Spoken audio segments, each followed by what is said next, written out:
Jeg har fået 1 liter vand, og så hvad det hedder siden 12. Så nu starter det, så jeg skal bare bruge alt muligt andet.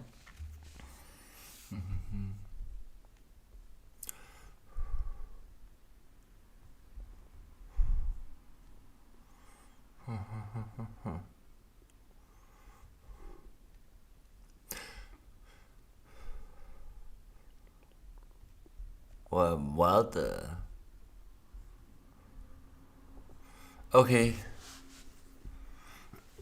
Ikke siden klokken 11, klokken halv 12. Valde, kan du ikke skrive, kan du ikke lige skrive, hvad jeg må? Kan du ikke lige skrive, hvad reglerne er ind i chatten, så jeg kan, så gemmer jeg det, så folk kan se, hvad reglerne er, fordi jeg må ikke drikke almindelig vand.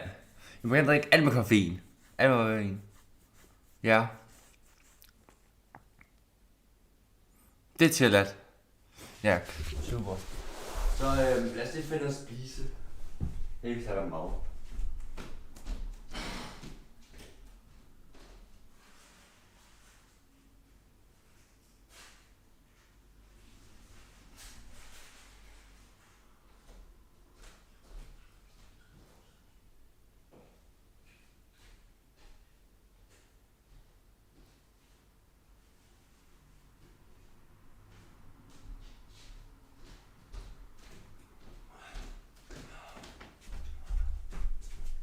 Vi starter med en cola. Og hvad så Mia? Hey. Ja, man er lidt dehydreret. Sådan er det. Aha. Så er der mad. Der er noget mad. Og så er der YouTube. Aha.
Ja, det har han. Det har han.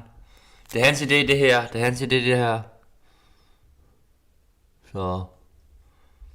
Jeg må ikke drikke vand. Jeg må drikke alt med koffein de næste 10 timer, men vi må se, hvad der sker. Det er ikke værd det. Uh-huh. Ja, Valdemar, du er igen. Sådan er det. Så...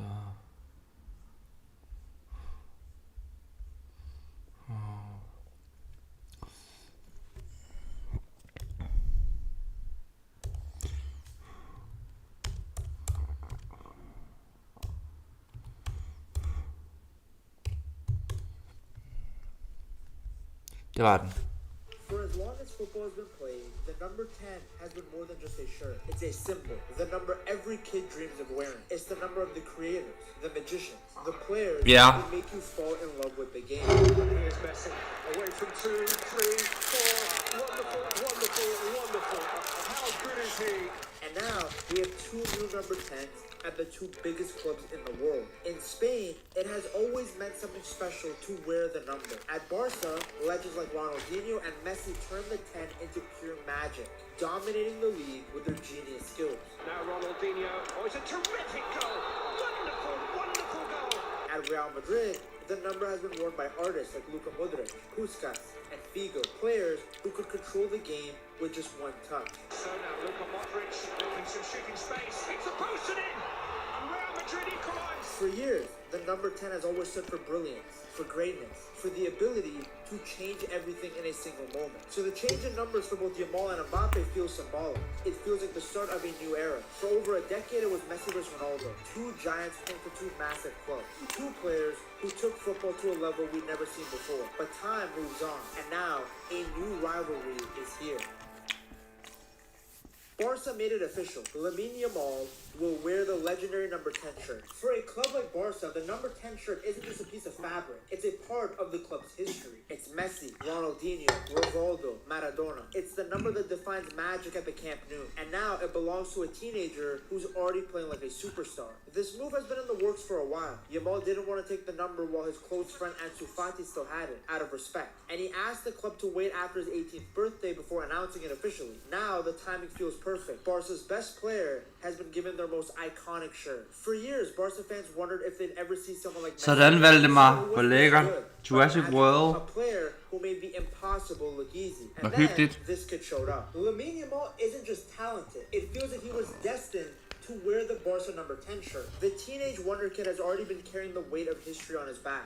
The way he moves, the way he dribbles, the way he sees the game. The ball is glued to his feet. He sees passes most other players don't even think of. It's like Neymar and Messi had a baby. Already we have seen him be the difference maker in big games. In the 2025 season, he played 55 games for Barcelona in all competitions, scoring 18 goals and giving 25 assists. That's 43 goal contributions in one season while playing over 4,500 minutes. A crazy amount of football for someone his age. In fact, when he was injured, we saw just how important he was to Barca. They looked toothless without him, and it makes sense. Every play goes through the young Spaniard, and that's obvious to anyone who watches Barca regularly. So if you find yourself speaking to someone who keeps bringing up the fact that Yamal only has 9 La Liga goals, just remember that you're talking to someone who hasn't watched a single second of Yamal's games live. There's a reason why current players and former players praise Yamal. Messi wasn't doing what this kid's been doing at 17 and 16 years old. Yeah, he's top, man. Honestly, doing what he's doing at his age, you know,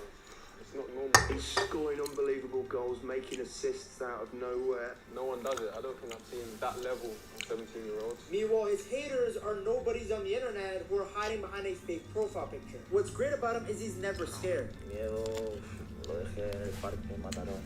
He knows the weight of the number 10 legacy. The pressure that comes with it is insane. Messi scored 709 goals in that jersey. Ronaldinho brought joy to an entire fan base with it. Before them, legends like Rivaldo, Romario, and even Maradona carried it. The number 10 at Barcelona isn't just for great players. It's for players who lift the whole club. Players who make the world watch in awe. Yamal knows every fan is hoping he'll be the next one, and he looks ready for it. He already feels like that kind of player. He's been breaking records since debuting at 15 years old. He's won La Liga, the Copa del Rey, starred in the Champions League, and even carried Spain to glory at the Euros. All before he was even legally able to drink. In just over 100 games for Barca, he's done more than most players dream of in a career. It's great to see because when Messi left in 2021, there was a huge hole. The club needed someone to bring that spark back.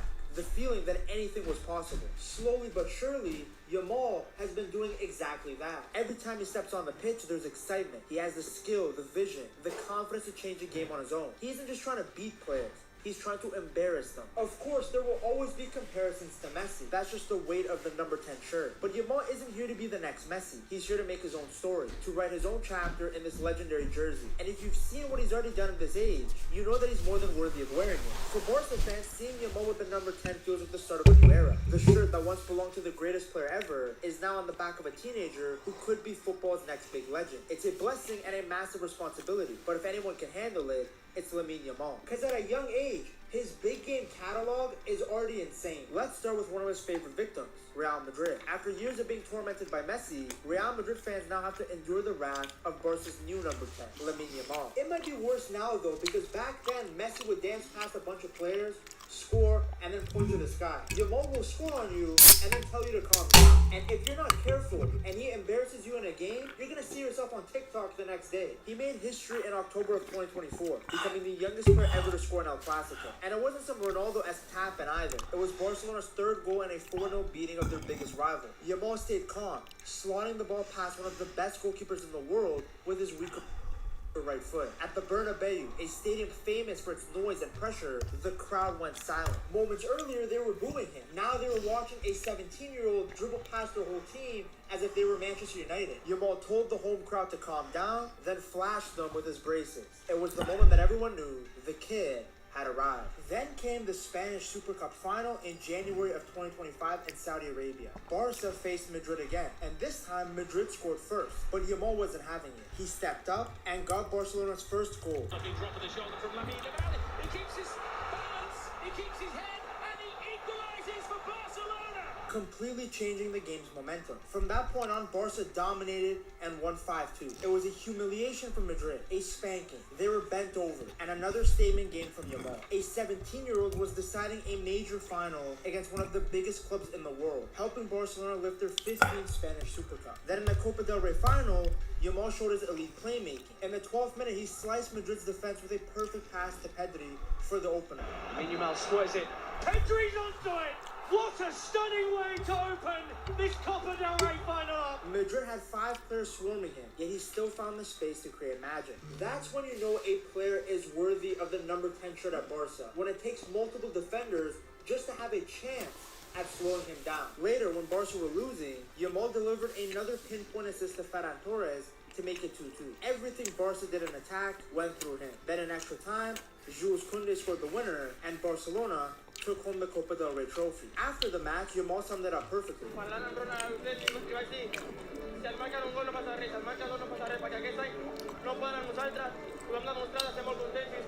He said Madrid could not handle Barca, and he was right. And he showed it again in another El Clasico. This time, Barca were down 2-0 when Yamal scored. Left foot from the right side into the corner. The type of goal we saw time and time again from a certain number 10 at Barca. Once again, he celebrated with the calm.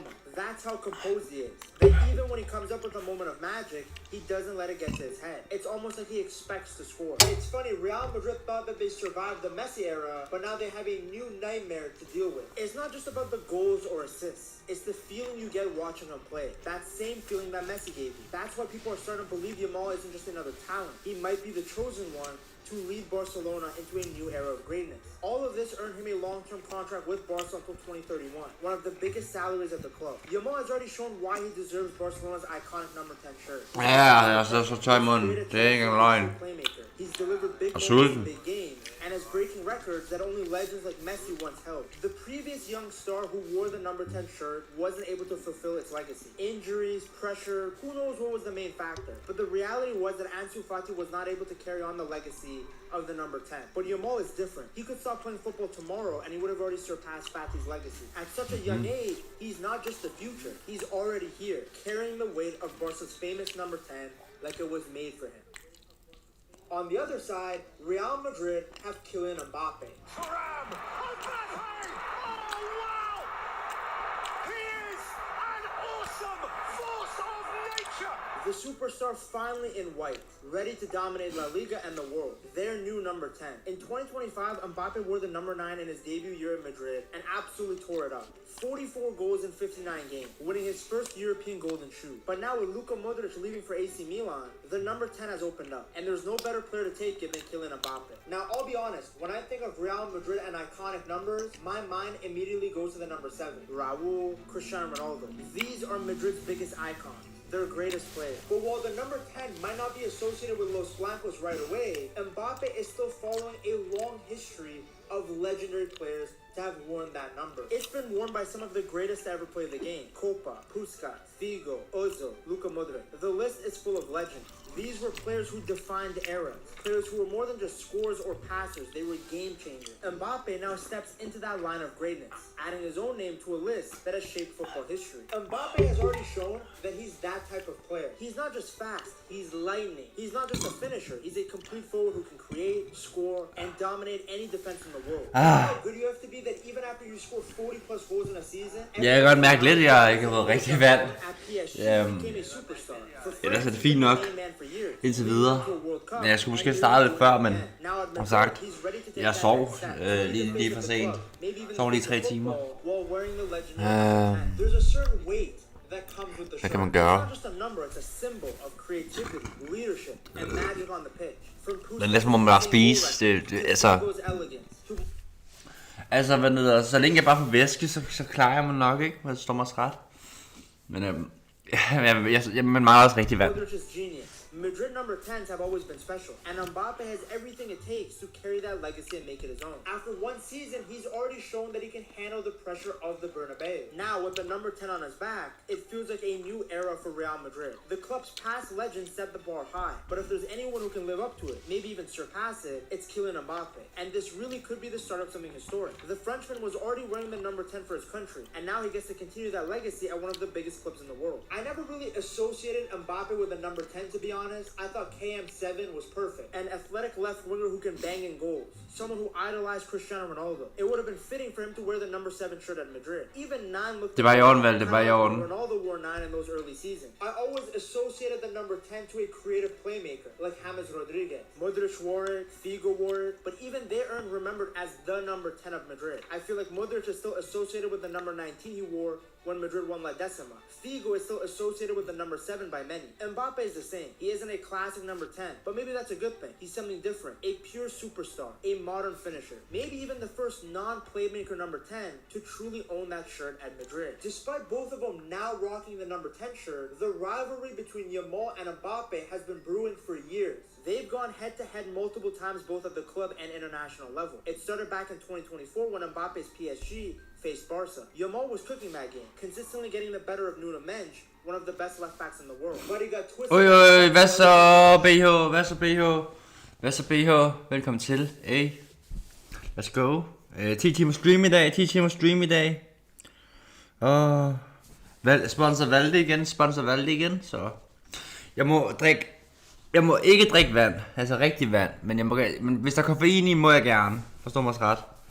Det er den eneste regel, ellers er det fint nok. Vi har lige spist, så det kører. Hvor godt.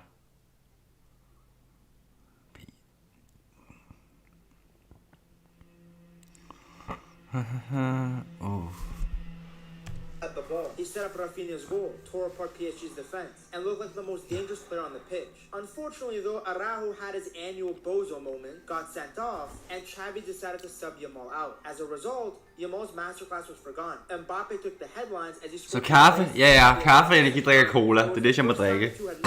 Mbappe had gotten the win. Then came Euro 2024, and the stage was even bigger. Mbappe, freshly signed to Real Madrid, was supposed to be the man carrying football's next era. There was even more hype around this game because of Rabiot's comments before the match. On a vu que c'était un Oh my god, jeg skal lige løbe. gérer la pression, qui est capable de jouer aussi bien en club que là dans un tournoi majeur. Mais je pense que ce sera à nous de lui mettre la pression surtout, de ne pas le laisser dans le confort, que pour pouvoir jouer une finale d'Euro, faudra en faire bien plus que ce qu'il a fait jusqu'à présent. The 16-year-old did what any teenager would do. He posted a cheesy motivational line on Instagram and then went out and embarrassed France. Yamal. A little check and looking for the top corner. Okay, hvor hyggeligt, Mia. Hvor hyggeligt. Mbappe could only watch helplessly as Yamal made history as the youngest ever scorer in the Euros. This wasn't a one-off moment either. The two met again in Nations League. The Euros game had hype because of Rabiot's comments before the game. This game had hype because of Yamal's comments about Dembele and the Ballon d'Or.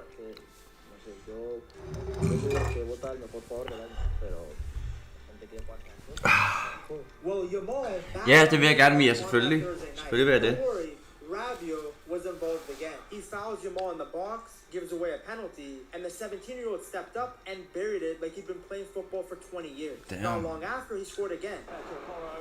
And down for Lamine Yamal! The sort of goal that has Ballon d'Or written all over it. Making it 4-1 and sealing the win for France. Once again, against one of the best teams in the world, Yamal completely stole the show. What makes this even crazier is how he did it. Everybody knows Yamal is left-footed. At the time, out of his 31 career goals, 29 of them came from the sygt. Try to force him onto his weaker foot, but Yamal doesn't care. Hvor fedt. Fuck, hvor nice. Den er flot. Den er faktisk ret fed. But pretty nice finish with his left, almost toe poking the ball in when it looked impossible. The keeper didn't. Fuck, hvor nice, man. Fuck. That's why Yamal is different. He doesn't need both feet to destroyed defensive. He has a left foot so good, so unpredictable, that even world-class defenders and goalies can't stop him. And once again, just like in the Euros, France had no answer. Yamal was once again running the show. As if battling it out. Jeg er helt enig. En Mario racerbil, Mario Kart.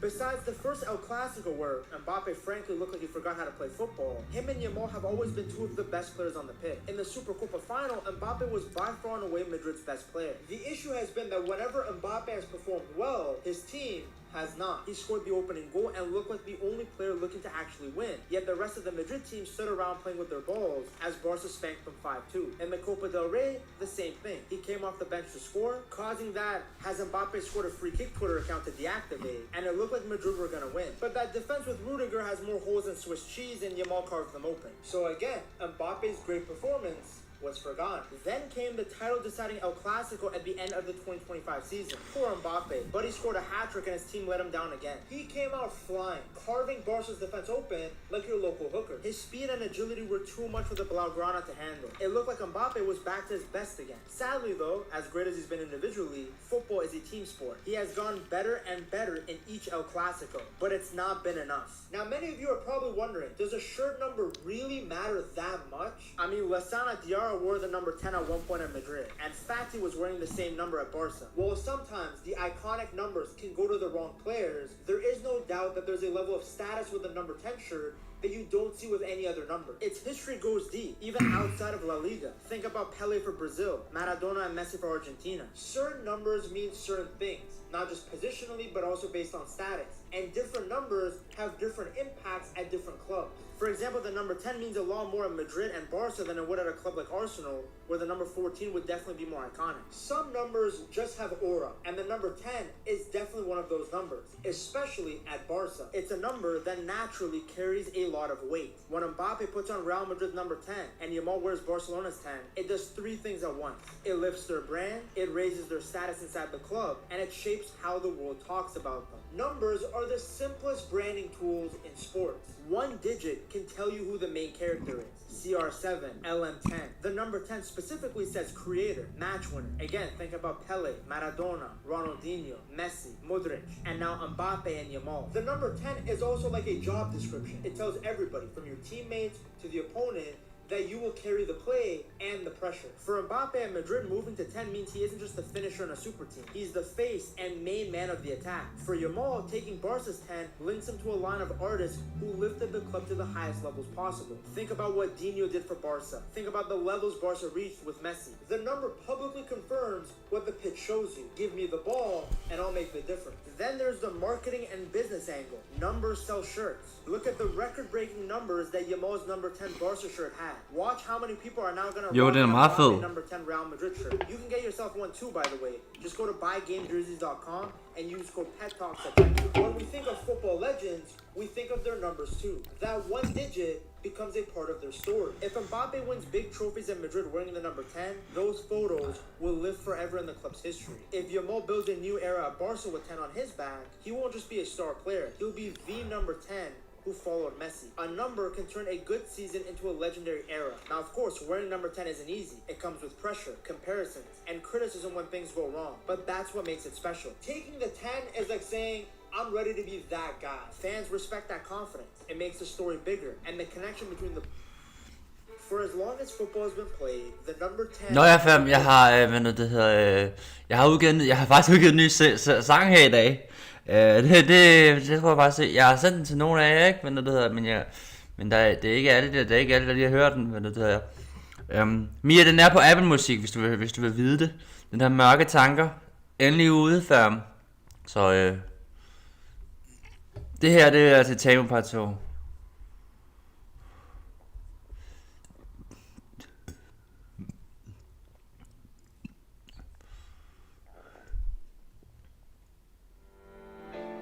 Ej, det er ikke den, det er Pjuske Freestyle, men ja, her.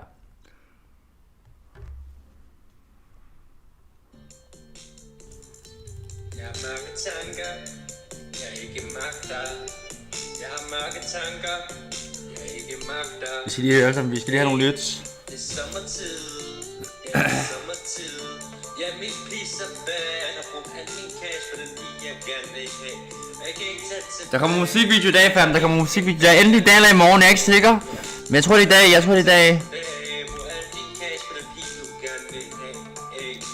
Ja, hun er så fej, hvad skal jeg like, hun kan zoome om sit finger, smut mig længere, hun er dejlig, som Billie Eilish, hun er muslim, hun er min pige.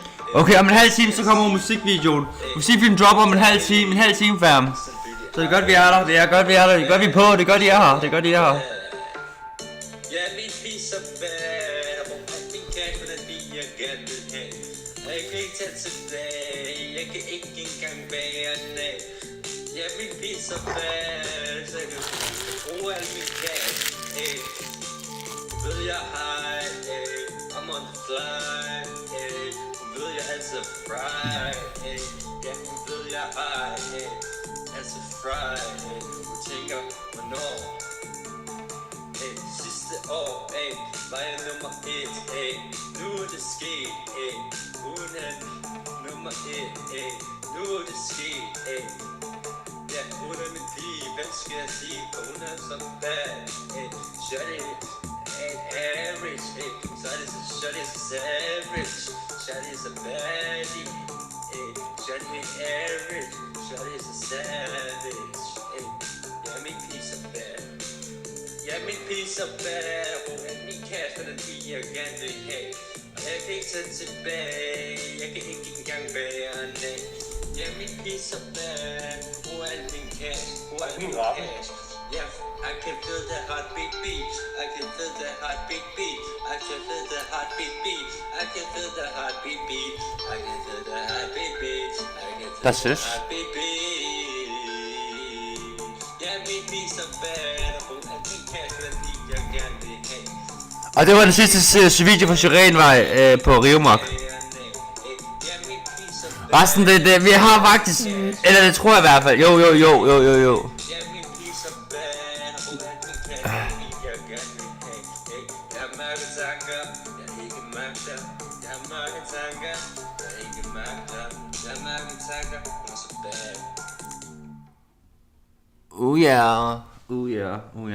Oh yeah, bro.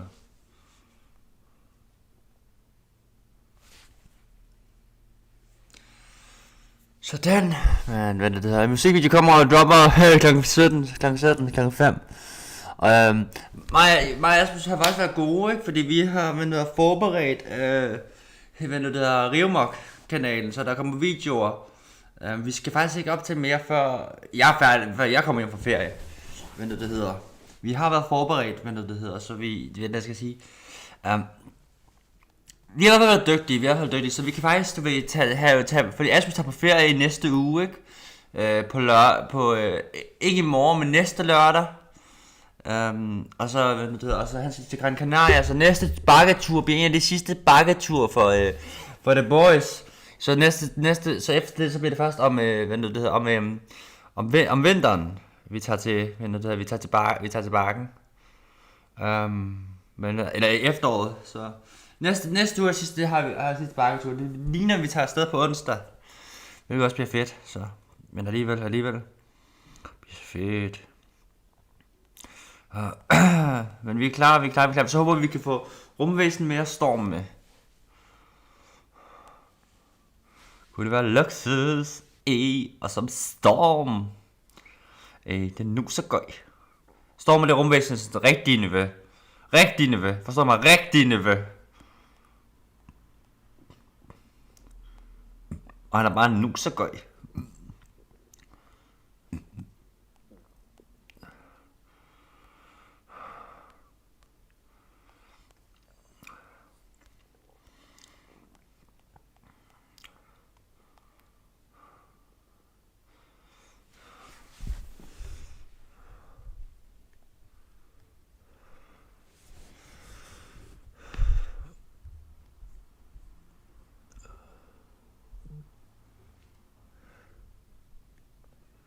Det var mere. Du nåede så langt, hva'? Du nåede så langt. Du er nået så langt, hva'? Øj, hvor sejt. Sejt. Den bliver fed. Nice. Fedt mere, fedt. Fedt.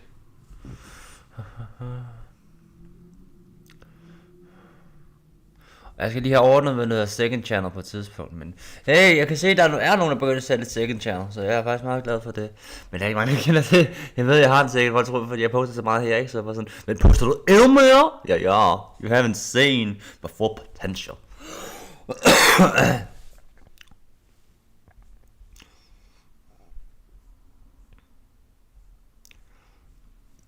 Mia, er du her?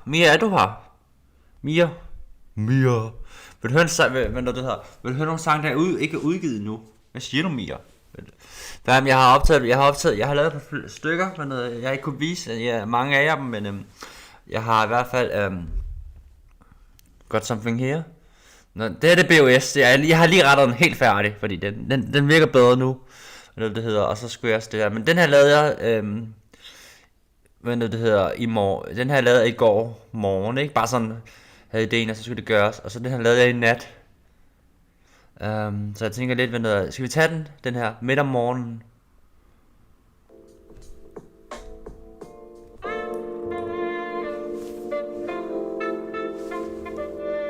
Bare lige høre, hvad I siger.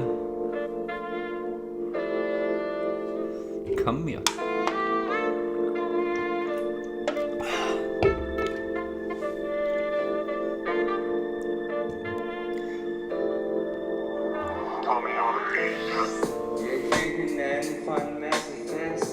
Den er ikke færdig, men jeg skal have til at kigge på den.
Jeg vil ikke vise for meget færdig med det der. Jeg vil heller ikke bare, I skal høre hele album allerede. Oh shit. Gør det overhovedet færdigt, man.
Oh my god. Det er altid dårligt vejr.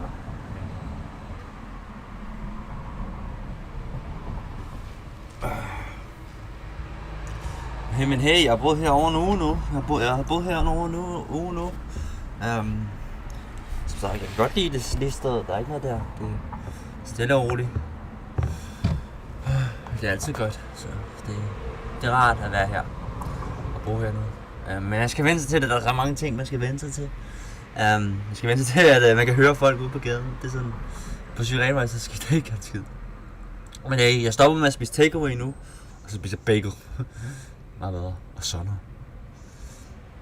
Og der er så et bagel så ret tæt på, hvor jeg bor, ikke? Bedre pomfritter, nogle af de bedste pomfritter, jeg nogensinde har smagt. Shout out. Men han har sgu ikke en Nettoen tæt på længere. Men noget, fam. I'm gonna be honest with you. Men noget, der var en sur gammel dame i kassen i Netto i dag. Og det mener jeg virkelig, der var ikke nogen, der sagde noget til hende, men hun var rigtig, man kan godt se, at hun ikke kunne lide, hun var træt af sit job. Men, og så kan man sikkert se, men nej, jeg synes ikke, der er nogen undskyldning, men du skal jo som dem der sidde i kassen, men være stadig være god mod kunder. Og det værste også er, at jeg har set hende, siden jeg var 8, fra by til by. Men nej, fra netto til netto, for så man sagt, hun arbejdede den netto på et tidspunkt, ikke? Jamen hele sit liv, hvad noget det hedder. Og jeg tænker egentlig bare sådan, hvad noget det hedder, kan du vende noget, det kan vende noget, og tænker egentlig bare sådan, hvis du arbejder, hvis du skal være sådan der, med noget mest, og du arbejder i netto i 20 år, ikke? I nettobranchen i 20 år, så må du lige, så der er ikke nogen grund til at være sådan over for kunderne. Altså hun havde attitude på og flabet og så videre. Altså det er som om hun slet ikke havde været der. Men, og jeg synes det er skørt. Sådan er det skørt sådan. Altså jeg har set hende mange gange, ikke? Og så det hedder. Jeg har set hende mange gange. Men gennem mit liv, ikke? Og sådan, nu tænker jeg bare sådan, dumme, sure kælling, mand. Men hun sagde, jeg spong med, så sagde jeg nej. Bagefter, ikke? Det var flabet, men der er en eller anden kassedame. Men det hedder på Netto. Men det hedder, det er ikke den Netto, jeg plejer at handle i, det er en anden Netto. Den er ved Korsgade. Og jeg stopper med at handle ved Korsgaden. Fuck noget lort. Men det hedder, fuck noget lort. Så jeg går over til en helt anden Netto nu. Nå, ja, men Mia, husk på, altså hvad jeg kan se, hun har været i nettobranchen i over 20 år. Jeg har set hende mange gange, bare i forskellige nettoer, men siden jeg var 8. Så man, hun ikke kan være god mod kunderne, så det synes jeg er for dårligt. Altså forstår jeg mig ret, ikke, du ved, også fordi I ved, hvor flink jeg er, og så rar jeg er, ikke, du ved, og på leje, det er en del af, jeg er humble for, fam. Det er en del af min kultur, ikke? Men der skal være sådan en der bare. Og der skal også sige, I skulle se, jeg skulle købe noget kød, ikke? Jeg skulle købe noget kød. Og så ved du hvad jeg tænker? Så vil hun ikke lade mig sælge den, så vil hun ikke sælge mig den. Hun siger, der er noget galt med det, jeg kan ikke lade sætte den der udløbet. Beklager. Og så kommer hun sådan her, hvem tror du er? For det første, dumme so. For lad os, hvem tror hun er? For det sidste, ikke? For det, hvad tror hun er? For det andet, tror du jeg er dum? Jeg kender godt trækket. Det er fordi hun sikkert selv skulle købe det der billige kød. Det er fordi der var et gult mærke på den der kødpakke, ikke? Og sjovt nok var den gemt under en, der ikke var en anden kød. Noget der ikke var gult mærke på. 100 hun selv skulle have den der. Færre nok med det, men alligevel med noget dårlig kundeservice, mand. 100 hvis hun selv skulle have den der. Altså når man er altså jeg har selv været i Netto. Og jeg har aldrig været så dårlig mod en kunde. Så selv, men jeg får ros over for kunder. Men er en, der har været i nettobranchen 20 år, kan være så dårlig.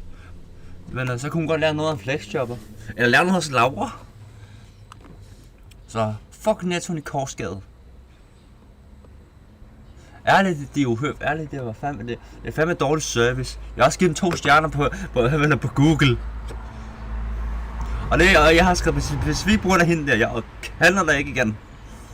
Det handler om, når hun ikke er. Hvis hun er der ikke, jeg går igennem, bare gå igennem butikken og siger sur kost.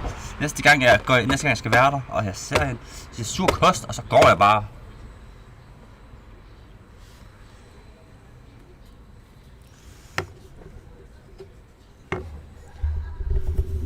Altså, der er ikke nogen grund til at have et ego. Vi bor i Danmark.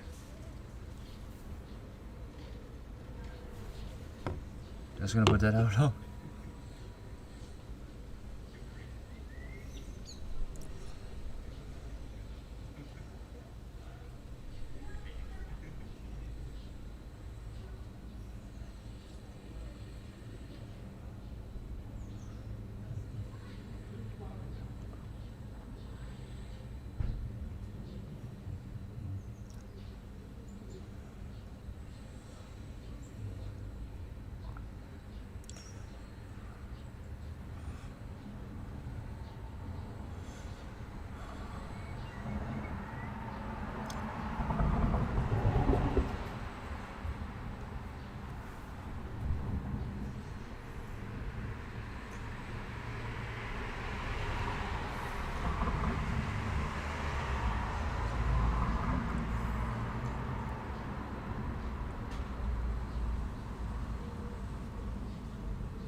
I dag, før jeg så ned, før kl. 12, i morges, jeg skulle bare have noget kød og nogle grøntsager,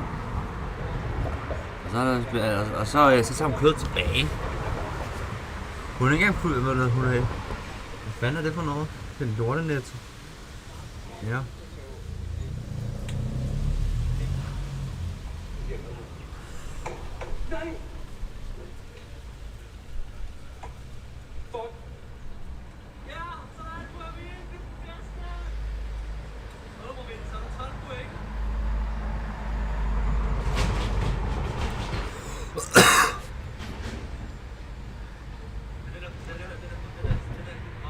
Goal! Ja.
Det er...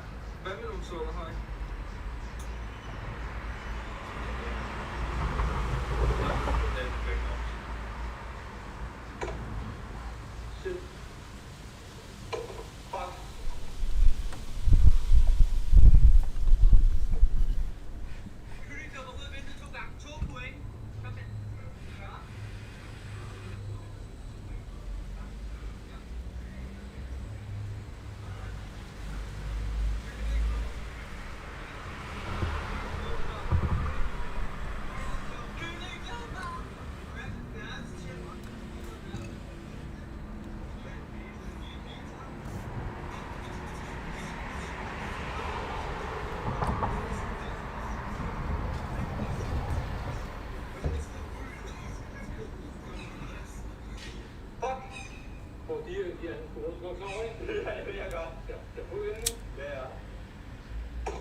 Shit. Yes!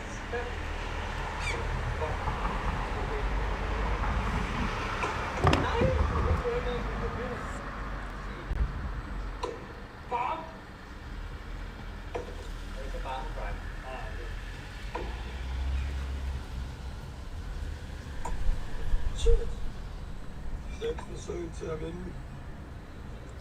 This is the moment. Oh my god.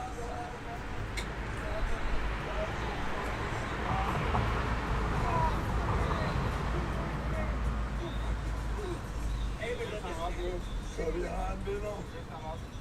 Vi har en vinder, mand. Vi løfter ham.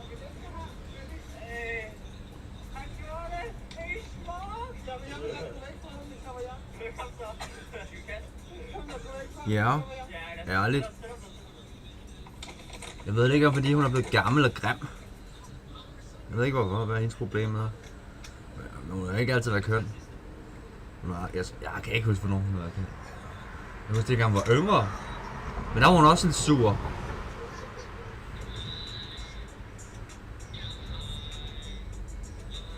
Altså hvis du skal være sådan for kul, hvis du ikke gider dit arbejde, så find dig et nyt. Er det så ikke på tide at finde sig et nyt? Men nu har også været i Netto 20 år.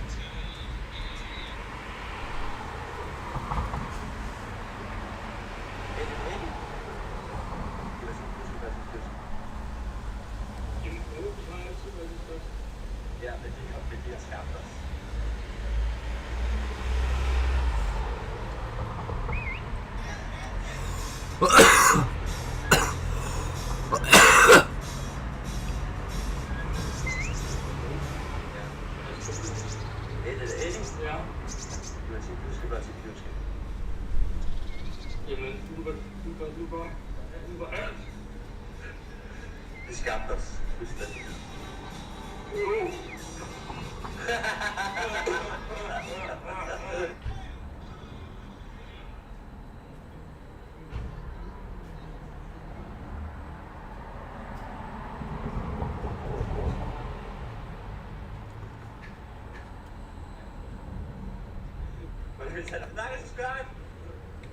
Jeg stopper med at handle i den Netto der.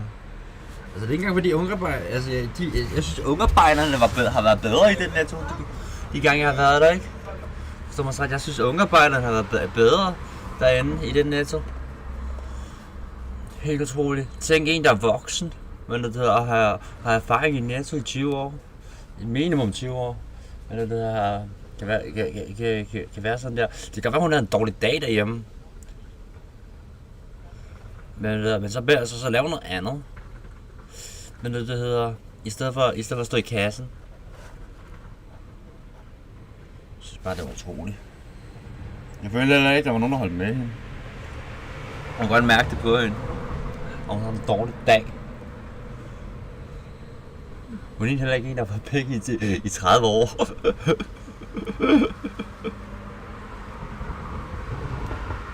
Jeg pludselig var løg, den der,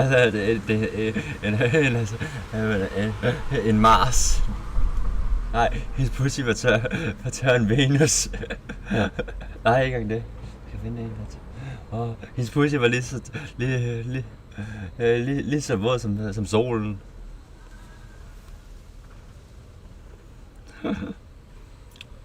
Altså jeg kan godt forstå det, når man er så gammel som hende der, så er man nok ikke til sejre på mere. Altså jeg sidder og tænker sådan her, jeg sidder og tænker, da jeg kom hjem, ikke? Jeg håber ikke, hun har en mand. Fordi det ville være sådan for ham. Stakkels mand, hvis han skal leve med hende der.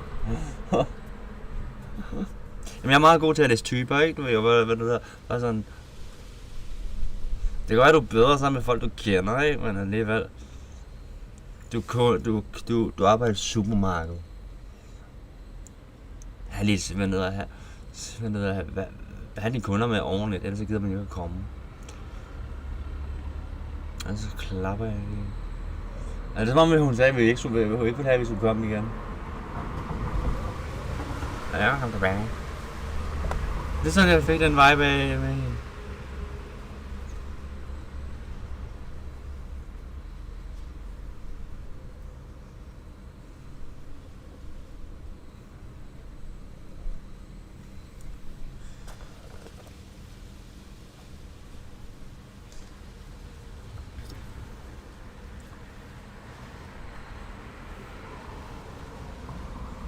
Men det er utroligt.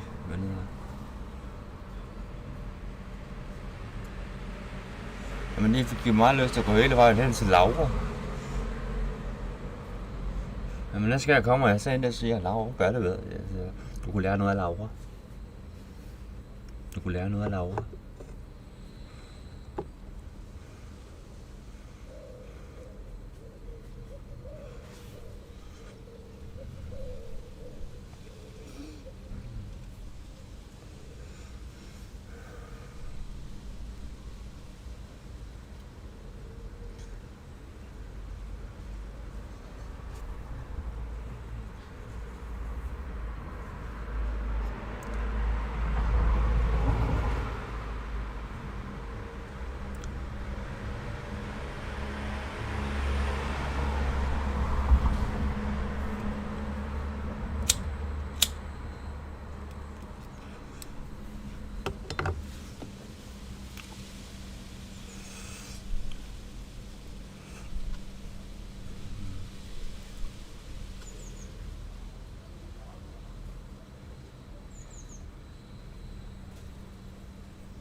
Jeg kan også huske nu, at jeg tænker over det, ikke? Det er den eneste netto, vi faktisk taler 100% pænt til kunderne.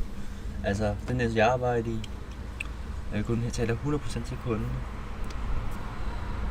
Altså, 100% pænt, vi taler 100% pænt til kunderne. Forstår mig ret. Du ved, det var jeg arbejde. Den netto, jeg arbejdede i, så havde vi en butik om at være god mod kunderne. Det her. God mod kunderne. Og de har vendt det hedder. Og sådan, ja.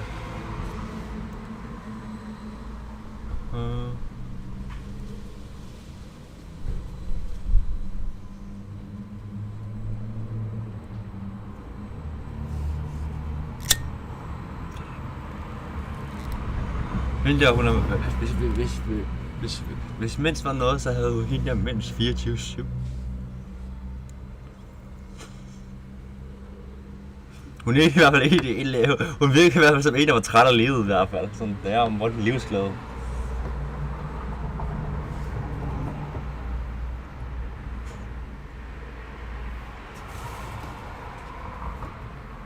Forstår I mig? Måske bare mig, der bare forventer god kundeservice, når man er på et supermarked. Hvis man er flink tilbage og snakker pænt og høfligt.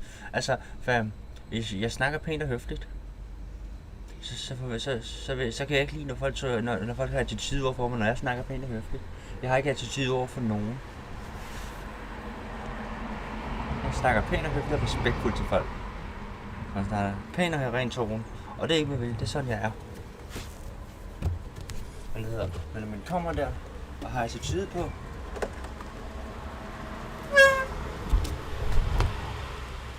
så synes jeg ikke, at man er værd at bruge sig. Så synes jeg ikke, man er værd. Så synes jeg ikke, man er værd at bruge sig. Så synes jeg, og du arbejder i supermarked, så synes jeg faktisk ikke, det er værd at komme over. Jeg gider faktisk ikke at se hvad der risikerer at se hende der igen, eller støtte hende der i butikken, hende deres arbejdsplads. Så må ret, hvis du skal være sådan der, så kan hun få den lige op til venstre.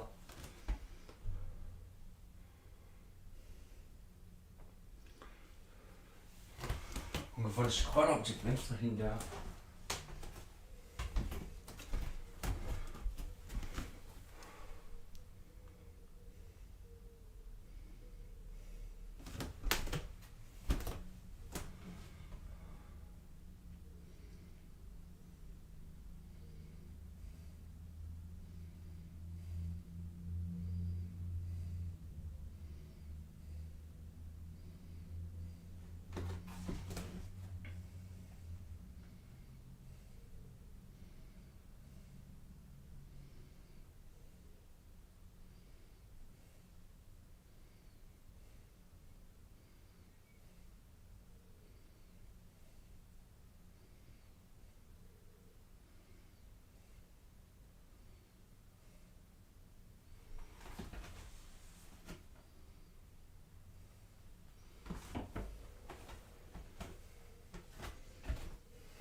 Nej, ikke engang mere. Ikke engang. Jeg har kød i forvejen, men det er bare egentlig, så jeg har. Jeg fik kun mine grøntsager. Men alligevel, jeg fik ikke engang lov til at købe et kød. Hun sagde, det er udløbet. Men er det gule mærke udløbet, eller kød, der er udløbet?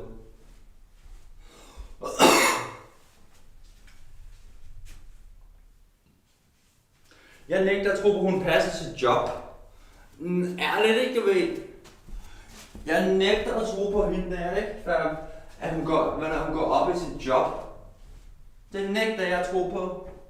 Jeg nægter at tro på, at hun kigger på den ordentligt. Det gule mærke ordentligt. Jeg ved, hvor småt det står.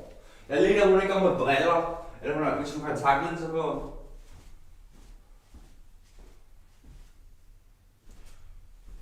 Hun kiggede, jeg kunne godt se, at hun ikke kiggede over, hun så bare, at den kostede 60 kroner, så hun havde den for hende selv.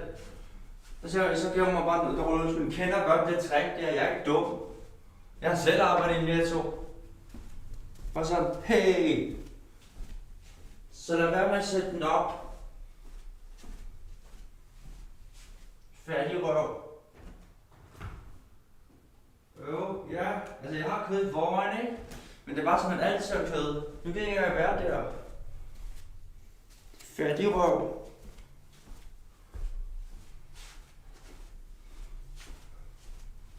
Jeg sætter op med en Netto.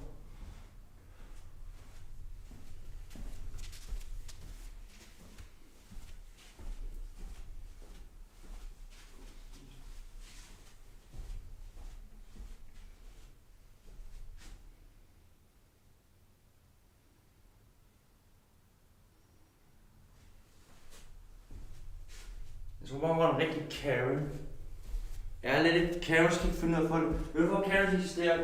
Det er grund af, at de er selvskabt færd. De kan ikke finde ud af at få en mand. Fordi Karen skal ikke finde ud af at få sådan en ordentlig mand.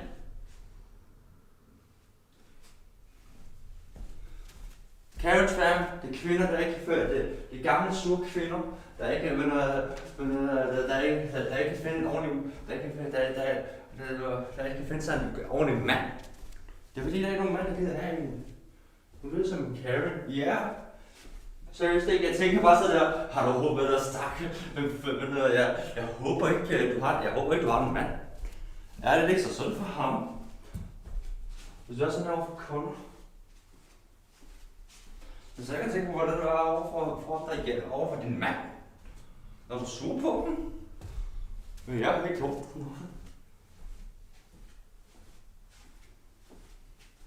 Og det var ikke kun mig, fam, det var alle sammen.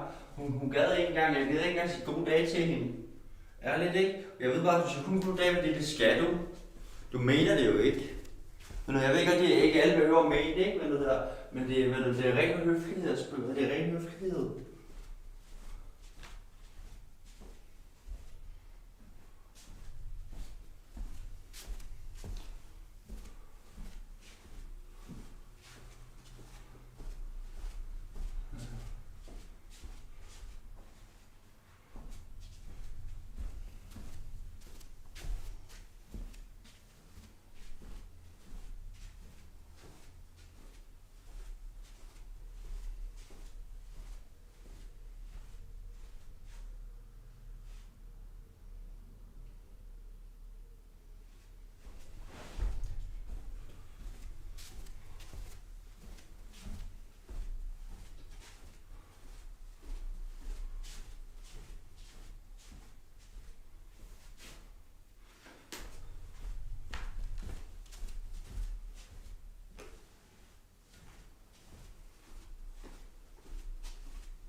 Ja.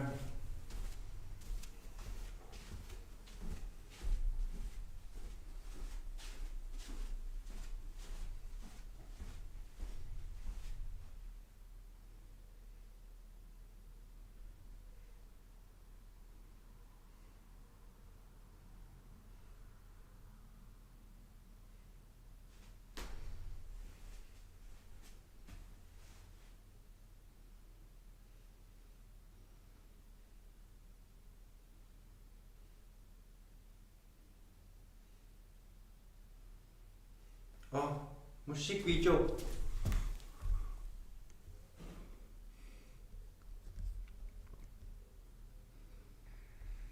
Vi skal altså lige have droppet det temaalbum der, så jeg skal lige ud til Pluske.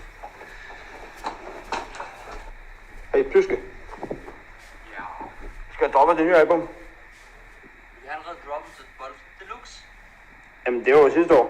Nå? Ja.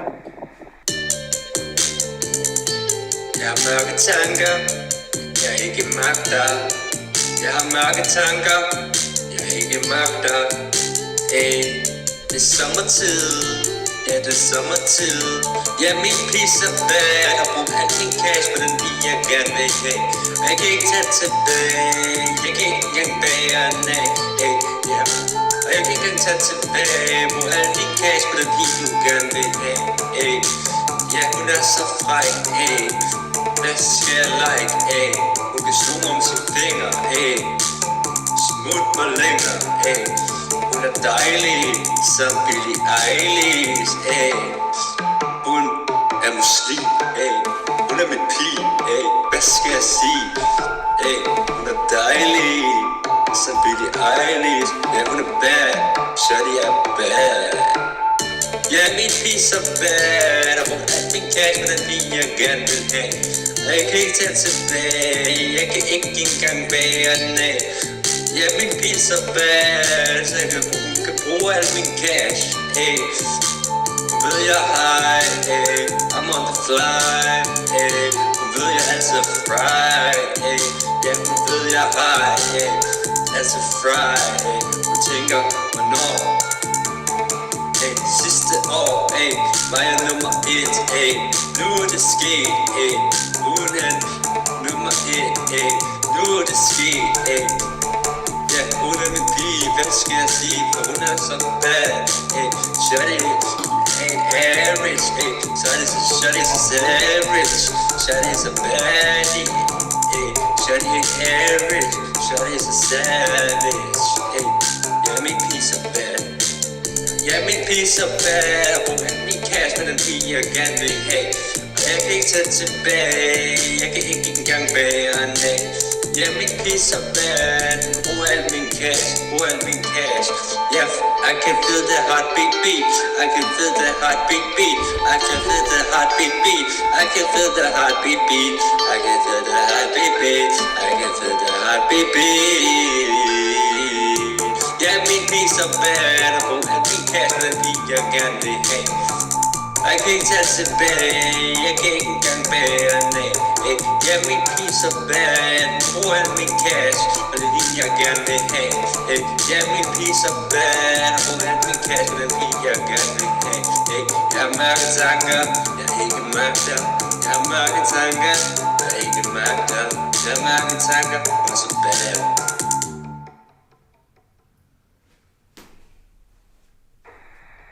Tamo coming soon.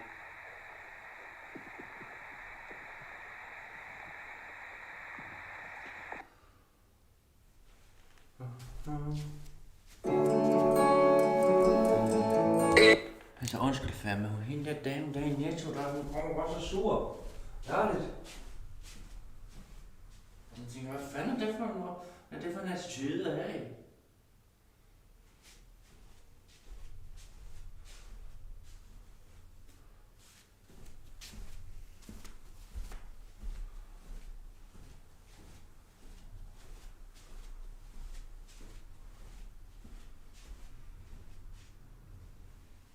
Det er nok der, hvor Kvickly havde flere kunder. Der er ikke noget mere at handle der. Det er klart, at Kvickly havde flere kunder.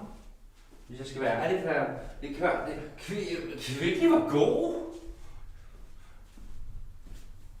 Jeg har aldrig oplevet det der. Forstår mig ret før. Jeg snakker pænt til folk. Og der var sådan der,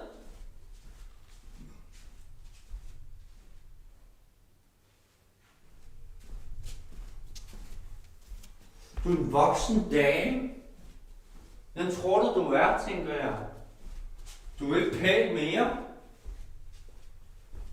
Altså hvis du tror, jeg kan forstå, du kunne gøre så, du kunne have attitude, hvis du var flot, men hvis man var flot, ikke? Hvis man var rigtig, rigtig flot i den alder, men der hun er en grim heks, så har du ikke grund til at du har ikke ret til attitude, når du er en grim heks.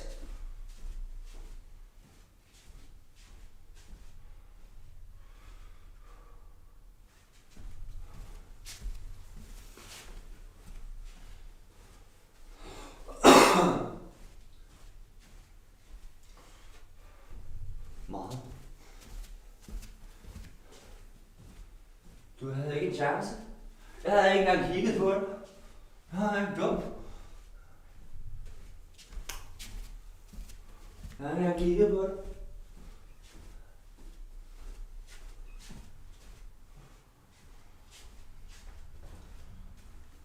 Jeg havde ikke engang kigget på dig. Klamme så.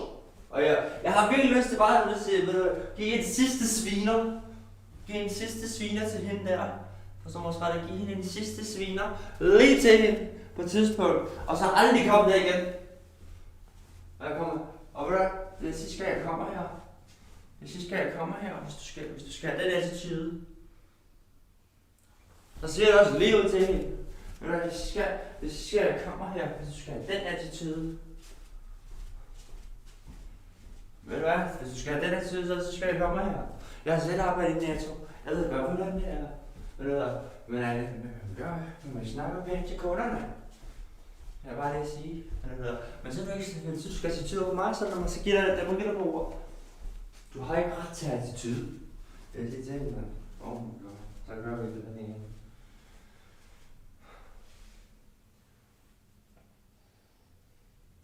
Jeg skal ikke bevæge mig for meget, for jeg må ikke drikke vand, mand. Sådan det. Men jeg har spist heldigvis, så det er godt. Og nu er vi bare live. Vi har været live i en time. Let's go.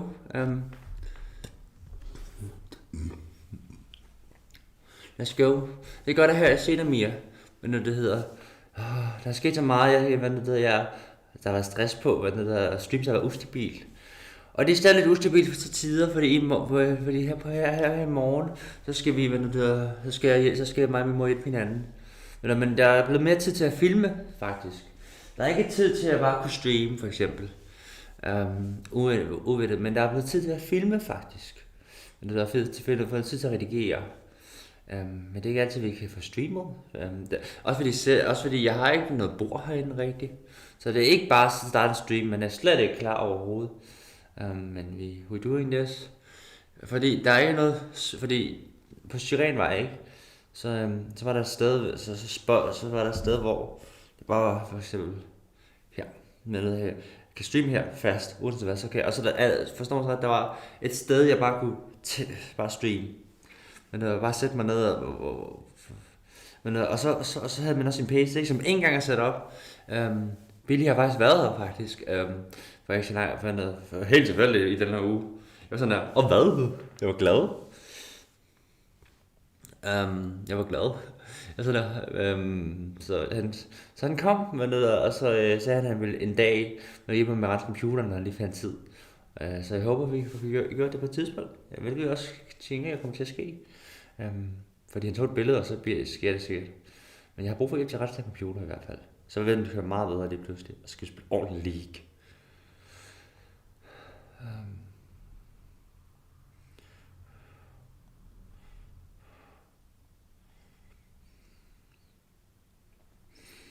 Men for han siger, at problemet er, at den er langsom. Men det er også fordi, jeg skal rense den, så den er ikke renset i lang tid. Så jeg ved ikke, hvad jeg skal gøre, Bille. Jeg ved ikke, hvad jeg skal rense den, men jeg ved ikke, hvad jeg er bare pådægtet det med det. Så han beder mig, at han hjælper mig på et tidspunkt. Det var hyggeligt. Men han var der helt tilfældigt. Og han havde bakken og filme. Aha.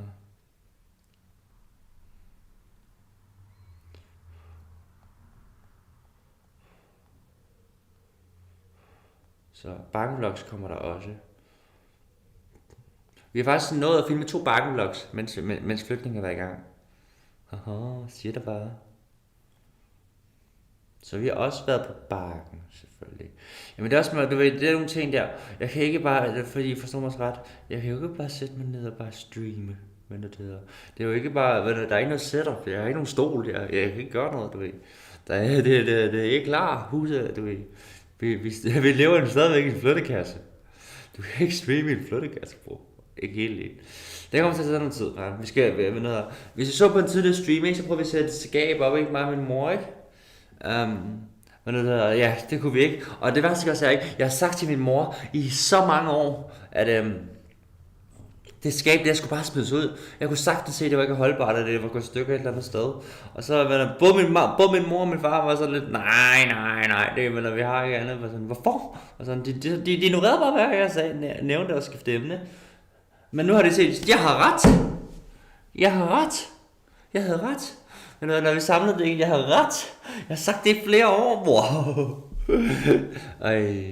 Men det er en god lejlighed, og vi er færdige. Jeg tror, vi er endelig færdige med at få malet, for maleren har ikke været her i dag. Så det er altid noget. Og rivmok er klar. Så det er stille og roligt. Men så super hende der. Og fam, nu skal jeg fortælle noget. Jeg har blokeret dine arver overalt. Jeg vil ikke snakke med hende der mere. Og til Mia, og til pigerne, der har glemt, hvem dine arver er. Men så kan jeg godt vise hende. Men det hedder. Hey, hvad så? Altså, rigtig ja. Jeg ved ikke, om det der er. Jeg har blokeret hende der. Fam.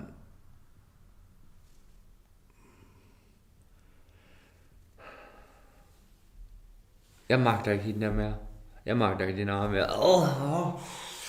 Jeg skal væk. Jeg magter hende ikke, fam. Jeg magter hende virkelig ikke, dine arme. Jeg magter hende virkelig ikke, bro. Jeg magter hende virkelig ikke. Drikker du vand? Fuck, jeg har lyst til vand. Fam. Okay, hør her reglerne, bror man. Det her det er Valdemars regler, ikke? Men det hedder, jeg må ikke drikke almindelig vand.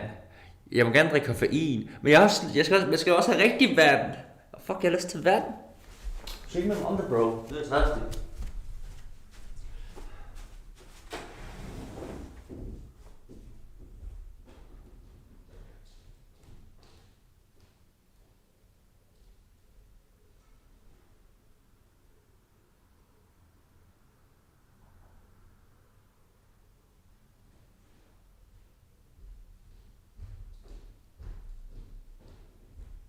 Hvad så siger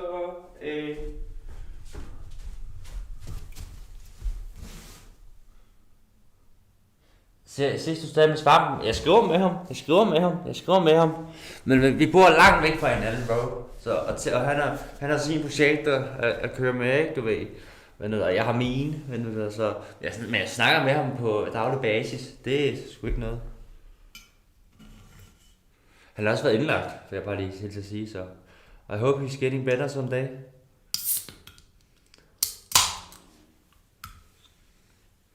Jeg var indlagt nytårsaften.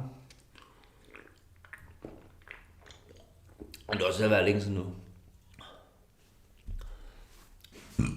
New apartment, bro. Jeg ved ikke, hvor lang tid siden du har været der. Ny lejlighed. Fordi Valdemar vil gerne have lavet sådan en stream her. Det er Valdemar, han valgte mig lige nu, som har doneret det for den her stream, ikke? Han er lige nu i biografen, men han er her, du ved, han er betalt for den stream, så det er hans stream igen. Ja, jeg skal have ny lejlighed.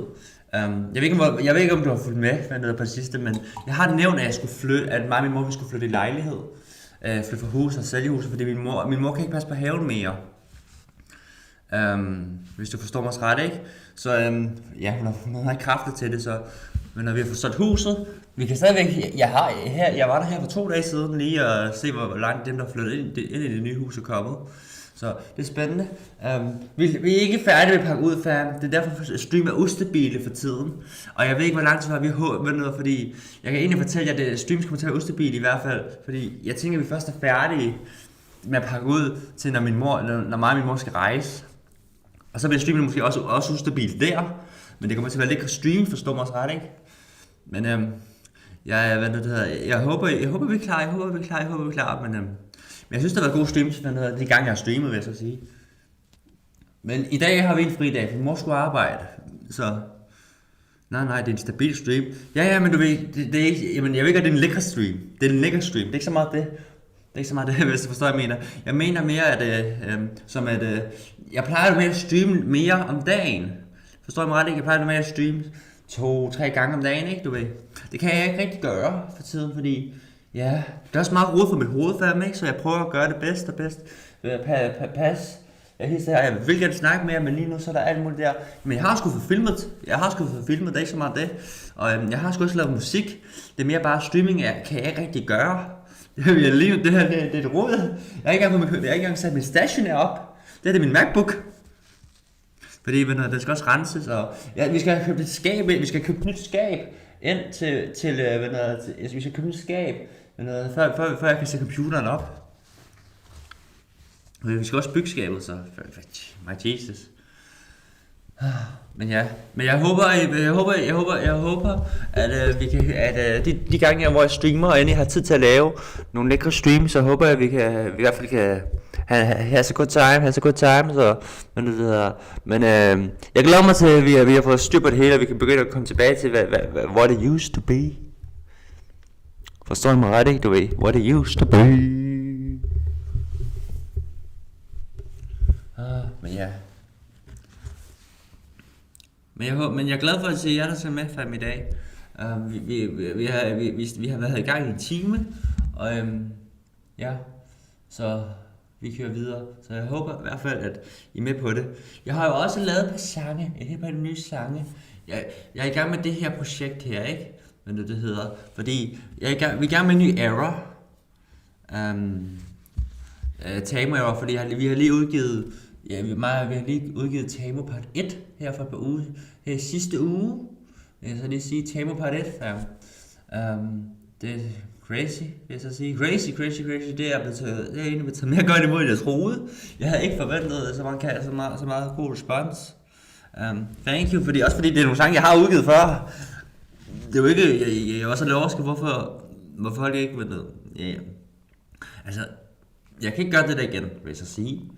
Fordi jeg har egentlig taget næsten alt det, jeg har, allerede udgivet, så sat det sammen til et. Men altså, det er godt sammenlagt. Ja, 100%, det er godt sammensat. Jeg har fortalt en historie med det her. Det er ikke så meget det, men jeg tænker da, og jeg kan godt lide det, så jeg har hørt Tamo på det der boldflip, mig, Esmuk og Patty sidder lidt og diskuterer, men Tamo på det der boldflip, og hvis der ikke er en boldflip deluxe, well, yeah, what's better, fordi det boldflip er et party, ikke, du ved, men Tamo på det er varmt, altså det her, det er et varmt album, det er godt sammensat, så... Og det kan give meget, det giver virkelig meget, så... Men nu er vi i gang med at lave Tamo part 2. Det kommer til at være meget anderledes i forhold til Tamo part 1. To interlude efter hinanden er illegalt. I know, ja. Men det her det er et sygt interlude. Du ved, det her lyder godt. Forstår du mig, bror? Det her det er et godt interlude. Det her er crap.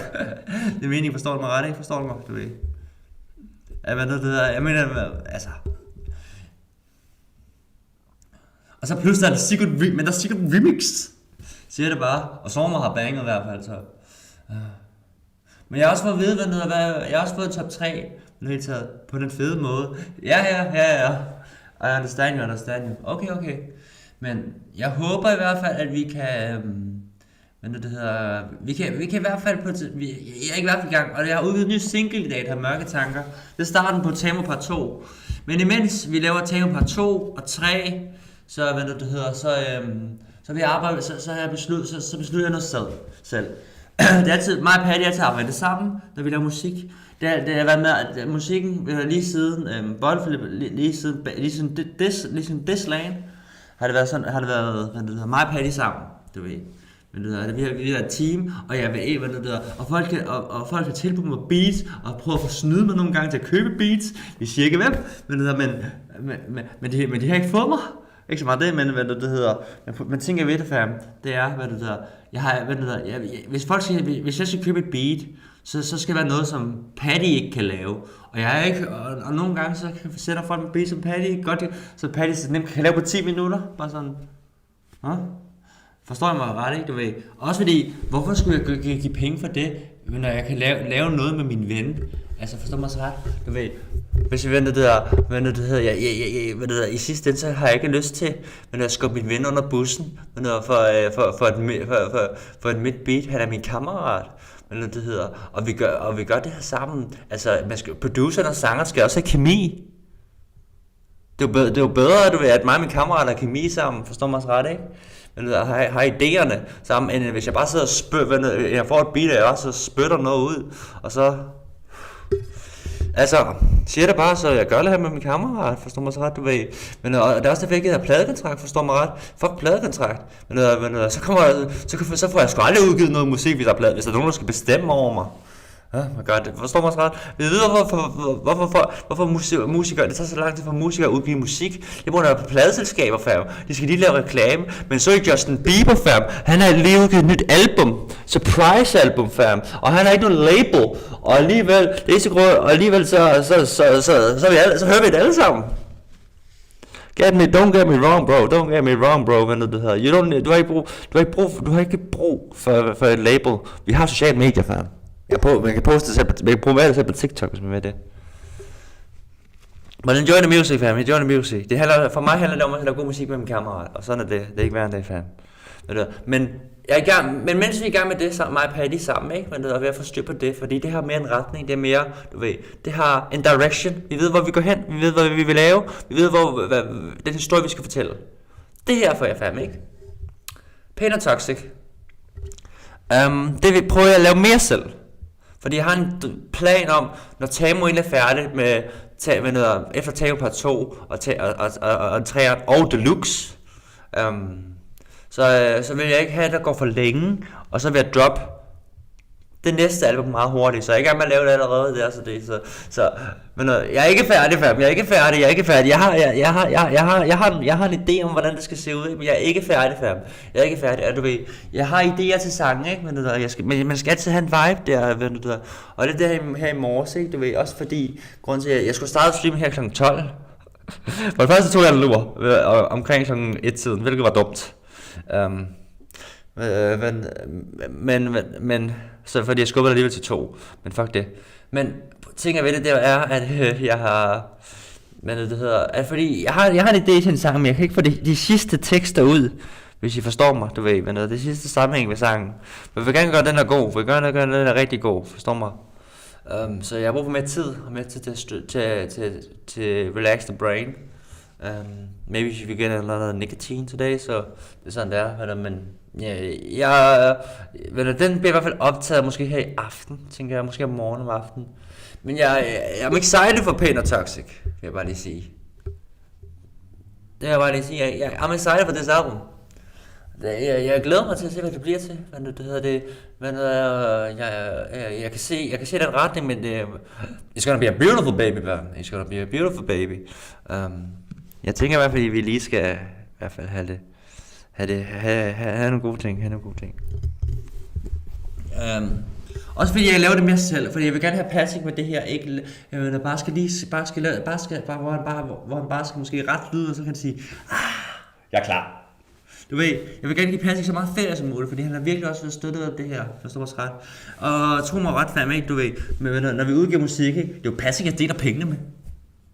Altså allermest, ikke, du ved. Selvfølgelig får Asper sin del, og Provin får sin del, og Rumvæsen får sin del i det hele taget, ikke? Men det hedder, men det er mig og Patrick, der får det meste. Det ved de andre også godt. Men vi kan snakke om, når de begynder at udgive musik, hvis vi kan få dem til det. Men det hedder... Så kan vi snart tage den derfra. Men indtil videre, så det er betjent på, det er til betjent for musikken. Det er 50-50 til mig og Patty. Det er 50-50, fam. Det er 50-50. Og sådan er det bare. Det er mig og min ven, altså. Så er det ikke værd end det. Det er 50-50, altså. Og jeg skubber min ven under bussen. Hvad fanden, hvem tror jeg er? Hvem tror jeg er? Skubber min kammerat under bussen, men det hedder en jeg faktisk har det sjovt med, og ikke engang behøver musikken for at hygge mig med ham. Forstår mig ret? Vi behøver ikke engang, mig og Patty behøver ikke engang noget musik for at hænge ud, men fordi vi kan bare godt lide hinandens selskab, men lave musik med andre, og så drop Patty. Nej, bro, han er min ven. Altså, forstår mig ret, du ved. Forstår mig ret, men jeg gider ikke at være en eller anden slange, der sidder der, altså alle der siger, du er den i din vennegruppe, ikke var sådan, bro, jeg er min vennegruppe, vi ligner et cirkus, ja, 100%, de skal ligne et cirkus, der er ikke så meget der, men alligevel, bro, vil du have, at jeg skal være sammen med fucking firmaejer og alt muligt, og så sutte pik på dem som en eller anden slange? Ding dong de fong. Så fuck af med det der, bro. Fuck af med det der. Jeg kan godt nå, der er masser af måder at nå toppen. Altså, du kan altid tage folk med dig. Så må du være den, der motiverer. Altså, lad mig ikke der.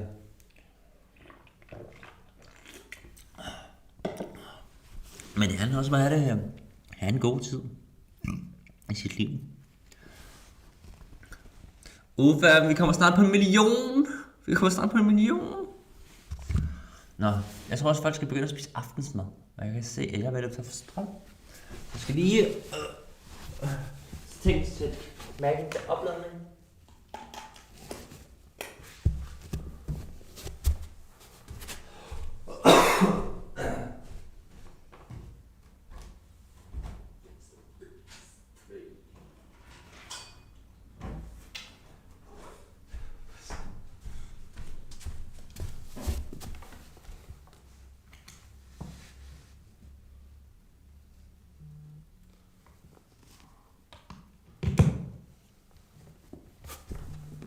Og Valde skriver.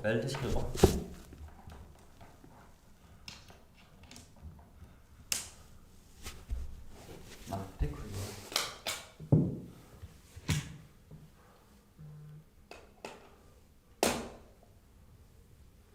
Nå, det kunne den heller ikke.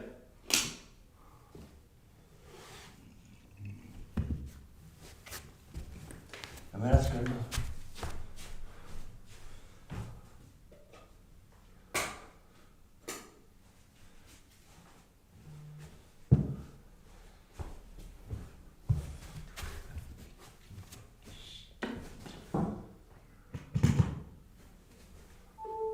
Nå! Den virker ikke, den der. Det er før. Jeg ser, hvad Valde skriver.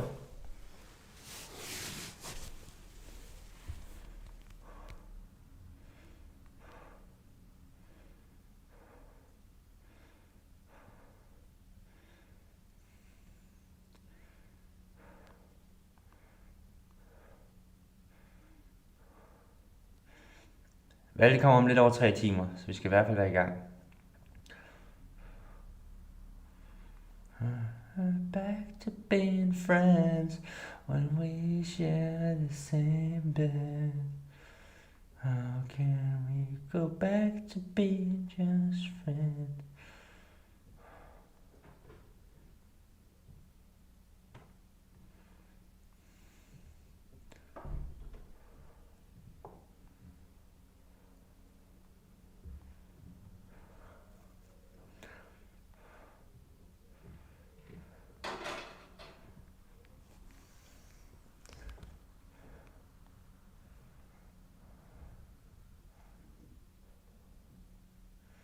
How can we go back to being?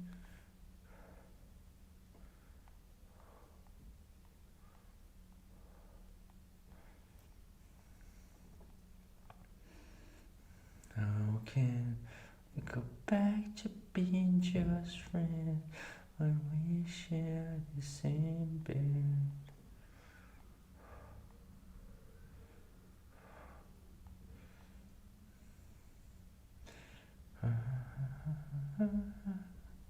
Hvor er du, Mia? Er du gået?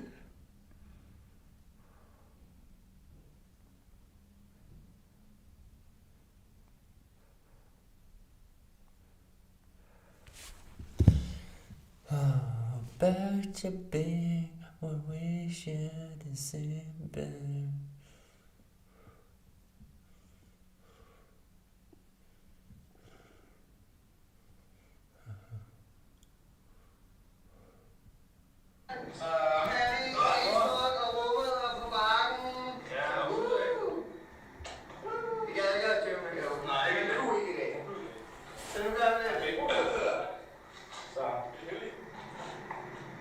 Så kan vi sætte nogle snapskærm, så der kan noget blive lidt trist. Og hvad det kan være. Og vi så det. Og vi så det, ja. Det kommer til at sammen. Ja. Afsted ud på rækken. Det her, det er for bøssen.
Hvorfor jeg overhovedet strikke den poster? Fordi jeg skal holde noget leve med det. Ja. Godt. Så det var det. Jeg har et problem. Med hvad? Noget. Ja. Noget? Noget grønt. Ja. Hvad er det for noget? Noget er rød. Hvad er rød? Noget med grønt der. Hvad er det grønt der? Ja, grønt der. Grønt der? Ja. Det næste niveau. Grønt der. Jeg har lige spist, jeg har spist en business sandwich, og så har jeg fået brød. Hvad er det for?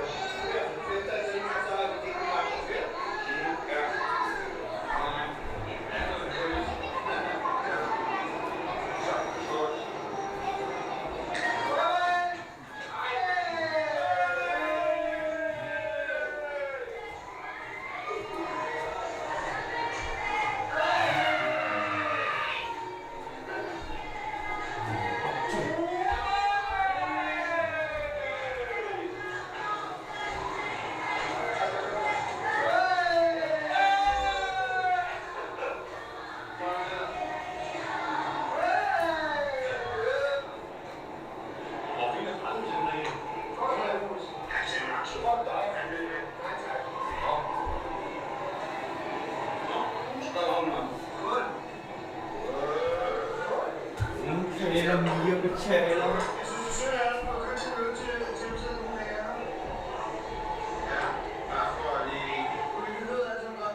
Rigtig godt.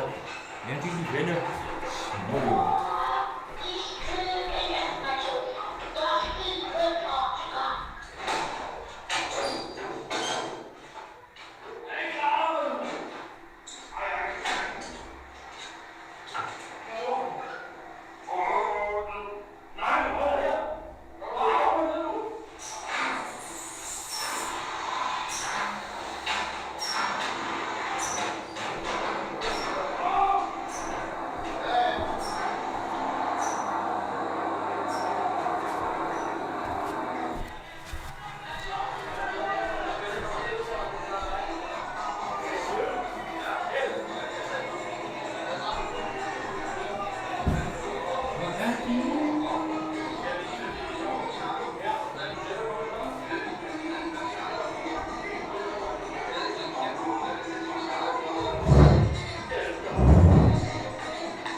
Velkommen til vores morgenbutik.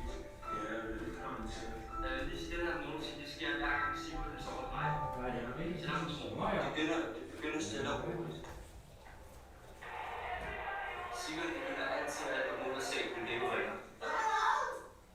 Og ja, det kunne jeg stille mig i låg. Jeg er altid syg. Jeg skylder mig op, og hvis Simon fanger ind, så skal jeg ikke give det. Vil du ikke lave nogle morgenmor? Jeg er helt forvirret færdig. Jeg synes, der er først, og der er sådan til morgen. Kan du ikke bare lave smoothie og vej? Har vi det hele? Ja. Så kan vi gøre det der. Det er altid mig, jeg gør. Jeg burde lave smoothie, der hæmper i bananer og jordbær og is. Og det er yoghurt også. Hvis jeg gjorde det her, det bliver sikkert usfrisk. Og kan du med, ja, gå ved. Nu begynder jeg at skrive til Thomas. Noget skal jeg tage, og så er det just lave. Det er derfor Thomas skal være med at ringe så meget. Nej, på et monster i køleskabet. Gud! Bærer han om en monster? Hvorfor en farve? Den blå.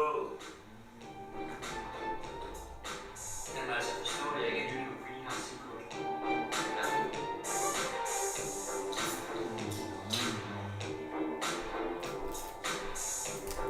Man har så havn. Jeg skulle sige, at vi har en smule til dig. Vi går bare med det og vi lytter. Så jeg tænker, se hvor noget. Og hvad er min lejlighed? Uden at det er noget. Så er der meget Sigurd.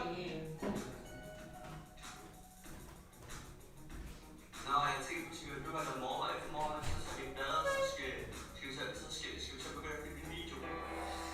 Det er great. Det er smiley. Så laver han fucking til forkerte image. Men jeg glemte det.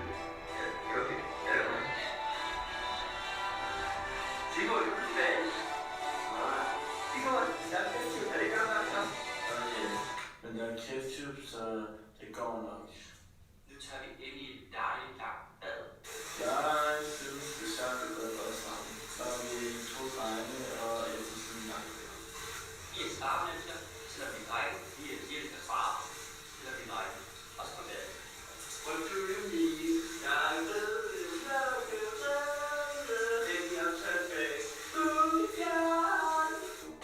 efter det var mad, vi skulle lige lave til video, så vi inspirerede til men så bakker det på døren. Vi var lidt tilbage. Og så kom Thomas Ulf.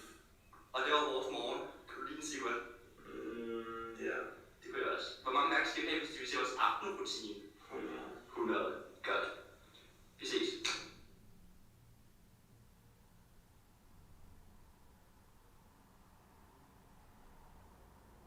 Nej, bedste der være. Hvad siger den her? Jeg er ikke kommet her for at være på toilet i 24 timer. Så er der en ny challenge på vej. 24 timer på et toilet med Jonas. Sidste challenge. Lad os se, hvad vi har. Vi har pizza med. En dækkepizza og noget ekstra noget soda, computer. Og det hele. Vi har alt muligt. Vi har det hele. Vi har sandwich, og vi har chips.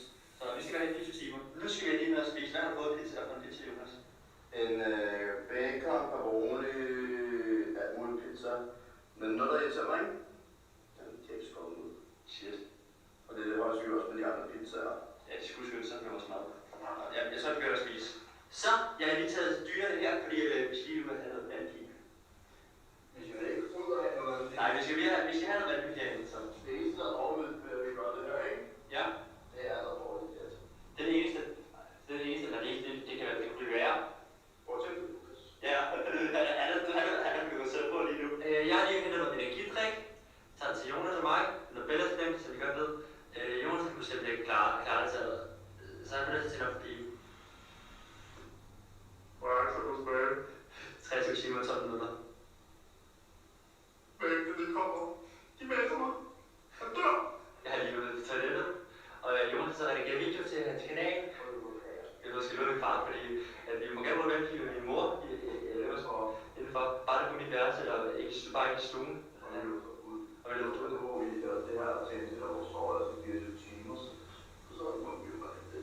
Vi må jo ikke meget for at spare på værelsen. Ja, og han siger, at han kunne lugte, ikke? Så det, jeg ikke engang har det store råd inde på min stuen, der opdagede det ikke noget. Det kunne lige miste.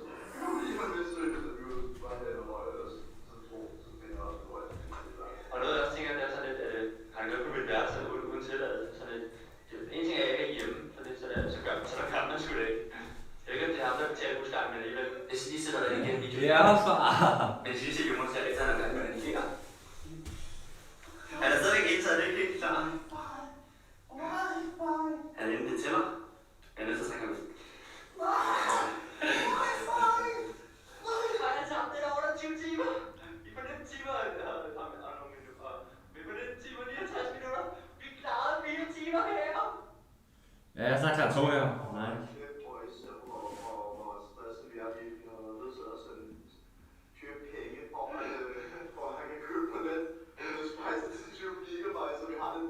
Det var kommet med fri data.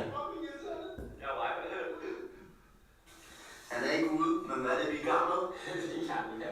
Jeg er gammel over, og det er min egen mobil, der er gammel over for penge til sig selv, så vi kan købe data. Vi spejler til 20 gigabyte. Vi har ikke overlevet det her. Kom, please, wifi, please. Hvad laver du? Jeg må lige ud og tjekke, at jeg har fået så hvad så?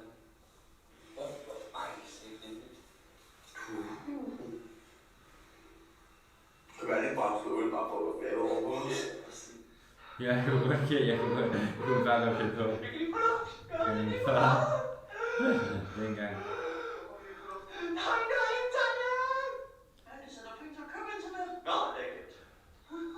Vi skal lige teste, nettet virker. Så vi tager en video her. Gå ned til den her video her, den er mega nice. Jeg er meget kredsen, men... Det virker!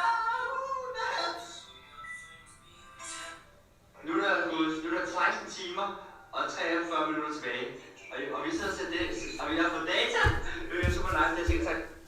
Altså, vi bliver ikke færdige den her måned mere. Vi bliver nok færdige. Vi bliver i hvert fald, jeg tror faktisk, vi er færdige, inden vi rejser. Der er lang vej endnu. Altså, jeg har ikke engang fået min computerbord op. Vi har næsten tømt kælderen til gengæld. Vi har fået sofaen op faktisk. Stuen er der. Vi har fået senge op, nye senge, vi har fået malet. Vi har stadig ret langt, men det er egentlig bare små ting, ikke? For eksempel, vi skal købe nyt skab, og sådan nogle ting og så videre. Men sådan noget tager tid, sådan noget tager altid lang tid. Hvad kan man gøre?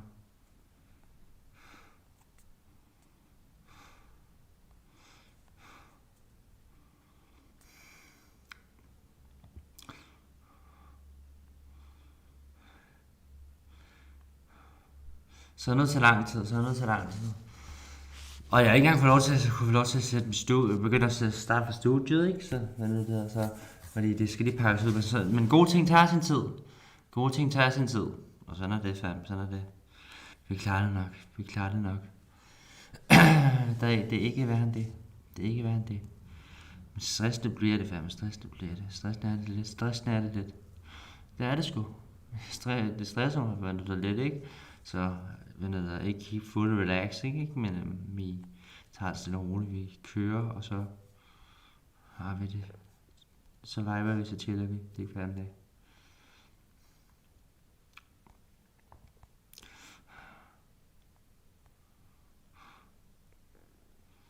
Så, ja. Men der kommer en flytteblok i hvert fald, så det er altid noget, men vi er langt fra færdige. Men lige nu så er det bare sådan små ting, der kommer ind, det er det. Og lige nu så kan vi ikke fortsætte, for min mor har planen jo i hendes hoved. Og hun er på arbejde, hun har ikke været hjemme siden onsdag, så hun skulle komme hjem i dag, og så får vi noget mere i weekenden. Så det er altid noget. Så skal vi i IKEA og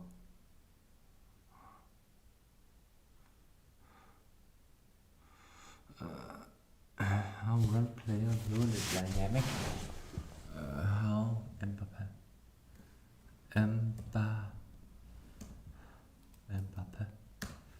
Mbappé. Mbappé. You know how one player ruined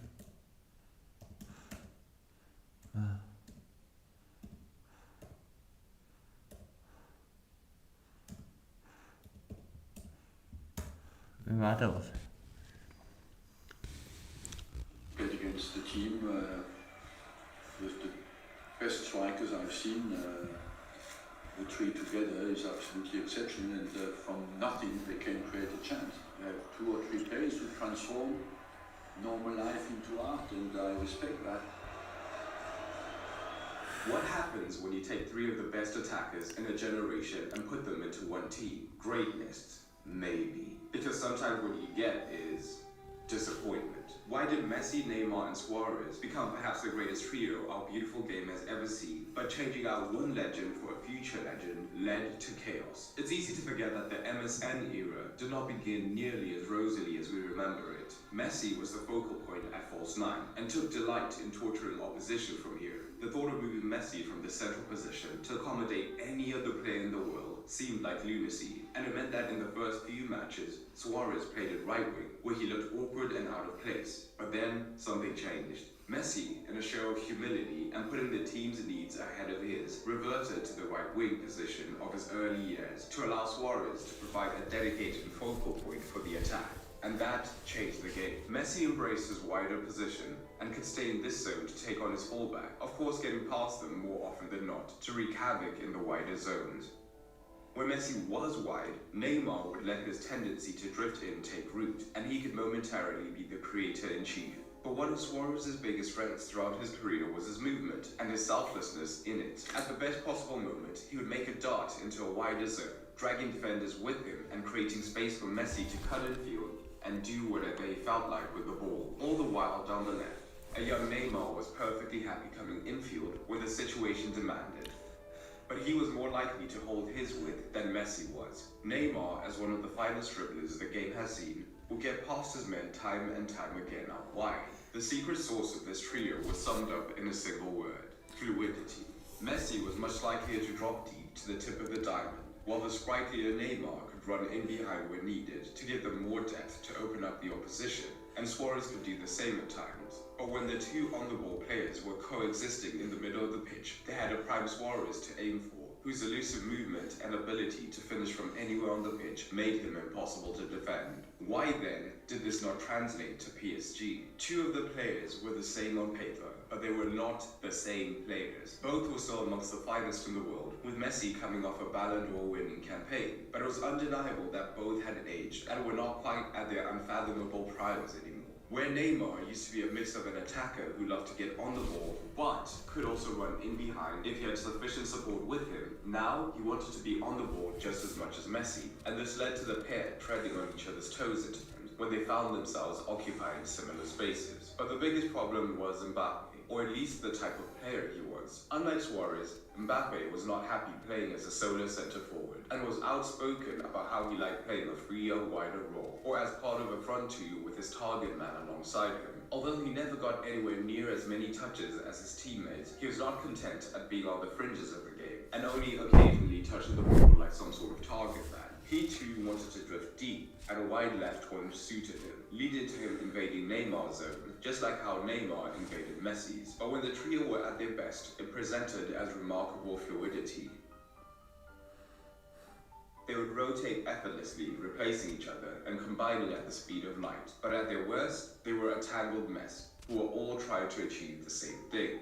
MSN was 3 players, each happy in their primary role, but with enough freedom to express themselves. But PSG was 3 players with ultimate freedom, but none of whom were happy to take up the traditional centre-forward role. But football, of course, is never played in a vacuum, and the team surrounding them played just as big a role. At Barcelona, the front 3 only ever looked at one man in the dugout during the tenure, Luis Enrique. On top of that, they had a first 11 that was almost set in stone, meaning they not only knew their own roles perfectly, they intimately knew those behind them and the movements that they would make. Paris brought with it some instability. In their 2 seasons, they were under the wings of 2 managers. Firstly, Mauricio Pochettino, who struggled to settle on a single formation. fluctuating primarily between a 4-3-3 with Messi wide and a 4-2-3-1 that saw Messi dedicated to the hole. The second season saw Christophe Galtier come into the side and switch to a back three with flying wingbacks. Barcelona was a possession side and had a clear identity, with their primary roles to keep possession and move up the pitch in a controlled manner.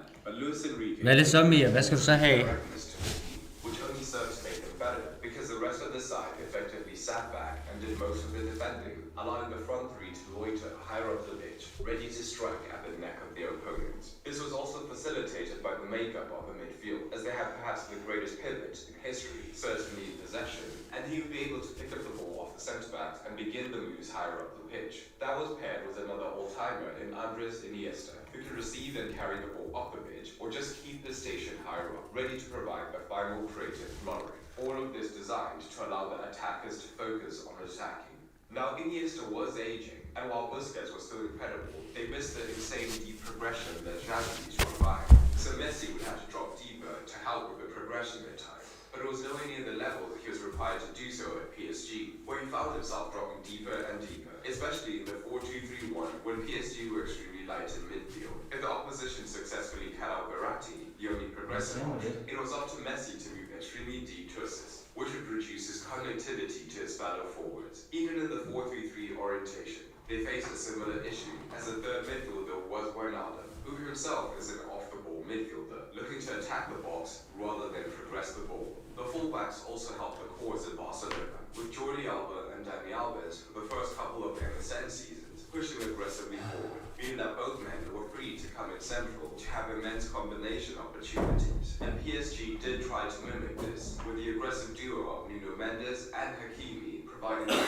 And while of course the three did have their own unique spark, the positional overlap due to not having a dedicated forward did begin to show some strain. Their vulnerability to counter-attacks was also interesting to note, with just two men in the midfield and occasionally a third attacking midfielder. When the fullbacks pushed forward, they left the midfield and defence exposed, and the opposition feasted on this, with teams having more success on the break, particularly during the final season of this front three. This in fact is part of the reason Galtier opted for the back three, giving them more solidity, although it was to limited success. But MSN also faced similar weaknesses at Barcelona, especially when both fullbacks pushed higher up. However, at times the more considered attacking play allowed Barcelona to Det er slet ikke et quizspil, der fødselsdagsgave til min far.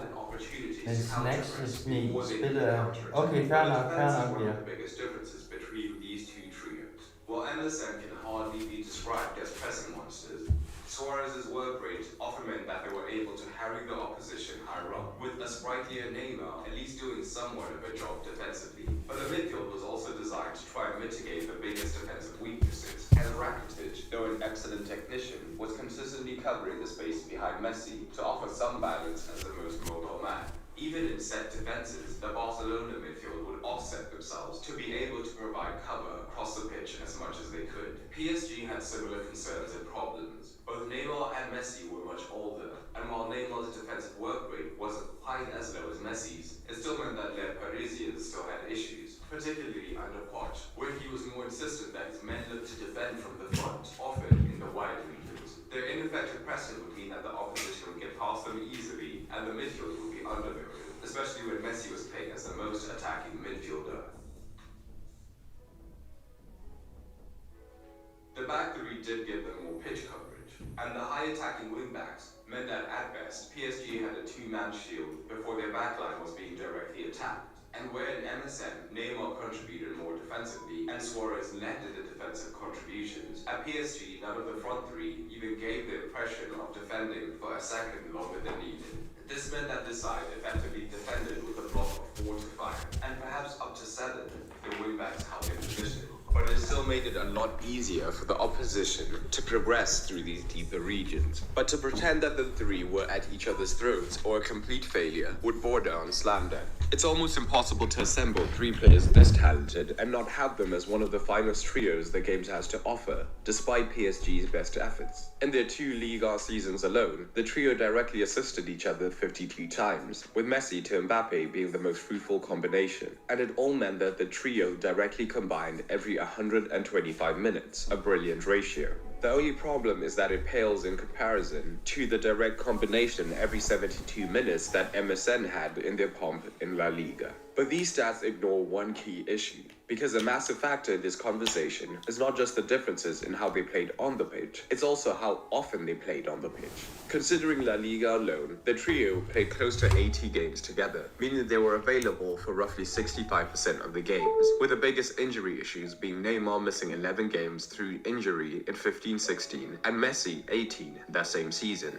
But PSG's trio was never plagued with injury. Messi missed 15 total games in 21-22 and 8 further ones the next season. But Neymar was even more injury prone, missing 38 games in all competitions, the equivalent to a full league season, meaning they only ever played together for 36% of the Liga minutes available, a key factor in this tale.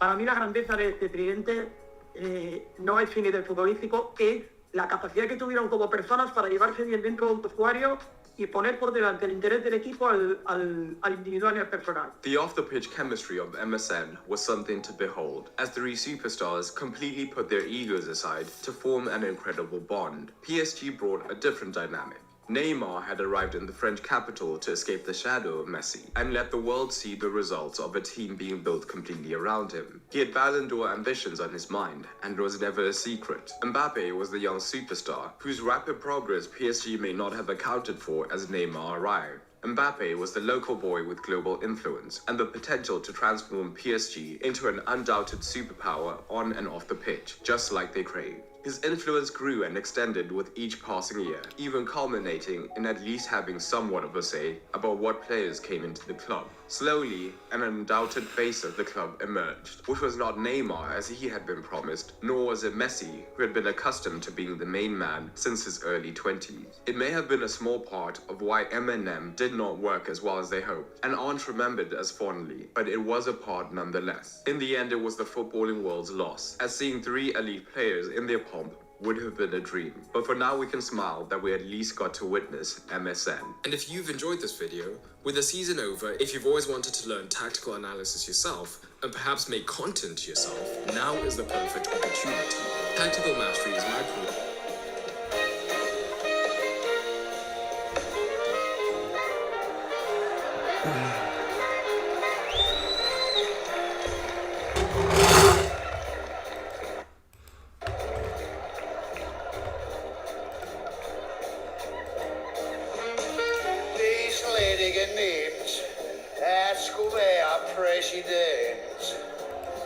Arbejdsbyrden nærmest ekstrem. Men der hvor det slår klik, det i indrigspolitik. For der har jeg et kæmpe problem. Hallo, slip it go! Oh shit! Så kom tilbage. Og jeg vil styre USA. Og ikke, jeg er klar til kamp. Helt ude at tøge og rander. Jeres fremtid der bliver, at I gør som jeg siger. Aldrig i livet. Og i øvrigt kan I rende med røven. Perfekt, Christian, perfekt. Han er en forbryder, og det Ja. er inkompetent. Der er meget på spil, og I må bare se til, hvis jeg bliver valgt som den næste præsident. Her står vi sammen igen. Jeg er stadig præsident. Nej, det er virkelig godt. Husk gamle Methusalem. Pas på ham der, for han er fuld af løgn. Det er bedre end at være dement. Men uanset, så er det en af os, der bliver den næste præsident. Her står vi sammen igen. Her har vi lige sunget din skørstil. Lad os håbe, han overlever. Den sangen er forbi. Vi er Donald Trump, og det er CVK, og vi byder alle trods. Så til november er I tvunget til at vælge en af os.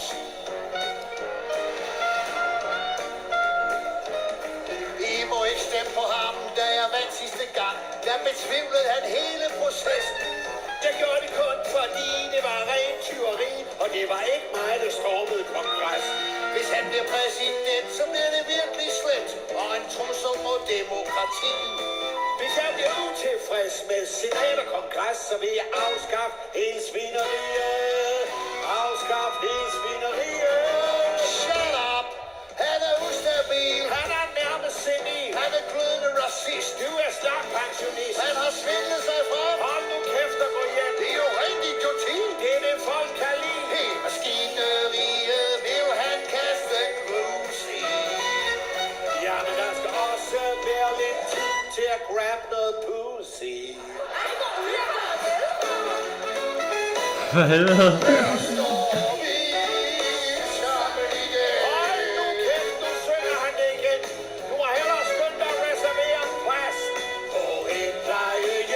Ja, men det er sjovt. Og det er slimet jo, og skønt vi er omkring de 80, så er vi stadig fedt på fejl. Og klar til forår igen. Vi er klar til en tur i Malaysia igen. Det ene også afgør jeres fremtid. Og I Crazy. til at vælge med to held, gamle, krig, hvide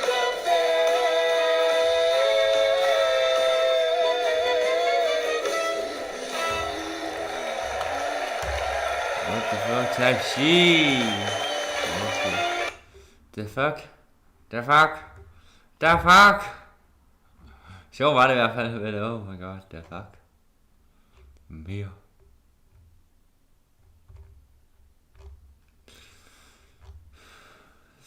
Det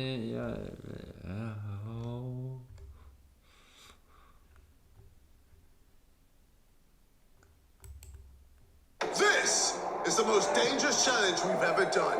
We have 10 KSI fans stepping into the ring one by one against 4 real fighters.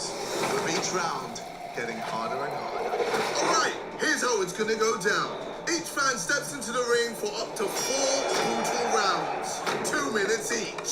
The first round starts at £1,000 and the money doubles for every round they survive. After every round, they get a choice. Take the money and walk, or continue to win more money and risk it all. The deeper they go, the bigger the prize, and the tougher the challenge, with the current British champion being the final round. If they survive all 4 rounds, they will walk away with £15,000 and a Misfits contract. And don't worry, we've got medics on site and everything's under supervision. Now, let's meet the fighters standing in their way. Modine, the only man that could make Ashton Hall run faster than I show speed. Danny Harris, he's had a glow up, but can he show up against these KSI fans? King Kenny, many men wish death upon him, but he always proves why he's the king. Fox the G. He's not out of Spartan. Tame the shark, but will anyone survive against the fox? Ty Mitchell. He beat Idris Berger. Now he's back for Misfits 22 on August the 30th. Will anyone survive against him? Fidel Riley. A man that needs no introduction. The current British champion. 2 minutes with him? I mean, you gotta be built different to survive that. And here are the KSI fan fighters. Stepping in as today's referee. The one, the only, the legend, the MVP, Michael Venom Page. Enoch Taffer versus Modine. Enoch, are you ready? Oh yeah! Chill. Modine, are you ready? Well, he's going to be running from you. 3, 2, 1, let's go. Be quiet. Oh!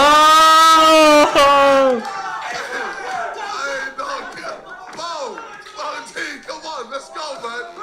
Hvad snakker folk om? Det er en banger, det her. Enoch hasn't even thrown the punch. What's going on?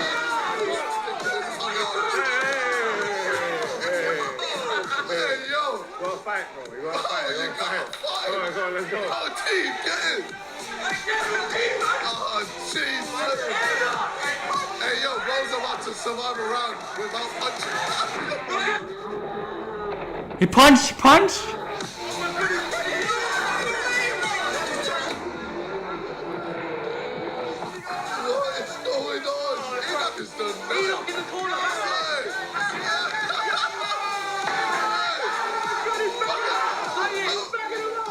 Surviving. No Dean's surviving. Bring the fucking crowd back. Oh! Easy ban.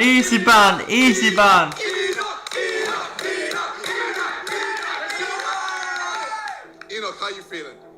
I'm guessing like a motherfucker. Oh, for real? Yeah. But honestly, you didn't need to do anything. I see him on TikTok coming up, screwing up the back, man. Ashton Hall, bro. You spoke to Ashton Hall. But he made Ashton Hall run. Bro, but he wants to run to me, bro. Oh my God, go home. Your mum must be disgraced. Alright, so, do you want to continue? Of course, my boy. You want to continue? Yeah. You sure? What type of question is that? Yeah. Okay. Let's go. Oh shit! Don't be fooled by that first fight. Things are only going to get crazier from here. The next fights are tougher, wilder, and way more intense. And let's just say, one of the fighters will be feeling the effects. This was just a warm-up. The real drama starts now. Enoch versus King. 3, 2, 1, let's get it. Okay. Oh, great action now. Oh, good job.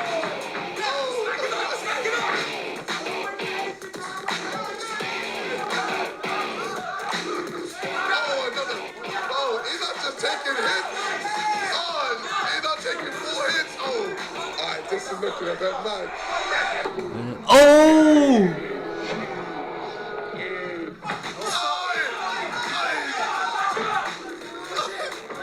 Oh! You sure you want to continue, buddy?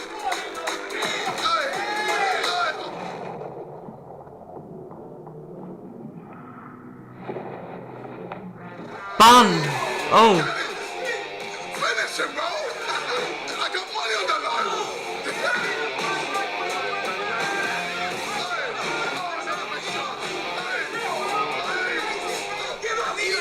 Hey, you gotta fight back, Enoch!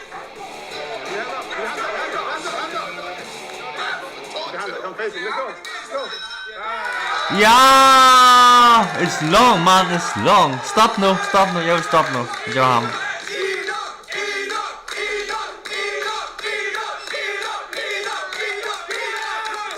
How you feeling after that?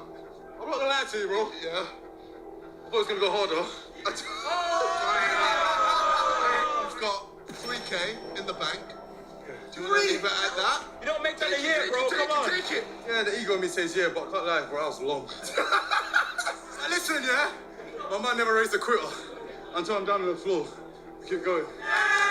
Oh! Enoch versus Ty Mitchell. 2 minutes. Yo, Enoch, stop praying, bro. Stop praying. Man said stop praying. Why the fuck am I doing this? 3, 2, 1, go! Let's go. Just shoot. That's it. Yes, keep blocking. Face it. Don't turn. Hey, you gotta fight back. Gotta fight back. Oh. Yo, that's a count. Alright. First knockdown. Just shoot.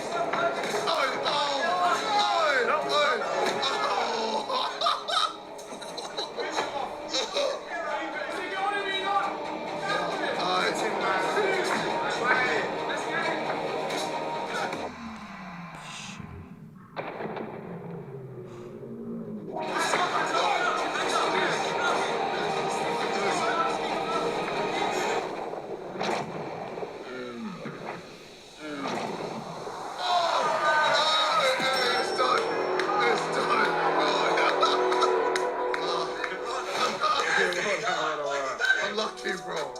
Unlucky, man. Unlucky, man. You did well, but yes. I'm sorry, man. How does it feel to not leave with any money? I think it's a fucking setup, bro. I think it's a setup. Listen, yeah? At least I said, yeah, I'll try. Rather than saying no straight away, bro. I knew I was gonna lose, but at least I tried, bro. Ja, præcis. Hey. King. You know what? You smashed it. Still smashed it. What am I doing? But you're still lost. Hey, unlucky, man. But thank you for coming through, man. Anyway, Ty Mitchell saved you a lot of money today. Yeah, I'm very glad. Thank you, Ty. Smashed it. Keeping the funds alone. Dan, are you ready? Danny, are you ready? Let's go. 3, 2, 1, begin. Danny, let's go. Oh, big overhand already. Okay, interesting. Oh, okay. Oh my. Dan coming with a bit of skill here.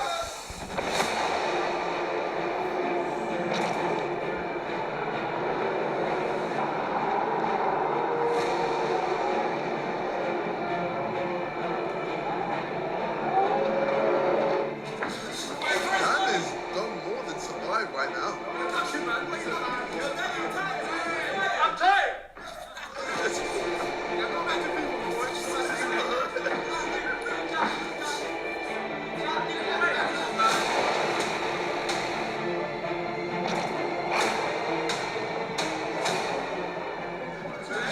It's long, man, you know.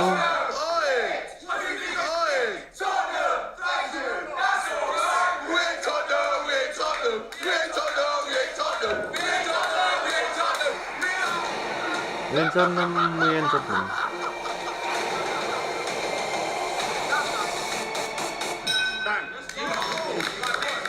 It's long, man, it's long.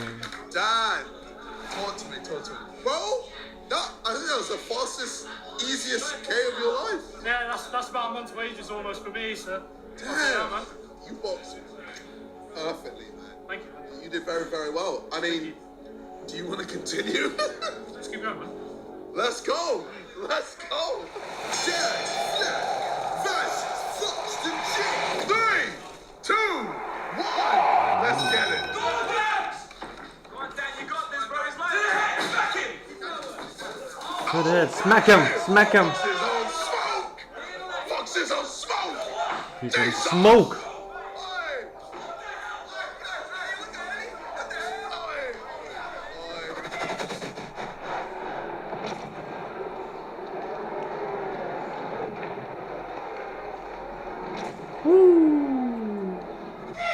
Fox is running on.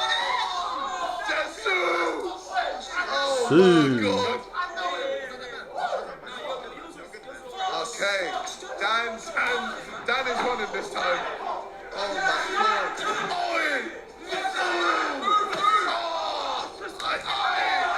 Taking legs.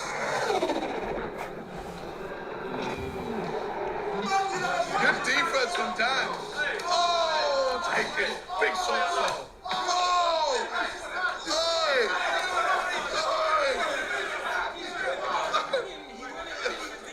Bangers. Yo, Hub! Look at him, man! Jab, Dan, jab. That's it. Oh!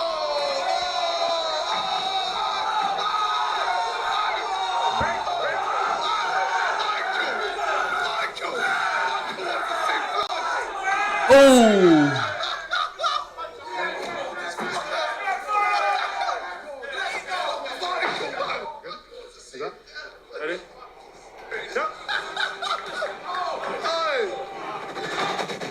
Oh!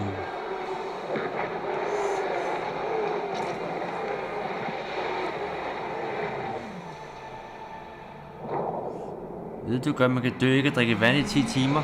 Ja, men jeg må gerne drikke det er ikke fordi jeg ikke må drikke noget.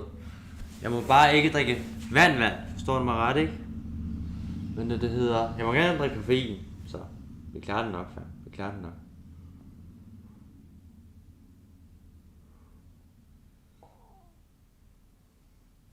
Altså, jeg må gerne drikke sodavand og cola, men jeg må ikke drikke vand. Det var det challengen var af Valdemar. Han er stadig biografen, ham. Oh my god. Men han kommer om en time, siger han cirka. Jeg har set en på Rivemok, tror jeg. Jeg tror, jeg har set en på Rivemok. Velkommen til. Så er du fandt det til en pjuske.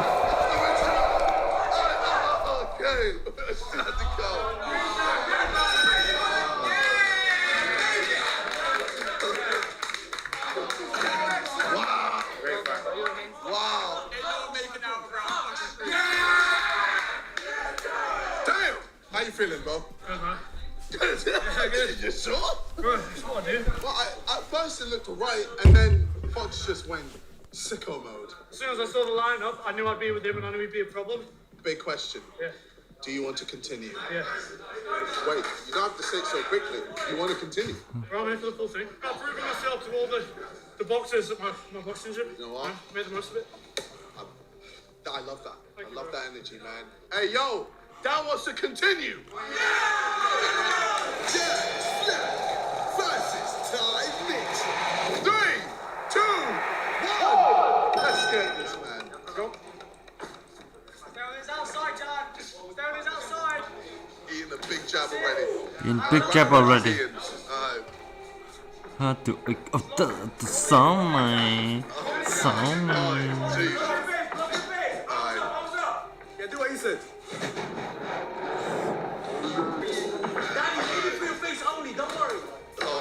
Big shots already from Ty Mitchell. But Dan's done well to stay in the game. Oh, big 1-2 there from Ty. It's long, man. It's long.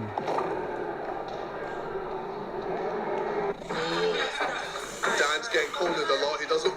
Dan wants to probably stay out of the corners.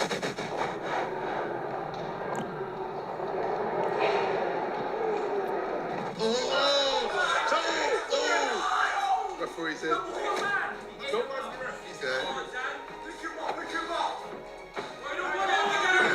Oh, okay. Let's go, Dan. Go for it. Let's go, Dan. More of that.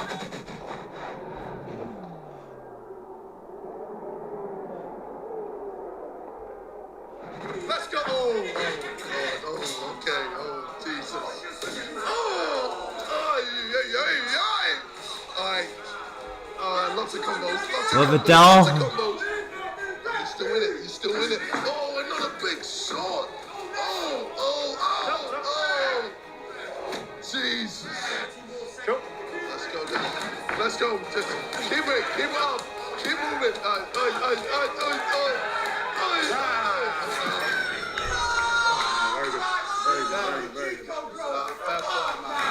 Fair play, man. Fair play. Damn. Jeg sætter den her. Ej, det er en god video. Fuck.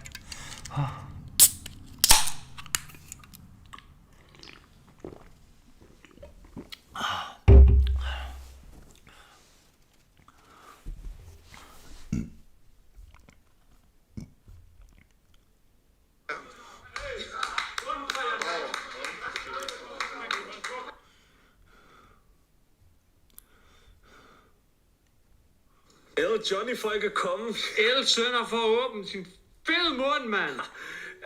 Helt ærligt talt, kan vi lige blive enige? Altså, hvis der er en person i verden, der elsker Johnny.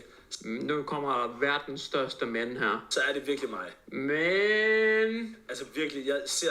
Ja, okay, vi har fattet det. Det er glazing season, men det er kun fordi, der kommer et kæmpe mænd her. Så meget Johnny Gade, ikke? Og det er klassisk sønder, han kan ikke rigtig få sig til at sige sin rigtige holdning. Så han bliver nødt til lige først at glaze den helt af på mig, ikke altså helt til roden. Og så kommer mændet, i stedet for bare at sige sandheden fra start af. Men der kommer mændet. Ja, så kender vi ham, ja. Hvad så? Her kommer den rigtige holdning. Det her koncept er lavet til Johnny. Nej, det er det ikke. Det er lavet til nepotisme. Nepo-babies. At den mand ikke kommer og performer, det synes jeg er skuffende. Ja, men ved du hvad, sønner? Decideret skuffende. Du er skuffelse. For kulturen, at Johnny han ikke tør. for kulturen, at jeg hader, at han skal sige, at jeg er bange. Det er så barnligt, det er så børnehave. Du tør ikke, du er en bange buk. Og især det irriterer lidt, fordi han ved godt, at jeg synes, det er irriterende. Hvor er det sindssygt, en voksen mand sidder og kalder en anden voksen mand på bange for at møde op. Hvad fanden? Prøv at høre. Okay, nu afholder jeg Stream Olympics oppe i Jørgen Bjerg. Så jeg inviterer alle streamere. Det her koncept er lavet til sådan nogen som Søndergaard. Stream Olympics i Jørgen Bjerg. Man skal komme til en 3-minutters audition. Og så kan man godt til ham igen. Så ja, Søndergaard, du må lige køre 5 timer op. Og så må du lige så streame lidt, 3 minutter. Så må du lige køre 5 timer hjem igen. Og så i næste uge, så er der så bootcamp. Der kommer Markus HD og underviser lidt i, hvordan man bliver en bedre streamer. Det kunne du nok godt bruge. Det er også sådan 5 minutter, 10 minutter. Og så, jeg holder med Johnny her. Og så kommer her. der så bootcamp mere. Og så kommer der en bootcamp mere, og det er også... Altså fandme, ved du der, altså... Jeg sad og snakkede med Asmus, ikke? Ved du der om... Fordi jeg ved, der er YouTube-historie, jeg ved, der er nogen, der... Jeg ved, der er mange, der siger, jeg ved ikke, du har set mig, så... Det er min vits, ikke? Så jeg tænker sådan lidt... Så må ikke Johnny også har. Jeg tager ved på... If you get what I mean... Altså spørg Kasper, subscribe til Map Gaming. What the fuck? Obvious. Men... Tænker jeg ved det fandme, ikke? Det ved, hvor... Johnny og pædagogen på dansk YouTube, ikke? Så han er sikkert her og taking drugs on my bits. Så jeg var mit skideballe. Forstår man ret? Ikke at have en, jeg elsker Johnny. Det er ikke sådan noget der, jeg sætter han synes ret chill. Siger han ikke, jeg skal sidde og glaze. Jeg tænker bare sådan lidt... Men jeg får snakke om det, hvad det der, at Johnny kan jo godt lide det der ikke er mainstream, når folk gør, hvad de har lyst til, ikke? Og han har jo selv været i mine sko. Han har selv været i mine sko. Han ved godt, hvordan det er at være underground YouTuber. Så ved han sikkert godt kan sætte derinde, hvor jeg er lige nu. Så i sidste ende, så thank you, Johnny. Jeg tror, han kigger på min kanal, når han de gange, han gør, ikke? Og så siger han sådan lidt, ham der, han er fint nok. Han er min yndlings. Yes, jeg bliver kongens yndlings. Men det hedder, jeg tror også 100%, hvad det hedder, without a shadow of doubt, hvad det hedder. Lad os sige, hvad det hedder, I'm pretty good at this track, I'm only getting better. I set the bar for this lane. Jeg kan gå forskellige steder. Men det hedder, jeg vil aldrig lave et diss track på Johnny Gade, medmindre han laver et på mig først, ikke? Forstår mig ret, men det hedder, men I got love and respect for him, so I don't want to start, så det vil være så lidt, og hvad? Så jeg tror faktisk ikke sådan noget, der vil sove mig, forstår mig ret, ikke? Jeg vil lige, og hvad? Han siger mit vits, hvad det hedder, men så vil det være, jeg tror den på dansk YouTube i hvert fald, det er ikke IQ versus, men det hedder, versus Johnny, der bliver the real deal battle, det er Pjoska versus Johnny, you know. That is Eminem, Kendrick Lamar på dansk YouTube. Johnny Eminem, det er mig, der er Kendrick Lamar. And he know. Og jeg tror også lige det, hvad det hedder. Også fordi, jeg ved også, folk har set, hvad jeg kan og så videre, ikke? Men det hedder, altså hvis I hører Søndergaard for eksempel. Søndergaard snakker om, hvad det hedder, at Johnny er bange, ikke? Bro, hvorfor svarer, bro, du svarer, du med vilje nu er med diss track. Jeg har sagt, bro, fam. Altså, you don't got respect for your own woman. Altså, forstå mig også ret, du ved. Hvorfor siger du ikke noget, bro? Altså, bror, men hvorfor siger du ikke noget? Altså, du kan ikke sige det offentligt, men hvorfor kommer du ikke ind og tager fat i mig, sønderboy? Hvis du er den mand der. Altså, se hvad jeg har gjort. Bro, det er disrespect. Jeg disrespekter dig fuldt ud på den her. Jeg disrespekter ham fuldt ud, og han skal ikke sige, han ikke har hørt den eller set den, fam. For jeg ved, Broliver har i hvert fald vist den. Så don't think I'm stupid, bro. Don't think I'm stupid, bro. Jeg tror heller ikke, I er dumme, men helt klart, I undervurderer min hjerne. Er det fordi, I går på er det fordi, I var på gym? Rolig.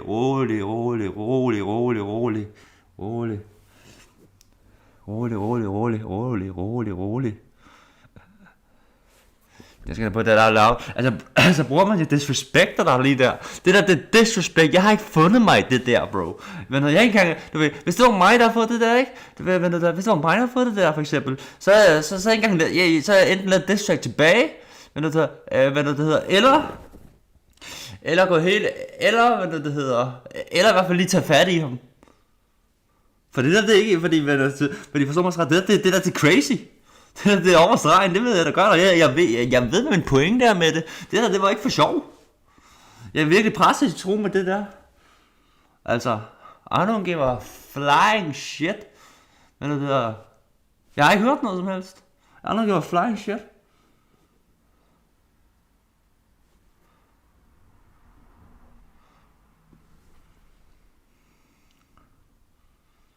Men det, du ved, jeg synes mindre, han er en mand. Altså, han vil gerne være alfa.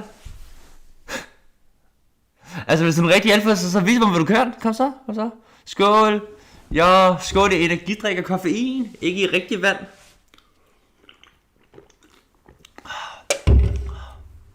Siger det bare. Hvad så, Sonny? God fredag.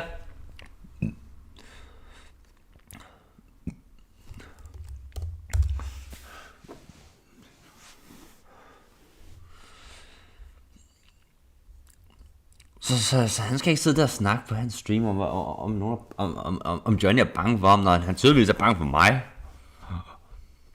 Bro, jeg vil også slå ham. Ikke engang løgn for ham. Du ved, det går helt til det. Han er sådan en person. Du ved, nogle folk har ikke kemi, ikke? Sådan er det for ham. Sådan er det ikke. Du ved, men du ved, og så har man bare lyst til at give ham. Og giver ham en shalamutta. Og giver ham en med shahatan. Jeg har lyst til at slå ham med min sko. Jeg sværger, jeg har lyst til, hvis jeg ser på gaden, ikke? Jeg tager min sko. Jeg jagter ham, og jeg så skal gå med en sko på. Damn, bro.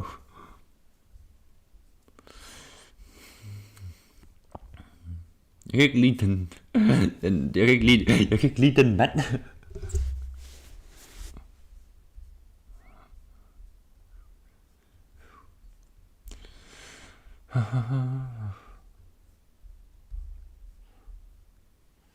Lige over. Tak, Tony.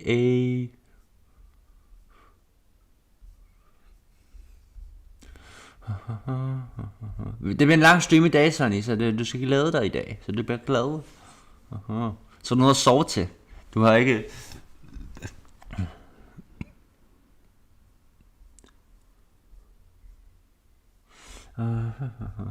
Jeg savner også at spille Among Us. Det synes jeg var meget hyggeligt. Men jeg venter lige på rummet.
Nico.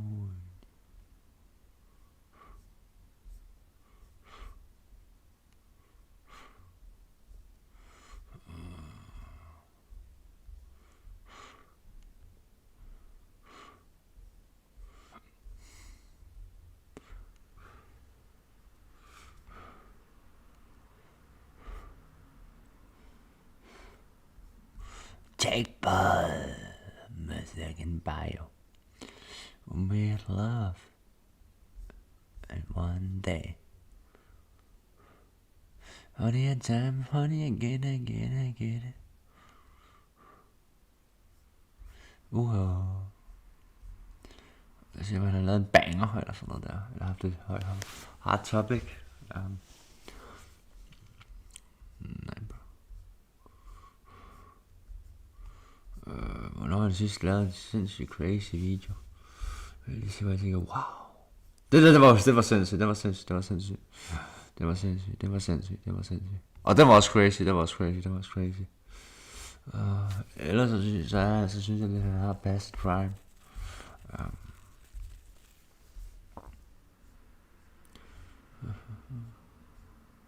Men det der synes jeg også er crazy.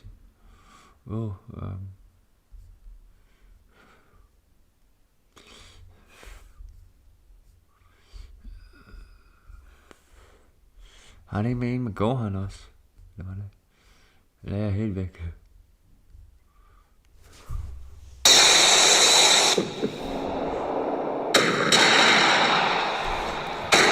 Hello everyone, it's Seth the Programming. With me today, I have Swag Kage.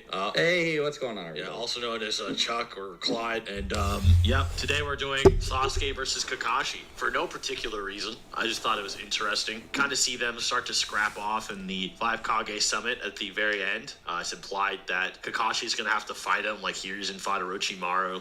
Stuff like that. So we don't want to talk about the 5 Kage Summit too much, as it does seem pretty clear that Sasuke in the 5 Kage Summit, by the time he has the Susanoo and is fighting Danzo, would probably win. While Kakashi could absorb an arrow with his Mangekyo, how many arrows can Sasuke shoot? Kakashi would have to use Kamui to avoid. It seems like it's way easier for Sasuke to fight than Kakashi. Also, Sasuke's speed with that form is just so insane that Kakashi cannot react normally. He has to react with Mangekyo Kamui. So it's very clear that Sasuke probably wins that fight. Pretty much most of the time, unless you think Kakashi like Kamui's his head off. It's always something that could happen, you know? Who knows? But it seems unlikely. Yeah, it's one of those things where, like, if you were to do it in like an RPG, it would be like a 1% to hit, you know? yeah, like a hard to hit, one-hit KO Pokemon move or something. Yeah. So the other thing we're gonna be talking about, I suppose, then, is we want to talk about Pain or Kakashi versus Itachi fight Sasuke, which is probably more interesting. And there's a lot more things to talk about. So I guess I'll let you start since I had like a 2-minute intro here. So I feel like if these two are in character, it probably wouldn't like go to the death unless something crazy happened, right? Because Sasuke at this point in the story is portrayed as like kind of more heroic and stuff. Doesn't like to kill people. You know, all that stuff. Like, he won't even kill the goons that Orochimaru sends at him to practice. He, like, unless you think he was going to Kirin murder all of Team 7. Then, yeah. Maybe. So, the way that you can justify that is, like, maybe he was just going to call Kirin to scare them and make them leave. Maybe. Which I don't think is unlikely, given what he does. Another narrative thing that someone else brought up to me is that, you know, I was talking to people about Sakura's narrative and, you know, trying to justify Sasuke's behavior, and is it like toxic for the heroes to always chase after him, blah blah blah, why is he trying to kill them? And one of the reasons he wants to kill these characters is because he wants to cut off the past completely so he can feel unhindered in his path to be an Avenger and do his thing, where he feels like he needs to find his own path of power, and he feels like these relationships, because they exist, they can hold him back, which might explain why he might launch a Kirin at Team 7 or, you know, be like, oh, Kakashi, I wanted to kill you really bad, or like, you know, stuff like that, or like Naruto, I need to cut you off and murder you at the end, or I need to kill Sakura or something like that. That could be reasons why, but maybe you could argue he's heroic and you wouldn't want to, but it doesn't really matter. The other thing, I guess the other thing for that is that at this point he had like completed his training, right? So like he didn't really need to like not think about them because he was gonna go fight Itachi regardless. But yeah, like you were saying, it doesn't really matter. Yeah. Kakashi tries to kill Sasuke. It's questionable whether or not Sasuke would try to kill Kakashi, but I'm leaning towards he probably wouldn't. For Kakashi, he tends to. So this is his whole thing throughout the entire series, even against Zabuza when he was rusty, is he always holds back. like almost always holds back. One of the only times we see him not holding back is when he's saving someone else, or after the death of Edo Zabuza, where he says, all right, I'm mad. Like, I'm actually going to go all out. Like, this war needs to go. Like, and it's actually explained in the data book that he never uses strength unless it's needed. Which also explains one of the reasons in the Zabuza fight, like after Zabuza killed Haku, or he killed Haku and then Zabuza tried to slash him, why he was started like to backhand Zabuza, because Zabuza started becoming like conflicted and Kakashi started getting mad. And he's like, no, dude, you need to wake up a bit. Like, you're clearly not doing what you believe and stuff like that. But a good example of this is when fighting Kakuzu, he never whips out the MS, and he only implies he was going to whip it out at the end when Kakuzu was going to blast him when he's on the ground with fire. And then he's like, yes, I could have beat Kakuzu with MS, but I'd be in the hospital right now, and I was trying not to. So you could argue the same for Sasuke, that he just would not use the MS at first. Whereas Sasuke might not use Curse Mark 2 at first, and with Kirin, he doesn't use that until he's out of chakra at the very end, which was his grand plan versus Itachi. Yeah.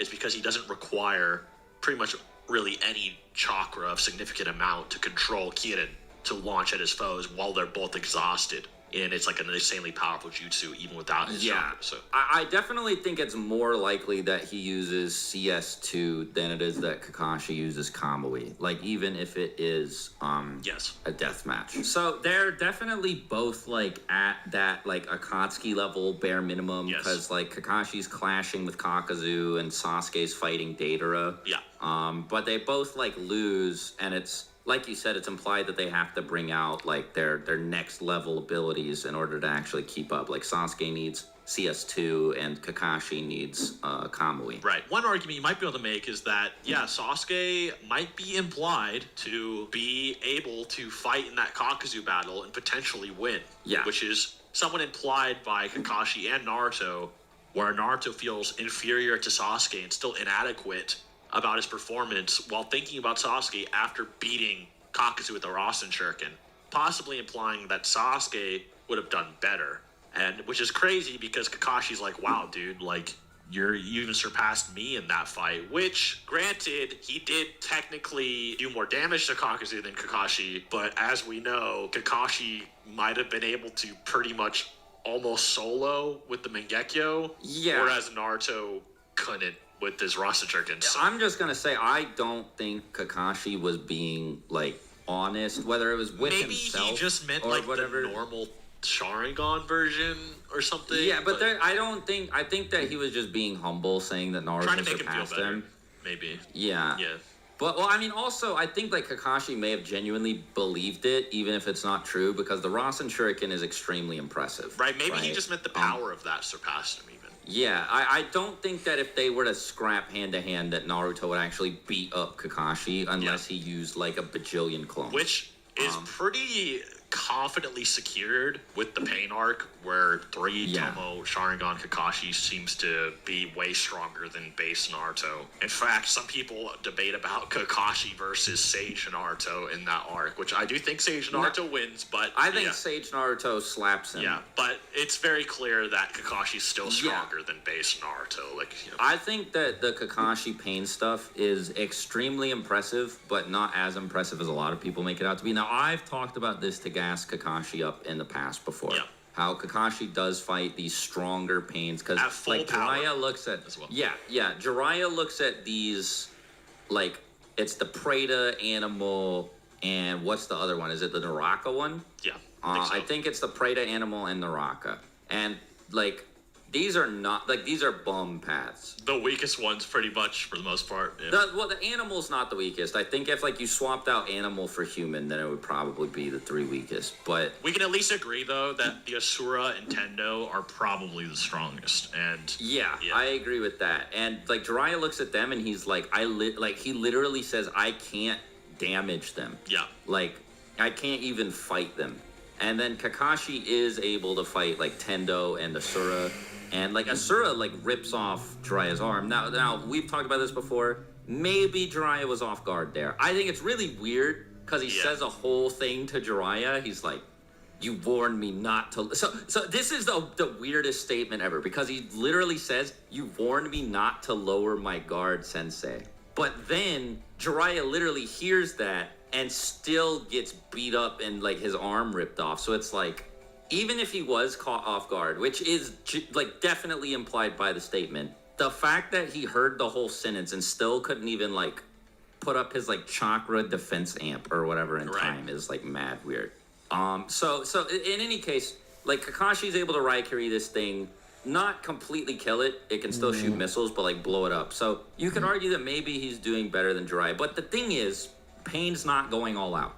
Yeah. Pain is like, I kind of need to know where Naruto is. Can you tell me? Kakashi's not cooperating. And then he's like, oh, okay, you're a little bit of a problem. I'm just going to kill you. And then he just two taps him pretty much. So yeah, Kakashi's just out of the equation. So now I do think it's very impressive that he was able to get Pain to like recognize him as a threat and say, oh, I need to get rid of you. But it's disingenuous to say that he was like beating up Tendo and what's even crazier is that the Tendo Pain is able to stab Kakashi and damage him faster than anyone in the series we've seen. Like, no, not joking. I think he does it faster than anybody. The only other, like, examples are, like, say, Madara ripping out his eye or something when he's, like, fatigued on the ground or something, you know? But, like, full power Kakashi, Pain, it messes him up faster than pretty much anybody just by himself while trying not to kill him. So, yeah. He actually dodges his Raikiri point blank as well while doing it. So, it's clearly not that crazy, but it also depends how strong do you think Kakashi gets after the Pain arc. You know, do you think that every fight his Mangekyo and his Sharingan massively evolve, which might be stronger than Kakashi does react to MS Susanoo Sasuke's arrow, which would speed blitz anything Sasuke's done before that. So if you don't think Kakashi got that much stronger, then Kakashi would probably stomp CM2 Sasuke or speed blitz him pretty badly. Yeah. Which maybe it makes sense if you think that even, you know, Pain would do extremely well in the Kage Summit as well, which might be narratively implied. And then, you know, you have Kakashi keeping up with Kage Summit, Sasuke with his MS somewhat. So that depends as well on how much you think Kakashi's grown. Some people like to think he grows astronomically. Some people think he doesn't really grow that much at all. And we just, you know, it depends. It's not really stated. It's one of those things where, like, how much, like, when he stumbles back, like, after he does it, like, he's clearly, like, shaken just by trying to even, like, and it's not like the force, like, the concussive force or whatever caused him to stumble. It's like he struggled to catch the Susanoo arrow in time because of how fast it was. Yes. Whereas, like, he didn't really have trouble doing that with, like, the Asurapad's missile.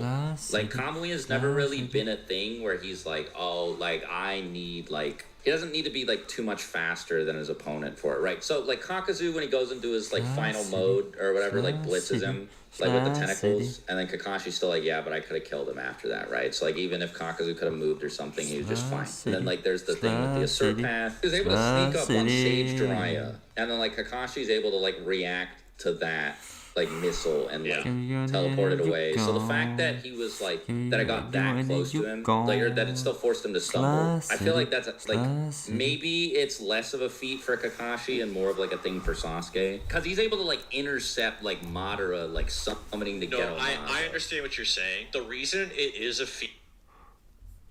Kom en gang før. Jeg synes, det gik godt. Jeg synes, du kan det. Så alle sammen, og det er virkelig, det bliver ret forventet. Jeg har gjort det her før, og bare okay, men jeg er sammen med Kasper.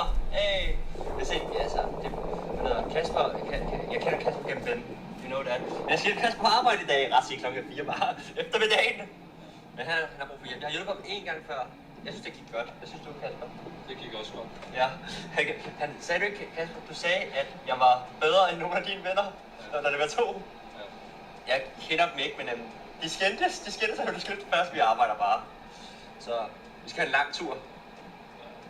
Så, men det var også sidste gang da Kasper spurgte første gang, så var klokken 1:12. Jeg tror, Kasper, og det var ikke en normal rute, det var en ny rute sidste gang. Men nu skal vi have en skambende rute, men han henter mig, fordi han har brug for hjælp. Ja. Det er godt. Når det er så er det godt, jeg kan. Vi er færdige med at gøre nu. Vi har lige afleveret sidste pakke på en efterskole. Det var Det var lidt mærkeligt at være på den efterskole. Det er især fordi vi ikke har gået på efterskole i flere år. Jeg gik faktisk på den efterskole, jeg kiggede på, men det var faktisk året efter jeg stoppede. Men jeg kan ikke have spillet lidt hister her. Ja. For her. Væk, Kasper. Vi skal væk fra den efterskole. Vi skal bare væk fra det. Nu skal vi i en anden by. Hvad er det? Høng eller Høng? Vi skal til Høng. Det bliver ikke bedre. Alle jer mennesker, der siger, at den, der kører pakker, ikke kan finde ud af at køre bil. Nej, det er jer, der ikke kan finde ud af at køre bil. Vi skal skynde os. Er det rigtigt? Det er derfor, det er derfor, vi laver nogle... Derfor, der er pakkeudbredning. Det er sådan nogle mærkelige ting, hvor det vil gå galt. Det er fordi, vi skal skynde os. Hvis I gerne vil vide, er det ikke derfor, Kasper? Det er jer, der tror, I skal tage hensyn. Nej, I skal bare køre, som I skal. I skal bare køre, som I skal bare finde ud af at køre. Og så bare... For eksempel, der var en gammel mand. Han troede, han fyldte. Nej, vi skal bare videre. Jesus. Så vi har fået Smedby, vi har afleveret en pakke. Så vi har afleveret nogle pakker. Vi har været på Smedby, og I hørte sådan det. Så vi har været der, hvor Asmus. Vi har været Asmus og Joes gamle by. Nogle andre selvfølgelig. Men jeg så ikke Asmus. Måske en skønne dag. Kasper? Nej. Hvor shit. Typisk Kasper. Klokken er 10. Om aftenen, vi stadig færdige. Vi er næsten færdige. Men jeg er faktisk der, hvor jeg vil faktisk... Jeg vil bare lige der. Altså ikke på Kasper eller nogen, du ved. Og jeg tager på det, for jeg vil bare være færdig. Jeg vil spise. Se. Sådan. Jeg vil gerne vise, hvad det var. Og det er Kasper arbejder. Det pakker. Jeg vil skænde. Jeg optager stadigvæk Kasper. Det er bring. Jeg har været der hele dagen. Der er det sjovt, men nu er jeg bare hjem. Og Kasper var også hjem. Er det rigtigt, Kasper? Ja. Oh my god. Sorry. Hey! Ben! Jeg har set ham! Mit liv! Oh my god! Jeg er lige fra tur. Hey, we're back! Hey! Asian boys. Yes. For life. Oh my god, Ben. Jeg har smidt forældre. Oh my god. Ben er i Slagelse! Se, det her bliver god nok. Ben er i Slagelse. Så får vi sådan noget hvad? Så vi har lavet lidt taget der, ikke?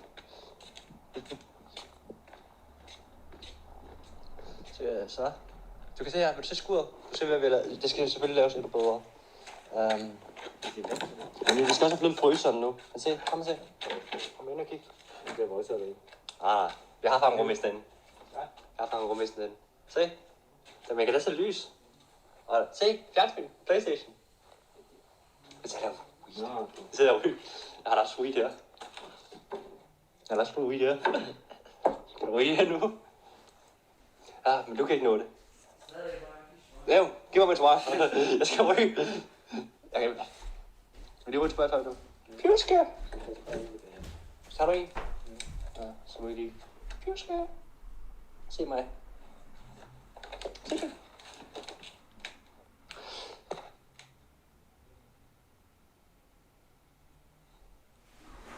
Mest. Jeg skal lige ved et spændende hønsehus. Sådan det. Kig derovre. Derovre. Vi har bygget et kæmpe hegn. Se. Så de kan gå og passe på med at gå derind. Der er masser af hønselår. Hønsehuset. Det vil desværre ikke se høns nu, de sover. Så. Ja. Det. Men snart, Ben, så kan du få lov til at se de høns. Og møde Clara og Lotte. Og chicken salsa uden salsa. Og Cigarette Gerard og Sarah. Vi rører lige en smøg, før vi siger farvel. Vi har ikke fundet en ny aftale. Vi rører lige en smøg, før vi skal Cigarette Gerard og chicken salsa uden salsa. Cigarette Gerard. Og Cigarette Gerard og Sarah. Vi rører lige en smøg, før vi siger farvel. Vi har ikke fundet en ny aftale. Men jeg har i hvert fald skrevet til Ben. Hvad var aftale? Så husk at like denne video, bare der med. I har 10 sekunder til at like denne video. 10, 9, 8, 7, 6, 5, 4. Prøv at se, om står på min computer. Nej, jeg savner lyst. Hej alle sammen, det er der mors tid! Nej! I børn har ventet på det, og nu får I det. Ja, vi har Asbjørn med, Markus og den rigtige Markus. Hey, tak! Det er vores 3. jeg tabt den pakke smøger. Den der pakke, mener jeg. Jeg tabt den. Langt væk. Ude på gaden. Langt væk.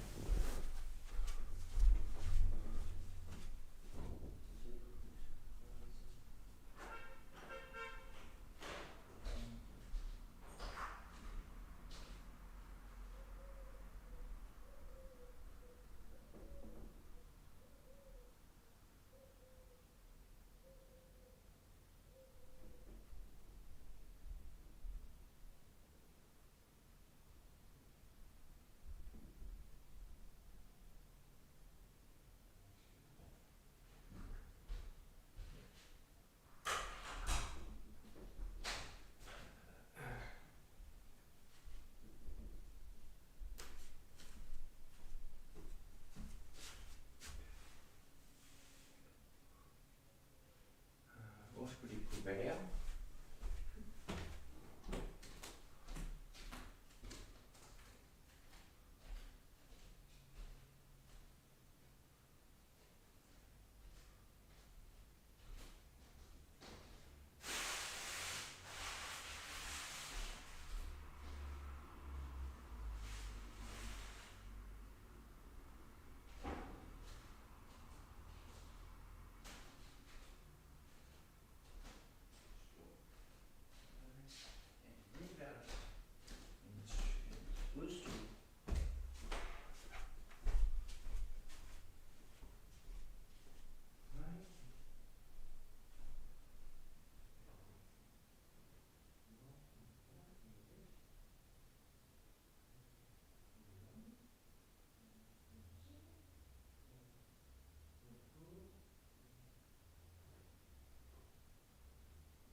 Mest fordi, for jeg prøver at vinde den pakke.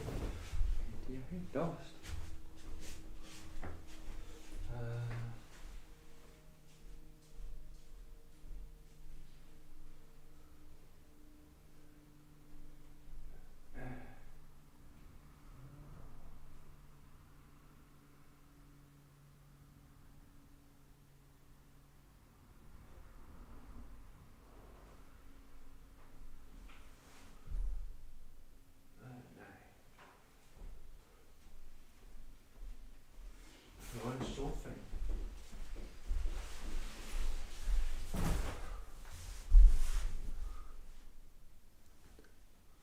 Nej.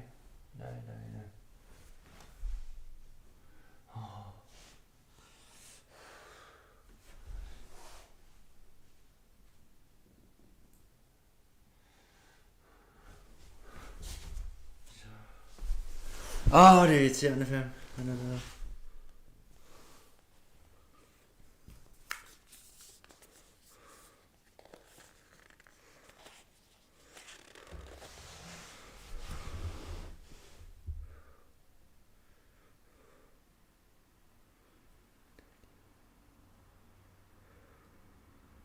Men den pakke helt.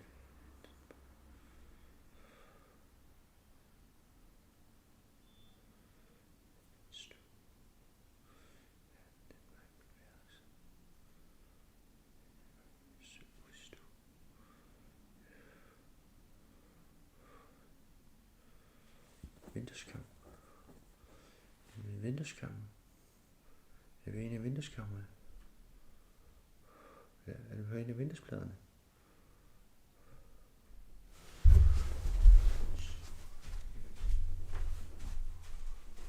Jeg skal bare have kigget over.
Skatterne skal betales. Shit. Hvad så mere? Og vi er på 3 timer. Valdemar kommer at starte til færdig med Jurassic World. Det skulle have valgt noget mere, hvad det hedder. Jeg synes det. Jeg er stolt.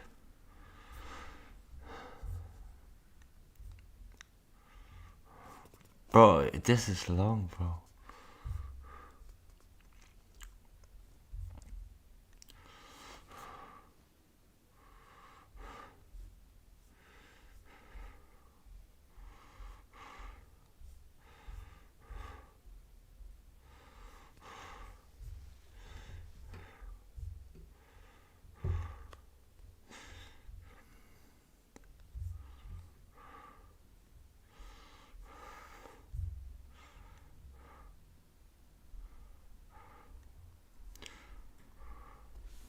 Også mig, bro. Også mig.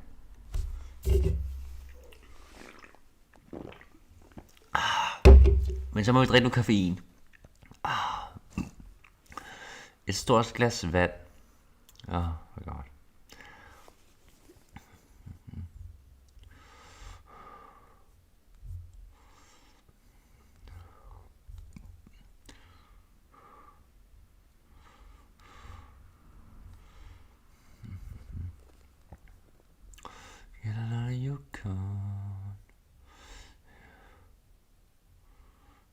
En spændende video, mand. Oh my god.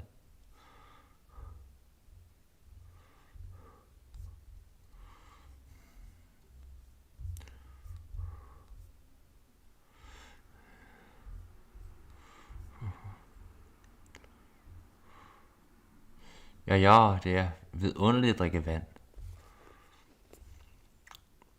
Men sådan er det, fam. En challenge er en challenge. Der er ikke noget at gøre. Jeg vil betale for det her, så. Det er sådan, det er. Valdemar doneret. This kid is scary. Oh, shit. Can I get another Yukon? Jeg skal også have lavet noget mad i dag. Shit. Jeg har spist min bagel selvvis, men jeg er mæt. men jeg tænker, jeg laver, når jeg er sulten. Jeg laver bøffen, når jeg er sulten.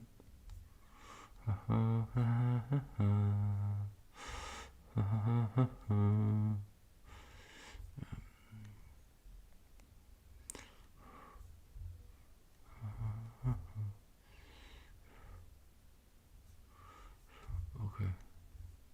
Der er ikke så meget godt her. Jeg synes, der er bedre videoer på min Team Pjusk. På den her, ikke? Når jeg trykker på startsiden. Synes jeg personligt selv ikke på noget der. Ja. Nej, hvad så bouncer? What the fuck? Crazy. What's nobody see? Break. Footer solgt. Hvor er den McDonald's mukbang footer? Jeg venter.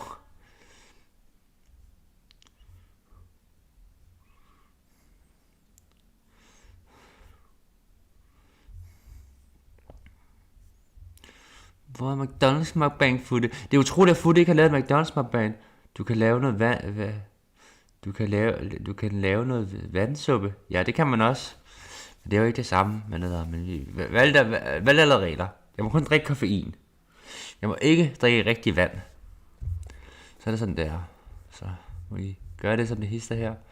Der er ikke så meget at gøre for men en aftale er en aftale. En aftale. Og valgte jeg lige nu ud at se biografen og se Jurassic World. Så vi ved på, at han kommer tilbage. Altså jeg vil tilbage lidt efter, omkring 3 timer. Så han er nok tilbage lige om lidt. Tror jeg cirka.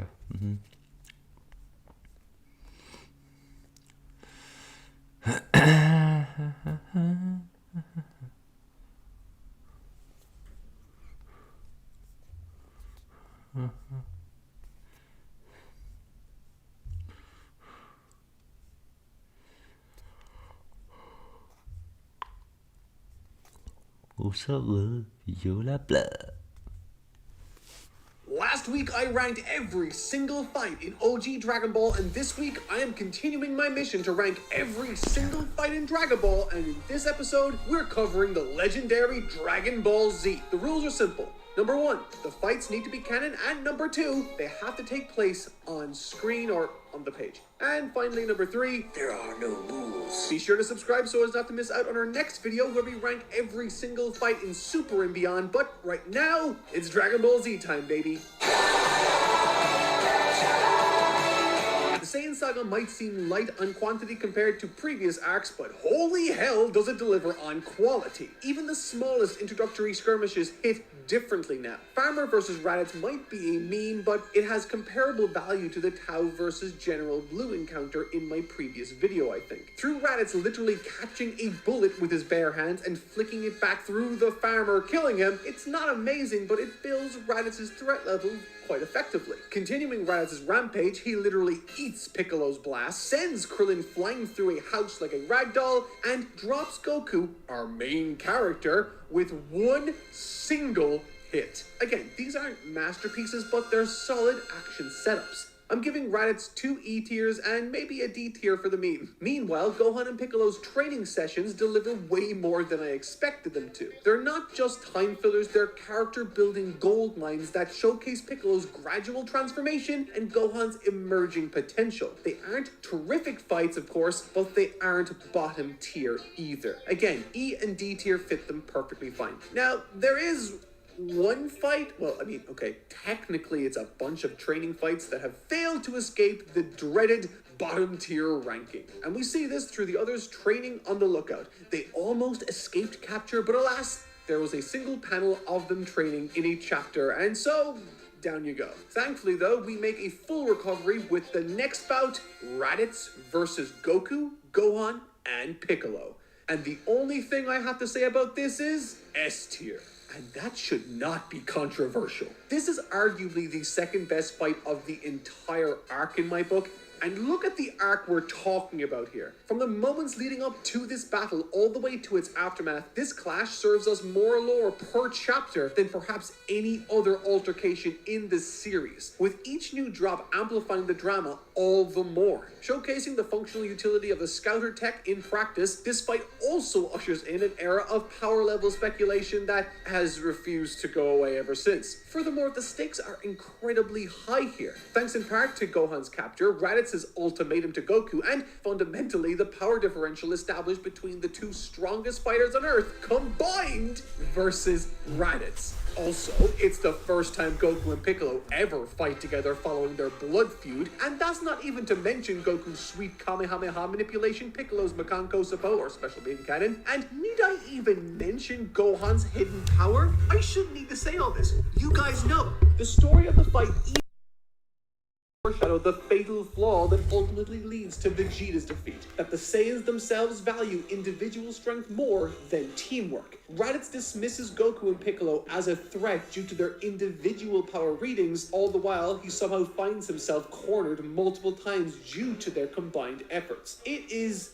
poetry. The conclusion of the fight even sets up potentially the biggest cliffhanger in the series up until now through the unveiling of Vegeta and Nappa's impending invasion and Goku's death. It is stupidly good. This fight is easily one of the strongest in the entire series. It flips the entire story onto its head effortlessly, and I will never stop singing its praises. Shut up. Continuing the trend of this arc being heart-stoppingly awesome, the Earth's forces versus the Cybermen threat serves as the perfect appetizer before the main entree, with each subsequent clash offering exciting for us to sink our teeth into. Tien's raw power display prompts Vegeta to casually murder a Cyberman, again highlighting that the Saiyans' arrogance is their fatal flaw here. Krillin's explosive retaliation showcases humanity's hidden potential, Piccolo's flash of concern for Gohan plants seeds for later, and Yamcha, oh my god, poor Yamcha, becomes the sacrificial lamb that shows us that no one is safe in this new world order. Though these fights may be brief, and that does limit how high I can rank them somewhat, collectively they earn a solid C tier for me. And yes, I might be being generous here to Yamcha, but whatever, it's literally the last W he ever gets. And then Nappa enters, and man, the gloves come straight off. What? If Yamcha's death was the warning shot, Tenshinhan and Chaozu's prove that the rules have really fundamentally changed forever, demonstrating that even the most selfless of sacrifices amount to virtually nothing in this crippling war of attrition against this hulking monster from the stars. It's brutal, it's heartbreaking, and it's absolutely deserving of B tier in my book. But we're just getting warmed up. This is the Saiyan saga after all, and Nappa versus Piccolo, Krillin, and Gohan weaves their individual character arcs into one desperate struggle for survival that I adored. Pushing Gohan to grow, Piccolo to love, and Krillin to not fucking die. This is storytelling at its finest and most exciting. An easy, perhaps even surprising, S tier addition for this arc. What? Which brings us to Goku versus Nappa isn't trying to match the complexity of what came before. It's pure, concentrated payoff. And I love it. After watching your heroes get systematically destroyed, we need this moment of catharsis. Goku's effortless dominance, Toriyama's incredible visual storytelling and inventive posing, and Vegeta's cold execution of his partner, it all adds up to an easy A-tier fight, but the best is yet to come. The final showdown, and let's be real, calling it Goku versus Vegeta is disrespectful to everyone who bled for this victory. This is Goku, Gohan, Krillin, and Yajirobe versus Vegeta, and it is a masterclass in narrative escalation. Vegeta isn't just powerful, he's an absolute force of nature who refuses to stay the fuck down. This fight has everything. Beam struggles that shake the planet, Kaioken's that push the bodies to breaking point, great ape transformations, spirit bombs, last second saves that actually surprise you. Every fighter gets their moment to shine, every power-up feels earned, and the conclusion is perfectly bittersweet. If you want to convert someone to Dragon Ball, show them this fight. It's not just the best battle of the arc, it's one of the greatest in anime history. S tier, without question, living rent-free, Toriyama at his absolute peak. But, okay, holding on that thought for just 1 second, I want to share something with you all that I've been working on over at TotallyNotMark.com. And yeah, we have a totallyNotMark.com now. It's crazy. What I want to share is a design, special to me, that I hope resonates with you too. As you already know, we're pretty obsessed with anime on this channel, but have you ever noticed how some attacks transcend the shows that they're from? Moves so famous you don't even need to see the characters to know what they are. Those are the hand gestures that defined my childhood, and so, over the last several weeks, myself and my team have pulled some serious late-night shifts to create a collection of designs celebrating some of our favorite moves. From neon colors to custom Genga-style illustrations that look so damn cool. So if you want to celebrate these symbols from your childhood, or just support the channel, head over to TotallyNotMark.com right now and snag your favorite designs while they're still available. I hope you love them as much as we do.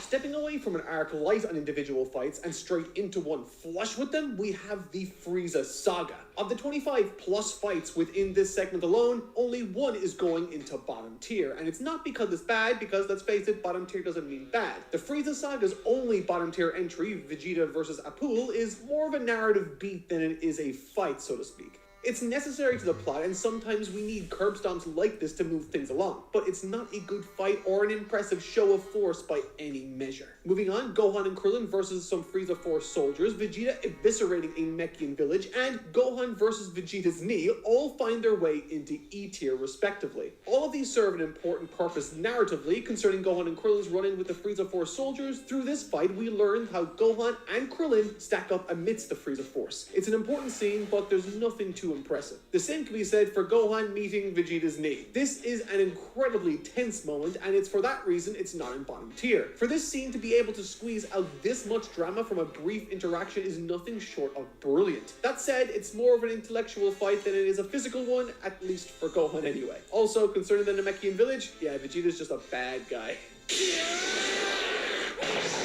This next batch of fights all feed into each other beautifully, but together they create one of the best introductions to a new arc or area I think I've ever seen. Kicking things off with Vegeta versus Kui, it's a solid D tier entry. Again, mainly serving to establish where Vegeta stacks up in respect to the Frieza Force. It tells us also that the Frieza Force is tracking his activity through their scouters, and of course, Zenkai boost, baby. It's a fun fight that also picks up some points by being the first moment Vegeta is positioned as someone we could actually cheer for. What can I say? Kui had it coming. Within a story that features so many fun and familiar characters, what most impresses me as a reader is the writer's ability to create genuine interest, emotion, and tension with nothing but a cast of entirely new faces. For me, the Namekian village versus the Frieza Force is an easy B-tier candidate. Serving as our first glimpse of the monster that Frieza is, this clash is a roller coaster of hope and desperation as the innocent and ultimately defenseless Namekian elders, warriors, and even children fight for their very lives. The injection of the Namekian warriors partway through this only further serves to reinforce how hopeless their present circumstances are, as piece by piece they are dismantled by Dodoria. But there is one silver lining. Gohan and Krillin's impromptu save and subsequent clash with Dodoria isn't long-lived, but man is it cathartic. All the while relying on the evasive and defensive techniques that served them well in the past, it's a desperate escape attempt and one that seamlessly transitions into Vegeta versus Dodoria. Concerning Vegeta's onslaught, we once again gain greater insight into his past relationship with Frieza, and there's some great character work from Vegeta, also some wonderful build-up for Frieza, and is again another cathartic outing. Both Gohan and Krillin save, and this fight with Vegeta and Dodoria get C tier for me. Moving on, Vegeta vs. Zarbon and its eventual sequel are both solid additions to this story's midpoint that both facilitate and enhance the narrative. Through Kui, Dodoria, and now Zarbon, Vegeta is figuratively climbing the power rankings of the Frieza Force, all the while learning about Frieza, what he's done, what he's after, and what he's capable of. Plus, the action in both of these is really solid from start to finish. I just love the contrast between Zarbon's pre- and post-transformation fighting styles and how they reflect his form's aesthetic. C tier. Goku-senpai. Kicking things off with Guldo versus the combination of Gohan and Krillin, slotting straight into C tier. This fight manages to feel unique thanks to Guldo's time-controlled gimmick. The way it dictates the path of the battle while also serving as a means of placing us in the shoes of the villain is exciting and novel. Vegeta versus Recoome is A tier. If this were a video game, this would be the skill check, so to speak. The hard line drawn in the sand where things genuinely get serious and even a little scary. There's no more running, no more tricks up their sleeves to pull out. It is pure, unrestrained, one-on-one combat. And for Vegeta, it's his best fight since Goku. It brings out everything we love about him as a character, his refusal to show any mercy, his ruthless persistence to take every available chance to score any kind of damage, and it's also the very first time we see him use an early incarnation of what will eventually become known around the world as the Final Flash, and of course Water Vegeta.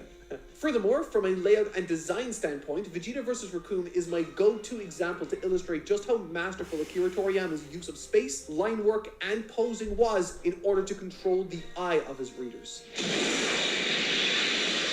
If Vegeta vs. Recoome was the reality check, then Krillin and Gohan vs. Recoome is the proverbial brick wall and emphatic C-tier addition to this lineup. Where Vegeta fought to win, Krillin and Gohan are simply fighting to delay the inevitable. With one strike, Recoome renders Krillin little more than bone soup, leaving Gohan to pay the balance. And it is brutal. The way Toriyama forces us as readers to wallow in what are effectively the death throes of a 5-year-old boy is as effective as it is deeply uncomfortable. Seriously, there's an entire page dedicated to Gohan trying, failing, and then trying again to pick himself back up. But just like any battle Toriyama orchestrates, nothing is done without purpose.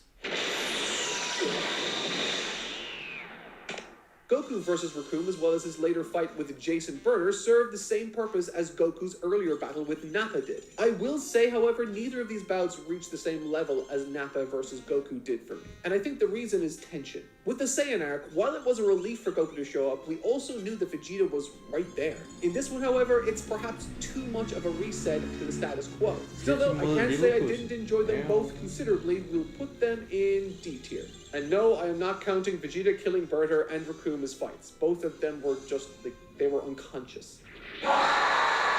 Goku versus Ginyu, Gohan and Krillin versus Ginyu Goku, Vegeta versus Jace, and Vegeta versus Ginyu Goku are weird, and I'm putting them into E tier, I think. Well, actually no, except for Goku and Ginyu, as there's actually a portion of that that's really genuinely cool to revisit. While all of these serve a purpose, as fights they're kind of a buzzkill for me, reduced to little more than a stall tactic and a means of disposing Goku once again until he's needed for the Frieza fight. There are some interesting artifacts that stem from this body-switching charade, like Gohan and Krillin fighting Goku, which has a greater novelty and meaning, but ultimately I can't shake off just how irritating these bouts felt to me. Well, actually no, maybe I'm too harsh. The frog bit at the end is funny, so put Vegeta versus Ginyu Goku into D tier. Nail versus Frieza, on the other hand, despite being a non-competitive and short-lived fight, is brimming with tension and high stakes. Nail knows he can't stand up to Frieza, but what he can do is waste his time. It's a beautifully cathartic moment of resistance against a tyrant. I'll put this in C tier. Vegeta, Gohan, and Krillin vs. Frieza in his first two forms is brilliant. Despite being set up as Vegeta's big show of power, this ends up being Gohan's greatest moment yet. Seriously, the scene where Gohan has to save Krillin only for Frieza to get in his way is still one of the single most hype moments for his character in the entire series. This whole fight makes terrific use of every character in play, and I genuinely couldn't think of a better team-up moment in the entire arc. I wouldn't change a single thing. S tier. And the good times keep on rolling once Piccolo and Gohan versus Frieza kicks off proper. There's something oddly satisfying about a Namekian punching Frieza in the face like this, plus Gohan gets another epic moment to shine. A tier. Piccolo, Gohan, Krillin, and Dende versus Frieza isn't anything special, but it does do a decent job of setting up something actually great afterwards. C tier. Vegeta vs. Frieza is where the investment into both Frieza and Vegeta's characters in this arc finally pays off. Frieza through revealing who he truly is, not simply through transformation, but by way of humiliating the Saiyan Prince, crushing the last glimmer of light in his eyes before reducing him to a beaten, weeping heap, is nothing short of fantastic drama. It is one of Vegeta's most powerful moments in the entire series, and this fight serves that exceptionally well. A tier. It's storytelling through action 101. Which brings us to Goku versus Frieza. I don't think there's anything I could say about this fight that hasn't already been said by both me extensively and countless other people, so just like the Vegeta fight during the Saiyan saga, Frieza versus Goku is part of anime and manga history for a reason. It's massively exciting, thematically resonant, revolutionary, and despite what the original anime might have led you to believe, is super well paced in the manga. S tier was made for fights like this. And just in case you think I forgot to include that short stint where Goku, Piccolo, Gohan, and Krillin fought Frieza in the middle of all this, I didn't. S tier for that too.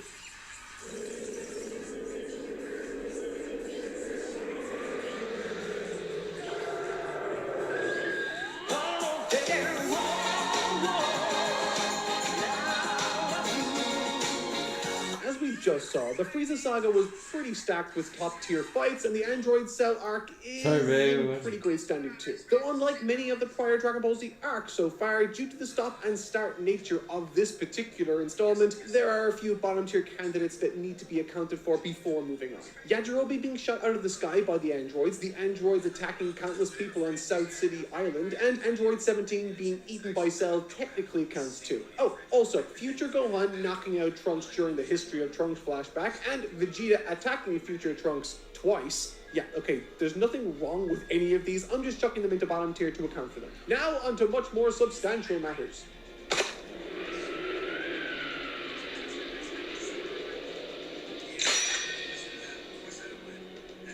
Kicking off the arc, future Trunks' decimation of the Frieza Force, Frieza himself, and then his father, King Cold, is a fantastic opening rug pull gambit from Akira Toriyama. Never in a million years would I have seen that one coming. The surprise factor offers these fights a lot of edge too. I think a D tier is okay for the Frieza Force soldiers and his father, but a solid A tier is deserved to Frieza's kill himself. The reason I'm weighing the Frieza fight in these so much higher is our emotional investment in the Frieza character and this potentially being his revenge quest. Furthermore, there's the added emotional subtext of Frieza coming face to face with another Super Saiyan for the very first time since Goku. Also, the visuals involved are much cooler. Pun not intended. Immediately off the heels of that, we've got Goku versus Trunks, and I'm throwing that right away into C tier. Initially, I slotted this into D tier too, but again, I'm a massive fan of action speaking louder than words in fights, and this does that exceptionally well. Without even moving, Goku shows us that he's 10 times the warrior Trunks is. The finger blocks are just ridiculously cool.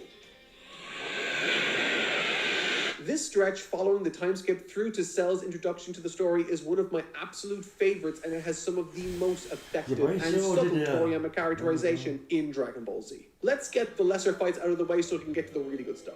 Unsurprisingly, Goku's desperate punch to stop Android 20's onslaught on the city and Piccolo taking his I-beam to the chest are both E-tier candidates. The main reason these escaped the dark confines of the dreaded bottom tier is largely due to how well they facilitated the present circumstances and how they reveal something about the characters involved. Goku's sweaty and desperate attack foreshadows his sickness, all the while Piccolo's surprisingly quick defeat was actually revealed to be clever strategy. I can't put these higher, but they are great. Next to account for are the shocking moments that aren't long enough to give many points to. And funnily enough, visually these are very similar moments. And I am of course talking about the two scenes where two different androids spike their hands through their victim's chest. As a moment of first contact with the android threat, for Yamcha to be greeted like this was incredibly unnerving and ironic given how 17 forces a similar fate upon Jiro himself chapters later. I like these moments for what they are. D tier. And while we're at it, we're going to throw that group fight against 17 and 18 in there too with them. It's not a super fun fight or anything, but it acts as a great indication that these androids aren't like those from future Trunks' timeline. Now for something truly special. Goku versus Android 19 is unlike any Goku fight in the entire series. And that's the genius of it. Through the visual storytelling of Goku starting at max power, the fight being told through the perspective of Jiro and the onlookers, all the while Goku looks bewilderingly tired, makes this an easy A-tier entry for me. All the clues were there, we just needed to look. Vegeta vs. Android 19 is the measuring stick I compare every modern Vegeta fight against. A superbly character-rich beatdown filled with iconic one-liners for us to enjoy. Utterly brimming with clever subtext and strategy to boot. For me, there is no question this is an S-tier entry. And sticking with Vegeta, we've got his tussle with Android 18 too. While Vegeta vs 19 was pure catharsis, this confrontation with 18 establishes Vegeta's character journey for the arc while being every bit as visually impressive as the former. Refusing help and ultimately paying for it, Vegeta is forced to reconcile that he needed the help of others to survive, which pays off wonderfully later. A tier. This section has a lot, so let's get the small fry out of the way early. Cell's introductory kill with an older gentleman is hauntingly effective for how short it is. E tier. Android 16 getting his skull bashed in by Semi-Perfect Cell and Krillin and the android struggle against him are solid, but ultimately nothing more than E tier either. And the same goes for Krillin's solo effort against Perfect Cell 2 with his Kienzan. It's a cool visual, but ultimately E tier. However, things do quickly get better. Piccolo vs Imperfect Cell is an easy B-tier addition. Though it is light on the action compared to others I'll soon touch on, it's filled with some of the best Piccolo moments with clever strategy taking precedence over flashy shows of force. On the other side of the coin, Android 17 vs Piccolo is specifically famous for its flash show of force. Breaking out some of his best new moves, Piccolo brings the fight out of 17 and offers him a crucial opportunity to reveal his true character before Cell arrives on the scene to destroy everything. And speaking of, Cell vs Piccolo and 17 is a solid C-tier pick. It's carried by Piccolo's light grenade, but ultimately doesn't offer much else. And finally, we've got the wildcard Android 16 revealing his true power against Semi-Perfect Cell. And it is awesome. On top of being a very nice surprise that transitions us nicely into the Perfect Cell era, it's filled with some really unorthodox combat. Another easy B-tier.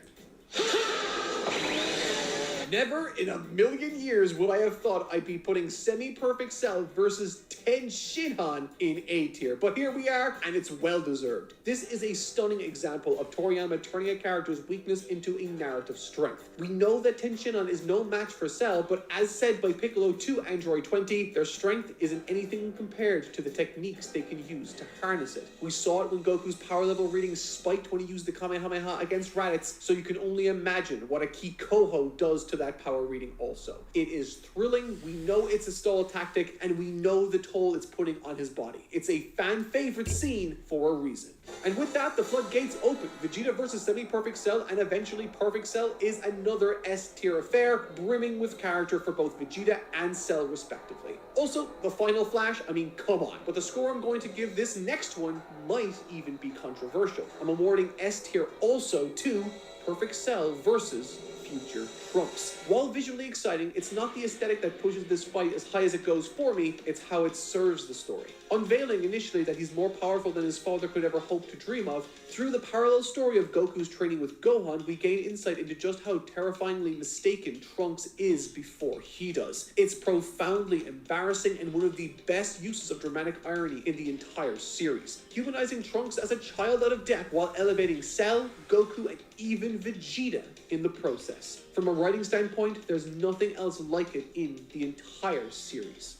The Cell games begin, and while it hosts one of the most famous fights in the entire series, I do have some housekeeping to attend to before we get to it. Mr. Satan versus Cell, Trunks eating a blast leading to his own death, and Vegeta's subsequent retaliation. While there's nothing wrong with any of these, that still doesn't help them escape E tier. Though I will put Trunks into D tier here because it's a nice way to reveal that Cell survived. Next up are the Cell Juniors, where what they lack in compelling combat choreography is more than made up for in stakes and emotional turmoil for Gohan. Not to mention how they serve as fitting punching bags later. I think against the Z fighters, I'd slot them into D tier, but as punching bags, that's gotta be a C tier for sure. It's just too satisfying. And finally, we've got the heavy hitters. Goku versus Cell is a beautiful, albeit controversial end to Goku's martial arts career, for now, with a warped Kamehameha and an emotional bow out of the tournament just like his master did before him. This fight serves as Goku's handing of the torch to his son, much to the shock of anyone watching or reading. It's got character, it's got choreography, it's got meaning, and it's found its way into S tier alongside Gohan and Vegeta versus Cell. As if there was ever any question that fight was going to make the cut. Acting as the culmination of years worth of build-up, not just for Gohan, but additionally for Vegeta, this fight brings to a close the story of the boy who didn't want power and the man who refused to let go of it. Coming together, embracing the lessons they each learned, and through doing so, save the entire universe. It is a breathtaking sequence of narrative satisfaction. And no, I didn't forget the future Trunks stuff. Future Gohan versus the androids and Trunks versus the androids after the arc both go into D tier, while future Trunks versus Imperfect Cell is E tier due to us having really no emotional attachment to that character.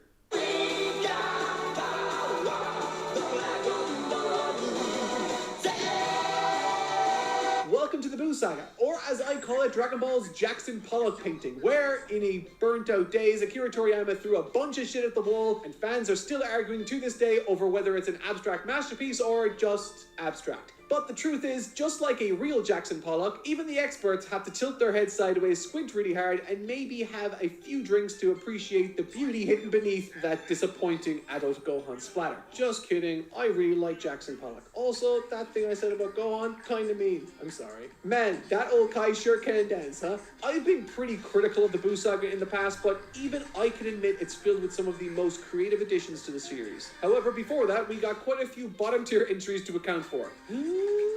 The bank robbers versus the police at the very beginning of the Boo arc. Goten versus Gohan's training spar, not the first one, the second one where we only see really a single panel. Trunks versus some nameless kid in the tournament. Goten versus another nameless kid in the tournament. Trunks knocking out Mighty Mass. Babidi exploding the head of a tournament official. Goku firing a key blast at Old Kai. Some bandits sniping an elderly couple. Those same bandits sniping a puppy. And finally, from the 28th Tenkaichi Budokai, Vegeta punching a character that's name is Knock. And I didn't know that his name was Knock. But this isn't where bottom tier ends during the Boo Saga. Oh no. Its hunger cannot be quenched because it made me notice something worth discussing that could be a problem for prior rankings. In the past, I've included the androids attack in South City, but seeing this, it got me thinking. This one with Vegeta at the stadium, Nappa nuking a city during the Saiyan arc, and all the times Boo erases entire population centers are hard to categorize. On one hand, they aren't really targeting anyone in a particular area, but they are targeting a vague group of people, I guess. And so, is it a fight if it's blindsided? I mean, I've included sucker punches for the sake of being overly thorough in this list, so I guess I'll throw all of these into bottom tier too, just because they kind of fall into a gray area. Also, Boo is really fucky, so we're throwing absorptions into the bottom tier too. So with all that out of the way, let's get into the actual meat. In the pre-tournament section, we've got 4 fights. Both Gohan versus some robbers and his fight alongside Videl taking out other criminals are E tier. Gohan's short training stint with Goten is also E tier, and Vegeta's short spar with Trunks is C tier. I put that into C because it's a genuinely interesting matchup first of all, and we learn a lot about where both characters are in terms of personal growth. Next up, there's the kid fights, and they are fine. Trunks versus Idasa and Goten versus Ikoze are both D-tier entries. They are short and enjoyable because we see these obnoxious kids get what's coming to them. Trunks versus Goten, on the other hand, is genuinely enjoyable and good. There's some really nice characterization in this one too, and some cute encouragement from the sidelines through Goku and Vegeta, and overall, it's really solid. B tier. And finally, we've got Trunks versus Mr. Satan to round it all off at D tier. It's a funny punch. Next up are the adult tournament brackets. Krillin versus Pintar is a very traditional Toriyama-style squash fight, but did anyone else notice that Pintar looks exactly like what Majin Buu might look like if he were a human? I don't know. D tier. Gohan versus Yamu, Spopovich, and Shin, technically, I'd put into C tier. It's chaotic, you have no idea what the hell is going on, other than that there's some big secret you're not in on. It's not much of a fight, but in terms of tension and mystery, it's solid. The final of the tournament, however, is a solid C tier too. There's plenty of comedy, and you can't help but root for Mr. Satan as he tries to navigate increasingly insane circumstances. But ultimately, the fight everyone remembers from this tournament, and the moment it's finally revealed that everything isn't quite as it seems, is Videl versus Spopovich. It's about as difficult to watch as Raccoon beating up Gohan as a child, only this time, people who can actually help are being told to just sit tight and watch. It is brutal, it shows Videl's intense determination and grit before she vanishes forever, and is incredibly dark. Depending on which way you land on this, you could put it into D tier for being uncomfortable to a degree that's perhaps too far, or A tier. For me, it's one of the most memorable fights in the entire series, and kind of does what it's supposed to, I guess. Now time for the pre-Boo stuff. God, this is so long. Yamo and Slopovich getting murked by Babidi and Pui Pui is an E tier. Dabura's savage assault on Piccolo, Krillin, and Kibito is better, but still only D tier. And Gohan's fight with Dabura is one of the most forgettable fights in the entire series for me. Seriously, the only thing I remember about it was how often Vegeta and Goku commented on how much weaker Gohan was. Not super satisfying. E tier. Thankfully, there's better stuff to enjoy. Goku versus Yakan goes into C tier. It's exciting, foreshadows how strong Goku's gotten, and pushes Babidi to do the unthinkable with Vegeta. The two best fights in this section are Vegeta versus Pui Pui and Majin Vegeta versus Goku, of course. The Pui Pui fight has echoes of Android 19 written all over it, but lacks the same intensity and drama for me. Still though, it's plenty entertaining. B tier. My ranking of the Majin Vegeta fight with Goku, on the other hand, is going to turn some heads and perhaps ruffle some feathers, I'd wager. In the anime, the fight is very long and offers some of the series' best animated moments. To this day, I still return to watch it, it's that fun. But in the manga, the fight is far more of a background element than we might be used to with the anime. It has some cool shots, of course, and serves a nice purpose for Vegeta to explore his issues, but ultimately it's nowhere near as good as the anime might have led us to believe. B tier. And now the final stretch. Let's categorize these from worst to best. Super Buu killing the bandits who shot his dog, Ten Shinhan making the save for Gohan, and Majin Buu killing Babidi are all E-tier entries. Majin Vegeta knocking out both Trunks and Goten is simple, but it is also super effective and emotionally resonant. D-tier. Also in D-tier, we have Piccolo's surprise attack on Babidi, Goku and Mr. Satan versus Super Buu right before Vegeta shows up. Seriously, it is so funny seeing Mr. Satan think that he just shot Buu in half. We've got Pan versus Kekko during the tournament after the time skip, and much too many of your surprises, I'm sure, Gohan versus Super Buu after he absorbs Piccolo and Gotenks. I am also going to put that into D tier. It is just not very good. And finally, our last entry into D tier, we have Good Buu versus Skinny Buu. It's an interesting exchange and development for his character, but ultimately there's not much to it beside that.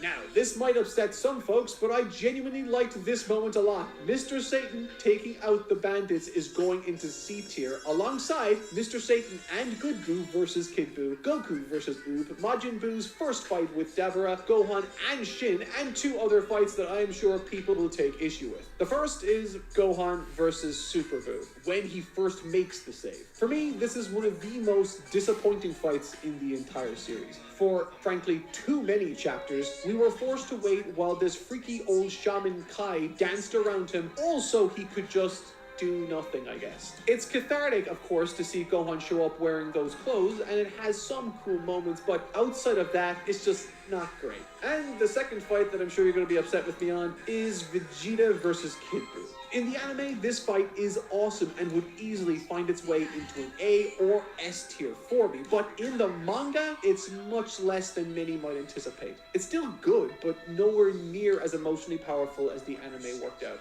C tier to that one too. Alrighty, now for the genuinely great stuff. Goku versus Majin Buu as he cycles through his forms and showcases Super Saiyan 3 for the first time is a solid B tier entry. As is Mr. Satan versus Majin Buu when he first meets him. This is easily one of the funniest fights in the entire series because on one side you've got a con man and on the other you have a demigod that doesn't even realize the con man is trying to hurt him. It's pure Toriyama gold. Also in B tier is Goku versus Kid Buu as a Super Saiyan 3 and Vegito versus Super Buu. Both of these fights are good, but neither are very long or impressive enough to push them into A tier for me. I tried to justify, and I do mean that I really tried to justify Vegeta's fight to go into A tier because people really love it so much, but I genuinely can't see a reason to. It's fun, it's cathartic to some extent, and very enjoyable, but big numbers go burr isn't enough to get me over that threshold. And so we have arrived at the 3 best fights in the Buu saga, according to me. And surprisingly, even to me, Gotenks and Piccolo versus Super Buu in the Time Chamber is going into A tier. Unlike the anime, which created way more Gotenks than we ever could have possibly needed, this manga outing is genuinely some of the most creative action I've seen in a long time, and takes place in a dimension that only heightens the tension further. Seriously, Piccolo formulating a plan to buy the kids time is sensational. And finally, we have our 2 S tier candidates. First up, Majin Vegeta and Trunks versus Majin Buu. And yes, that's right, Trunks did help. See? He kicked him off Vegeta. That counts. This fight is epic and a beautiful moment of reconciliation for Vegeta's character. No notes, it's beautiful. Which brings us to my final S tier entry for Dragon Ball Z, Goku and Vegeta versus Kid Buu. The Spirit Bomb, the running out of energy, Vegeta begging the Earthlings for their energy, Satan helping, the Namekians lending a hand. It is a wonderful culmination of everything that has come before it to push this one last struggle over the line, and in the end, it's a fantastic clash. And that, my friends, is every fight in Dragon Ball Z ranked. Let me know down below where you would rank some of these if you disagree. But next time, it's Dragon Ball Super and beyond. So be sure to subscribe to make sure you don't miss it and support us on Patreon to see it early. But until then, I've been Toy Not Mark, and I'll see you all next time.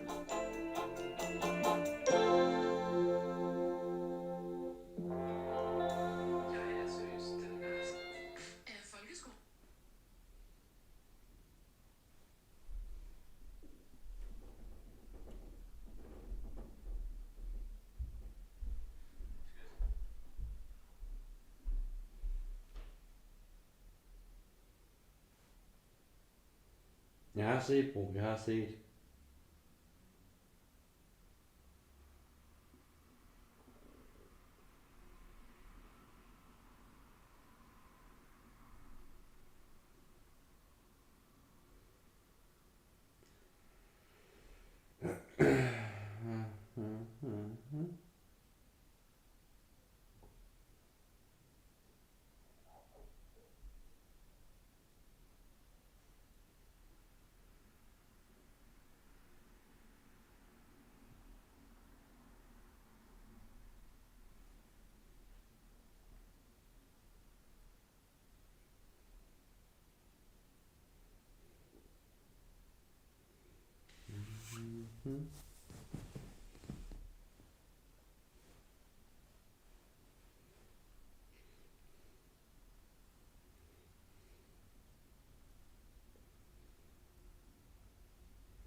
Det er for nær mange, ikke? Det er ret skønt. Ja. Så vi er klar til Vietnam, så. Når det gælder internet i hvert fald. Vi skal lige have gjort det her klar.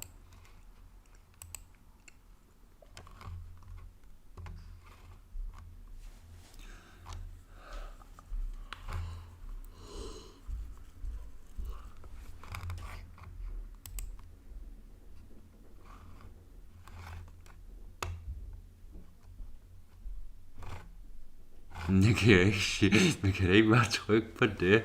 Det er da umuligt. Umuligt.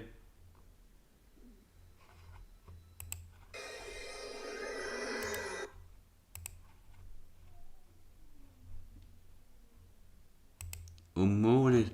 Umuligt, bro. Umuligt. Det kan ikke... Det må man da ikke. Er det Pokémon? Det er vel sjældent en rigtig Pokémon, men umuligt, bro. Umuligt. Umuligt. No. The fuck? Ja, det kan man også se før. Det kan man da bare ikke.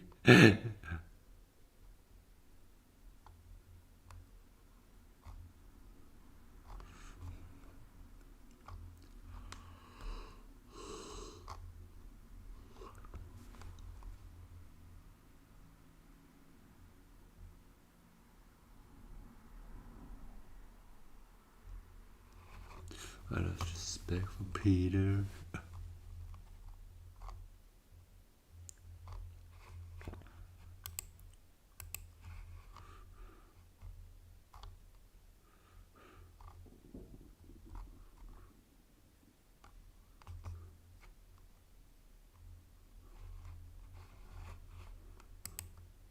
This is hands down the wildest and funniest Future Trunks story you've probably never heard of. I recently made a video talking about Dragon Ball SD, an official remake of Dragon Ball that made it quicker, funnier, and added a lot more Trunks. But how can a remake of Dragon Ball add more of a character who only appeared in one arc of the original manga? Well, at the end of every volume, Naho Oishi, the author, includes bonus comics. They're usually simple things, like a Valentine's Day special, a celebration of Saikyo Jump, or a panel of Oishi's mom calling her out for having Goku naked for an entire chapter. But there is something of a recurring side comic, in the form of Future Trunks' time travel shenanigans. So let's go down this obscure and hilarious side of Dragon Ball. Come on, y'all! The first story happens at the end of Volume 2. Trunks just returned to his timeline after the events of the Cell arc, and now he has to get rid of the androids. But Future Bulma asks him, wouldn't it be better to just go back in time and defeat Gero before he creates the androids? So Trunks agrees to do exactly that. The Future Warrior uses the time machine to go back all the way to Kid Goku and Krillin's training. There, he finds the totally normal Dr. Gero casually chatting to a literal child. This is actually Android 18 as a kid. If you didn't know, before they were turned into androids, they were just normal people. 17 was named Lapis, and 18 Lazuli. Gero is asking her if she'd like to be turned into an android in exchange for a lollipop. So Trunks comes rushing in with a youthful hope punch, but stops just shy of hitting Gero when Goku and Krillin walk on by, as Gero unleashes Android number 9. Funny enough, this is one of the only times we've ever seen one of the quote-unquote failed number androids. So I guess this takes place after the Red Ribbon Army arc. Goku one-shots the android away, and Gero promises not to do bad things ever again. Krillin asks 18 if she's okay, and she kisses Krillin on the cheek, with the bald kid blushing like cooked octopus, while Trunks celebrates this strange victory and leaves back home. Still, Gero continues down his dark path, and we get a glimpse of Kid 17, who asks 18 if she likes octopuses, which explains a lot. In the next story, Trunks decides that it's time to return to the past and update everyone on the future android's defeat. But this time he will travel to a slightly different time, 7 years from the Cell games. Trunks' time machine appears at Orange Star High School, where Gohan is playing baseball with his classmates. Trunks hides behind a tree, surprised to see a grown-up Gohan, and reminiscing upon his old master. But Erasa shows up behind him, pushing him into the game. She doesn't recognize him, but knows that Trunks is just her type. Meanwhile, Gohan is worried about keeping his powers a secret, but loses track of his thoughts when he freaks out at seeing future Trunks. Trunks and Gohan stare at each other. No words, no explanation, just a pure warrior's connection. A technique only known as Z-Contact. According to a text box, Gohan asks Trunks to help him out, and he agrees that no one will find out about their powers. So Trunks throws the baseball with very little strength, but that's still enough to explode the entire side of the field. Gohan yells at Trunks, who apologizes. He trained a little too much in preparation for the Cell games, and now he doesn't know his own power. The coach, Freddie Mercury, runs up behind them and congratulates them on being so amazing, and that they'll for sure enter the Koshien baseball tournament, and change the title from Dragon Ball Z to DBZ, Dragon Baseball Z.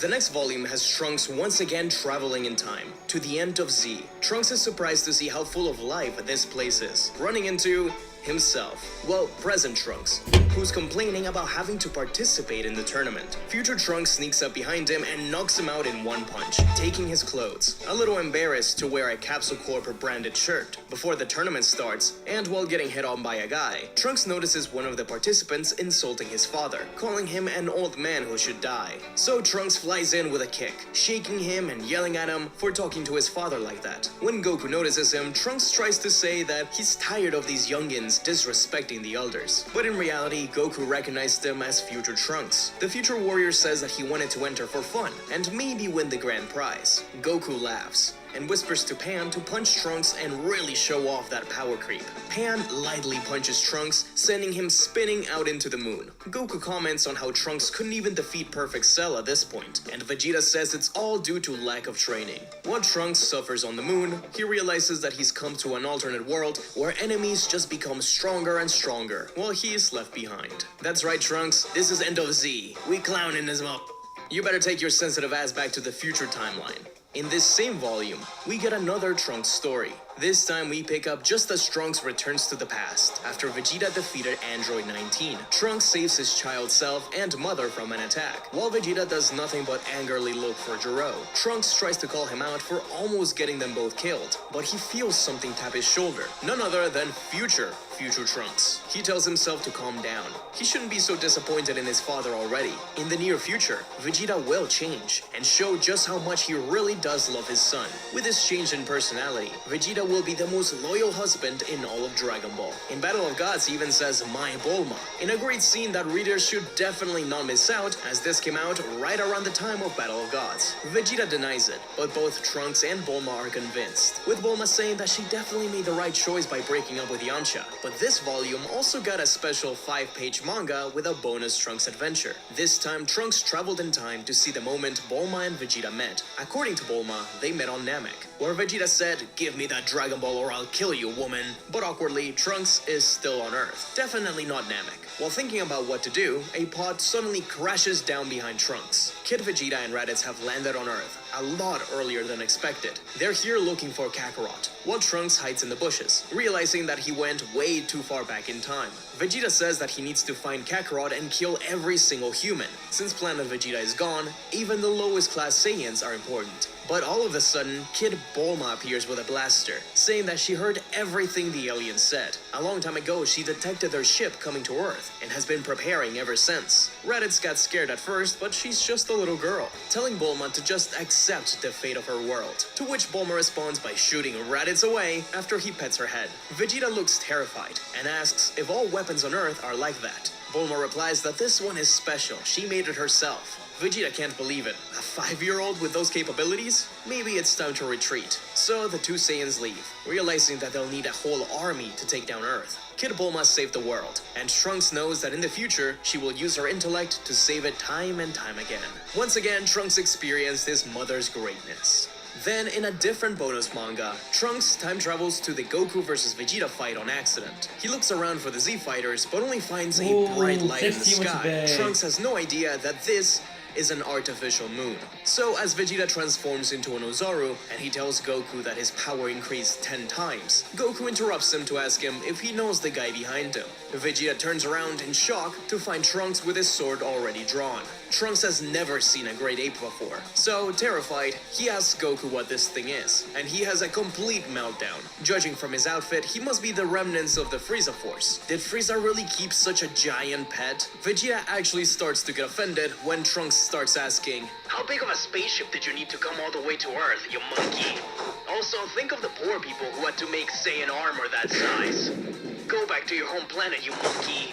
So Vegeta sits on the floor, his feelings hurt by the blatant racism of this random kid. Goku tries to console him by telling him that the Ozaru actually suits him, but all Vegeta can do is mope about being bullied. And that's when Trunks realizes that the monkey is his dad. In Volume 5, Trunks time travels again, but this time into Resurrection F. He's confused as to why he returned to the Frieza fight. Frieza mocks Super Saiyan with Golden Frieza, while Goku reveals his new form, Super Saiyan God, Super Saiyan. So in response, Frieza calls his new form Super Golden Frieza God, Frieza Frieza, and Goku retaliates by calling his Super Saiyan God, Super Saiyan Blue Galactic. Everyone watches the argument in confusion, while Trunks asks Jacko, "Hey, Then I come back to a time when Frieza and Goku were children. Jacko says that it may seem like a child's playground argument, but they're so strong that this is the least of their issues. Afterwards, the Galactic Patrol seizes Trunks' time machine for violating galactic law. In the next story, we find Trunks during his first appearance, right as Goku arrives on Earth from space. Goku has no idea who Trunks is, but then, how exactly did he know where he'd land? Trunks takes Goku aside and explains his story, how he's the son of Bulma, how the androids will attack in 3 years, and boom! Trunks from Dragon Ball Super pushes him to the side, saying that he too has come from the future asking for help, and that his future is much worse than the other Trunkses, so he should get priority. In fact, since he's from Dragon Ball Super, that means that Goku helping him will get him a lot stronger. It only makes sense. But Z-Trunks says that if he doesn't get help, then Super Trunks will disappear, and then 6 more future Trunkses appear out of nowhere, each needing help at a different point in time. One of them defeated the androids but can't fight Cell, one where Babidi and his Majins have appeared, one where Buu was reborn in the future, each one saying that their timeline is worse than the last. Goku can't help them all out, so he comes up with a brilliant idea. Why don't they just help each other out? All the Trunkses cheer and realize that this is exactly why Bulma trusted Goku so much. And so, in the future timeline, an entire army of Trunkses show up to defeat the androids once and for all, bringing the light of hope to the future.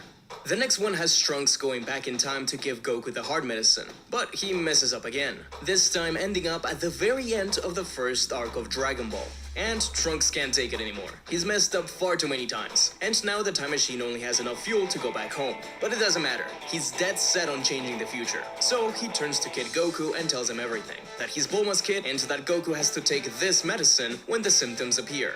In around 18 years. Oolong and Puar say that, knowing Goku, he will likely lose the medicine before then, while Trunks realizes that those two look exactly the same in this timeline. Are they immortal?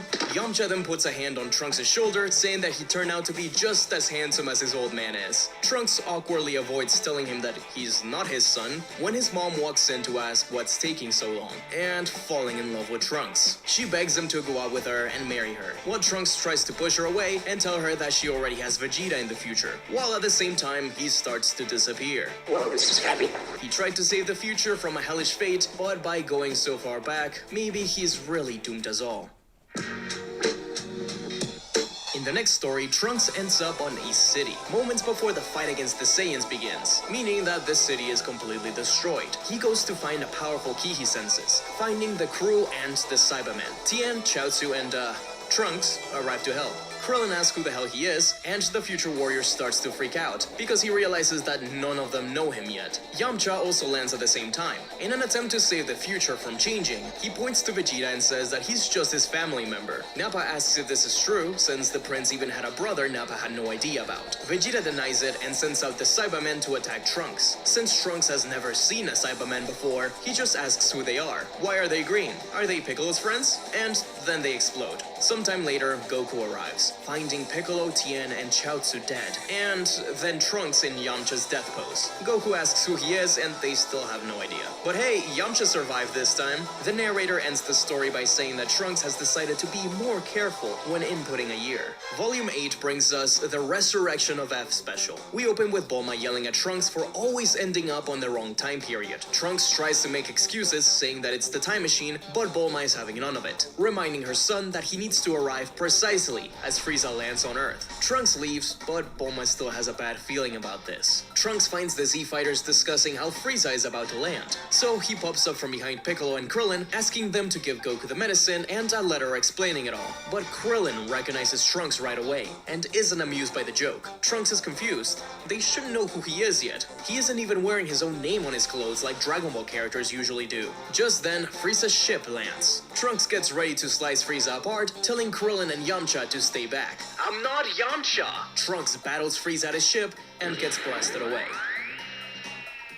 So the future warrior returns, saying that he couldn't beat Frieza, and tries to leave to the correct time, only for Piccolo to stop him and Krillin to yell out,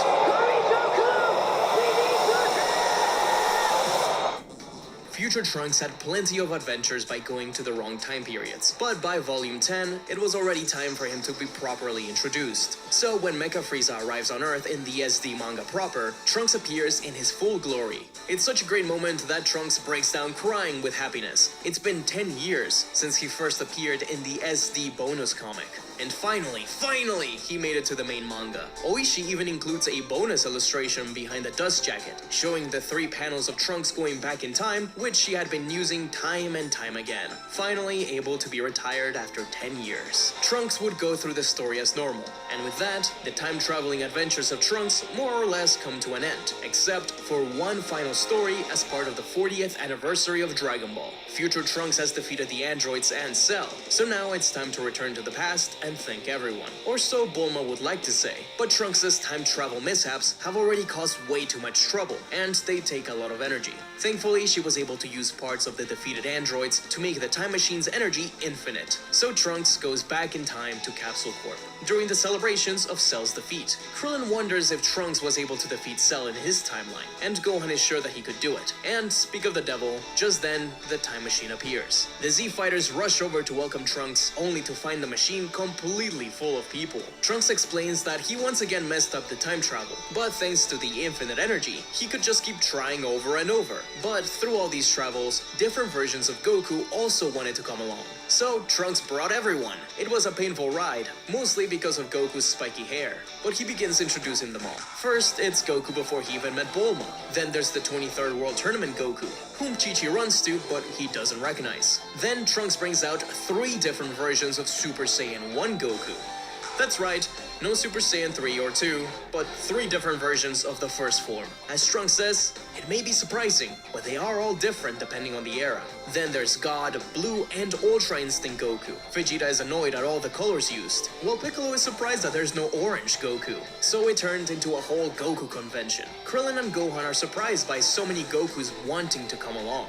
But of course, the answer is that all Gokus wanted to fight someone stronger than themselves. But DBS Broly Goku complains that now that they're all here, it's just the same guy everywhere. They all have basically the same techniques. So Trunks gets a genius idea, leaving with the time machine and returning with all the villains through time. Frieza is already planning on stealing the time machine technology. Cell and Boo want to absorb everyone and become the strongest. Whis and Beerus only care about the food, while the Red Ribbon Army just wants to go home. But this is exactly what all the Goku wanted, teaming up together for an all-out time-space battle. Yamcha is worried about Kid Goku fighting all these supervillains, but Vegeta says that Frieza is terrible with gag manga logic. If anything, this is their best chance to beat them all. The Gokus battle the villains.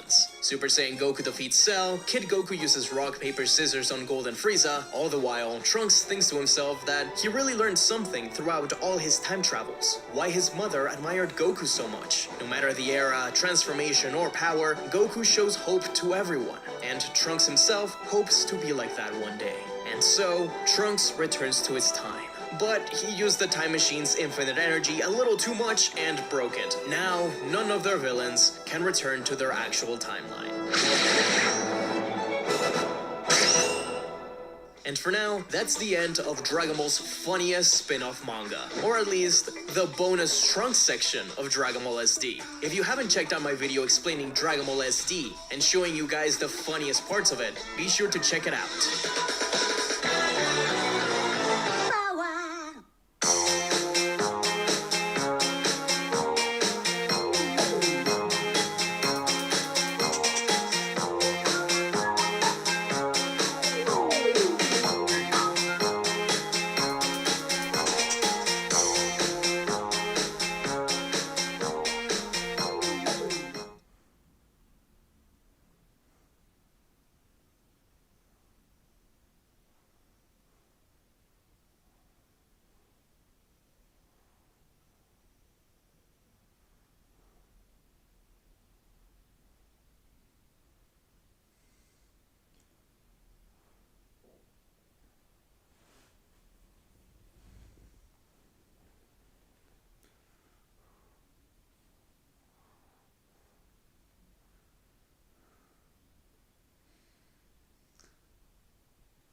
Tell me, if you got a chance to ride Dragon Ball Z this is hands down the wildest and funniest Future Trunks story you've probably never heard of. I recently made a video talking about Dragon Ball SD, and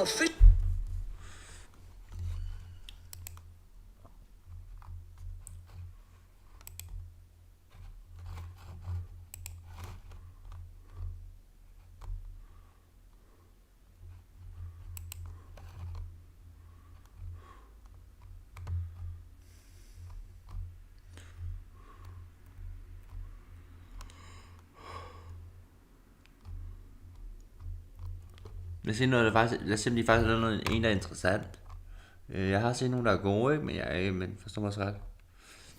Lad os finde en, der er gode. Der er faktisk god. Jeg har ikke klikket på noget.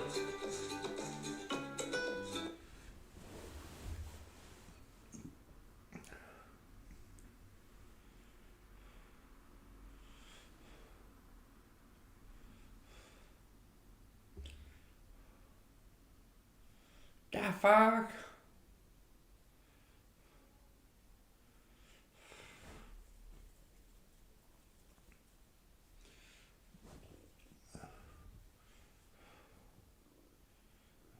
Playlist, tænker jeg så. Playlist, Just Fight, Death Battle. Og det er ikke ved en, der var kun med Death Battle.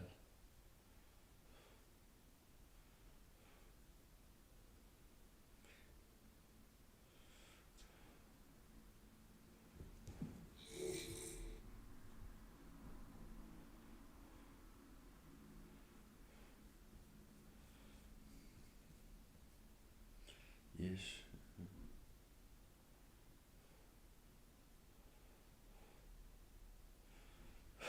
Ja. Okay.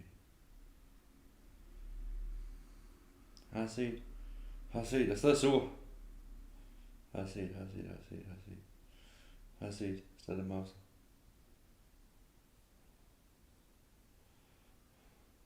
Har set. Shit.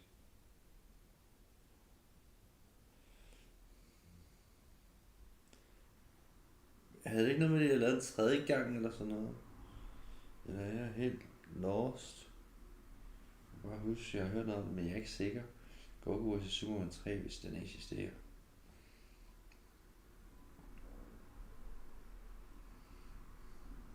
Nu kan jeg jo lige vende, om der er noget godt. Grineren. Jeg tror faktisk, jeg har set den der. Den der burde jeg også se, den kunne også være god. Okay, det der.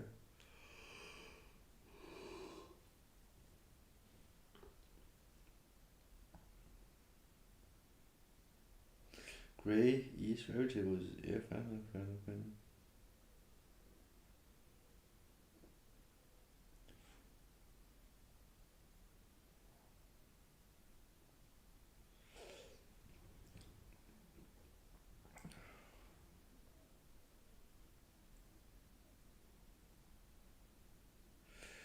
Hvad gør du? Okay, det er faktisk også med. Okay, fair nok. Leech King. Gogeta vs. Vegito. Fair nok, de har lavet den. Det skal jeg sgu ikke. Det er punkt, der kan ikke på. Fair nok.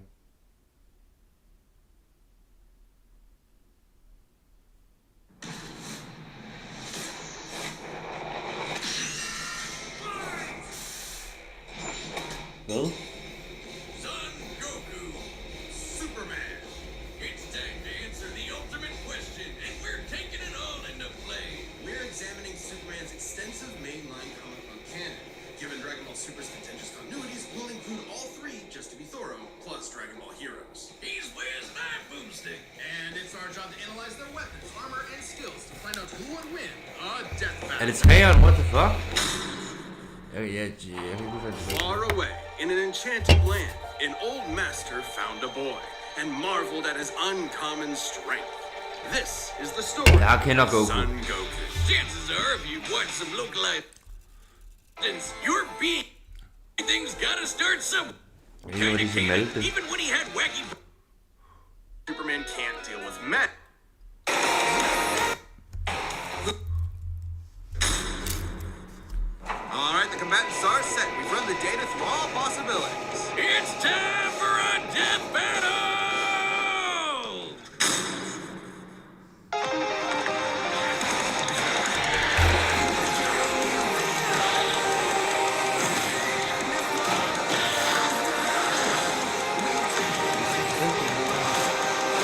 Today's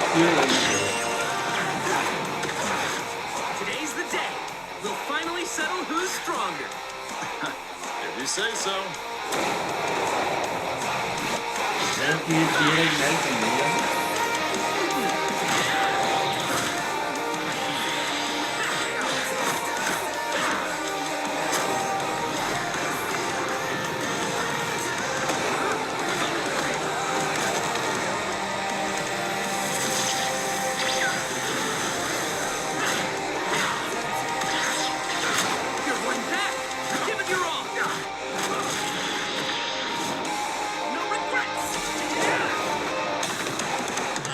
Just fine.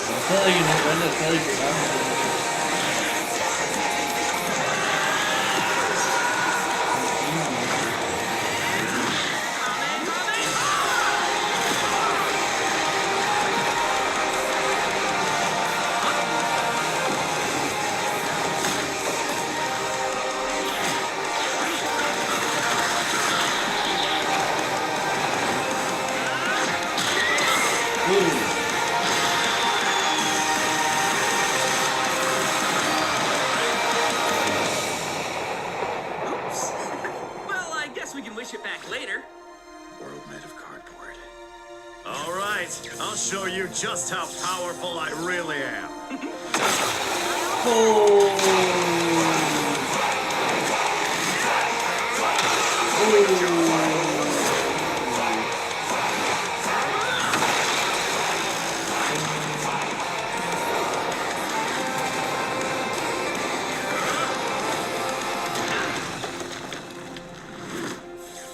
Well, what do you think?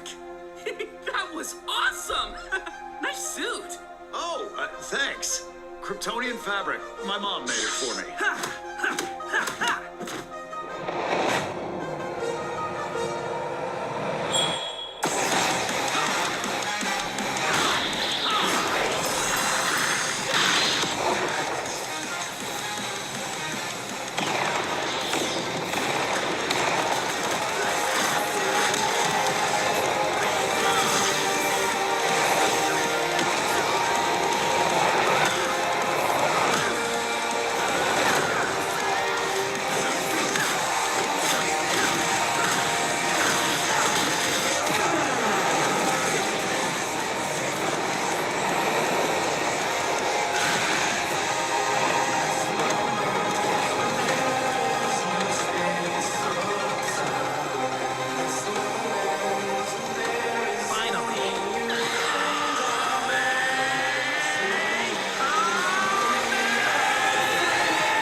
Darn it.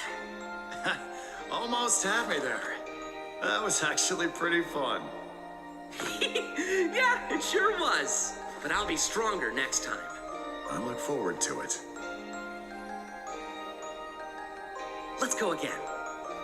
You're on.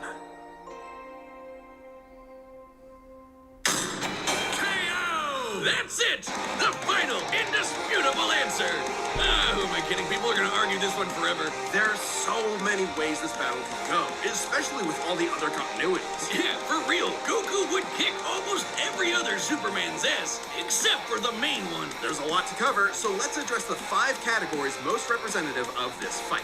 First up, strength. Both could hit hard enough to break or make their whole universe, or take it in stride, like when Superman got smacked by the whole antimatter universe. At most, Dragon Ball's universe is 1,505 times larger than our own. But based on the DC Universe's officially established age and rate of expansion, it is 1.6 vigintillion times larger, over a novemdecillion times more than Goku's. At some point, you reach a number high enough that it just doesn't mean anything anymore. Anyway, Goku's a obviously gotten stronger since the Beerus fight, even by billions or trillions of times. He's defeated Jiren, Broly, Moro, and Fu. But even if we highball Goku by quadrillions or quintillions of times, the gap is just too much, especially with the World Forger feat. Not even heroes can compete with that. Superman takes the edge in strength. But strength isn't everything. Let's talk speed. Both are obviously way faster than light, but Superman crossed that mega-sized universe of his in seconds and flew faster than infinity. Makes sense. He can keep up with the Flash, whose speed is so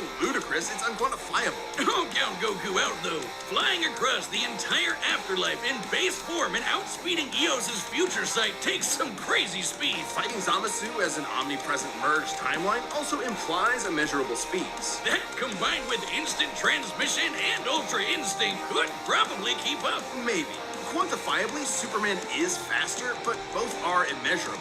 The safest bet here is to say they tie in speed. Especially when we look at skill. Goku's a martial arts master. He's definitely got better battle instincts. He wants to fight and is dedicated to his training, while Superman sees training as a means to an end. Superman's knowledge in pressure point combat and Kryptonian martial arts are impressive, but he's only used them a few times. It would be disingenuous to say he's an equivalent master at them. So Goku wins in skill, but not necessarily in experience. Don't get it wrong, Superman is not a mindless brawler. He's trained with Batman and Wonder Woman. He's even defeated martial arts experts like Cobra without powers. Goku has spent decades training, but Superman battled Norse demons for 1,000 years. He's also astonishingly brilliant, like when he reassembled the reality-warping miracle machine from memory. Experience obviously goes to Superman, but perhaps less obvious is our last category, powers. Hakai, Spirit Bomb, Mafuba, Instant Transmission, God Key, God Bind. How does Goku not win with those? In Dragon Ball, Ki is dependent on physical ability, so it's different from magic.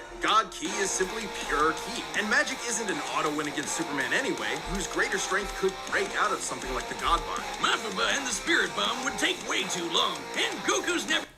Most cartoon dads drink beer and watch too much TV. While Peter has the ability to regenerate his own hand, can fight off a horde of ninja assassins, and is secretly Deadpool, turns out this suburban dad is a lot more powerful than you thought. So today, I'm going to go over every level of strength Peter has to determine how strong he actually is, starting with Peter at 1% power. Oh yeah, we're operating on anime rules. So, it goes without saying that Peter...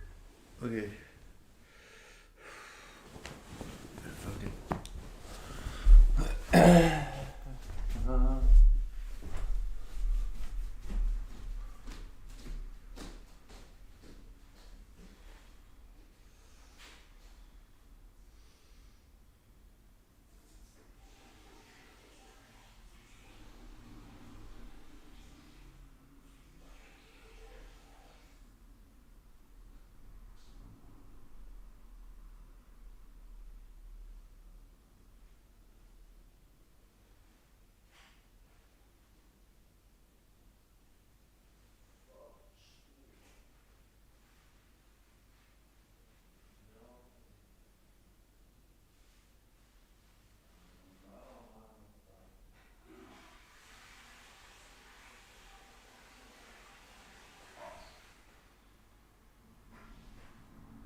pretty decent in a fight, you know, except for the couple times he's gotten his ass kicked, like when he fought Liam Neeson.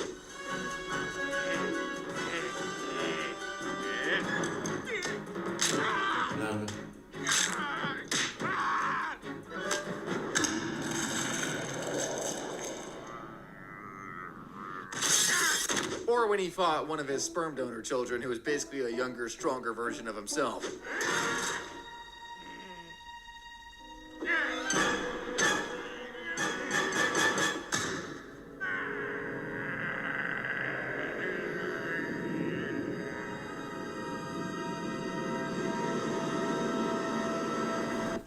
Sure, he's taking a couple L's. Big deal. But that's because he never really unleashed that 1% of his power and hit them with his finishing move, Roadhouse. What's that, you ask? Well, this. Help! Somebody! These drunk redneck truckers are trying to have their way with me!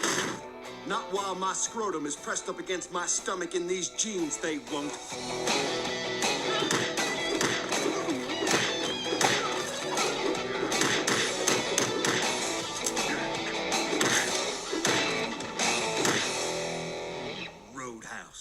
Okay, fine, that wasn't very explanatory. Roadhouse is when you give someone a roundhouse kick and say Roadhouse. Kind of like this. What did you say to me? Peter, what are you doing? Get off my plane. It's not even the same. Oh, what the hell? Not gonna talk to me like that in my bar. Not a bar. Oh. Now that is Roadhouse. Okay, to be fair, he mostly used the move on a small dog and tiny children he has ancient beef with. I'm talking about Lucy from the Peanuts series. Okay, that is the last time you were gonna pull that crap. You hear me? Yes! Do you hear me? Yes! And you are gonna hold down that football until Charlie Brown kicks it. You got that? Yes! Go ahead, Charlie. And you know what else? I did some checking around. You're not a licensed therapist. Roadhouse. Peter Roundhouse kicking a little girl might be a tiny, eensy-weensy bit problematic, but I've said it before. Peter's hands, or I guess his feet in this case, are rated E for everyone. That's why he's given a couple of adults a roadhousing as well. Ha-ha! Roadhouse callback. Roadhouse callback. By the way, if you think this is just some run-of-the-mill roundhouse kick he's planting in these people's faces, you're dead wrong. This comes up with some real power behind it. Here's your burger, sir. Thank you. Sir, I need another $1.25. Is that right? Keep the change. Roadhouse. It's enough to wreck a whole drive-through window, concrete and all. And he's just been casually smacking people with it. Wild that a kid capable of breaking concrete is just 1% of his power, but what if that was enhanced somehow? How strong would he be then? Well, to figure that out, we'll take a look at what Peter's capable of at 12% power. Peter's a pretty strong guy, there's no denying that. Now imagine what he could do if he got jacked and, dare I say, beautiful. Well, we got to see what that would look like in the episode He's Too Sexy for This Fat. Excuse me, sir, what is a handsome man like you doing waiting in line? I need an adult! I need an adult! Warren Fredericks, Quahog Beautiful People's Club. Come on in front. All those people were in front of me. You haven't been beautiful very long, have you? Peter becomes buff and beautiful, and his entire life changes immediately, all thanks to a little bit of cosmetic surgery. Lois isn't very happy about it, but she's not exactly angry either. You walk in here with your chiseled jaw and you... Oh my. I liked you the way you were. You're not even real anymore. Hayden, did you get a new buttocks? I had to. My old one had a crack in it. Well, I couldn't be more angry with you. You've really let this family down. We should be embracing the things God gave us, telling our kids that a person's not as good as someone else or the way they look. Holy crap! Now imagine Peter, who's already strong, getting jacked with a body coursing with steroids. That is the true next level of Peter's power. Steroid Peter. Peter, could you please pass the potatoes? Ah, damn it, Meg! Be able to headbutt a hole through reinforced concrete as soon as he gets his roid rage in check, that is. The crazy part is, Peter doesn't even need steroids to be a powerhouse. All he needs is to get mad, and that takes us from 12% to 27%. No joke, once Peter gets angry and does that little squint in his eye, you know the one. He can take on anything. Throw whatever damage his way. He's eating it like breakfast. Like this taser explosion from that time he fought Donald Trump.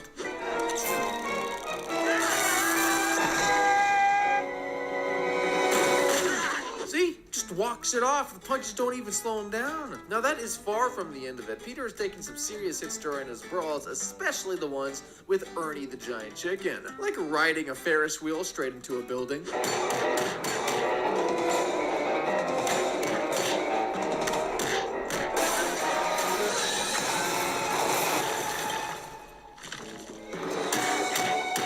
Thing blows up and collapses for goodness sakes. He just walks right out of the rubble. It took quite the fall too. Now here's the mind-blowing part. That fall is far from the highest one Peter's ever walked away from.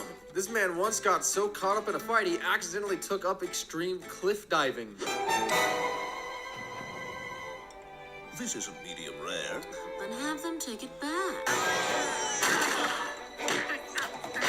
Okay, now that is an insane fall. Would you be shocked to find out Peter survived an even higher fall than that? No? Well, what if I told you that fall was from outer space?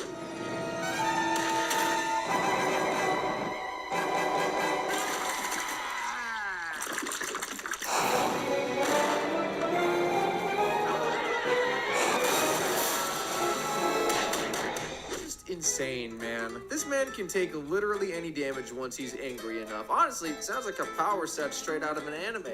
Now, defense is one thing, but offense is what you need to master if you want to really be powerful. And Peter has done exactly that. This is what he looks like at just 40% of his power. In the episode 3 Directors, Family Guy decided to do a bit of parody and make fun of 3 prominent directors, one of them being Quentin Tarantino. So you know they had to do Kill Bill with a bit of a twist. The plot of this one is Peter getting fired, then getting fired.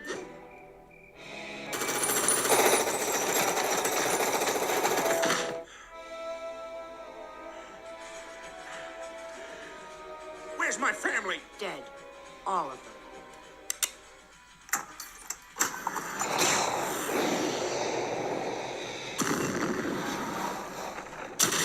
Somehow he survived all that, and now he's out for revenge. All he's got now is a sword and a really dumb outfit. Let's see how this goes.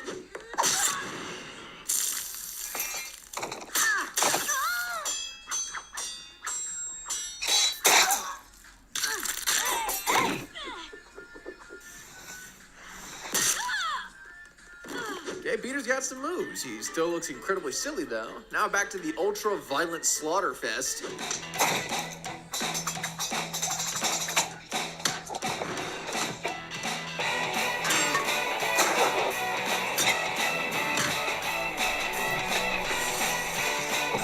I think you get the point by now. Peter kicks ass. But of course, that is still 40% of his power. Tarantino's Peter doesn't even compare to the raw power that is Peter at 59%. For the Michael Bay bit of the 3 Directors episode, they decided to turn Peter into a yoked beefcake that can split a rock in twain with a sledgehammer.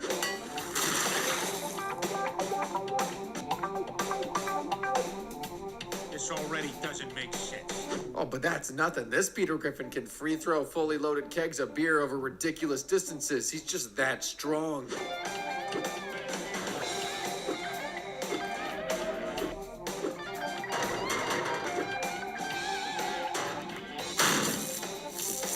Dude's so epic, he takes showers with his motorcycle. Like, even his friends are absolutely shredded in this universe. Dude, they are so strong, they can take on Decepticons in a fight with their bare hands.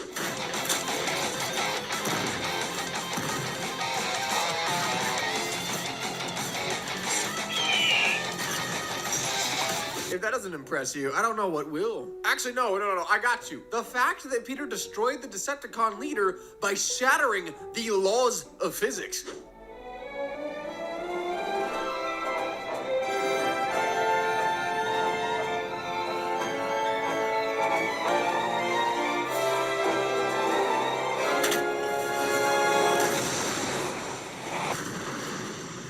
Guess what? He survived the blast too. This Peter is just as durable and has the raw power to back it up. From here, we go from 59% all the way to 80% as we get to Super Saiyan Peter. It says superpowered in the script, but it's Super Saiyan Peter. Peter has exhibited superpowers a couple times on the show. Would I call him a superhero? Hell no, it's Peter Griffin we're talking about. So what does he do with this superpower of his, or these superpowers? Hey, how does he get them in the first place? Radioactive nuclear waste, of course, a classic.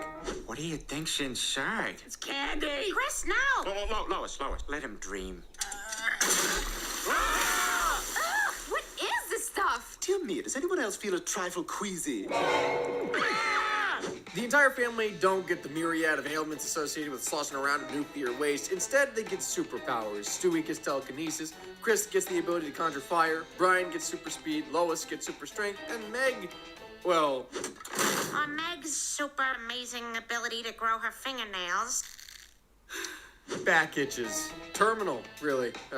Who else are they gonna come crying to? Next tragedy aside, we're here for Peter's power. It's a pretty busted one. He can transform into pretty much anything or anyone. But of course, he pretty much uses it to just screw with people, like turning into Britney Spears to steal a lock of Justin Timberlake's hair for Meg. All right, hold still now. You'll be fine. Hey, come here. Give me a kiss. I'm Gene Shalit now. Bye! But make no mistake, Peter is capable of some serious feats. We see a shot of him terrorizing people by turning into a tsunami. It's just one of many public disturbances caused by the Griffin family of Quahog. And when the town gets fed up with the Griffin's wildly dangerous antics, they show up to flex on the town and let everyone know that they mean business. You can't stop us, Mayor West. We are all powerful. You've let yourselves become drunk with power. Silence! We demand obedience! Or else! Is that all you can do? Ow! Anyone who opposes our demands will be destroyed. You will erect a statue in the town square. Statue will depict Blair Warner admitting to Mrs. Garrett poem she submitted for her creative writing class was actually plagiarized from a work by Emily Dickinson. We have spoken! He just walks through that concrete like it's paper. Clearly somebody forgot to tell this family that with great power comes great responsibility. Mayor West tries to stop them from enslaving the town, and he decides to do that by rolling around in some toxic waste. Why? To try and get his own powers, of course. But he forgot he's not the main character. Mayor West, you have lymphoma, probably from rolling around in that toxic waste. I see. What in God's name were you trying to prove? I was trying to gain superpowers. Well, that's just silly. Silly, yes. Idiotic, yes. Yeah, pretty idiotic, but I suppose that was enough to teach the Griffins the errors of their ways. I can't believe we let those superpowers go to our heads. Well, for now, we are going to use our powers to help you get better. Thank you. As long as I have Mrs. Garrett's giant rack by my bedside, I'll be all right. Girls, girls, girls! Yeah, sure, Peter didn't do much in that episode, but you can't tell me Peter doesn't solo. And I think you know the verse I'm talking about. Speaking of which, Peter was also Deadpool at one point. Call me Red Stool. The treatment didn't give me powers, but it did spread cancer to my anus.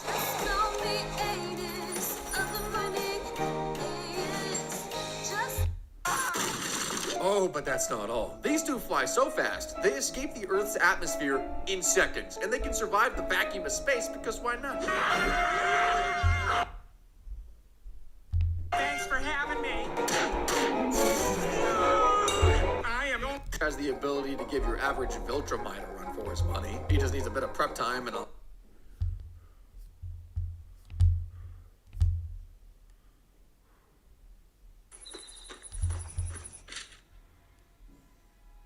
like an animal. After they start cutting off my fingers and my father needing pain. Wouldn't have gone to that. Thank you. Really thought I'd die here. Is that the ransom note? How much were they asking? 5,000 lire.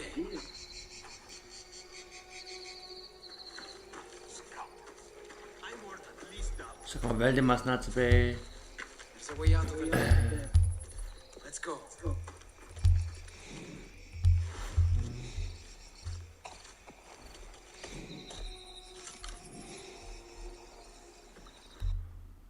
Tom and Jerry is a show that needs no introduction at all. The show has been around for almost a centennial, but yet it still remains a timeless piece of media, not just in cartoons, but in the world. Whether you're a kid or an adult, you probably watch Tom and Jerry at least once in your life, and it's not hard to see why. On the surface, the show has comedy, being said.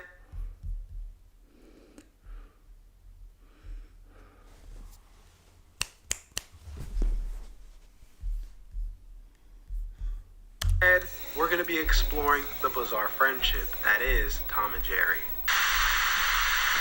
Now, as everyone knows, Tom and Jerry's friendship for the last 50 plus years has been rather complicated, to say the least. One moment they're friends, and then the next they're foes. And when they become foes, they fight.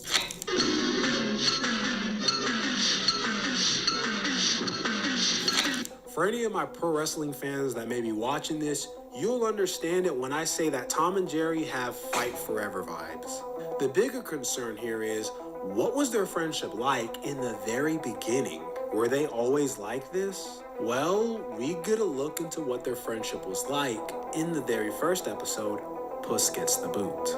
Now, an interesting thing about this is that it functioned more as a pilot than it did an official episode, and you'll see why. In the episode, it starts how you would expect a typical encounter between a cat and a mouse to be.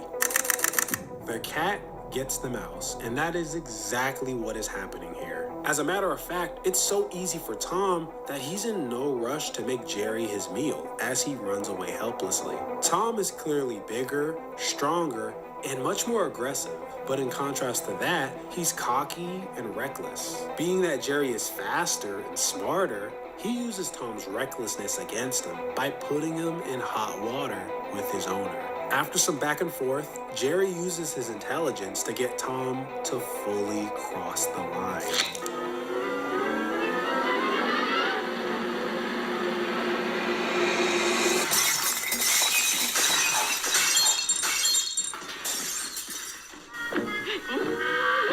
And when I says out, Jasper, I means out. O-U-W-T out. Now, a couple things about this episode. Being that this is the first official episode for the series, there were a lot of things that had to be changed and fine-tuned before we'd get the Tom and Jerry that we'd soon recognize. Originally, Tom was named Jasper and Jerry was named Jinx, but it would soon change after this episode. Secondly, I'm sure you could tell the difference in the designs of both Tom and Jerry, more so Tom. Compared to the look we now know him for, Tom looked a lot more beastly in appearance. His fur was more bushy, eyes were narrow, and he had fangs and claws to match. But if we are to believe that Tom will grow to be a friend of Jerry's and not some twist villain, he had to look a lot less menacing. But besides all of that, there was something I was asking myself while watching this episode that left me rather confused. Why didn't Tom just end Jerry when he had the chance? I asked that because throughout the episode, from what I noticed, there were at least 4 times where Tom had the chance to put an end to Jerry. Heck, the episode starts with Jerry at Tom's mercy, and had he have done it, we wouldn't have gotten Tom and Jerry. We would have got like, I don't know, Tom and Fabrizio or something. Now, you can say that Tom's cockiness is what clouded his judgment, but if you're willing to entertain me for just a second, I may have another reason why. There's actually a popular internet theory that's been present for the past couple years in the Tom and Jerry community. The theory goes, Tom and Jerry's antics are all a part of an elaborate scheme. The scheme being that Tom pursues and intentionally loses to Jerry in order to protect him. Tom does this to avoid being replaced by his owner with a more that would actually kill Jerry. Now, if this were the case, it would make absolute sense considering Tom could have ended Jerry before the show even started. But the explanation I've seen that easily puts this theory to bed is the fact that there are countless moments where Tom and Jerry are legitimately trying to take each other's heads off. And there actually was an episode where Tom was replaced by a mechanical cat, which was an absolute force of nature. So much of a force that the owner would want Tom back anyways, which would put this theory even more to bed. While this theory does become shallow once you start to analyze it, you can at least say that for this episode, it had some ground to stand on. But after several episodes, much of the same happens between the two in which Jerry is victorious, with some notable moments happening along the way. But what do you get when you have an episode where Tom is victorious? And I'm not talking about, oh, Tom wins an encounter here, but Jerry ultimately gets the last laugh. No, I mean Tom actually wins. Well, $1 million cat. The episode starts how most Tom and Jerry episodes start, with Tom playing around with his food. I mean friend. While the shenanigans are happening, a mysterious letter is sent to the house, which catches Tom's attention. The letter explains that the wishes of Tom's strange aunt grants him a small loan of $1 million.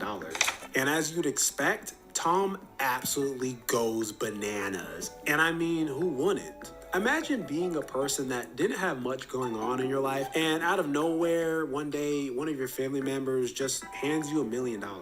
Boy, you better have the exact reaction that Tom had here. Seeing all of the takes a look at the letter himself that Tom had. Now, why is happy for Tom? Well, of course, there's a catch to it all. Tom takes another look at the letter, and as we are all guilty of this, fails to read all of the terms and conditions. The condition is the inheritance would cease if he had laid harm to any living being, including a mouse. So with all terms and conditions that apply, Tom is officially a millionaire. But now, so is Jerry.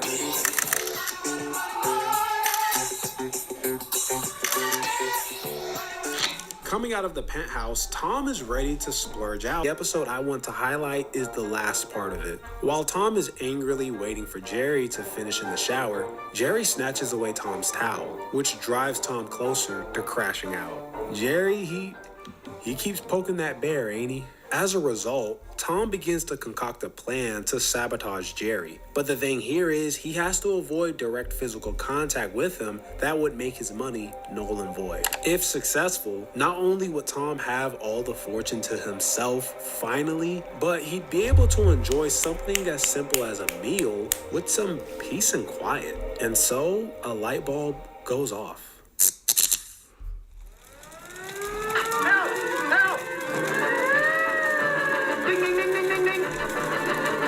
Fools Jerry into believing a fire broke out on the top floor. As Jerry makes his escape, in poetic fashion, the shared fortune goes out the window as well. Just like how Tom was doing backflips in the beginning, the difference here is he actually can enjoy his millions all to himself, along with a tasty meal. Or so it seems that way. Plot armor saves Jerry from his demise and once again spoils Tom's fun. I can't tell whether Jerry is a mouse or...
Valdemar kommer snart, har han skrevet til mig, så det bliver skønt. Det bliver crazy.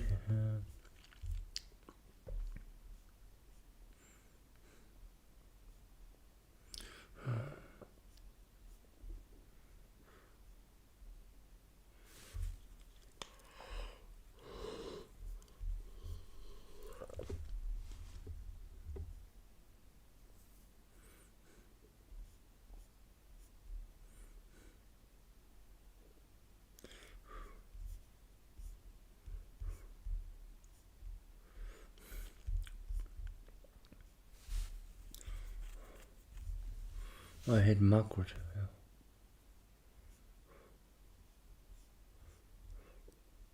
Huh? Bro, det er længe siden, jeg har set det der. Bro, det er længe siden. Har han postet før? Damn. No. Epic fight. Har han ikke en playlist med det der? Damn, bro.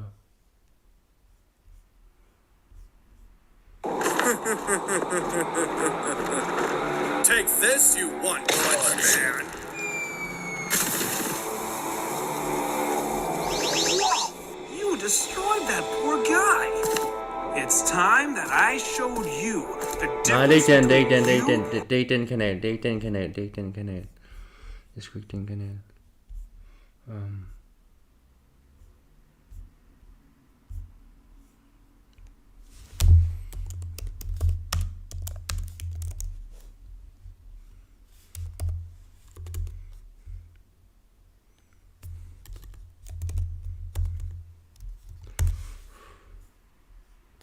Ja, det er ham der, jeg mener, Welcome to Ultimate. Og han har ikke postet noget i lang tid, in the beginning. Og han har ikke postet noget i for evigt, man. Men også 500.000, så over 500.000, så det er he did not deserve a break or something.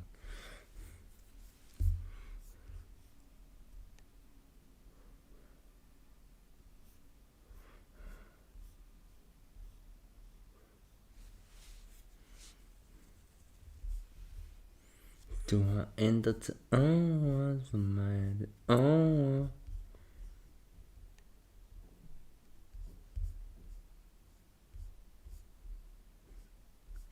Vi går fast.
On May 31st, 2020.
Jamen, er det 5 timer? Halvvejs, halvvejs. Så.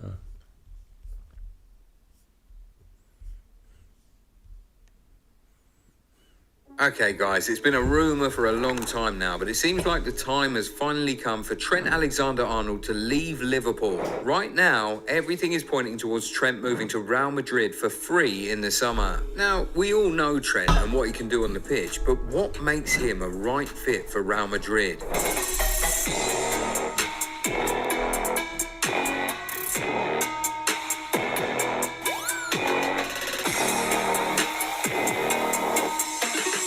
That's what we're here to talk about today. This is why Trent Alexander-Arnold is perfect for Real Madrid. First of all, let's tackle the elephant in the room. The consensus in the football world seems to be that Trent cannot defend. And in the Spanish league, where there are a lot of technical players and deft dribblers, he would be exposed. Now, while it's true that he's not exactly the best at defending, at a club like Real Madrid, we don't think that would be so much of a problem for him. After all, Marcelo was with Los Blancos for years and he ended up establishing himself as a legend and one of the greatest left-backs in football history, while not being the best at defending. Of course, once in a while, against certain opponents, Trent will get exposed, but he'll end up being a net positive because of everything else he can do. You see, in most games that Real Madrid play, they dominate, and as a top team, when you're on top, you'll be better off with a very attacking fullback than a very defensive one. Provided your centre-backs are solid, your right-back should have enough freedom to go up the pitch and cause havoc. And as far as attacking fullbacks go, nobody in the world can cause as much havoc as Trent can. He can overlap, underlap, cross, give through passes, and do absolutely everything you need creatively. But here's why he is really perfect. As we know, it is Rodrigo who plays on the right wing for Real, but being a natural left winger, he often drifts to the left or the centre, leaving the right wing unattended. With a right back like Trent in the team, he'll be able to occupy those zones effectively and even act like a makeshift winger, providing the much needed balance when the team is attacking. He will be able to put in deadly crosses into the box for Mbappe, Vinny, Rodrigo and Bellingham to attack. Speaking of crosses, right now, Real Madrid doesn't really have a player who regularly puts in threatening crosses into the box, so you can see that they need Trent. His crosses are really second to none in Europe right now. Now, we said earlier that Trent is a perfect tool for Real Madrid when they're dominating games. Well, guess what? Even when they're pegged back by a very attacking team, Trent can also be very useful. As we all know, Real Madrid have really fast attackers, which makes them a very good counter-attacking team. But what they lack right now is that one player who can start the counter-attack with just one kick of a ball. Last season and the seasons before, they had Cruz, who was brilliant with long balls and cross-field balls. This season, however, they haven't really had much of that. Modric tries when he's on the pitch, but at his age, he's not someone Madrid can depend on so much. This is a role that Trent will play perfectly. He can sit in the defence and start attacks for the front four in an instant. We've seen him do this countless times for Liverpool. He can pick Salah from absolutely anywhere on the pitch with all kinds of passes. Against teams like Barcelona, Man City and Bayern Munich, where Real Madrid usually find themselves sitting deep, this ability of Trent to open up play with just one kick would be so perfect. And of course, you know that his assist numbers are crazy. He doesn't just know how to start counter-attacks, he actually knows how to set up his teammates for goals. In the history of the Premier League, Ashley Young is the only defender with more assists. And, well, we know that Young actually started as an attacker, so Trent's numbers are even more impressive. There's one more thing that makes Trent perfect for Real Madrid. We'll tell you in a second, but if you aren't yet subscribed to the channel, go do that now so that you never miss out on amazing content. Done? Okay, now, you see, Trent's ability from set pieces makes him extra special. There's no player at Real Madrid right now who is perfect from free kicks, corners and penalties. Mbappe is great at penalties but has never scored a free kick. Rodrigo is good at free kicks but not exactly with corners. Valverde can take a good free kick and a penalty, but he's not exactly the one you put on a corner. But Trent, you can put him behind every single dead ball and have massive confidence in him. In tight games that are decided by fine margins, he could really be the difference. Another reason why he's a perfect fit for Real Madrid is that he's he's already passed the Barcelona test. When we saw him go up against Barcelona, he absolutely destroyed them, and well, that alone qualifies him to be a Madridista. Mbappe passed this test just before moving to the Bernabeu last summer, and he's turned out to be a great signing for Real Madrid. It could be the same for Trent. And the move is also perfect for Trent, if we're being honest. He has the potential to become one of the greatest right-backs in football history, and at Real Madrid, he can really achieve that status. Liverpool is a top club, no doubt, but as we've seen, you can't really tell how the next season will go for them. They could be competing for the quadruple one season, and the next they're heading to the Europa League. But with Real Madrid, Trent is guaranteed to be competing for the biggest trophies every season. Also, yes, there's the issue of leaving his comfort zone for the first time in his career, but considering he has a friend there in Jude Bellingham, it should be easy for him to adjust. Also, a huge majority of people in Real Madrid speak English, so adapting won't be hard. Bellingham, Mbappe, Tchouaméni, Camavinga, Rudiger, Brahim, Alaba, and even the coach Ancelotti all speak English, so there won't really be a language barrier for the Englishman. Yes, Trent will get dribbled past a few times in La Liga, but at the end of the day, the positives that he'll add to the team will be enough to make him a brilliant signing for Los Blancos, especially at no transfer fee. But what are your thoughts about Trent's move to Madrid? Have they just got the steal of the decade, or are you of the opinion that the defender will be exposed in Spain? Tell us what you think in the comments. If you enjoyed this video, give it a thumbs up and subscribe.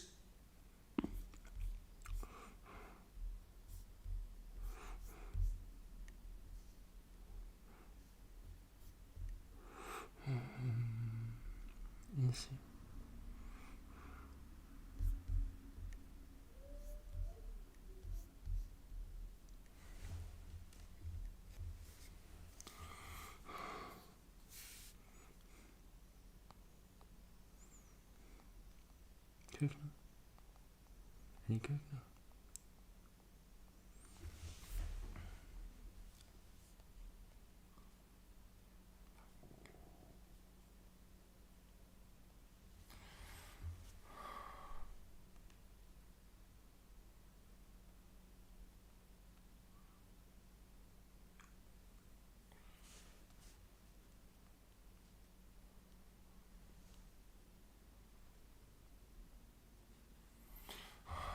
Køkkenet.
okay. En pakke ost. En pakke ost. Den anden side i midten. Tæt på ryggen.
Valgte kommet tilbage.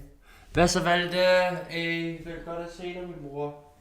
Oh my god, jeg leder efter min anden pakke. Hvad er det der? En der åbnede før. Jeg vil også åbne en helt ny pakke. Smøger, hvad det hedder, for jeg kan virkelig ikke huske, hvad det er den sidste. Oh my god. Så jeg så tænker. Og det er under sofaen eller sådan noget der.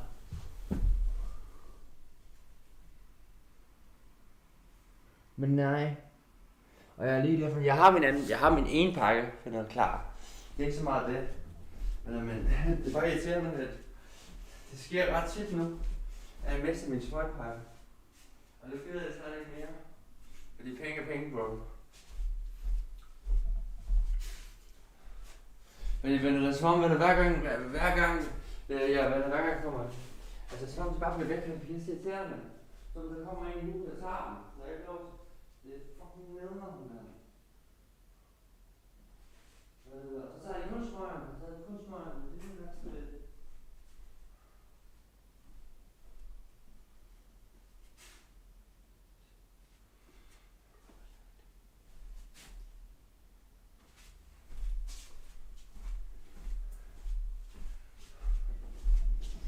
Det er også, jeg skriver. Nå, men kan du mærke, du... Ja, jeg kan godt mærke det, Valde. Der er ikke noget der, men ikke stress mig lige nu. Jeg skal stresse helt vildt på grund af det. Er det her?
Ja, her valgte det. Jeg er heller ikke forkert. Det er nemmere stress i hvert fald. Jeg skal bare have min smøger. Jeg har smøger, det er ikke så meget det. Det er mere bare for at finde de rette. Den dem, der mangler, find den der væk.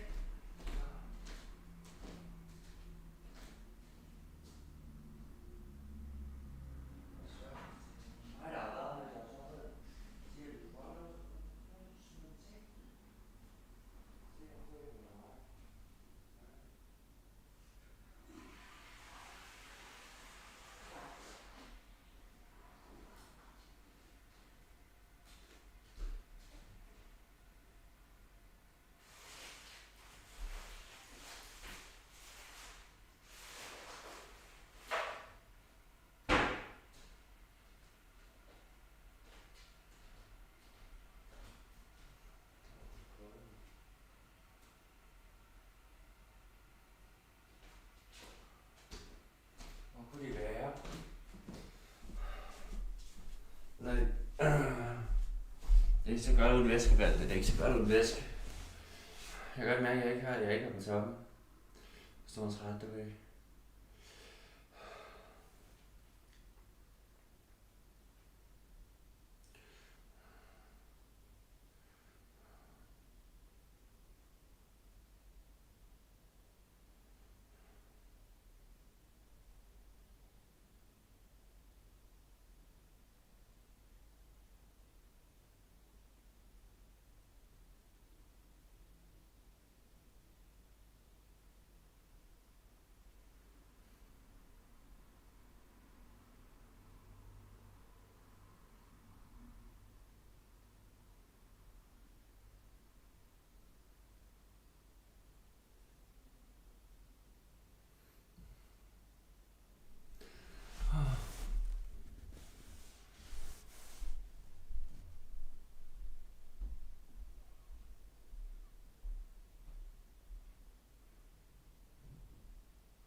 Mener du, Valde? Jeg skal nok gå.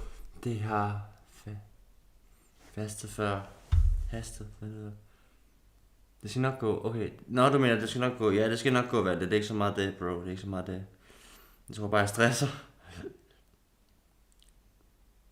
Det skal jeg ikke. Det skal jeg ikke. Can we get another yucca? Can we sing another new song? Can we get another yucca?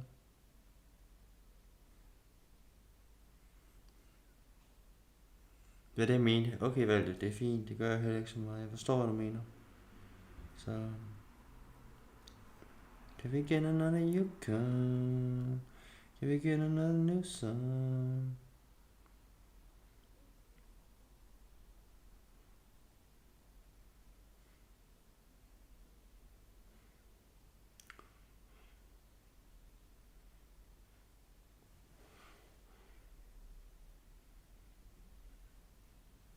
Ja.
Can we get another Yukon?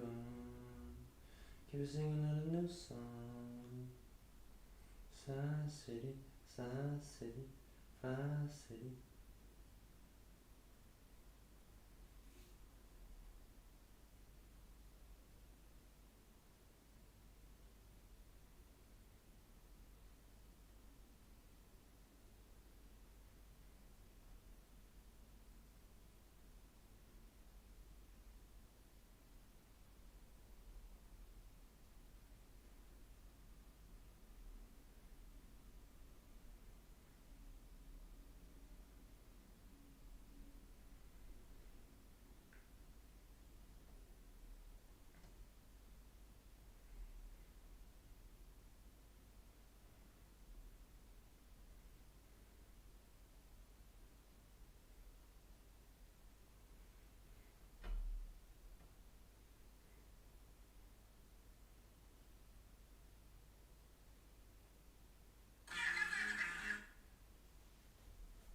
En la cena familiar, el papá le dice...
Skal jeg se med det.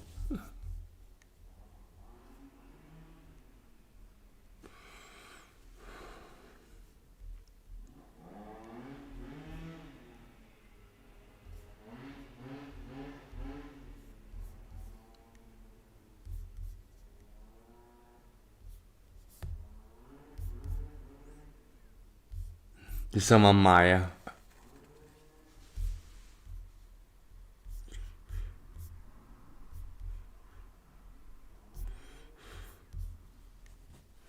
Can we get another Yukon?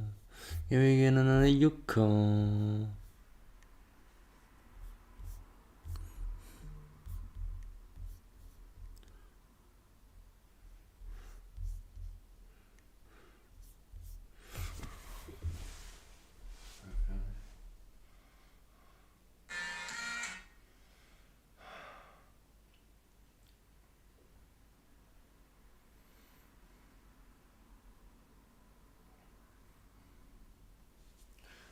Do you want like a mixtape?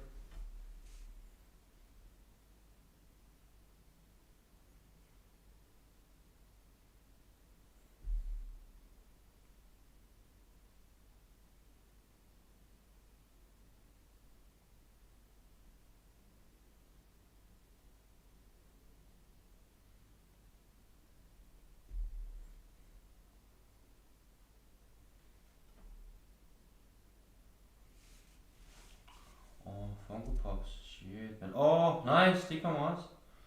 Then from before time. Oh shit, Wolverine. Oh damn. This is your own Funko. Oh.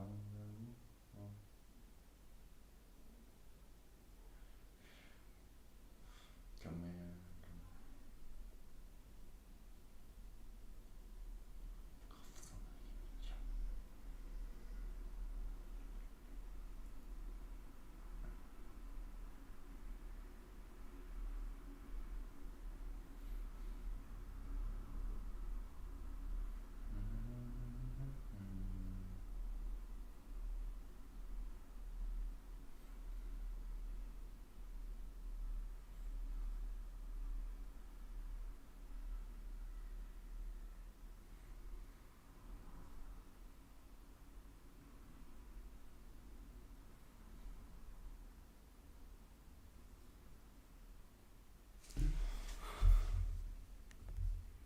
Tak Valde, tak Valde.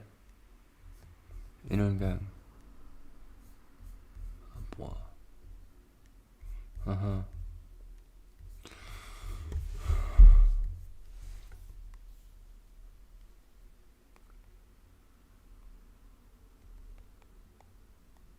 Koldt. Fra Valde.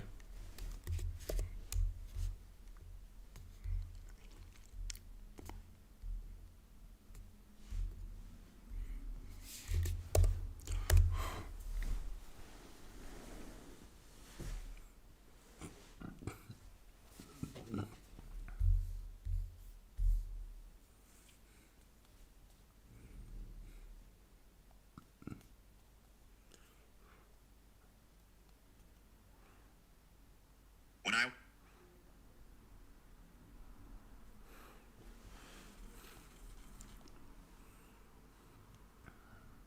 På mandag, der går jeg ned og søger kontanthjælp og søger førtidspension. På mandag, der går jeg ned og søger kontanthjælp og søger førtidspension. På mandag,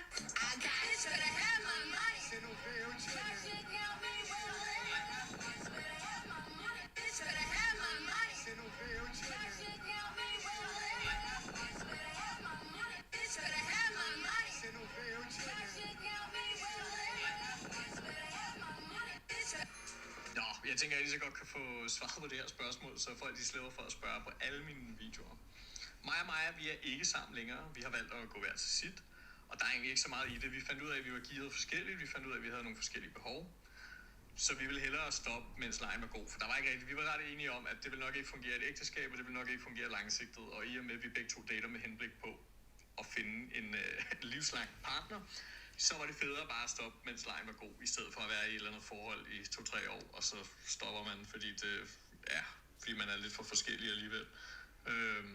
Og der er ingen kvaler, der er ingen sure miner overhovedet. Det var en fælles beslutning, vi var begge to. Oh my god, det har done ikke. De her kommentarer. Okay, alle der ikke ligner en omvendt skraldespand, har åbenbart bare taget tøj på. Okay, vi skal lige forstå det her. Min indgangsvinkel til det her er bare, at jeg kan godt lide, at folk gør lidt mere ud af det. Men pointen er jo også bare, vi har jo alle sammen bare taget tøj på, og det har vi jo i virkeligheden nok 70-80% af tiden. Nu vil jeg lige vise mit outfit i dag. Jeg har vitterligt bare taget tøj på. Men selvom jeg bare har taget tøj på, så har jeg jo stadig lige matchet de røde detaljer. Selvom at det faktisk er 2 forskellige ting, jeg har købt i genbrug. Og vips, så får jeg det til med. Imagine 8,000! Så mange juicer, flasher over damer, brushes, cameo, whatever. Bro, vores fremtidige koner er nok ikke engang født endnu.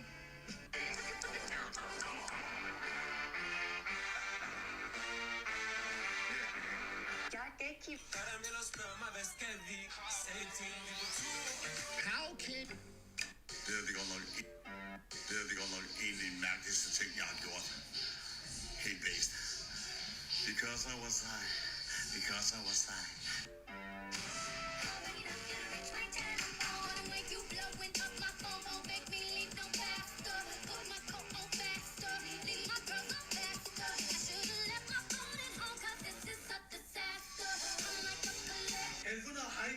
I can tell her hair good. I think det her seje juicy sæt, jeg har på.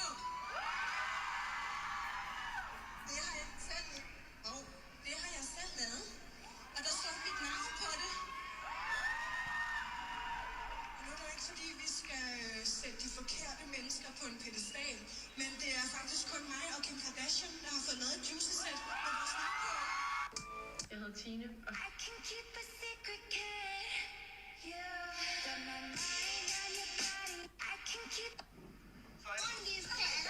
Den her har...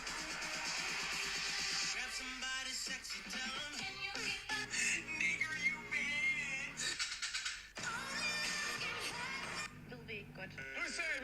FPL is he's a hit maker. Something horrible is happening inside.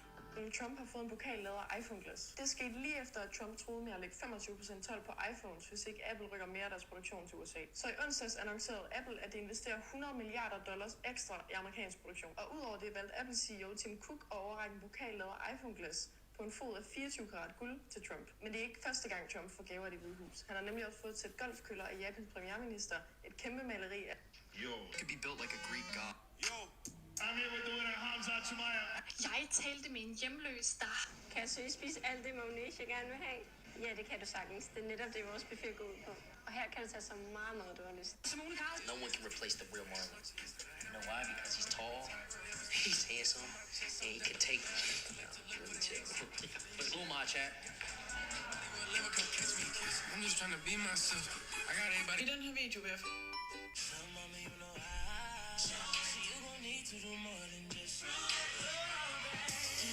I thought when you met your person, it would be so clear to me, this is my soulmate, and we didn't have that, and so I was like, I think it's best for us to break up. How did you break... What's altså, hvorfor din... Du har senest udgivet 10 ud af 10. Ja, det har jeg. Første artist til at name-droppe en ex. Jeg har name-droppet en ex. Det er så hårdt. Det er ikke den værste sang at blive name-droppet til. Jeg kunne sige mange slemme ting. Jeg siger jo bare, at han er fra Hellerup. Hvorfor havde du brug for at lave den sang? Det taler ind i den her The fuck? idé om, at vi kvinder, vi skylder nogen at være smukke, som jeg absolut ikke tapper ind i, og jeg har lyst til at lave lidt modsvar til det der med sådan, at jeg ikke skylder nogen at være tynd, jeg skylder ikke nogen at være smuk, jeg skylder ikke nogen at leve op til et ideal, som der alligevel ikke er skabt af mig. Altså sådan, hvorfor skal jeg gå ud i verden med nogle forudsætninger for at være et menneske, som jeg egentlig ikke er? Så det er bare, at jeg kan få lov til at være lige præcis den, jeg er. Og så den anden tematik, den handler ligesom om det her med sådan at blive lovebombet lidt, og det der med, når folk de giver ind de her falske forhåbninger. Og En efterskole vil teste dit tis for snus på en efterskole.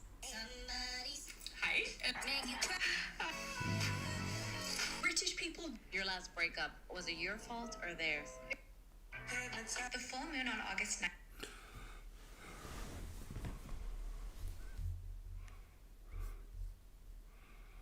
Det har været okay, men ellers det, ja, men man har i hvert fald lavet på energi, bro. Vi er lidt demotiveret sådan det, men vi klarer den stadigvæk, ikke, så. Trying to find, ja.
Flown into the sun, sliced apart by a samurai sword, killed and revived only to be killed again. Just some of the many grim endings of your favorite Cartoon Network villains. Today, we're ranking Cartoon Network villain fates from God Off Easy to gruesome to worse than death. So let's get started with the villains who really got off easy. And who better to start with than Miss Endive, the villain of one of Cartoon Network's most easygoing shows. Chowder is a pretty low-stakes show, but it still has its conflicts. One such conflict is Endive, Mangdal's business rival and possible ex-lover, characterized by envy, cruelty, and sheer thirst. Something smells like Seriously, on top of using Panini, a clearly not quite right in the head child, as a pawn in her schemes and constantly harassing Mung, she objectifies Schnitzel constantly throughout the series, in ways that make her apprentice look absolutely tame in comparison. How does the show punish her for this? Well, she marries him. Yeah, I'm not joking. The main antagonist of the series got a happy, presumably consensual marriage with the object of her romantic harassment. They both seem genuinely happy, so that is nice, I guess. But it's kind of wild that this kids show saw a character who stalked, creeped on, and flat out threatened to cannibalize another out of twisted love, and decided, hey, they'd make a cute couple. Yes, Sergeant. I'm quite certain I recognize a few of them. But next up is the queen of dodging accountability, Pink Diamond, who you might later know as Rose Quartz. Yeah, it turns out that Steven's dearly departed, beloved mom was basically a second chance at life for an infamous war criminal. Well, maybe infamous isn't the right word. Yes, Pink Diamond got a lot of people killed in her recklessness, but she always had good intentions, starting the Gem War in an effort to protect her home. The reason we have to rank her here, though, is simply the fact that she doesn't really end up facing the consequences of her actions in the end. Instead, faking her death with Pearl's help and starting anew as Rose Quartz. Down here. Ultimately living on in Steven. She got a sincere second chance at making a peaceful life for herself and her family, and didn't really have a way of knowing that Diamond's drama would affect Steven even thousands of years later. That said, with how long she lived, she had to deal with plenty of guilt that must have weighed on her. And while you could argue that's a form of literal cosmic justice, she still certainly dodged a bullet. But those are the characters who qualify as having easy fates to stomach. Now let's move on to the non-lethal punishments for the villains whose fates were bearable but still life-changing in some negative ways. Okay, now I know this next guy doesn't really fit with most of the video's characters, but we just have to give a shout out to Grimm. While he's a more pleasant incarnation of the Grim Reaper, Grimm is still very much the embodiment of death itself, who just happens to be in servitude to some unstable children at the time being. I am the Grim Reaper,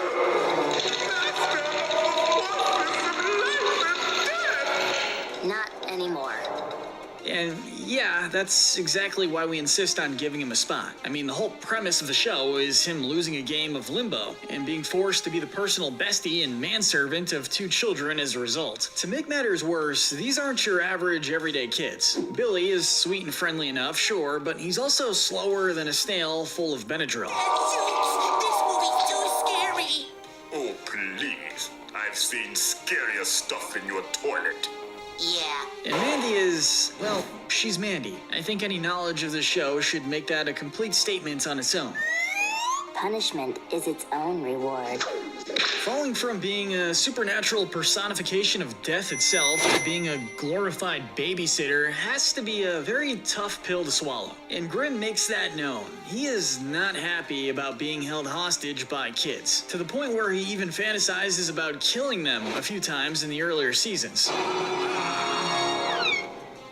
Hey, thanks for slicing the pie, Grimm. The only reason why we can't rank him any higher is that while Grimm isn't exactly happy with his fate, he does grow accustomed to it after a while. Heck, he straight up had a chance to escape from it in the episode Fiend is Like Friend without the R, when Nurgle kidnapped Billy and Mandy to be his friends instead. Grimm initially went along with it, but when he saw Billy's crayon drawings of himself and Grimm, he decided to not save them from Nurgle and keep performing his duties. His life isn't the same, but apparently he'd rather be with them than without them, which certainly makes this one of the lighter punishments on our list. Only on Cartoon Network could a teenage girl be less pleasant than the literal embodiment of death, but Heather was just that kind of person. To be honest, she had arguably the least gruesome demise of the villains in Total Drama, but still, this is Total Drama, so that isn't exactly saying much. She did have to deal with all the humiliation of being shaved bald on national TV, quite sloppily I might add, and becoming infamous for being the mean girl of Total Drama. You might argue that isn't much of anything, since she didn't even suffer major injuries like most of the cast, but, well, think about it. Heather went through hell this season. Every camper did, sure, but winning all those challenges meant Heather had to work harder than almost anyone else while simultaneously burning bridges with the entire cast. You are nothing without me! I'm not saying she didn't absolutely earn her comeuppance, but it still must have been a major pain to go through all that and still lose on a technicality. Please, do I get my money or what? He may have had only one major appearance, but we have to give Mr. Ross a mention as well. This dude, man, I know the volleyball game meant a lot to you, dude, but being so angry about having it ruined that you literally defy the laws of time and space itself to get revenge and fix things? This is a project I'm working on. Cool. That's a level of petty I didn't even know existed, and honestly, I'm kind of impressed by it. Go back and win the volleyball state championship, duh.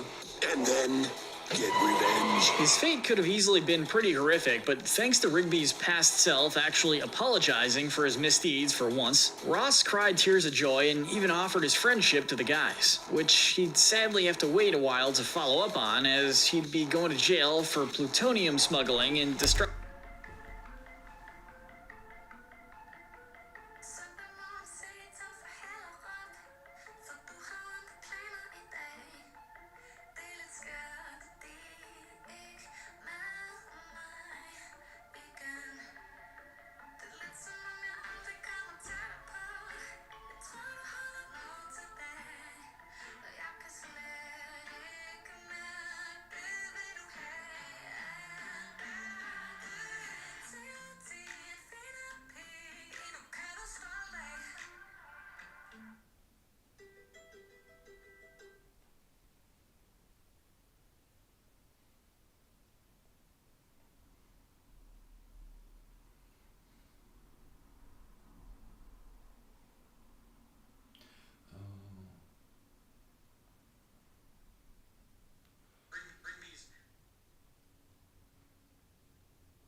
Du er sej, du kan godt, du er jo en mand. Ja, præcis, Valde.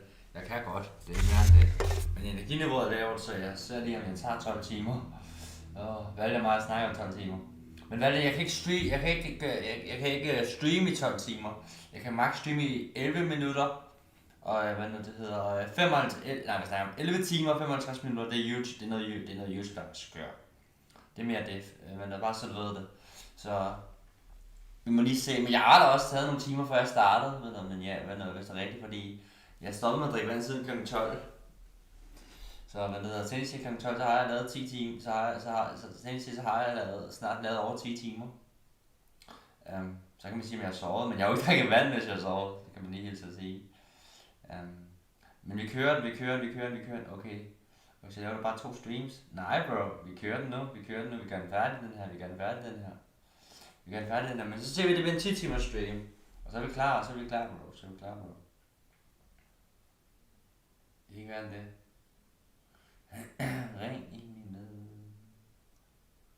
Så det ikke hvad det.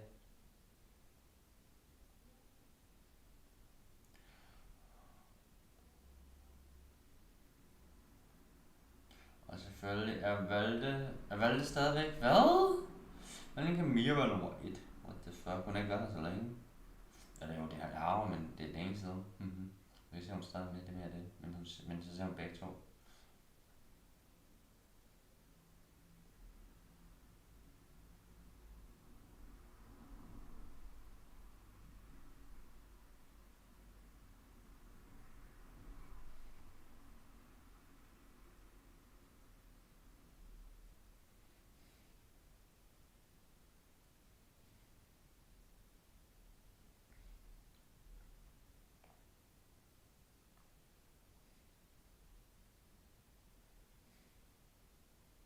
Det kan du godt. Jeg drak 1 glas vand med 2 glas. Jeg drak 1 gang med 2 glas vand på 1 dag. Ja.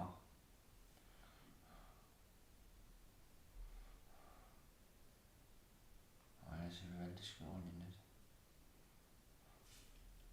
Det ser ikke med mig. Altså jeg drak en gang 2 glas vand på en dag. Jeg tænker godt, du kan streame dem der 10 timer. Så altså, det er ikke fordi, det er så slemt. Det kan godt føles slemt, men det er ikke så slemt. Nej. Jeg skal nok klare den. Star goat band. What the fuck? Broly. destruction of property. But hey, at least he's not an insane time-traveling murderer. That's pretty good. I hope it's the actual Robbie without a definitive fate, but we just had to mention one of Cartoon Network's most iconic supervillains, Mojo Jojo. Throughout the entire series, this super intelligent monkey spends all his time plotting revenge on his adversaries, who happen to be 3 kindergarten girls. Your kitty cooking days are over, Mojo Jojo! Of course, being your typical recurring cartoon villain, Mojo Jojo doesn't really have some finite end to his character arc, but he does surprisingly have a backstory. Originally being the professor's troublemaking pet, he grew jealous when his owners spent more time on the girls than him, so in an attempt to sabotage them, he ended up ironically making them. Powerpuff Girls being born!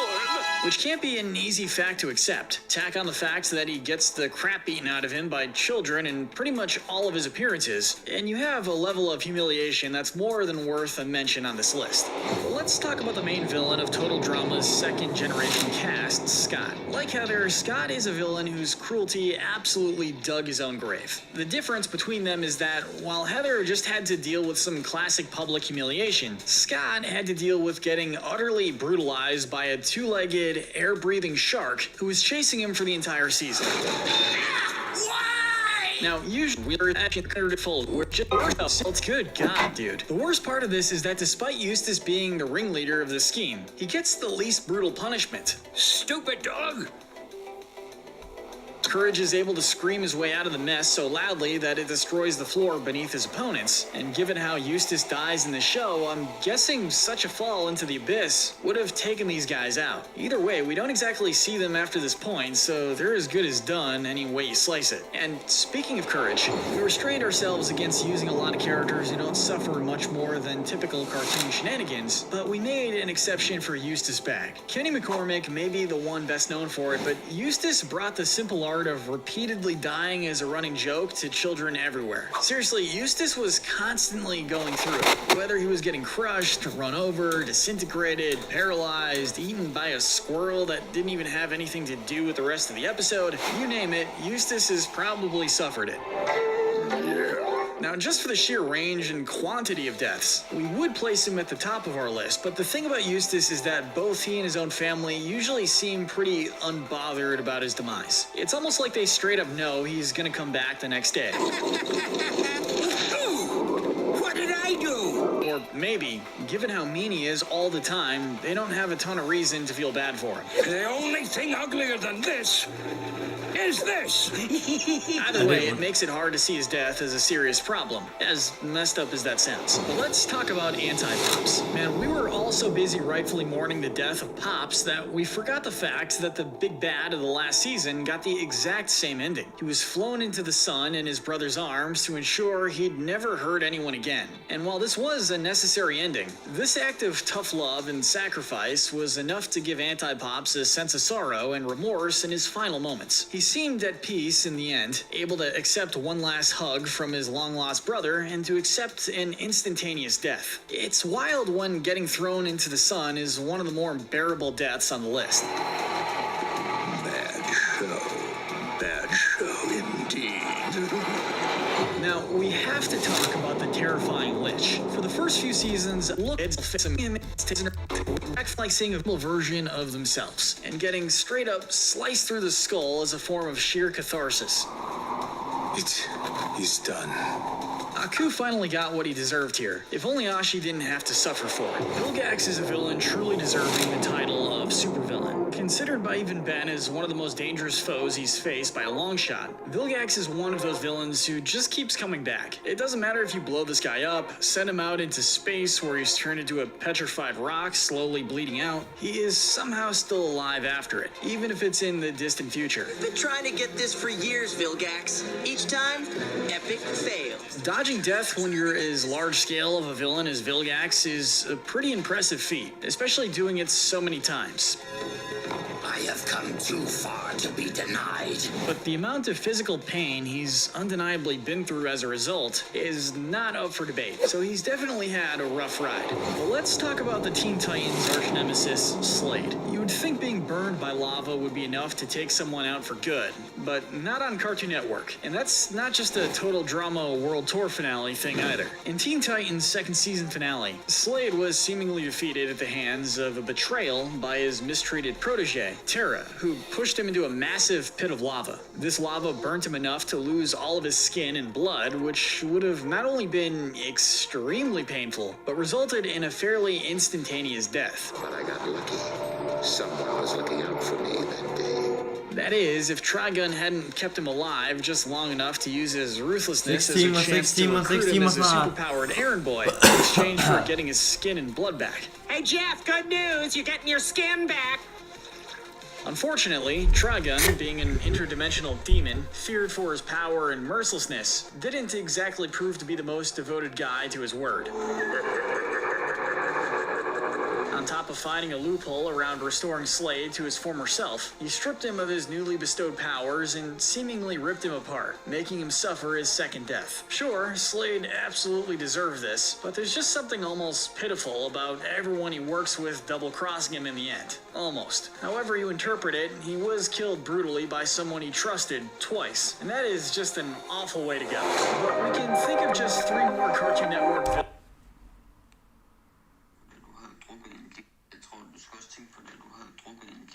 Så går der måske lige en time eller 2 før det kroppen har bearbejdet, altså sådan fået vandet ud af kroppen, så jeg tænker det går nok. Og jeg tænker også du er sej, så jeg tænker sagtens du kan.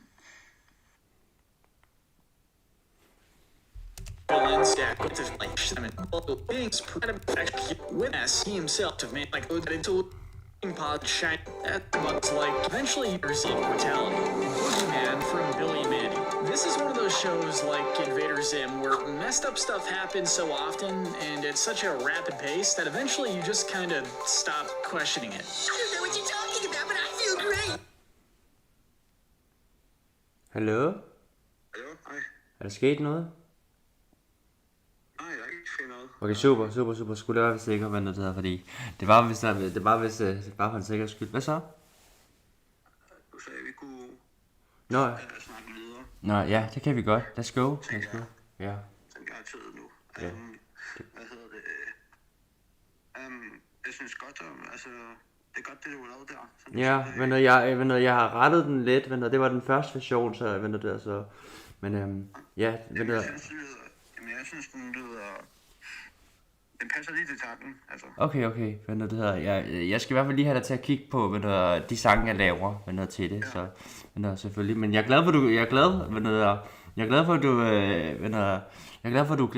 at du roser det jeg har lavet, fordi jeg har bare kigget alle de gange, vi laver musik, hvordan du gør med lyden, ikke? Og så bare håbe det bedste den her gang. Men ja, jeg tror, men det ved du bedre end mig, så du kan altid rette det mere. Men jeg synes også, den er god. Ja. Mange har i hvert fald en anden effekt. Og så også noget, i hvert fald en filtereffekt, og så noget autotune også. Ja, men det har du styr på, til at ved på, når vi mødes. Ja. Så det kan vi kigge på, når det er. Jeg kan godt finde projekter, så det er ikke fået noget værre, så det der. Yes. Men ja, men så bliver det også nemmere for dig med det her album her, du ved. Så skal du bare synge dit vers, og så skal du bare lige finpudse lyden, hvis jeg klarer resten. Ja. Det bliver dejligt. Ja. Og Mørke Tanker kommer ud nu.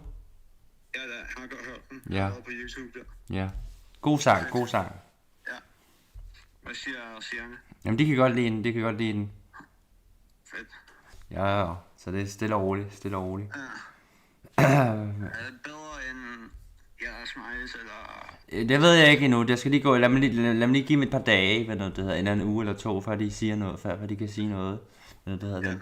Men Hjerters Smiley er også bare legendarisk, ikke? Så det er også svært at sammenligne, ikke? Ja. Men folk er ikke skuffet over Tamu Part 1, som jeg håbede på. Det var meningen.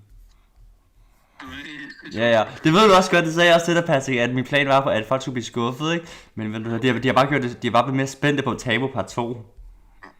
Sejt. Ja. Så altså, jeg er faktisk også meget stolt af Tabu part 1. Det er et godt album sat sammen. Ja. Så, venner, det har vi gjort godt. Det har vi gjort godt sammen. Det har vi i hvert fald. Ja. Hvad synes du om pladesangen? Jeg har set, du har sendt mig den, men jeg har ikke lige forhørt den. Det skal jeg lige have gjort. Jeg har set, du har sendt mig den i går, men jeg var på Instagram på 3 timer siden sidst. Så det må jeg lige tjekke på. Ved du hvad jeg tænker? Jeg har lige set en Johnny Gade video, ikke? Hvor han reagerer på Søndergaard, ikke? Og så siger Johnny til Søndergaard, på en stream, at Johnny Gade er bange for ham, bare sådan.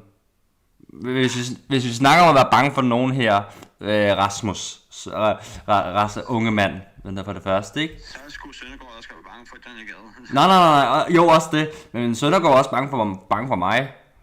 Bro, Sønderboy, det er så, jeg disrespekter ham. Og hans forhold med Sønder, bare med fonten, bare med coverbilledet. Ja, faktisk. Ja. Jeg direkte disrespekter. Altså, hvis det var mig, der havde fået det, der var en, der havde det der på, ikke? Og jeg havde ikke behøvet at lade disrespect tilbage, men jeg havde i hvert fald lige taget fat i ham. Jamen det havde jeg gjort, altså, at forsvare han ikke sin dame. Altså umuligt hun synes det der, det er rart, og han ikke siger noget til mig. Ja, præcis, fordi det er jo person, det er personligt disrespect. Han tør ikke at vise, at han er ramt af det. Ja, præcis. Derfor har han ikke hørt om at sige noget som helst om det. Jamen han ved også, og det værste også er, han tør heller ikke at svare tilbage, fordi han ved jo godt, hvad jeg kan. Han ved godt, hvad jeg kan. Altså, det der, det er kun en warm-up, bro. Det er kun en warm-up, hvis han svarer tilbage. Han må da have hørt alle de andre diss-tracks, eller? Det må han da, fordi han kunne mærke det der var en føler, ikke bare sådan. Så hvis han ved, hvis han laver et, jeg flækker ham. Jeg myrder ham, du ved. Jeg myrder ham. Han kommer til at blive depressed, hvis han svarer. Shit. Brother, jeg kommer til at mobbe ham. Ja, faktisk. Jeg kommer til at mobbe ham. Ærligt, jeg kommer til at mobbe ham. Jeg kommer til at mobbe ham.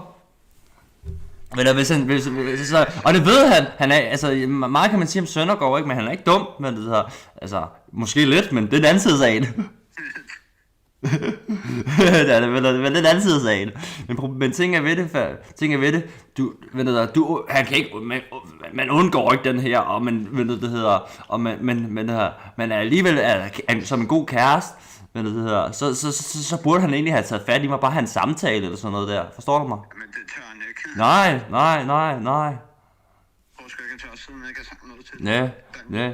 Det kan godt være, at han ikke får noget ud af det, hvis jeg svarer, men du ved, for respekt til din kæreste. Ja. Så er han ikke så fin nok. Det synes jeg ikke. Sådan en dårlig kæreste. Ja, faktisk. Ja, ærligt. Ærligt, jeg har ikke, hvis det var mig, jeg har ikke lavet den der slide. Hvis jeg havde dame på, ikke, og der er en der er diss track på mig, jeg har brugt min dame som billede, ikke. Jeg havde været ligeglad med diss tracket. Jeg havde sagt noget til, jeg har snakket noget om det billede der, altså. Ja. Havde du ikke også det? Hey, det er altså ikke i orden det der. Ja, du ved, hvad det hedder, og det er på streamingtjenester, bro. Det er på streamingtjenester. Altså helt seriøst, hvad det hedder, helt seriøst, han snakker om, hvad det hedder, han snakker.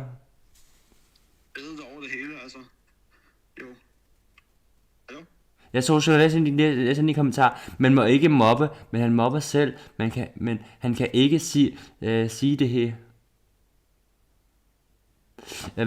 Man må ikke mobbe, men han mobber selv. Men han kan ikke sige, du er... Men det der... Nå, den der, ja, jeg har hørt, hvad det der... Ja, han kan ikke sige, ja, Søndergaard, de lavede sådan noget der, ikke? Men det der, på Søndergaards kanal, sådan noget cyber et eller andet, men det, jeg har hørt den, jeg har ikke set den færdig, fordi, ja, den er kedelig. Men det der, som alle hans videoer, Altså, altså Patrick, jeg ved, Patrick, hvad der, Patrick, det siger meget, at han ikke engang kan underholde dig. Du ved. Ja, hvad det der, altså hvad det, og du er ikke biased, jeg kender dig, bro. Jeg kender dig, hvad det hedder.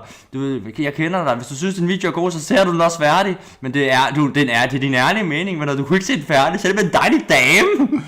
Jeg ser med den pæne rødhårede der, ja. Ja, det var ikke godt nok. Det var ikke godt nok. Hun er det eneste interessante ved det egentlig. Ja, men det var ikke godt nok. Nej, fandme nej. Det var ikke godt nok, bro. Det var ikke godt nok. Det var ikke godt nok. Men det var ikke godt nok. Okay, lad mig lige se, hvad det hedder. Jeg må lige se, hvad det hedder. Det hedder Danmark Duo i Cypher 2025, men det hedder et eller andet, ikke? Jeg har hørt den. Prøv at se den. Jeg har set den. Jeg har ikke engang set den færdig. Jeg ved ikke, hvorfor YouTube gør det der, men jeg har ikke engang set den færdig. Men det hedder. Jeg forstår ikke hans publikum, at I synes, at det er kvalitet. Altså, når jeg læser kommentarer, så synes jeg, han får mange hate-kommentarer. Seriøst? Okay. Ja, du ved, hvad der er alle mulige der, altså. Men han er jo mere en trend, end han er god. Forstår du mig? Ja. Han er mere trend, ja. Men altså, jeg tror, forstår mig ret, du ved, forstår mig ret, men det hedder, han er jo, altså, I'm gonna be honest right here. Han er ikke på, han render rundt og tror, han er the goat of dansk YouTube, ikke? Men han er ikke på Armin's niveau. Du ved, altså peak for peak, bro, så, hvad det hedder. Altså, jeg kan ikke, jeg lover dig for, jeg lover dig for, jeg har ikke set en Søndergaard-video, jeg synes er god. I'm not trying to be rude her, jeg vil sige, hvis jeg ser en video, jeg kan godt gå ind på Husums video og finde en video, jeg godt kan lide at se. Husums kanal, jeg godt finde en video, jeg kan se. Men det er jo ikke alle videoer, jeg kan se, hvad det hedder. Forstår mig ret? Forstår mig ret, hvad det hedder. Men meget af hans publikum er også er normalt også bare League-spillere. Men du ved, det er han gået fra. Men ja, hvad så? Ej, du skal disse hans vorter. Ja, vi går efter, næste gang vi laver diss på Søndergaard, så går vi efter hans vorter. Det er fordi, der er en, der skriver her i chatten, for jeg sidder lige og streamer her. Jeg skal lave 10 timer stream, ikke? Hvor jeg ikke må drikke vand i 10 timer. Jeg er oppe på 6. Jeg må gerne drikke kaffe, jeg må gerne drikke koffein, men ikke rigtig vand. Ikke 10 timer, 4 timer tilbage, bro. Og så er der en, der skriver her, ikke, hvad det hedder, det er en, der hedder Sia, ikke? Han skriver, du skal disse hans vorter. Oh shit. Ja. Han skal være glad for ikke, altså jeg siger også i diss-tracket, inde i Sønderborg, men fuck din mor, altså du ved. Det er også gå efter hans mor, hvad fuck? Og jeg siger, at Kasper Mus giver ham et handjob. Altså, du ved, det er jo ikke fordi, jeg sidder der og laver det for sjov. Jeg kommer med disses, der er irriterende. Altså, hvis han fik dem. Altså ærligt. Det viser også meget som, det gør, hvad han ikke svarer. Vi kan jo godt sige, det er meget om ham som creator, ikke? Ja, fair nok på det. Men det siger også meget som ham som person. Du ved, som privatperson. Forstår mig så ret, ikke? Fordi, det siger også meget som ham. Fordi vi er meget som ham som privatperson. Er han ikke engang vil forsvare sin dame for den der. Jeg tror ikke hun synes det der det er rart, selvom det kan 100-300 visninger. Men 300 visninger, det er også noget. Ja. Altså, jeg havde ikke fundet mig i det der. Men det gør han åbenbart. Det ligner det til. Jamen jeg synes vi skal presse i troen, og så lave et par flere diss tracks på Søndergaard. Bare nogle forskellige nogen. Jamen jeg overvejer at lave et diss track på hans dame. Ikke fordi jeg skal sige noget alvorligt, men bare lige bare for du ved, lave sådan som om jeg flirter, lave en love diss track til hans dame, bare for irritere det. I don't give a fuck, bro. I don't give a fuck. Hvad vil han gøre? Jeg er gerne jaloux på den måde. Altså ærligt, hvad vil han gøre, hvis han møder mig på gaden? Hvad vil han gøre? Ikke en skid, bro. Ikke en skid. Og hvis ikke en skid, det kan jeg godt love dig. Han er et curlingbarn. Han er et curlingbarn. Sætter Casey efter mig. Bro, jeg knipper Casey. En mod en, uden Caseys bodyguarder. Jeg knipper ham. Jeg knipper ham. Altså ærligt, bro. Ærligt, bro. Han aner ikke, hvordan du rigtigt kan slås. Ja. Jeg knipper ham. Og det værste er, at jeg knipper ham sønder sammen. Casey han spiller... Casey, jeg tror han er fra... Altså, bro. Jeg ved ikke, hvor Casey er fra. I don't give a shit med hans historie. Kan rave mig en høstblomst. Men han har ikke lavet en god sang siden.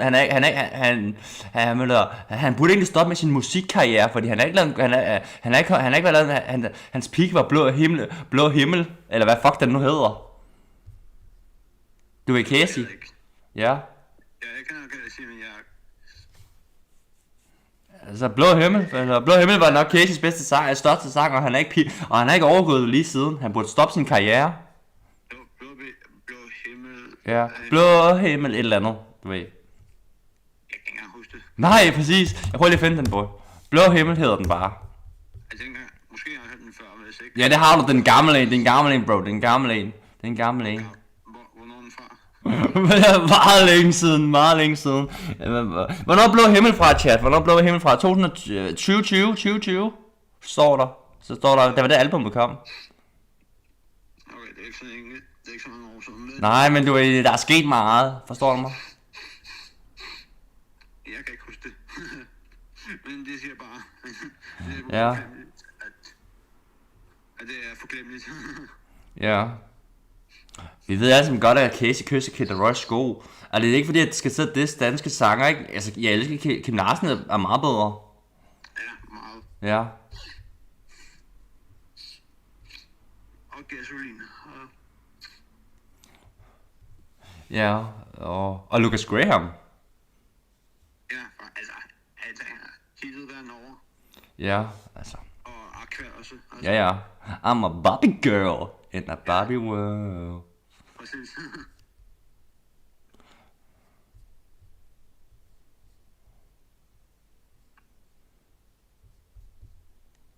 Og ja, hvad nu det hedder,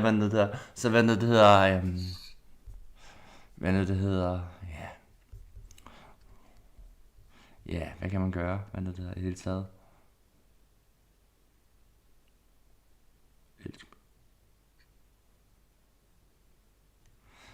Altså, hvad nu det hedder. Men vi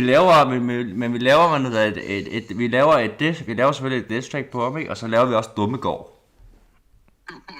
Bro, jeg kender hans svaghed. Husk det. Så har vi snakket om Dummegård der. Ja, præcis. Det skal blive til en ting. Dummegård. Hvad nu hvis det ender med at blive en meme? Ja, præcis. Dummegård. Det kommer så kalder vi i kommentarerne Dummegård på hans videoer. Ja, Dummegård. Altså, hvad det hedder. Jeg tror han prøver at undgå, forstår mig ret, at blive kaldt dum. Forstår du mig? Du ved. Ikke han prøver at lyde klog, men du ved. Men på en måde, jo, forstår mig ret, du ved. I don't know, bro. I don't know. Men det hedder. I don't know. Men det er også lige meget. Men det hedder. Nogen vil sikkert argumentere, at du sikkert bare jaloux på ham. Jeg har ikke noget at være jaloux over. Hvad er der at være jaloux over? Det var noget lortekvalitet i forvejen, altså. Altså forstå mig ret, men det der. Nogen vil sikkert sige, at han har flere penge end mig, bare sådan. Men det der, så siger jeg sådan her, men det der, jeg ved godt, hvor meget YouTuber tjener. De penge, jeg bruger på husleje. Han er ikke rig, han er almindelig. Han er ikke rig, ellers har han boet en villa nu. Han har kun en lejlighed. Ja, så men det der, og hans kæreste studerer, så det er den anden side af sagen. Men det der, så hun er jo på SU, så de er jo ikke rige. Altså jeg hader, når YouTuber går under og siger, at de er pis, især i Danmark, de siger, de tjener skejsen, ikke bare sådan, du mener sponsorater, som du faktisk bruger på din husleje. De bruger mest af deres sponsoratpenge på husleje. Altså bro, kan I ikke bare gå på kontanthjælp? Kunne Der er mange, der er rige, der bor i lejlighed, men okay. Så sådan, ikke, jeg ved godt, hvor en dyr i København lejligheden er, men det hedder... Jeg tror ikke Søndergaard... Jamen, jeg forstår godt, hvad du mener, siger. Der er mange, der er rige, der bor i lejlighed, men ikke Søndergaard. Det tror jeg ikke på. Jeg tror ikke på, at han er rig. Altså, prove me. Men det hedder, han er sikkert i pisse gæld. Jeg læser bare chatten. Det er mere det. Hvorhen bor han egentlig? Omkring København, Østerbro, eller Frederiksberg, eller et eller andet, eller... Altså, I don't give a shit, men det der... Altså, det er dyre steder alligevel. Ja. Men det der... Men det viser bare, han ikke... Men folk i København er ikke rige. De bruger deres penge på lejligheden. Det er det, ja. Ja. Så i hvert fald på deres husleje. Ja. Du har nok ret. Kender slet ikke ham Søndergaard. Ja, præcis. Altså ærligt, hvad der... Husleje er pisse dyrt. Jamen jeg kan forstå, at han vil sikkert tjene mange penge. Han har sikkert mange penge, hvis han ikke betaler husleje. Men umuligt, han har købt lejligheden i København i den alder. Det er altså mange penge. Altså, den her nye lejlighed koster 1,7. Forstår mig så ret? Det er altså også mange penge. Ja. Og det er jo dyrt med noget ude ved dig.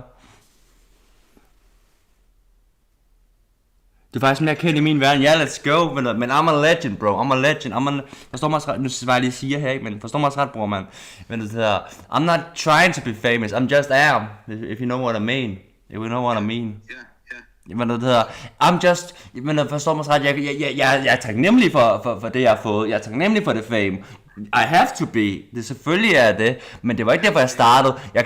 Jeg startede ikke her, du ved, som 8-årig. Og så tænkte man, nu skal jeg blive kendt. Nej bro, jeg tænkte her, nu skal jeg lave gode videoer. Det var sådan jeg tænkte, da jeg var lille, og det I'm still keeping that way. Ja. Så de personlige videoer, for at de skulle være gode for andre.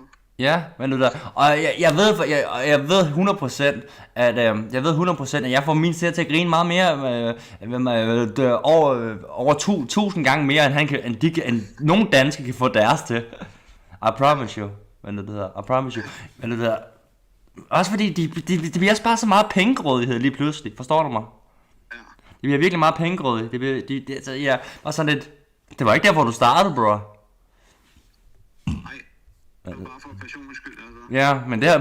men som sagt, du ved, måske er det også bare mig, hvad det der, hvor jeg stadigvæk holder fast i passion over money, if you get what I mean. Passion over money. Passion over money, always. Passion over money.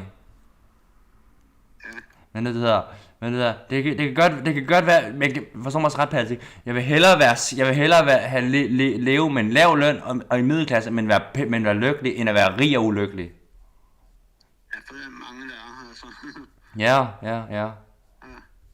Altså, penge er jo ikke altid. Altså, hvis du står ikke, det hjælper en del, ikke, fordi man vil ikke være rigtig fattig, men hvis du men som sagt ikke, for det er også rart at have penge, men det er ikke alt. Hvis du forstår mig ret, ikke, du ved. Men der er mange, der glemmer det. Der er mange, der glemmer, hvad det hedder. Der er mange, der skubber deres venner under bussen, hvad det hedder. Der er mange, der skubber deres venner under bussen for kontanter. Så du ved, hvad jeg mener. Ja. Det er egentlig der, hvor du ser folks sande farver, hvis du står mig ret i, når der er penge på spil. Præcis, ja, præcis. Så er det mere det. Altså, der er mange ting, der gør en lykkelig og en penge, bare. Ja, venner. Det skal man huske på. Venner, ja, lige præcis. Og oplevelser. Ja. Og hobbyer. Og minder, hvad det hedder. Og minder, ja. Ja, præcis. Og familie. Ja, det Bro, familie over penge til enhver tid. Ja, skal man altid huske på. Men penge over kvinderbrug. Hvad det hedder. Penge over kvinderbrug. Men forstår mig også ret. De fleste kvinder, ikke den fremtidige kone, forstår jeg mener. Ja. Men det hedder, vi skal ikke lade kvinderne stjæle vores sjæl og vores penge. Ej, Patrick, du skal se, jeg var i Netto, ikke? Men det hedder, her i dag, ikke? Jeg var i Netto her i dag, men det hedder, men det hedder, tæt på der, hvor jeg bor, men det hedder, tæt på ved Korsgade. Jeg kan sige det, Patrick, jeg handler aldrig der igen. Okay. Ja. Fordi hende kastdame, der var der i dag, hold kæft mand, hun havde attitude på, og hun var flabet og det hele, du ved. Ja, du ved, jeg har jo selv været i Netto, så jeg ved jo godt, at jeg skal være god mod kunderne. Og Laura for den Netto, jeg arbejder i, hun har aldrig været sådan over for kunderne. Hun har altid god energi, forstår du mig? Hende der, hun ikke gør sit job. Og det værste er, at jeg har set hende mange gange i Slagelse, ikke? Du ved, jeg har set hende skifte fra Netto til Netto. Jeg har set hende siden jeg var 8 år gammel. Men når du arbejder i nettobranchen i 20 år, så ved du også godt, hvordan man skal være ordentligt over for kunderne. Tænker jeg i hvert fald.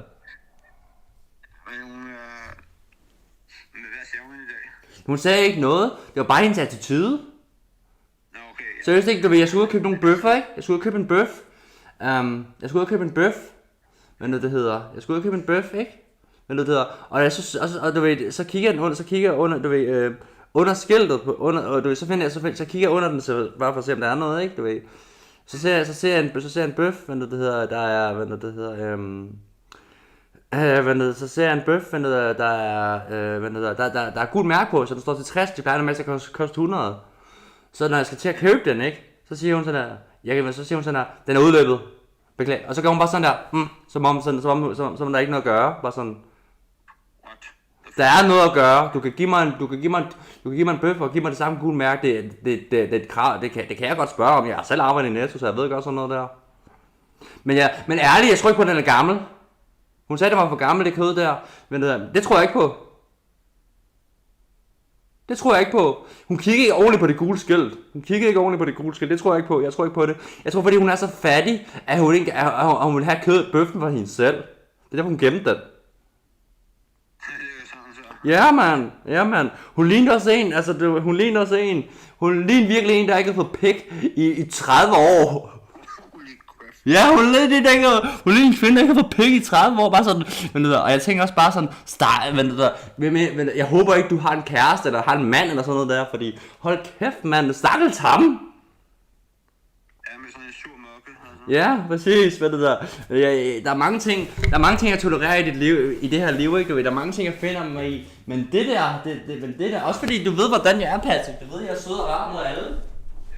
Du ved, jeg snakker pænt til han, jeg har ikke attitude på, jeg snakker pænt, og så kommer hun der til klassedag, og har attitude på, så hvem er du? Hvis du forstår mig ret, jeg er pjuske, du ved. Jeg er pjuske, jeg er kendt, jeg har noget at have det i. Jeg har mit selvtid at have det i. Hende der, ikke, hende der, hun har været i den samme branche, i den samme stilling i 20 år. Kom videre i livet, hvis du skal være så sur.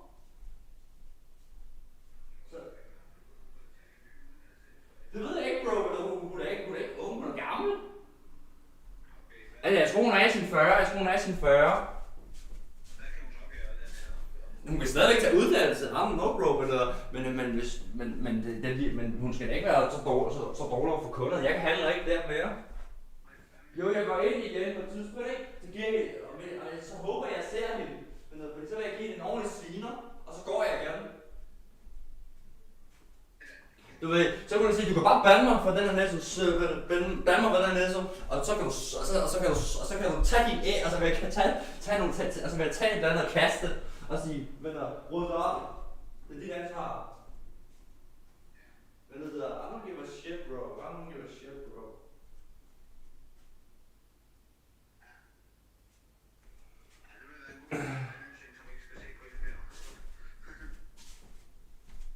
Jeg har fået en kommentar, at de siger, at mørketanker er den fedeste nogensinde, så er det bare stedet bange med den her ørerne. Hey, let's go, fam. Hey, let's go. Thank you. Hey, thank you for the love. Hey, fuck you. Nice.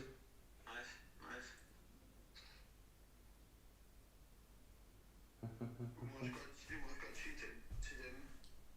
Ja. Du må også godt sige fra mig til dem, thank you for the love, too. Ja.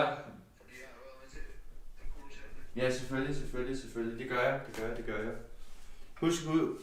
Patrick siger også tak for, at I kan lide sangen. Men vi håber, I nyder den nye single. Det starter på Tamo Part 2, fam. Så jeg håber, you're going crazy.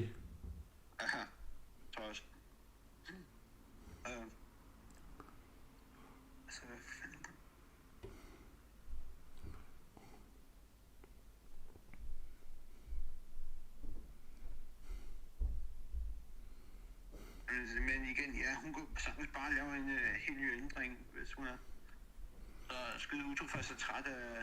Altså jeg forstår, det er fair nok at være når man er, hvad nu hedder, hvis man arbejder Netto 20 år, så er man sgu også træt af sit job, men alligevel, hvis du forstår mig ret, Bro, ikke? Ja. Hvis du forstår mig ret, Bro, hvad det hedder, jeg synes ikke det der i orden, også fordi jeg har selv været i Netto. Ja. Jeg har selv været i Netto. Du skal have en god attitude på, altså. Ja, du skal da, kunderne gider ikke at komme tilbage, men efter sådan en sur mokke. Nej, fandme nej, altså. Ja. Og vil du høre mig, så siger du bongen med, så siger jeg nej. Så siger bare nej, du ved, så nu får jeg, så fik jeg attitude på grund af det der, det er karma, ikke, så, ved du der, og så siger du sådan her, og så siger du god dag, og så pakker jeg mine ting, og så kommer jeg og siger, ikke når du skal være så sur.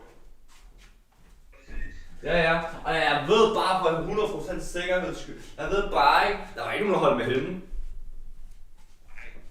Der var ikke nogen, der holdt med hende. Jeg har god energi, altså trust me, det ved du godt, Patrick. Så skal jeg hele den, og så kom hun der, og så sur attitude på bare sådan, at din mand på latter, det kan jeg godt forstå, der havde lyst til at sige. You know, man. Nogle mennesker, bro, de skal bare have, så jeg ikke, hende der ikke, hun fortjener bare, at blive voldtaget af de største og sorteste mænd. I hvert hul. Måske, og ved du hvad, bagefter så har hun det meget bedre.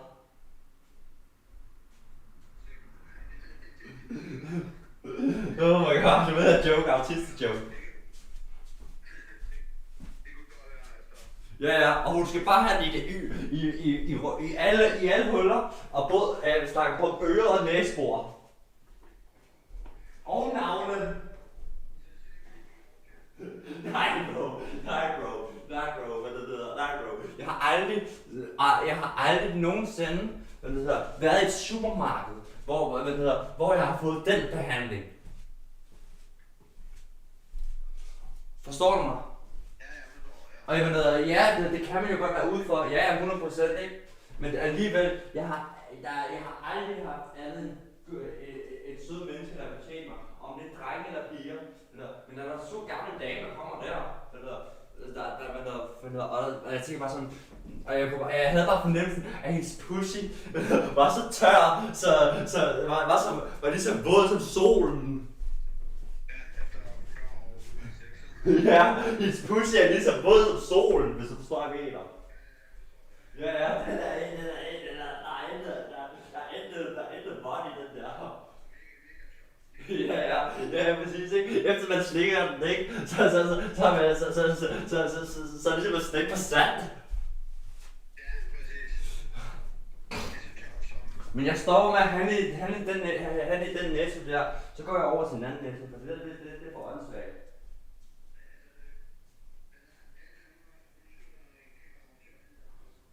Ja, præcis. Og hvordan kan det? Og det værste også er, at hun har været i branchen længe. Ja, præcis. Og jeg har aldrig oplevet så dårlig kundeservice. Jeg har aldrig oplevet så dårlig kundeservice. Hvor end jeg har været. Forstår mig så ret? Jeg kan forstå, hvis jeg selv var flabet, eller selv havde attitude på. Men det havde jeg slet ikke. Ja, og du ved, og lige der, når hun havde den attitude der, ved du, fint, så får fint, fint, der mens du er en kunde. Jeg kommer aldrig igen, jo, for at bilen kan bare give en skideballe. Ja, og så ved du, jeg sparker også til en vare, og så siger jeg kommer aldrig igen, vi ses, klamme sol. Ja. Men hvad det hedder, du ved, hvad det hedder. Altså jeg spytter på hende, hvis det er. Jeg spytter på hende. Ja, men hvor tror hun er? Altså, hun er en rigtig Karen. Hun er en rigtig Karen. Servicepladsen, vi burde gå derind en dag sammen, ikke? Og så håber hun er der, og så skal jeg bare sige til dig, se Patrick, der har vi en real life Karen. Lige der! Og lige der, bro, lige der. Må jeg snakke lidt, og så skal jeg, hendes yndlingscenten der. Må jeg snakke lidt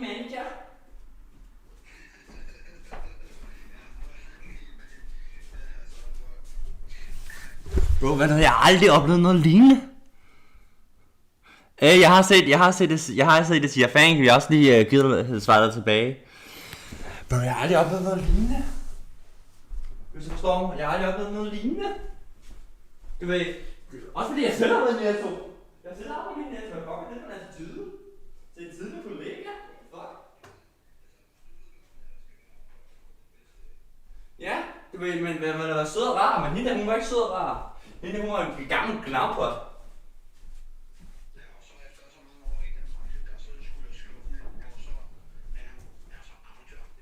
Ja, og jeg tænkte bare, hvor er din livsglæde?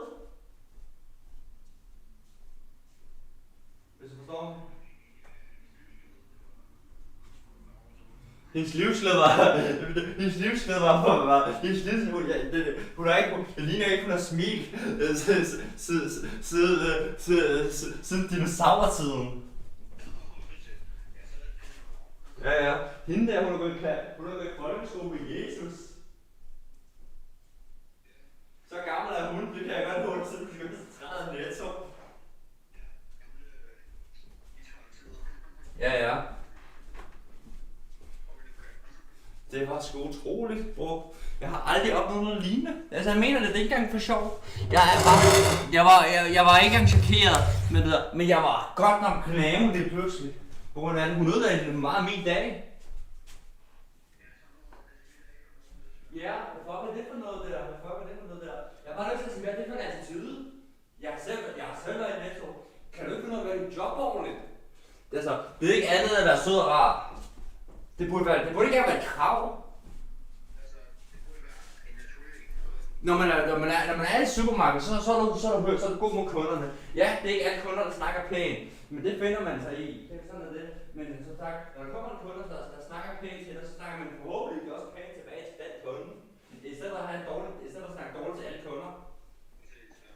Fucking smash hende der er. Jeg sværger. Mand. Jeg sværger, hvad det hedder. Jeg sværger, hvad det hedder. Jeg håber, hun bliver... Nej, jeg tror ikke, hun bliver fyret, fordi... Jeg tror ikke, hun bliver fyret. Hvad det hedder, fordi siden hun var i Netto-pakken i 20 år, men seriøst, hvad det hedder... Seriøst, ikke, hvad det hedder. Hun har altid været en sur kæde, men jo ældre hun bliver, jo mere sur bliver hun. Det har jeg set siden jeg var 8. Og det værste skal jeg sige, så gav jeg en anmeldelse på Google, og gav den 2 stjerner. Ja, det gør jeg også. Jeg gør det også på Facebook. Og det værste skal jeg sige, jeg vil også gøre det på Facebook, men de har ikke nogen Facebook-side. Nå? Det er for dårligt.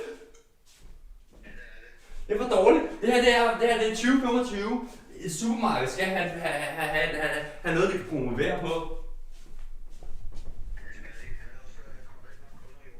Ja, men jeg kan også huske, at jeg arbejdede med Netto, så snakkede med de 3 bedste Nettoer hver dag, ikke? Dagen før, ikke? Hver morgen, ikke? Står på retning, hver morgen, ved ikke arbejde med Netto, ikke? Det er aldrig nævnt. Den Netto bliver aldrig nævnt. Nu kan jeg godt forstå, hvorfor. Og det er ikke engang, og det værste er, at jeg synes, at ungarbejdere, der arbejder i den Netto, gør det meget bedre. Nej, du må huske på, at de ungarbejdere, der er ikke på uddannelse for det nu. Men som sagt, de kan ikke snakke dårligt til kunderne, det kan man da ikke.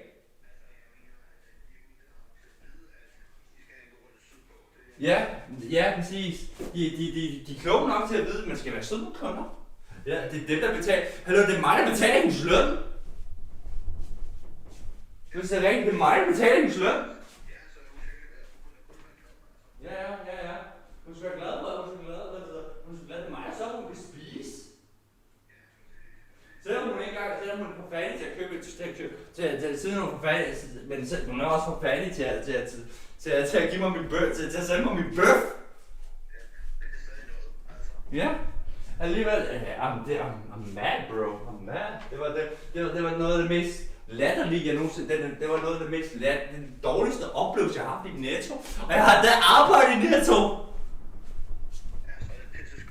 Ja, det er skuffende at se. Så vi går ikke på Netto, vi går ikke i Netto i Korsgade længere. Den boykotter jeg fuldstændig. Det er noget lort. Det er lort, hvad det hedder. Det er lige på den Netto, der hedder Diss Track. Jeg mener det til hende. Og så går jeg igen. Ja.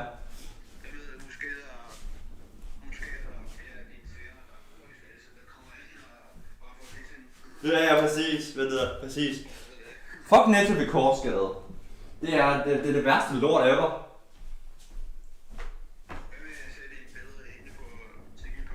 Ja, det gør jeg også. Jeg kan godt finde det på Facebook. Ja. Oh my god. Nogle mennesker. Jeg forstår, det giver bare ikke mening i mit hoved. Altså det gør, at hun har en dårlig dag derhjemme, men det skal ikke gå ud over kunderne. Så burde hun tage fri, hvis det fylder så meget. Så må hun få et fridag. Forstår du mig?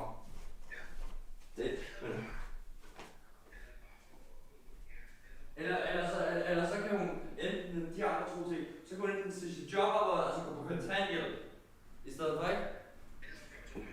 Eller det, men det er hvad jeg mener. Men jeg skal jo gennemføre kontanthjælp før førstepension, skal jeg huske at sige.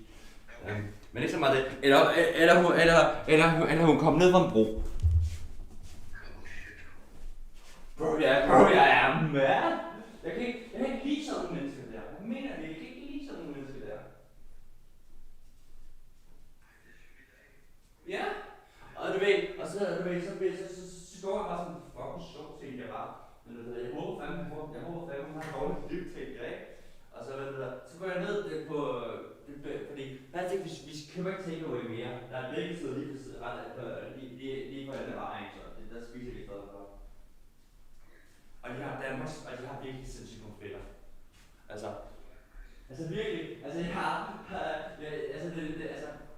er ikke engang sjovt. De fætter der smagte den første gang, ikke? Bare sådan, jeg følte mit liv var en løgn. Jeg har bare stået og spist McDonald's-pomfritter så lang tid, og det her er så meget bedre. Ja. Jamen jeg var bruse med den på Bækkestedet, at det var rigtig god, at jeg sagde det her til min misforstår mig ikke. Begge den er god, det er selvfølgelig, der er ikke noget der, ikke? Ingen klager, men de pomfritter der, hvad fanden? Det var magisk, jeg var rose dem. Fordi det var virkelig gode. En eller anden dag, så var jeg på Bækkestedet, så siger jeg 3 bakker pomfritter, og der er en af hver dip. Og så var jeg sådan, vil du så have en bækkelse? Nej. Men noget drikke jeg gerne have, noget drikke kan jeg godt tage, men 3 bakker pomfritter. Men vi har sagt ja til at velkommen, fordi jeg bor så tæt, men jeg bor også tæt på, så kan jeg selvfølgelig komme den her til i stedet for at spise fastfood. Og nu er det der sted, vi har video med, hvis vi skal bare dengang, da det var tæt på. Så, det kan vi, så hvis vi egentlig vil have noget andet bagel, så kan vi bare spise bare der. Og så ser vi det lige ved siden af. Så der er masser af noget, der skulle have det på hele toilettet.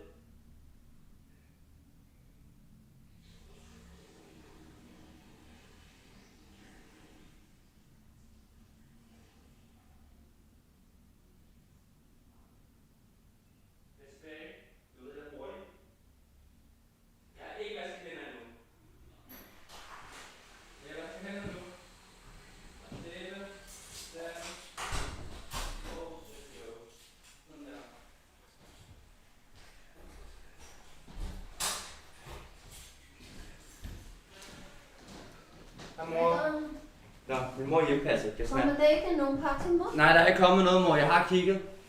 Ja, Ja. Jeg har ikke set den. Nej. Det snakker lige med Patrick, mor. Ja. Ja. Min mor kom hjem, Patrick. Jeg skulle hilse på Patrick, mor. Jo. Jeg skal tilbage, Patrick. Hvor skal de lægge et postkasse? Ja. Det ved jeg ikke. Det står det derinde i din dør. Jeg har ikke, nej, jeg har ikke fået noget. Jeg har lige prøvet at kigge, men den får min dør. Det var vel en her kasse, der er utroligt. At man ikke engang kan være god til, at man har det samme job i 20 år, og så er det god til det. Det ved jeg ikke, men det svarer til, hvis vi lavede YouTube i de 11 år, vi vi har gjort det, og hvad det hedder, og vi stadigvæk, og vi stadigvæk laver lort, og vi stadigvæk laver det samme, vi har lavet det i 2015, for eksempel. Så der mener. Så det er ikke noget, så det ved. Så det er hende der, der ikke vil prove, men det er kun det er kun ned ad bakken nu af. Ja.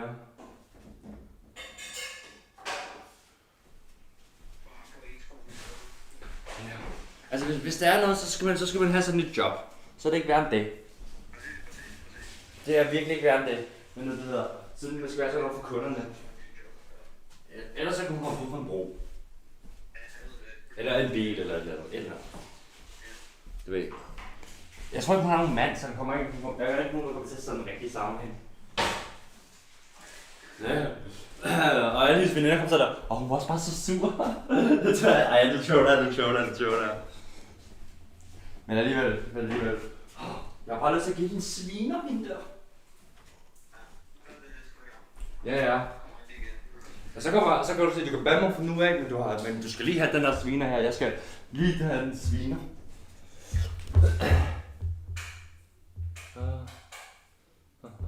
Men det var sgu utroligt. Sådan noget der. Men hvad kan man gøre, Patrick? Nogle mennesker, de er bare skøre.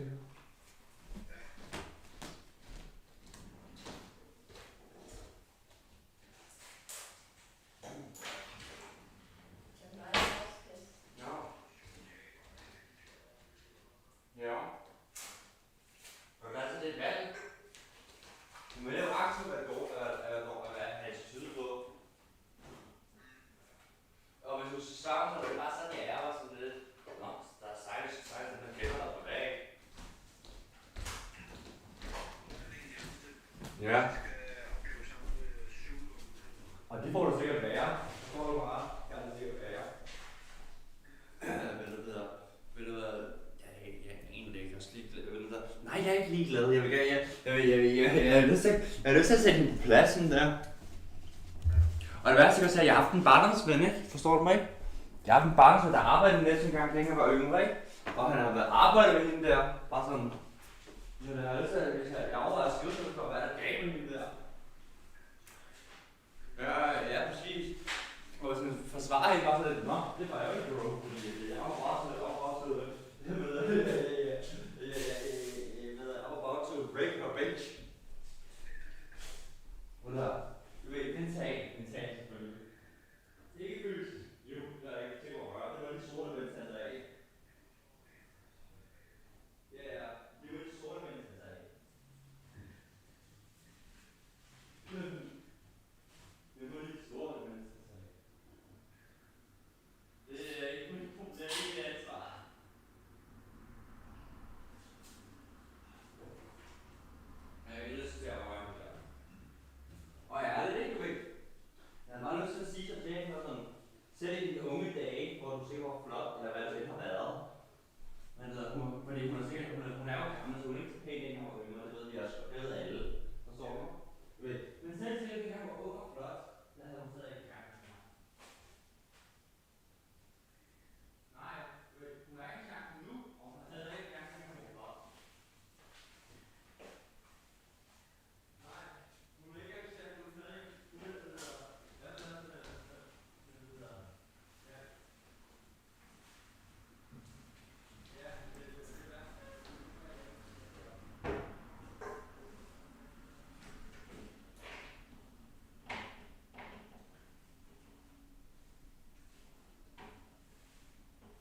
Og Palle Ejersmus. Og på vind. Ikke rummet. Jo, ja, ej, hun skal være rummets slave. Ja, vi kan ikke så rummets slave.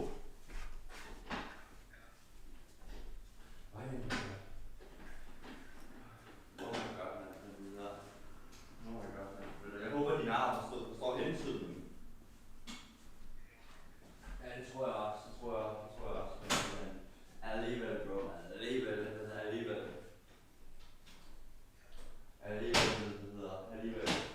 Jeg har gået med at tænke, hvad gjorde det? Jeg troede, det var gruppe. Jeg troede, det var gruppe.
Ja, jeg var virkelig tredje. Jeg var virkelig, du ved.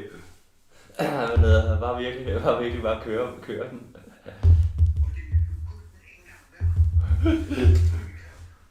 Men bagefter, ikke, så siger jeg, bagefter, hvad skal min pæk? Og så siger jeg, det var jeg ikke. Og så kommer jeg også lidt ud bagefter. Hun må ikke engang tøj på, hvis det er bare ude. Hvis det er bare ud, det er bare ud, og så siger jeg, det var det, seriøst. Det var det, jeg gør det.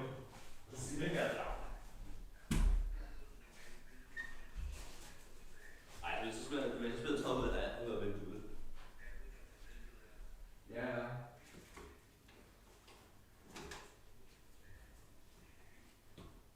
Ja, præcis. Der er ingen mercy.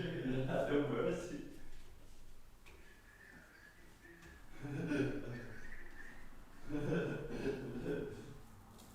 Jeg ved ikke.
sende hende ud i et sort hul. Nej, det er synd på det sorte hul.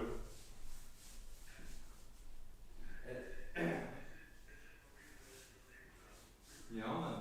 Ja, mand. Jamen, hun kan stå til Trump, og jeg synes, det er sådan på Trump. Jeg glæder mig, at jeg ved. Nu ser det lige ud, men hvis hun var i samme position til Trump, hvis hun var præsident i USA, så skulle man mere bange. Ja.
mennesker. Jeg mener det. Det gør mig bare sur, sådan noget der. Og sådan noget der. Det gør mig virkelig bare sur, Patrick, hvis du kan forstå mig. Ja. Ja. Over med, det er bare, hvad det hedder. Jeg synes bare ikke, jeg synes bare, det der, jeg synes bare, det er kogt. Ja. Billy. Så det er skørt. Billie Eilish, ja. Billie Eilish. Ej, men sådan noget der virkelig Patrick, det kan bare virkelig, det er virkelig også, jeg har ikke kunnet slette det på grund af det. Hvis du forstår mig, jeg har ikke kunnet slette det, det er klart, men også fordi, det var også fordi, sådan noget der bare ikke i orden. Ja, det sætter sig fast i minderne. Ja, præcis. Jeg har ikke lyst til at gå ind i den Netto mere. Ja. Fuck den der. Så går jeg bare over til Laura i stedet for. Ja, Laura vil jeg gerne se. Laura, hvad det hedder. Ja, men Laura er også 35, ikke? Så det er noget andet. Men det er jo tættere på din alder, Patrick. Ja, og det skal vi ja. Ud. Laura er skøn, der er ikke noget der. Laura er skøn. Hun kan godt lide sit job. Forstår mig ret. Ja. Og ved du hvad jeg skal sige til hende der i dag? Jeg skal sige sådan til hende, du kunne godt lære noget af Laura. Du kunne godt lære noget af Laura. Det vil jeg bare helt til at sige. Men du kunne godt lære noget af Laura. Ja, fordi hun er professionelle. Ja. Jeg sværger, Laura er så skøn. Jeg elsker hende, ikke? Jeg elsker hende virkelig, ikke? Du ved. Jeg elsker hende virkelig. Men hold kæft, mand. Hold kæft, mand. Det er ikke alle Netto, der har en Laura. Desværre. Det burde det. Der er nogen, der har så er der nogen, der er bare sure. Men det er bare sådan, så arbejder et andet sted. Ja, seriøst. Altså. Ja, men. Altså, fuck det skulle være. Altså. Jeg forstår ikke, hvordan det kan være så svært. At arbejde at finde et andet sted. Okay, Patrick, nu hvor jeg har det, så kan I gå på Instagram, og så sender sangen. Ja. Jeg sender, der er ikke meget forskel fra den BOS, til, men ja, til den jeg har sendt dig til den jeg har rettet på. Jeg har bare fikset tonarten, ikke? Du ved, så den står i den rigtige tonart den her gang. Og så har jeg brugt lidt tid på at fikse lyd, men det lyder fint, men som sagt, du skal stadig gøre de ting, du skal. Ja, når jeg kommer. Ja. Intet der. Ja. Alright. Men som jeg siger, det er sgu da utroligt. Sådan noget der, hvad det hedder. Folk vil gerne have, at man er sød og rar, men som sagt. Men det gør jeg også, men som sagt, det er ikke alle, der giver det samme kærlighed igen. For hvis du står med Patrick. Ja, jeg forstår, ja. Det er ikke alle, der er sød, og rare, for der kan jeg godt regne ud, men det ved jeg godt, men du ved, hvorfor er det så svært? Hvorfor? Ja, det forstår jeg ikke. Altså. Ja, du ved. Start med at være sød og rar, og så hvis de personer er et fjold, så er der et fjold over for dem. Forstår du mig? Ja. Jeg kan sgu ikke sige gode dage til hende der. Det kan jeg sgu ikke. Eller bare ignorere. Ja, hvis du ikke lyst til at snakke med nogen, så ikke sige noget, så hold det for dig selv. Ikke sidde og smid andre mennesker med det der. Hvad fanden er det? Så, jeg kommer ikke godt ud af det. Altså. Ja, præcis. Jeg mener, it's long, man. It's long. Se nu, altså, hun ødelagde mit humør. Eller, hvad nu det hedder. Altså, jeg har aldrig oplevet så dårlig kundeservice. Jeg måtte skrive en anmeldelse på jeg må skrive en anmeldelse. Grunden til, at jeg ikke gav den en stjerne, var fordi når ungearbejderne gør det stadig godt derovre. Du ved, de ungearbejdere, jeg har snakket med derovre, du ved, de er der meget flinke. Forstår mig så, at vi også en fan, der har arbejdet der. Men alligevel, der stakkels ham, han skal arbejde med hende der. Hvis du forstår mig, Patrick. Ja. Ja, og hvad det også er, så kan du have et andet sted. Ja, det kan jeg jo godt. Jeg kan godt have det net. Jeg kan godt, der er også mange Netto, der er bedre end dig. Der er bedre end den her. For nu af, så er det heksen. For nu af, så kalder det Netto heksens Netto. Heksens Netto, ja. Jamen. Jamen. Altså, det var sgu... Altså, jeg var målløs, Patrick. Jeg var målløs. Ja. Sådan ville Laura aldrig snakke til mig. Jamen, Laura er skide sød. Hun er ret stejl, men så er det så 35 år. Det er intet forkert at sige. Ja. Laura har aldrig set. Jeg har aldrig med Laura snakke dårligt til en kunde. Det eneste tidspunkt, hun snakke dårligt til en kunde, det var som, der var kun også blandet, og den kunde der var også bare helt grov på Katja. Og Katja sagde, jeg skal ikke fordi Katja sagde, at Katja er en af dem, ikke mig, hun siger det.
Står du, mor? Er du færdig med din nakke? Nej. Nå? Vil du sige noget, mor? Sig hvad? Er der noget, du vil sige? Nej. Okay. Jeg tænker på, at jeg siger, kan du hjælpe mig i morgen? Ja, med hvad? Med skål og køre udenlandskøbe 2 skab. Ja, vi har snakket, vi har en aftale, det er sådan noget der. Ja, jeg har fundet en, når han kommer og sætter skab op på mandag. Okay. Så jeg kan tælle på ham i stedet for. Ja, det er fint. I stedet hvor vi skal gøre det der. Ja. 2 sekunder. Ja, det er fint, mor. 2 sekunder, Patrick.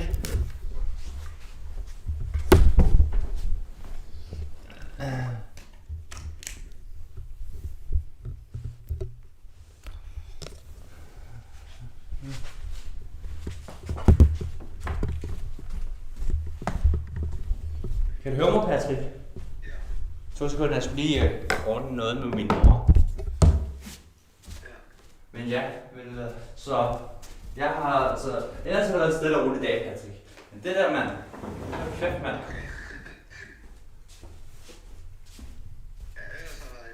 Ellers har det været en god dag. Ikke noget der. Ellers har det været en god dag. Men det der. Men der.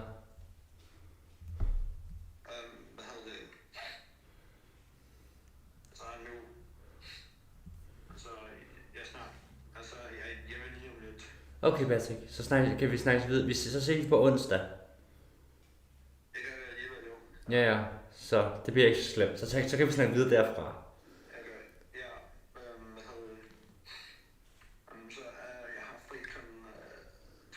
Det er i orden. Jeg siger, jeg har ikke sagt til rummet endnu, men jeg siger lige til ham her i weekenden. Ja, og vi skal ikke have de narer med. Nej. Fordi for nu af, for hvis hun skal med, så er der en regel. Ikke hun skal med overhovedet. Men hvis rumvæsen inviterer hende en dag, så siger hun skal ikke snakke til mig. Hvis hun skal med, så skal hun snakke til os alle andre, men ikke til mig. For ellers så banker jeg hende. Sådan er det, Patrick. Stille og roligt. Og stjæler hunden. Jeg stjæler hunden.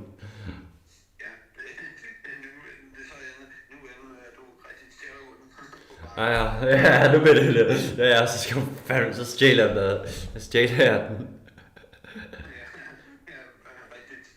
Ja. Ja, jo. Men ærligt, ved du, det er klogt at give mere til kanalen, end Ginar har gjort, så hvad fuck mener hende der? Altså, jeg aner ikke, hvad der gav. Jeg aner ikke, hvad der sker der for, hvad der sker for russeren. Altså, hvad det hedder, jeg har ikke skrevet under, jeg har ikke skrevet under på, hvad hendes sugar daddy.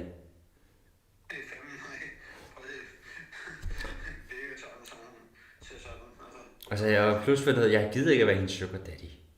Du ved, jeg har meget respekt til mig selv til at gøre sådan noget der, hvis du forstår mig. Ja, ved du hvad? Ved du, det er nogle mennesker, ikke? De skal bare... Oh my god. Nå, men det kan være lige meget, Patrick. Du skal også ind. Vi kan snakke videre på onsdag. Ja, det gør vi. Ja, vi ses på onsdag, Patrick. Hej. Hej. Så godt, når du når det til. Jo, og lige meget tak. Hej. Ja, hej. Hvad så, Billy? Jeg skulle snakke med Patrick, så det er altid hyggeligt lige at snakke med ham. Ja, men ja, det er også fordi, jeg har lovet med Patrick at snakke med ham. Vi har lovet at snakke sammen i den her uge, så det var fint, i at vi lige fik hyggesnakket, så det er lidt noget. Oh my god. Men sulten er blevet. Så, men jeg tror, jeg venter med at lave mad,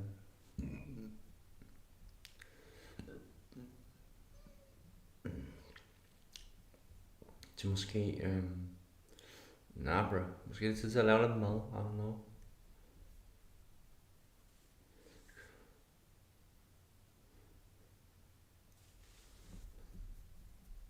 Nå ja, men det er også længe siden, så det er den anden sag, Men jeg skulle lige snakke med Patrick, det var også vigtigt, Fuck, det der er ikke en dreng, den er ikke der, tror på.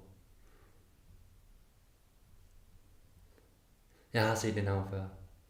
Jeg har set det navn før.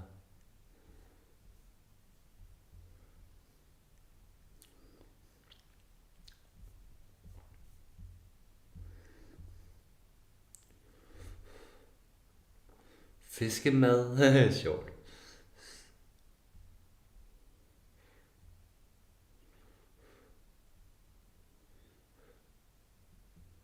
Slavehandel.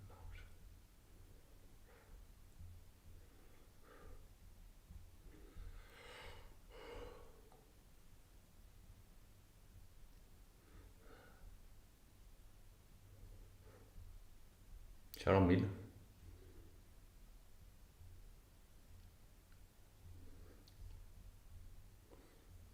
Von Brown.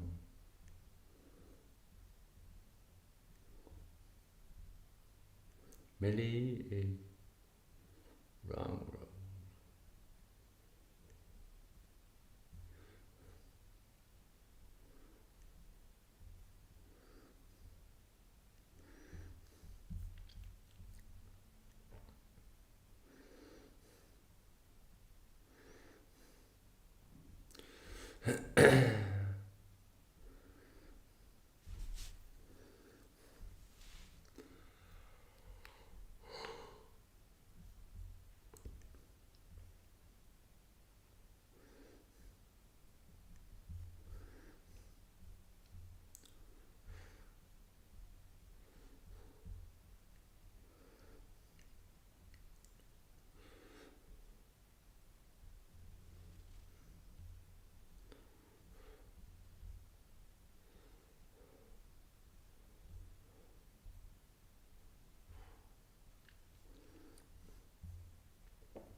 Og det vi.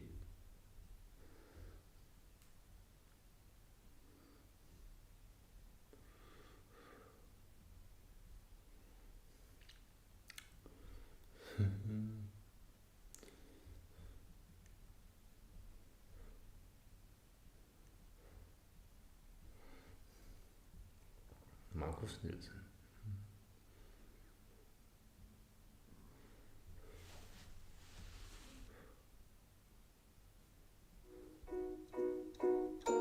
Skal man have lov til at få?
Minimum geo blow.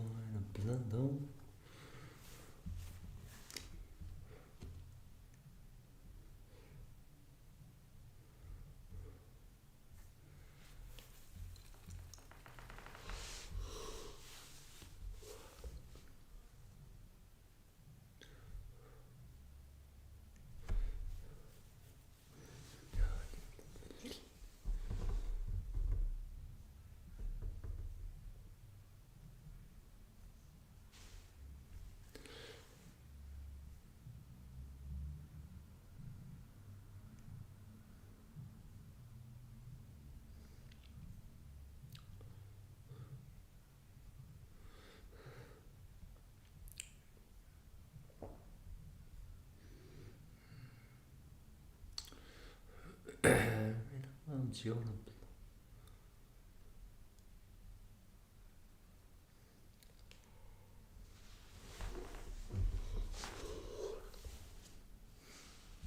In the city.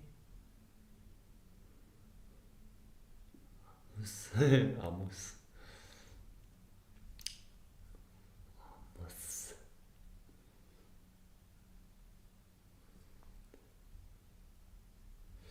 What the fuck? Det er også mange år siden.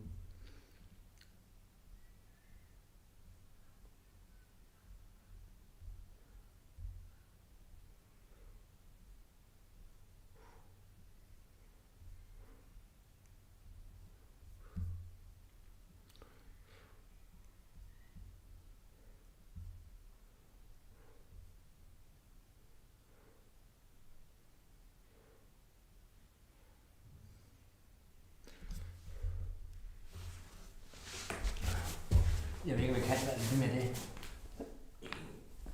1, 2, 3.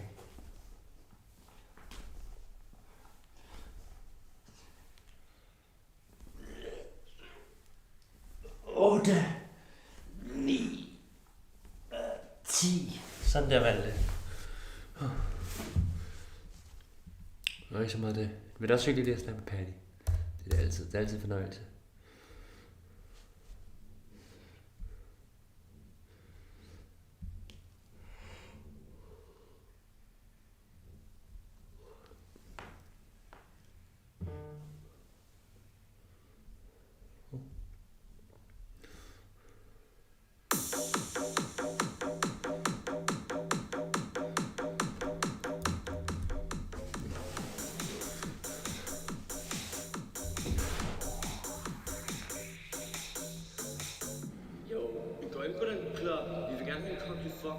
Så jeg siger bare, hvem vil gerne med på den klub og have kom til fuck you? Fordi det skulle da totalt meget, det poppede op, du ved det, det flowet, der fucker det op. Vi går ind i den klub og drikker noget med fuck you, der pander op sammen med champagne. Og alle pigerne tænker på, hvad fuck er det for noget, der smager så godt, det kom til fuck you. Kom til fuck you, kom til fuck you, kom til fuck you, kom til fuck you.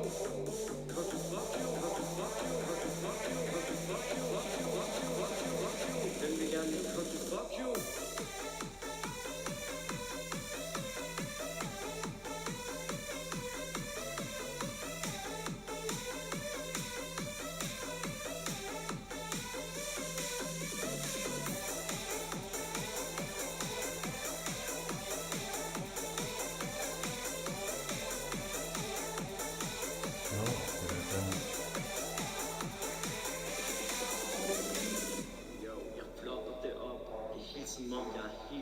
Tak, Malte. Jeg rammer det for, og når jeg ser på den der flokkede der optype, så ved vi, at jeg er på dansegulvet.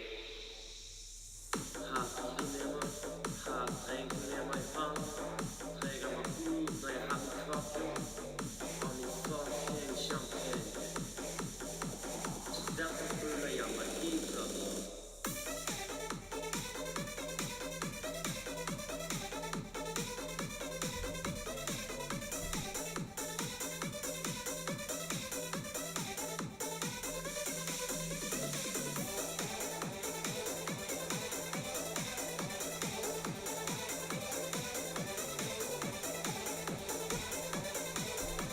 Ja, der står der. Ja, der står. Jo, jeg floppede den op, jeg ramte den fucked up. Og når jeg ser på en type pige, som går ud på dansegulvet og siger til mig, at jeg også skal få en af de drinks.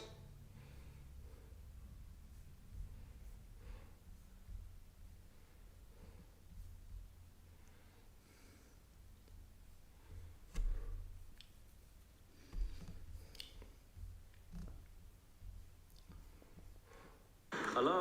I'm married. Yo, hello? I have a husband. Wait, hello? I have a husband. I have a husband. I'm on the phone. What do you mean you have a husband?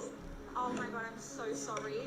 I'll buy you a new top. I told you I'm on the phone. I wasn't talking to you. I'm on the phone with my girlfriend. So sorry. That below are very stupid and very foolish. They ask you how you are, you just have to say that you're fine when you're not really fine. You just can't get into it because they would never understand. Hello? Yeah, you're very gorgeous though, but I don't like that you put the fake flower in your vest trying to make it look better than what it was. Yeah. I don't like that you brought a fake briefcase. There's probably nothing in there, and it's also halfway open. You should probably close it. Also, I don't like that the fact that you put your hat. What would be Why do you have a considered hat a fake briefcase though? Fake I mean, the briefcase hair or done. something. It's done. It's So done. why done. didn't you show your hair? That's what I wanted to do today. I don't understand. I just want to see your hair though. I get it. You feel me? I've dealt with, you feel me, Chicago women most of my life. You okay? You feel me? Me and your brother probably sound alike because we done been through the same struggles. You feel me? But I could respect that. I just wanted to know what you was thinking about. That's all that was. It's just weird talking to my little brother, so. No problem. You can't say little. We the same age, darling. Let's be respectful. You sound like him though. That's So because we talking- from the same place. So you don't like it's like not. people from your hometown. I never said and that. that's respectful. I can respect I that. just want a man with a higher vocabulary, Okay. which you don't have on your day-to-day speak. Speaking to all the other women, trust. I know you're good. I talk like where I was born from. I got a real like respect. I can't let you like, you feel me, throw down what I've been through. You feel me? I never said what you went I'm through just was. saying, though, you tried though, darling. No, I You feel me? didn't. So I want you to know, like, I'm really from struggle. I speak a certain type of way, but I've searched for education. I have a bachelor's That's degree. fine. You feel me? What I do right now, I work with people every day. So I don't want you to just throw shade on hood niggas in general. wasn't throwing Because shade I on you, speak bud. with a little slang. I got a little hood to me, but I'm educated, baby. No, that's We fine. can move forward. Thank you.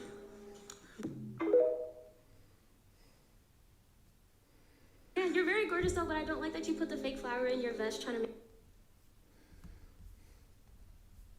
Kvinder for. Shit.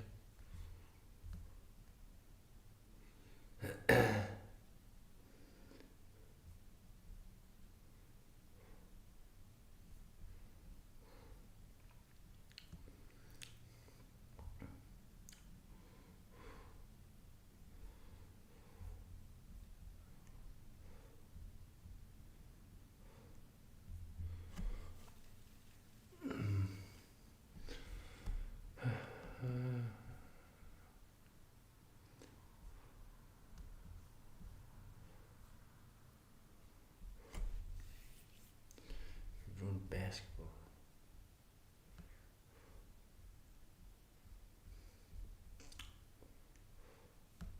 Jeg synes bare noget, fuck hende kassedame, der var der i dag, i på Netto på Korsgade. Jeg putter den der, jeg putter den der. Det er så flot, altså.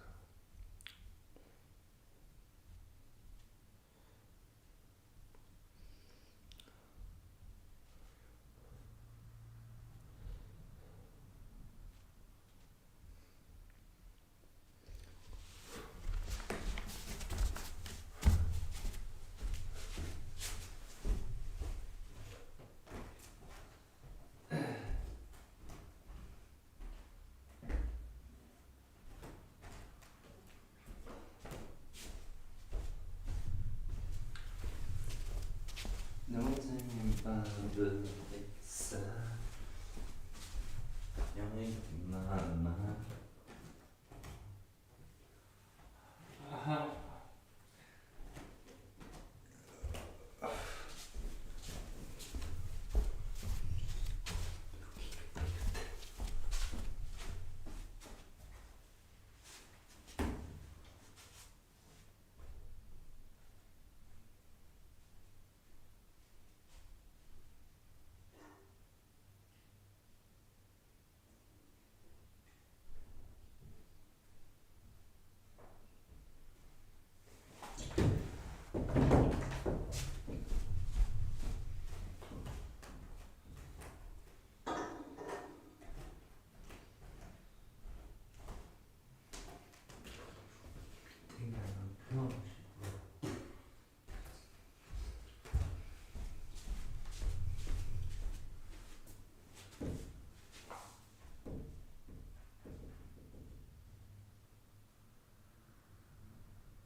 Pizza bær. Min kære bandit. Jeg kan være. Jeg kan ikke tage tilbage. Jeg kan ikke engang bære.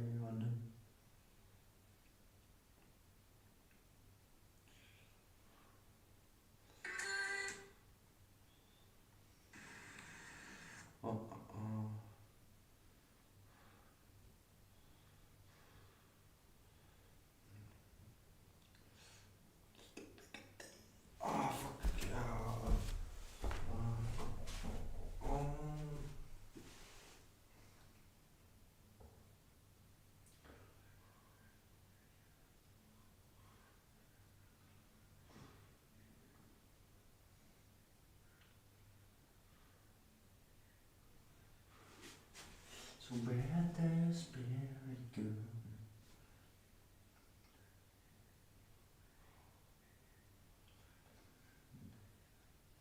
Og hvad? Ny dag. Ny dag. Ny dag. Ny dag. Ny dag.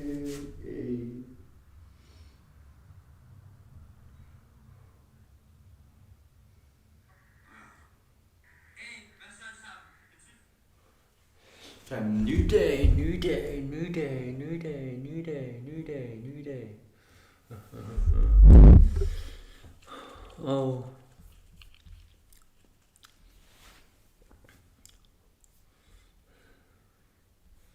jeg tvinger alle sammen til at høre pirske freestyle i øjeblik.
Der var 8 timer.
12'eren i skole og kom altid for sent. Han var der altid for en, men nu står han alene for.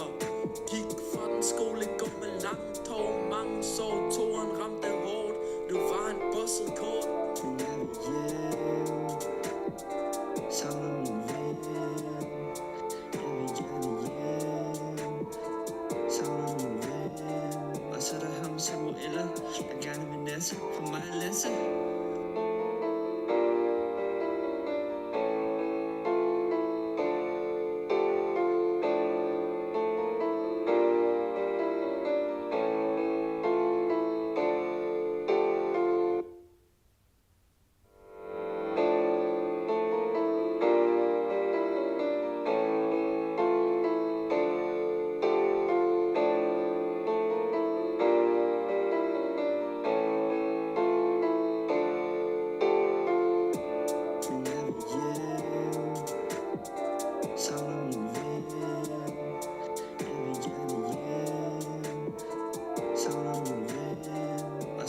Samuela, der gerne vil nasse for mig at Lasse.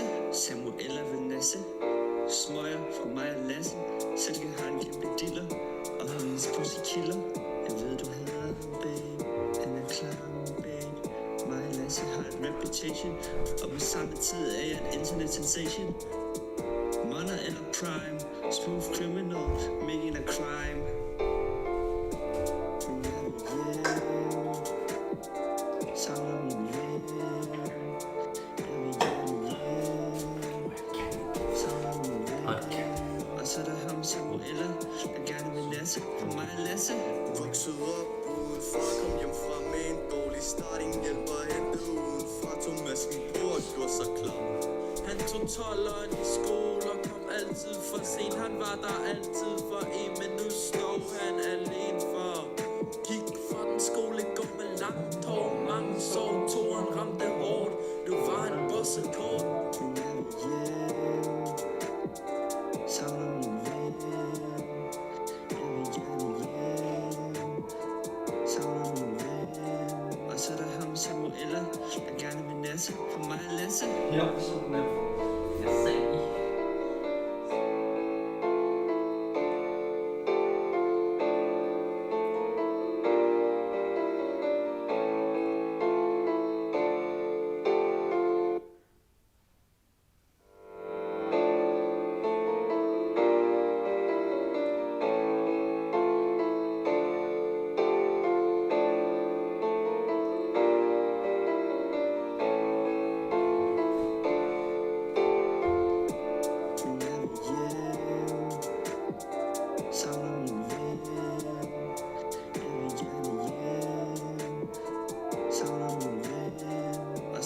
Samuela, der gerne vil nasse for mig at Lasse. Samuela vil nasse, smøger for mig at Lasse.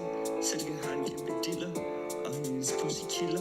Jeg ved du hader ham, babe, han er klar, babe. Mig og Lasse har en reputation, og på samme tid er jeg en internet sensation. Money eller prime, smooth criminal, making a crime. Men jeg vil hjem, savner min ven. Jeg vil gerne hjem, savner min ven. Og så er der ham Samuela, der gerne vil nasse for mig at Lasse. Vokset op udenfor, kom hjem fra med en dårlig start. Ingen hjælper at hente udenfor, tog masken på og gjorde sig klar. Han tog 12'eren i skole og kom altid for sent. Han var der altid for en, men nu står han alene for. Gik fra den skole, går med langt hår, mange sår, toren ramte hårdt. Nu var han bosset kort. Men jeg vil hjem, savner min ven. Jeg vil gerne hjem, savner min ven. Og så er der ham Samuela, der gerne vil nasse for mig at Lasse.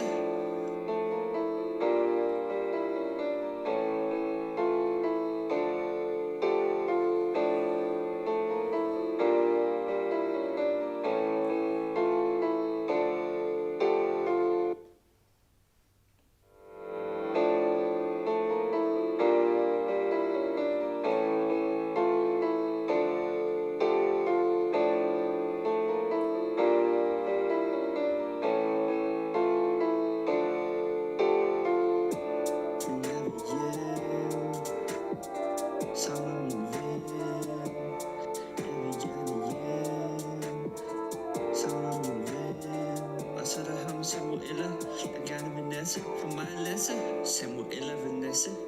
Smøger for mig og Lasse. Silke har en kæmpe diller, og hendes pussy killer. Jeg ved du hader ham, babe. Han er klam, babe. Mig og Lasse har et reputation, og på samme tid er jeg et internet sensation. Money eller prime, smooth criminal, making a crime. Men jeg vil hjem, savner min ven. Jeg vil gerne hjem, savner min ven. Og så er der ham Samuela, der gerne vil nasse. For mig og Lasse. Vokset op uden far, kom hjem fra med en dårlig start. Ingen hjælper at hente udenfra. Tog masken på og gjorde sig klar. Han tog 12'eren i skole og kom altid for sent. Han var der altid for en, men nu står han alene for. Gik fra den skole, gå med langt hår. Mange sår, toren ramte hårdt. Nu var han bosset kort. Men jeg vil hjem, savner min ven. Jeg vil gerne hjem, savner min ven. Og så er der ham Samuela, der gerne vil nasse. For mig og Lasse.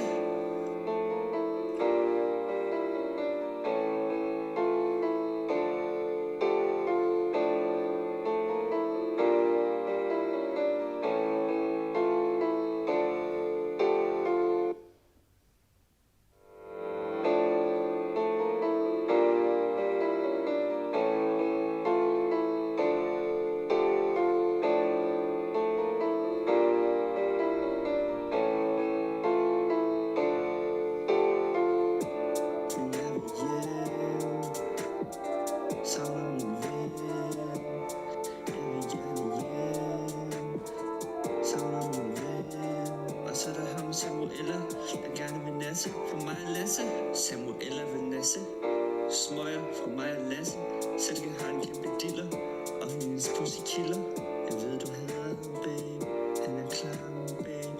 Mig og Lasse har et reputation, og på samme tid er jeg et internet sensation. Money eller prime, smooth criminal, making a crime. Men jeg vil hjem, savner min ven. Jeg vil gerne hjem, savner min ven. Og så er der ham Samuela, der gerne vil nasse. For mig og Lasse. Vokset op uden far, kom hjem fra med en dårlig start. Ingen hjælper at hente udenfra. Tog masken på og gjorde sig klar. Han tog 12'eren i skole og kom altid for sent. Han var der altid for en, men nu står han alene for. Gik fra den skole, gå med langt hår. Mange sår, toren ramte hårdt. Nu var han bosset kort. Men jeg vil hjem, savner min ven. Jeg vil gerne hjem, savner min ven. Og så er der ham Samuela, der gerne vil nasse. For mig og Lasse.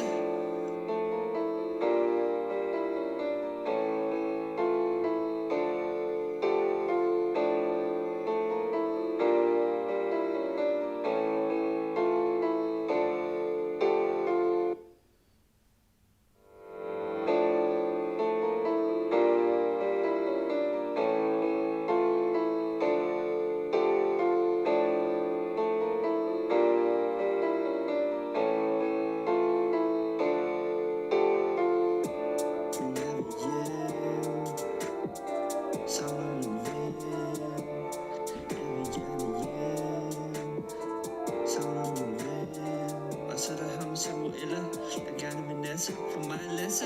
Samuela vil nasse. Smøger for mig og Lasse.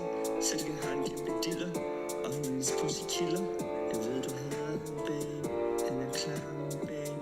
Mig og Lasse har et reputation, og på samme tid er jeg et internet sensation.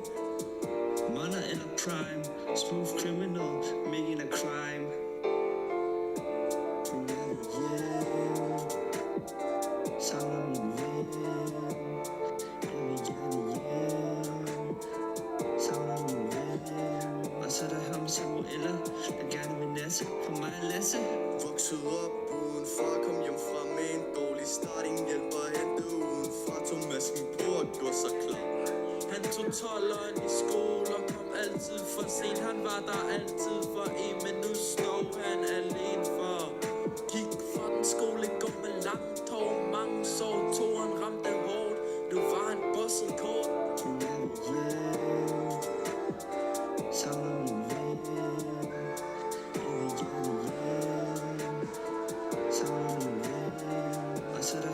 Samuela, jeg gerne vil nasse for mig at Lasse.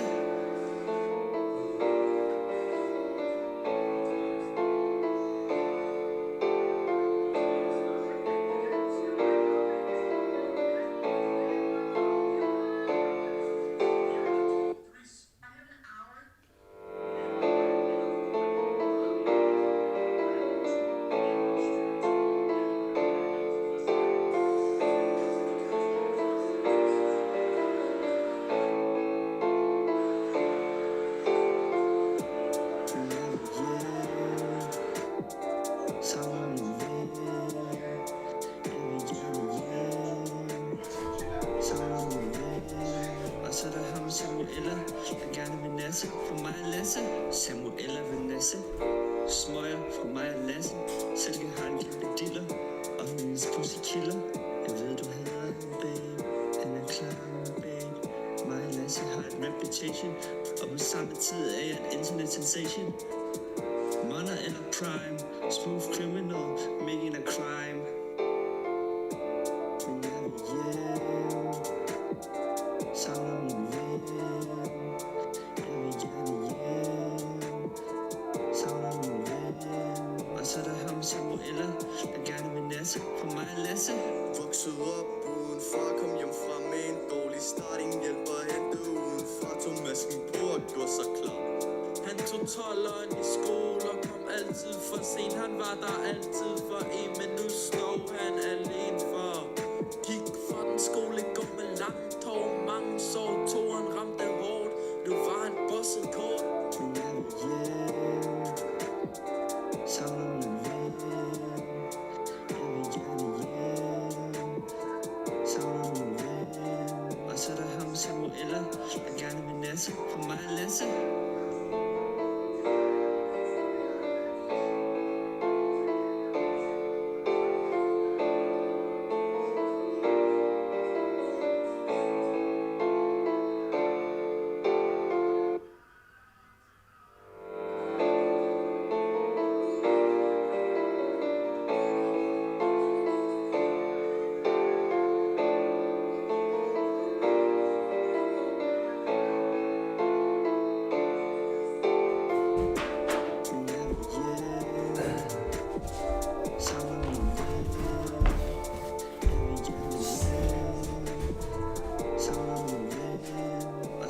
Samuela, jeg gerne vil nasse for mig at Lasse.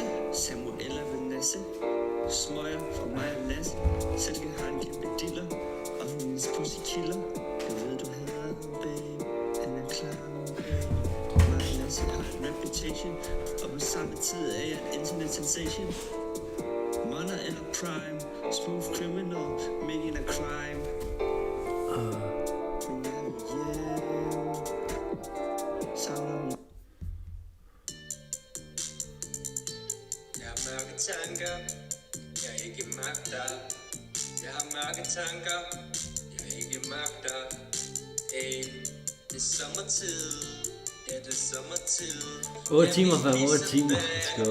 Alt min cash på den bil, jeg gerne vil have. Jeg kan ikke tage tilbage, jeg kan ikke engang bære den af. Og jeg kan ikke engang tage tilbage, brug al min cash på den bil, du gerne vil have.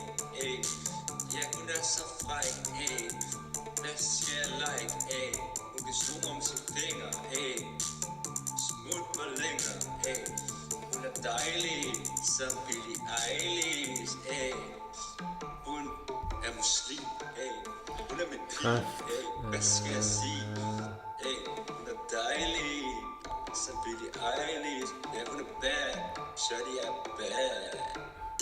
Ja, min pige så bad, og bruger alt min cash med den bil, jeg gerne vil have. Og jeg kan ikke tage tilbage, jeg kan ikke engang bære den af. Ja, min pige så bad, så jeg kan bruge alt min cash.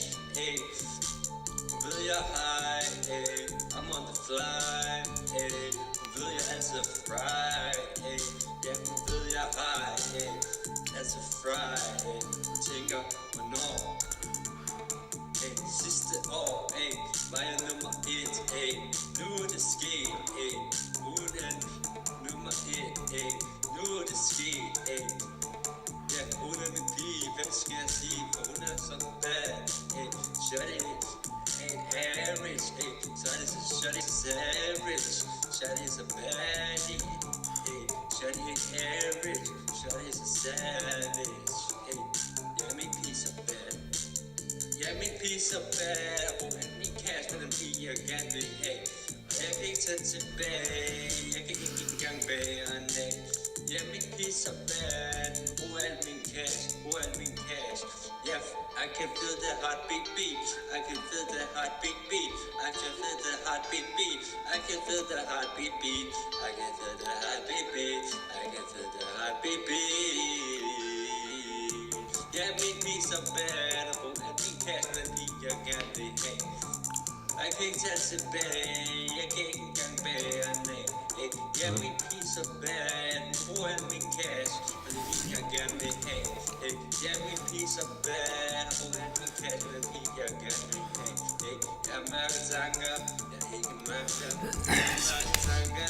Jeg ikke magter. Jeg har mørke tanker. Hun er så bad.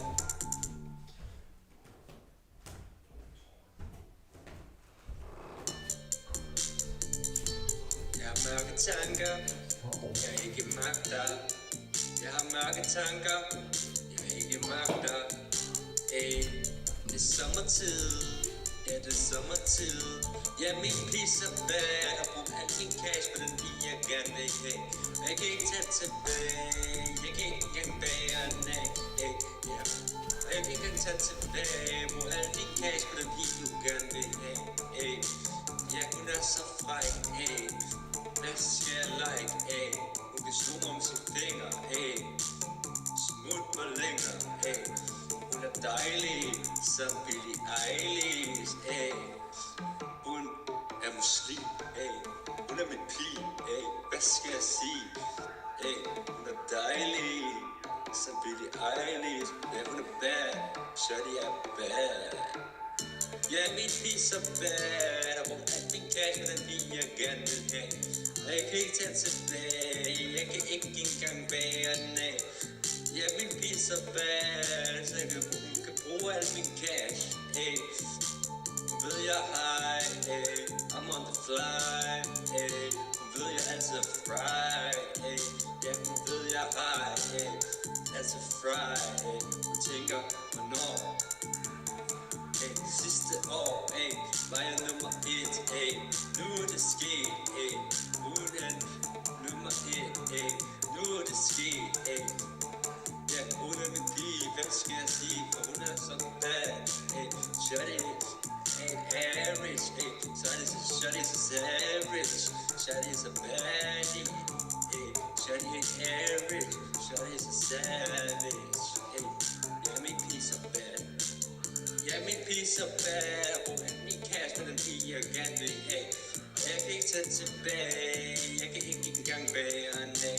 Ja, min pige så bad. Brug al min cash, brug al min cash. Yeah, I can feel the heartbeat beat. I can feel the heartbeat beat. I can feel the heartbeat beat. I can feel the heartbeat beat. I can feel the heartbeat beat. I can feel the heartbeat beat. Ja, min pige så bad. Og bruger al min cash på den pige, jeg gerne vil have. Jeg kan ikke tage tilbage. Jeg kan ikke engang bære en af. Ja, min pige så bad. Bruger al min cash på den pige, jeg gerne vil have. Ja, min pige så bad. Og bruger al min cash på den pige, jeg gerne vil have. Jeg har mørke tanker, jeg ikke magter. Jeg har mørke tanker, jeg ikke magter. Jeg har mørke tanker, hun er så bad.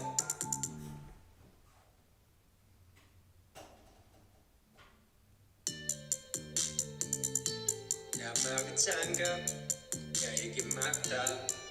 Jeg har mørke tanker, jeg ikke magter. Det er sommertid, ja det er sommertid. Ja, min pige så bad. Og bruger al min cash på den pige, jeg gerne vil have. Jeg kan ikke tage tilbage. Jeg kan ikke engang bære en af. Og jeg kan ikke engang tage tilbage. Bruger al min cash på den pige, du gerne vil have.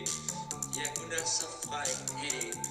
Hvad skal jeg like, hun kan slå mig om sine fingre, smut mig længere, hun er dejlig, som Billie Eilish, hun er muslim, hun er min pige, skal jeg sige? Hey, hun er dejlig, som Billie Eilish. Ja, hun er bad, så det er bad. Ja, min piece er bad. Og bruger alt min cash med den bil, jeg gerne vil have. Og jeg kan ikke tage tilbage, jeg kan ikke engang bære den af. Ja, min piece er bad, så jeg kan bruge alt min cash. Hey, ved jeg hej, hey, I'm on the fly, hey. Ved jeg altid er fry, hey. Ja, ved jeg hej, hey. Altid fry, hey. Jeg tænker, hvornår? Hey, sidste år, hey, var jeg nummer 1, hey. Nu er det sket, hey. Hun er nummer 1, hey. Nu er det sket, hey. Ja, hun er min pige, hvad skal jeg sige? For hun er så bad, hey. Shut it, hey, average, hey. Shut it, savage. Shut it, a baddie, hey. Shut it, average. Shut it, a savage, hey. Ja, min piece er bad. Ja, min piece er bad. Brug min cash med den pige, jeg gerne vil have. Og jeg kan ikke tage tilbage. Jeg kan ikke engang bære en af. Ja, min piece er bad. Brug alt min cash. Brug alt min cash. Yeah, I can feel the heartbeat beat. I can feel the heartbeat beat. I can feel the heartbeat beat. I can feel the heartbeat beat. I can feel the heartbeat beat. I can feel the heartbeat beat. Yeah, min piece er bad. Brug alt min cash med den pige, jeg gerne vil have. Jeg kan ikke tage tilbage. Jeg kan ikke engang bære den af. Ja, min piece er bad. Brug alt min cash med den pige, jeg gerne vil have. Ja, min piece er bad. Brug alt min cash med den pige, jeg gerne vil have. Jeg har mørke tanker. Jeg har ikke magter. Jeg har mørke tanker. Jeg har ikke magter. Jeg har mørke tanker. Hun er så bad.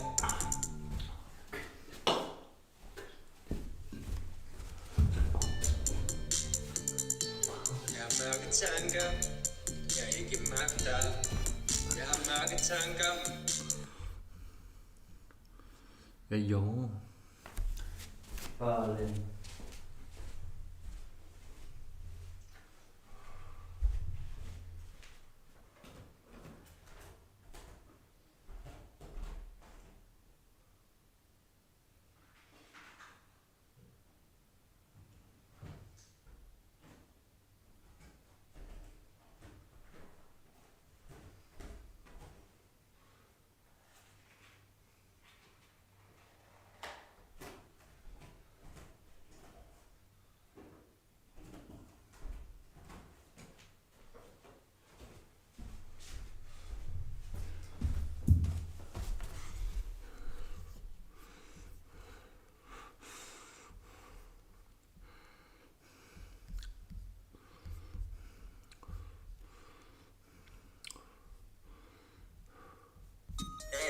Har lyst til tequila. Min eks, hun er en diva. Jeg prøver at finde en baddie. Hey, så ligesom et og Eddie. Hey, godt jeg ikke er Chinese. Jeg er vietnamese. Min eks, hun er den der tuder. Og jeg kan ikke knippe af de her luder. Jeg er kantonis, du ved jeg er vietnamis. Jeg spiser rigtig flot. Min nikker ret. Du ved gyldpølser. Bitches ryster med deres bryster. Dækker i øl. Slår petit med. Yeah, we got party on the beat. Hey, Hennessy, hey. Øvelslag, fuck mine enemies. Hey. Min bror Chris er vietnamis. Nogle af dem snakker. Skud til min bror og min marker. Fordi det er ham, der er den næste, som der rapper. Vi har ingen slanger. Nok fuck, vi har mange parter. Hey, de har tjent penge, langt om længe. Ikke som sikkert, man spiser bare yoghurt og sover hele dagen. Ånder hele dagen, det var top for sig. Det er som at være på ferie. Vi drikker smadret fries, for det er fucking nice. Vodka fra Norge, fordi vi har lov. Better rehab, lykke er en cat. Og jeg er en Gemini, med min third eye. Jeg spiller lige, hey. Det her ikke engang mit peak, hey. Men de her piger Alt det jeg hører er hvad de siger. Jeg magter ikke mere. Jeg har ikke brug for flere. Ey.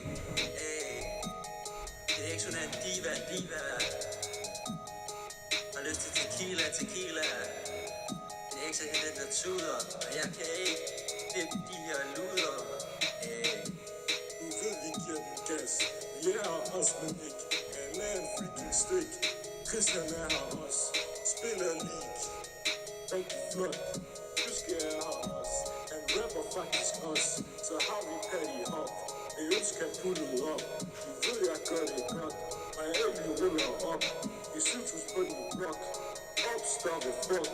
Vi giver dem nogle boks. Og vi tager nogle shots. Du ved, vi nakker. Og de snakker. Vi pakker. Som på snor. Border. Lagt ned. I den der jord.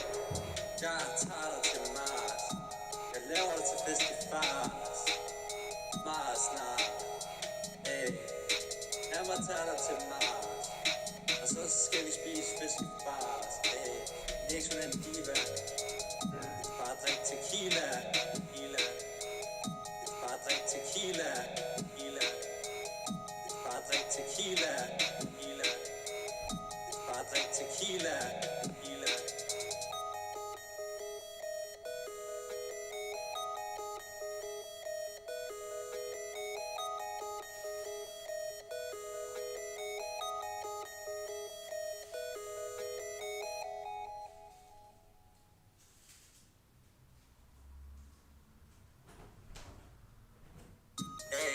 Har lyst til tequila. Min eks, hun er en diva. Jeg prøver at finde en baddie. Det er ligesom et og Eddie. Godt, jeg er ikke Chinese. Jeg er vietnamese. Min eks, hun er den der tuder. Og jeg kan ikke knippe af de her luder. Big, jeg er Tunis. Du ved, jeg er vietnamese. Jeg spiser rigtig flot. Min nikker ret. Du ved, gyldpølser. Bitches ryster med deres bryster. Stikker i ud. Slår bitch med. We got Patty on the beat. Hennessy. It was like, fuck my enemies. Min bror Chris er vietnamese. Nogle af dem snakker. Skud til min bror og min marker. Fordi det er ham, der er den næste, som der rapper. Jo, vi har ingen slanger. Nok fuck, vi har mange parter.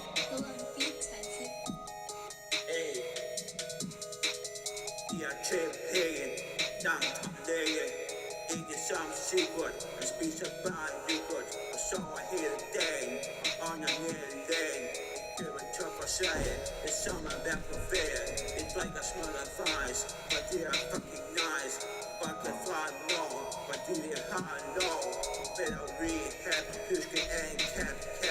Og jeg er en Gemini, med mit third eye. Jeg spiller league. Det her er ikke engang med peak. Og de her piger. Alt det jeg hører Jeg lige har hørt den om et tidspunkt. Jeg magter ikke mere. Og jeg har ikke brug for flere. Det er ikke sådan en diva. Har lyst til tequila. Det er ikke så helt der tuder. Og jeg kan ikke dippe de her luder. Du ved, vi giver den gas. Vi er her også, men ikke. Han er en freaking stick. Christian er her også.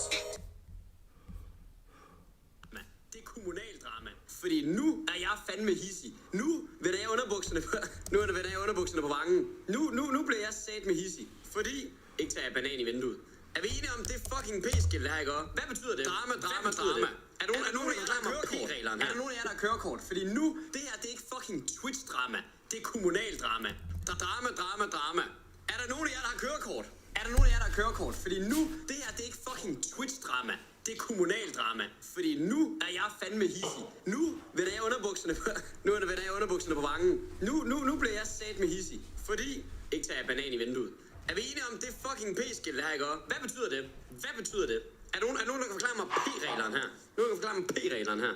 Nu skal vi lige fucking farm engagement her. Hvad er p-reglerne her? Er vi enige om? Nu laver jeg lige en fortolkning her, og så må I lige sige, ja, det er rigtigt eller nej, det er forkert. kun opladning af elkøretøjer. Det betyder, at man skal holde med en elbil som oplader. Og det må du gøre i 4 timer fra 8 til 17.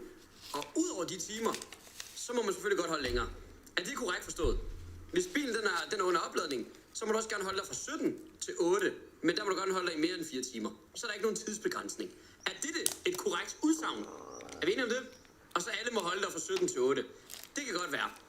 Så jeg får en p-bøde for at holde dig. Og jeg får en p-bøde 6,30. Hej Jakob. Parkeringsservice Tornby Kommune har vurderet indsigelsen besluttet at fastholde afgiften, da den er lovligt pålagt. I hverdag mellem 8 til 17 kan der oplades 4 timer gratis på P-skive. Fra 17 og frem til 8 klokken næste dag skal der betales for parkering i 7 kroner i timen. Gud skal der røv, det står ikke på skiltet. I weekender og helligdage skal der betales for parkering hele døgnet. Elpladserne ligger i en betalingszone, hvor der kun afvises for betaling i 4 timer mellem 8 til 17 på hverdag. Står det på skiltet? Står det på det skilt, som er ved for de elpladepladser der? Det står sgu ikke på skiltet. Men skal vi se, fordi Tornby Kommune, de kan krafterne ikke finde ud af det. Københavns Kommune til gengæld. Hvordan tolker I det skilt her?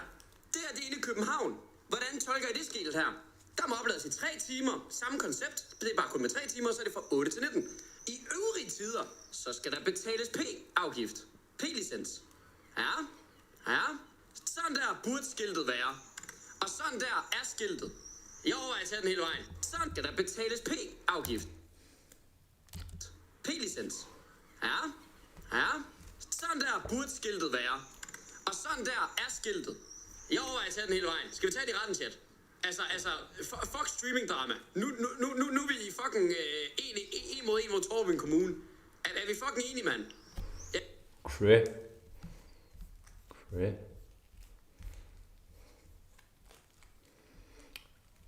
Altså sidst den han bare en lille møgung. Der er demand respect. Han har virkelig, der er demand respect. Og sådan. Bro har ikke sagt det der til mig. Fint nok, han har en publikum, han ikke kan lide stof og så videre, bla bla bla, ikke du ved, men alt hvad han siger er irrelevant og ligegyldigt. Altså, jeg er ligeglad hvor meget, altså jeg siger ikke, at han er dum, men jeg siger bare, at han bruger sin viden forkert. Altså, hvorfor skal man sidde der og fortælle irrelevante facts? Just gonna put that out.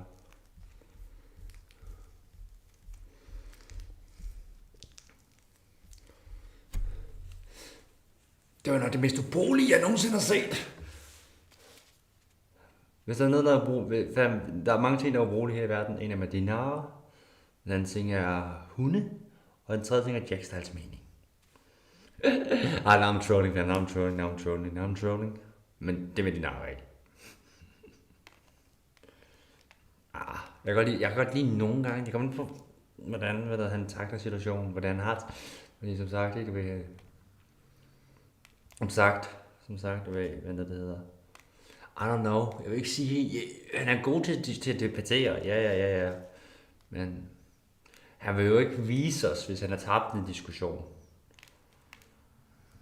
Men jeg tror også, han er person, der også siger, at jeg lægger mig flot ned, hvis han har tabt en diskussion. Og det selvfølgelig vil jeg nok have respekt for.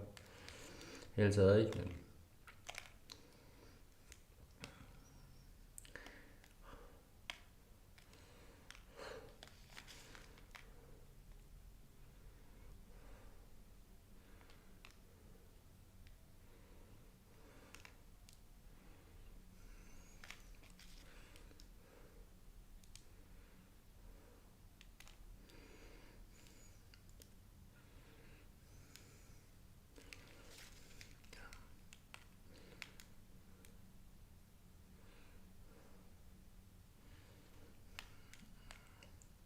altså jeg siger ikke, han skal, ikke? Det er ikke det, jeg siger.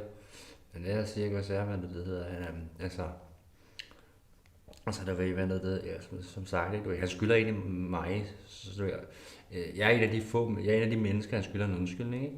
På den måde, hvor, hvad det hedder. Altså jeg er ikke tilgivet for, jeg har ikke tilgivet for det der med, at han sagde psykisk sygdom, hvor det hedder, var ikke findes, ikke? Jeg ved godt, det var taget ud af kontekst, men bare det der med, bare det. Hele taget med, uanset hvad han vil være at sige. Så skal uanset hvad jeg sige det engang, så er det lige meget irrelevant med hvad hans forklaring gør. Altså, hvad det hedder, altså helt seriøst. Tillykke tillykke til at han har samlet 1 million til en ny psykiatrifonden, hvilket sikkert også var okay. Men problemet var, at han ved ikke, hvad der problemet er i psykiatrifonden. Men de har ikke brug for nye ansatte. Eller de har ikke brug for flere ansatte. De har brug for nye ansatte, og lade være at lyve for deres patienter. Det er min psykiatrifonden, og jeg mener ikke kun nogen. Altså, bro. Helt seriøst, ikke, men nu helt seriøst psykiatrifonden, psykiatrien. Altså, der er ikke nogen måde, men forstår måske, at der er gode psykiater, det er slet ikke det. Eller det hedder. Men der er steder, hvor. Men ja. Hvor meget hjælper den million der? Bare rent nysgerrig. Hvor meget hjælp den million der? For jeg synes ikke, der er sket en stor forskel. Han har ikke lavet nogen impact. Han får til at ligne, han har lavet en impact. Med den fond der, men som sagt. Hvordan ved, som sagt. Det hedder, som sagt. Der var ikke sket mere. De går ikke hurtigere nu med psykiatrifonden, fordi de har samlet 1 million til. Tillykke med, altså jeg vil sige tillykke med de nye følgere så. Manden tror han ser dum. Det vil jeg gerne ærligt at sige. Når han selv er dum. Ærligt.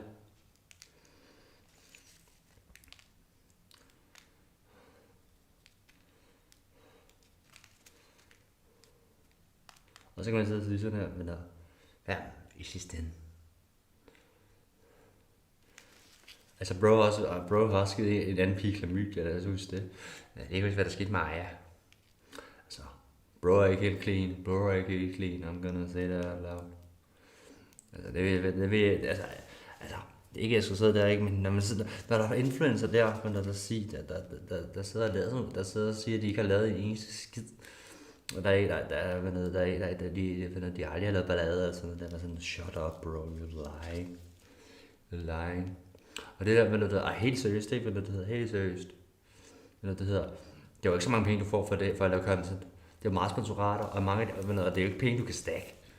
Jo, det kan man jo godt, men mange af de der, til bruger de der sponsoratpenge til betaling for husleje, som vi sagde tidligere på streamen.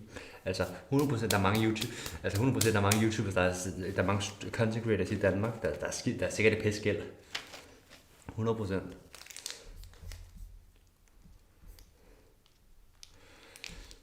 Og så tror jeg de bare, de lever det, og så bruger de deres penge på at leve det fede liv, for sådan, the fuck. Ja, i hvert fald ikke sådan, det hedder, altså det er muligt at stack sin YouTube-penge, med den måde jeg gør det på, ikke? Problemet er bare, det hedder, de pengegrådige alle sammen. Ikke mig, jeg gør det for passion. Altså, jeg heller ikke Johnny.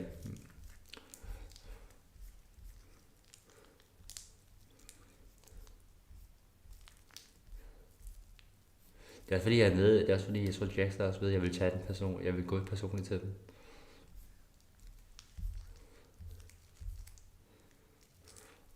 Og så hvis vi tager samtale, så hvis han vil diskutere en dag, ikke? Så siger jeg tager ikke samtale, før vi starter sådan snakken, siger undskyld. På det der, ja.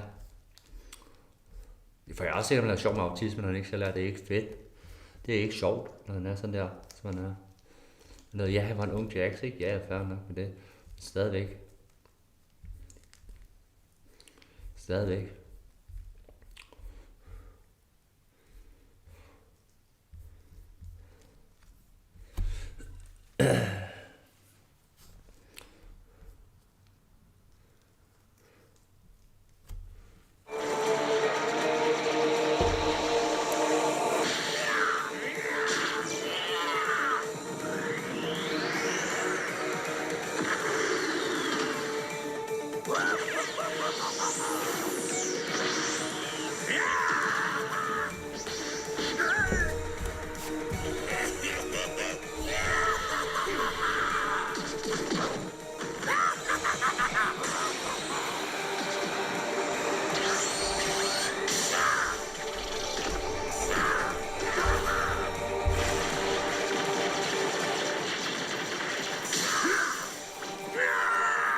Give me a break already.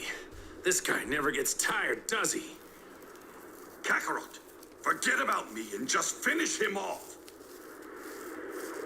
Yeah, I'm trying, but I can't.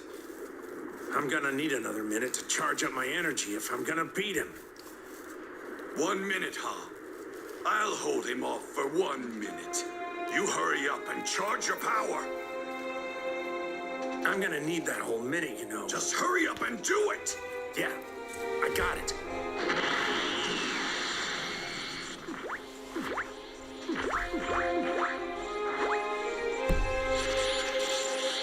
Are you sure, though? You're already dead. You do know what happens when a dead person dies again, don't you? They disappear. From this world and other world. You cease to exist. Don't die on me, Vegeta.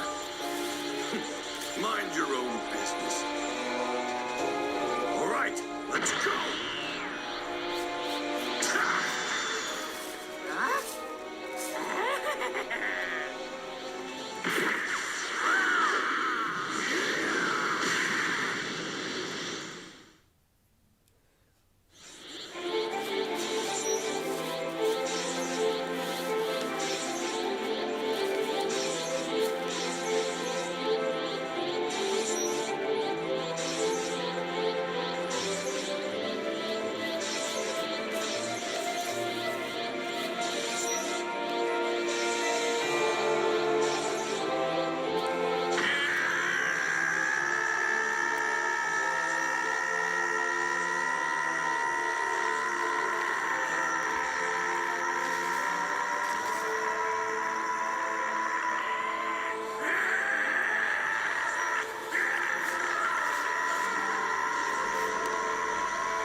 Ja.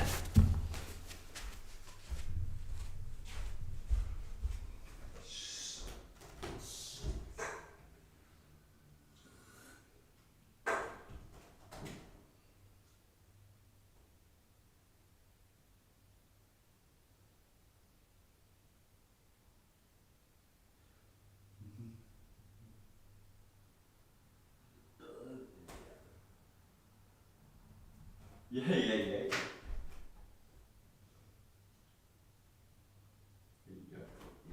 bruger... Ej, jeg elsker det lidt nogle gange. Jeg elsker det virkelig.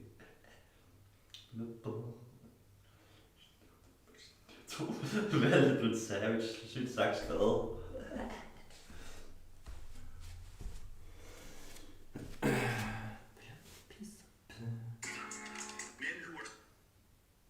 Sexless are proof that men competing with other men makes our arena more difficult. The sexual floor for a woman is great. Love this Why Women Have Sex by David Less City Men. The floor for a woman on average, even if she's very unattractive, is above one. She can have sex. The girl at the trailer park who's obese will still have sexual partners. That guy who has nothing going for him, is below average in height, and makes, say, less than $39,000 a year, if he doesn't take drastic steps to improve his life, he will go the remainder of his life.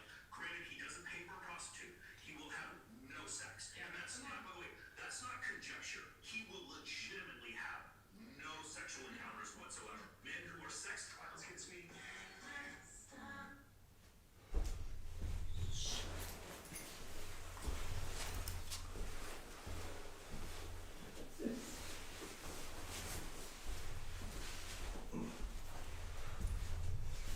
Ja.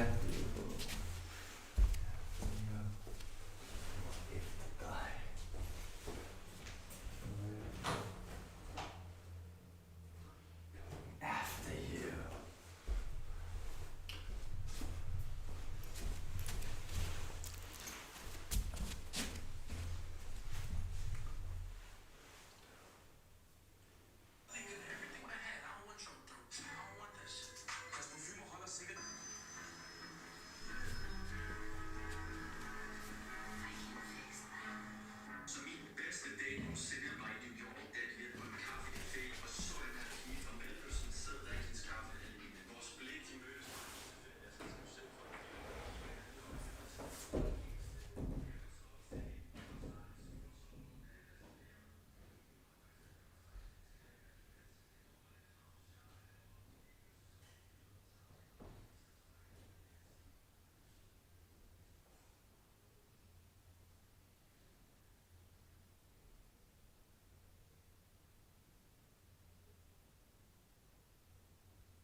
var i orden, Valde.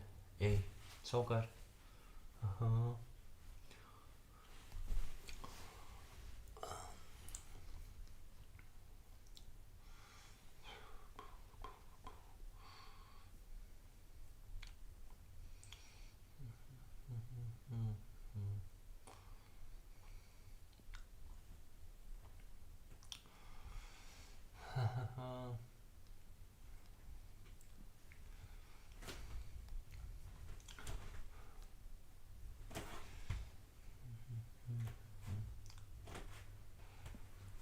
Give me all you gone. Give me all you gone.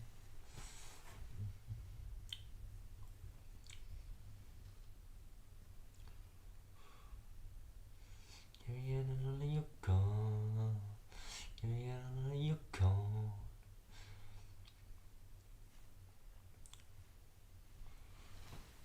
First reaction. Can we get another you gone? Can we get another you gone? Oh ja. Can we get another you gone? Ja, det er helt i orden. Det er i orden. Jeg fortsætter også. Intet der. Jeg gør lige syge færdig. Så finder jeg ud af, hvad vi gør bagefter. Ja. Det er sådan en lang stream.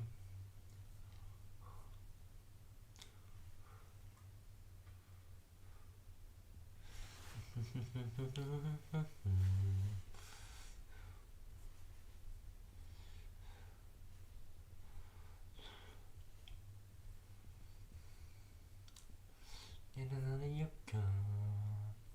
Get another Yukon. Get another Yukon. Get another Yukon.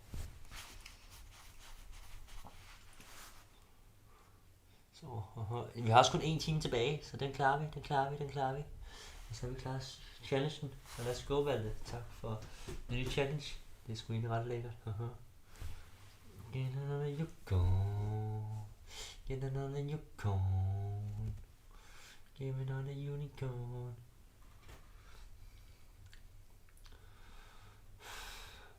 Get another unicorn. Get another unicorn. Get another unicorn. Get another unicorn. Get another unicorn. Get another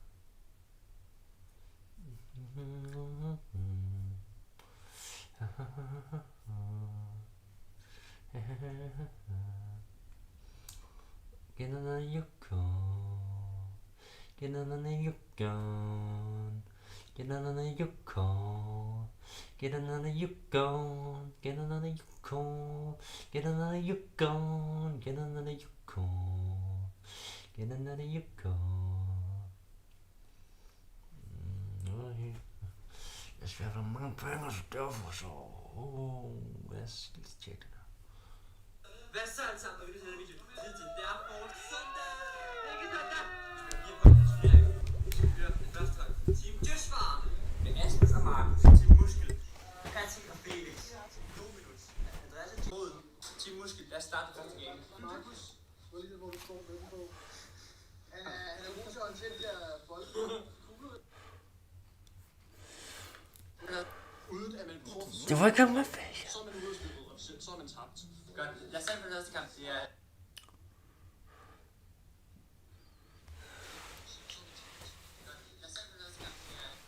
Hallo?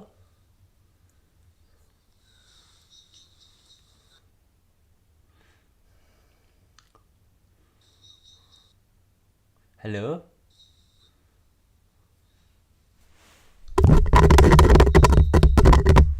Hallo? Perfekt.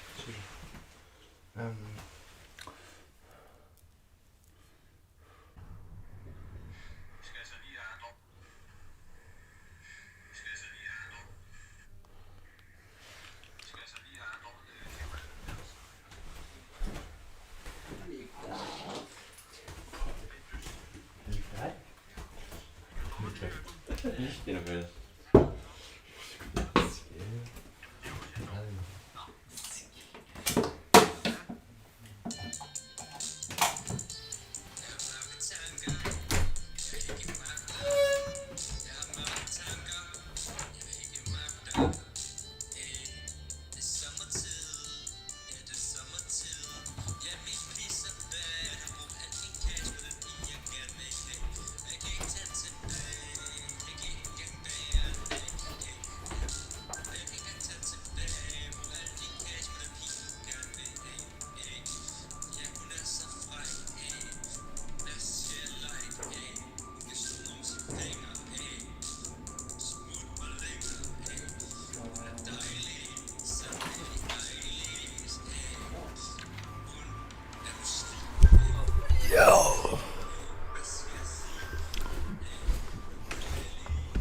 Zombie eyes.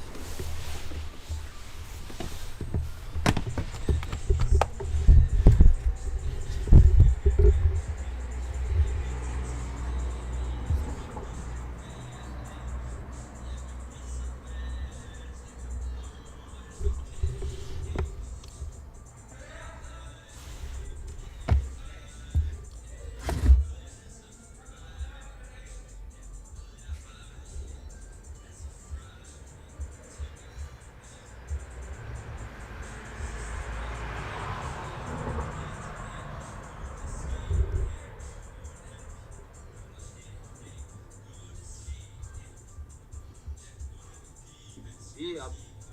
Hvad så alle sammen? Velkommen til den her video. Jeg er smuk med mig. Jeg er meget stresset i dag, faktisk. Hvor er den her video? Ja. Okay, i dag skal jeg lave min tierlist. Håber du? Ja, det er godt lidt tidligt. Ja, så godt. I dag skal vi lave en tierlist. Og vi skal lave derfor deltager tierlist. Altså, jeg har prøvet at lave den her video i så lang tid, ikke? Altså, jeg er kværdig i hjemmesiden hver gang, jeg har prøvet det, jeg har alle billeder klar. Og det ved jeg godt, det ved godt hvorfor. Jeg har mange billeder. Det er alle deltagere. Reglerne er de samme som vinderne.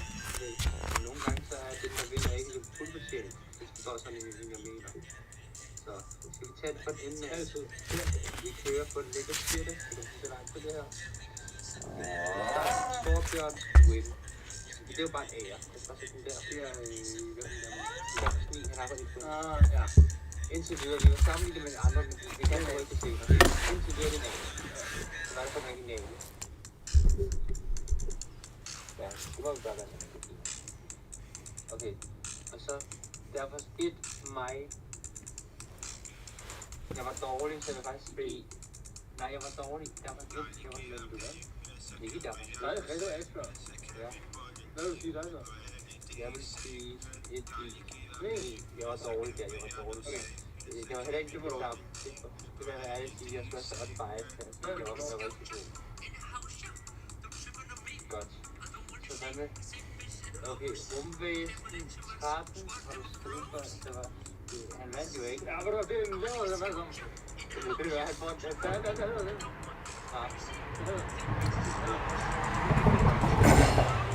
Vand. Så bedste på det, nu siger jeg på den. Så det bliver... Ja,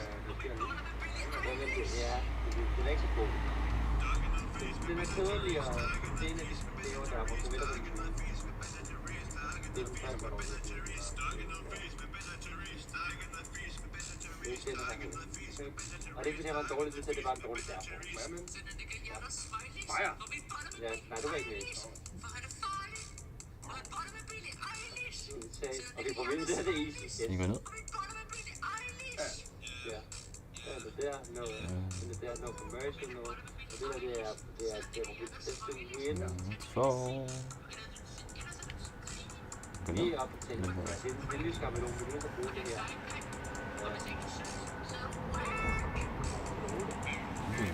Rumvæsen der ind. Ja, så har du blevet shit, det er fire. Lidt ned. Men det er noget til start. Ja, jeg håber bedre. Ja, men det er jo godt, det bliver bedre. Det ved man, det kunne også være det. Men man håber jo bare, det er det. Lige for at komme ud. Okay, så er det Jonas der på 1. Han var lidt bedre, så jeg bare giver det D'er. Ligesom jeg også forbjørn en D'er. Det forstår jeg ikke. Jeg ser ikke, hvad der foregår. Hvis vi er helt enige. Ja. Der er ikke et vildt menu. Nej, men det var heller ikke helt galt. Nej. Det var ikke elendigt. Der sad okay derfor så se. Og vi må rette det bagefter, hvis der er noget. Hvis vi må flytte lister her.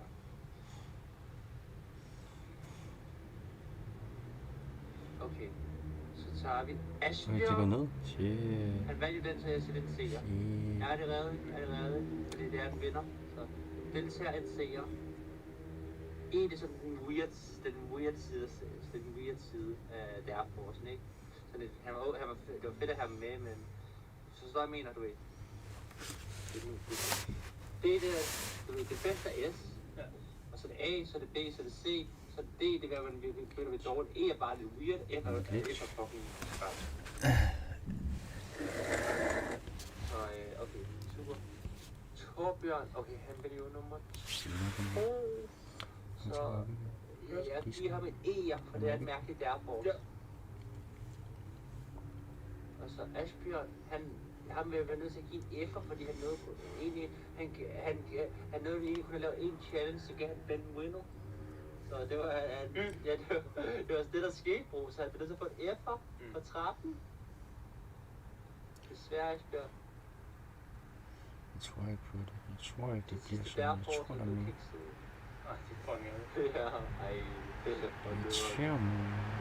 Ej, meget godt motiveret. Okay, dengang han var motiveret. Okay, nu har vi så alle der på 1 faktisk. Det kan jeg se det. Det er bare flot. Vi tager stille og roligt ned. Okay, vi venter med de unreleased der. Okay, så tager jeg mig, og der får 13. Jamen, jeg var ikke så meget med, men jeg var hurtig med, så... jeg vil også putte det for at være færre, fordi... jeg skal også være glad på mig selv, så det vil jeg mene at bruge. Ja. Så. Nej, hvad er det? Surstrøm? Det er surstrømning. Ja. Jeg spiste det jo. Du gjorde det fint. Ja. Men det var ikke et win. Så ser jeg. Jeg vil ikke sige det. Ja, vi gør sådan det. Jamen, vi kan også gøre sådan her. Bedre. Nej, det var ikke godt. Ja, det var rigtigt. Det er et rigtigt win. Så er der Patrick. Han gjorde det også. Han får mig til det. Ja, siger. Men også være færre over for sig selv. Han tog den. Det var bangerne. Okay, det er faktisk, så vil jeg faktisk sige det her. Så er det over, så er det måske... Nej, så er det over min. Ja. Den ikke ture. Jeg var bare klar. Det synes jeg, det har jeg mere respekt for. Men det kommer ikke over Asbjørn Seer, fordi... Han vandt. Du ved. Et specielt win kan aldrig slut win. Så det er rigtigt. Du ved. Fordi de har set fået et specielt win, men de har set fået et specielt win, men de har ikke vundet derfor. Og så rumvæsen. Kan voldsomt. Ja. Respekt til det. Men jeg vil sige under min, for det her er fordi jeg smørt brødet. Nej. Ja. Ja. Det var bare... Ja, det var midt i det. Han håbede ikke, at han skulle være med på den der. Så jeg vil bare lige sige det. Han tænkte ikke, det var så slemt bagefter. Okay, super. Og så er det mig. Får du den?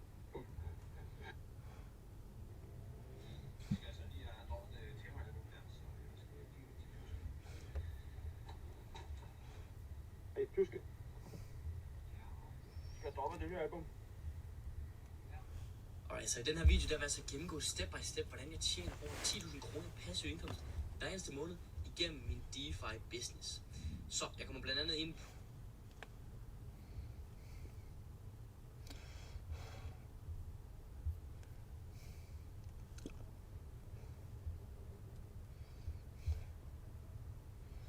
In the city.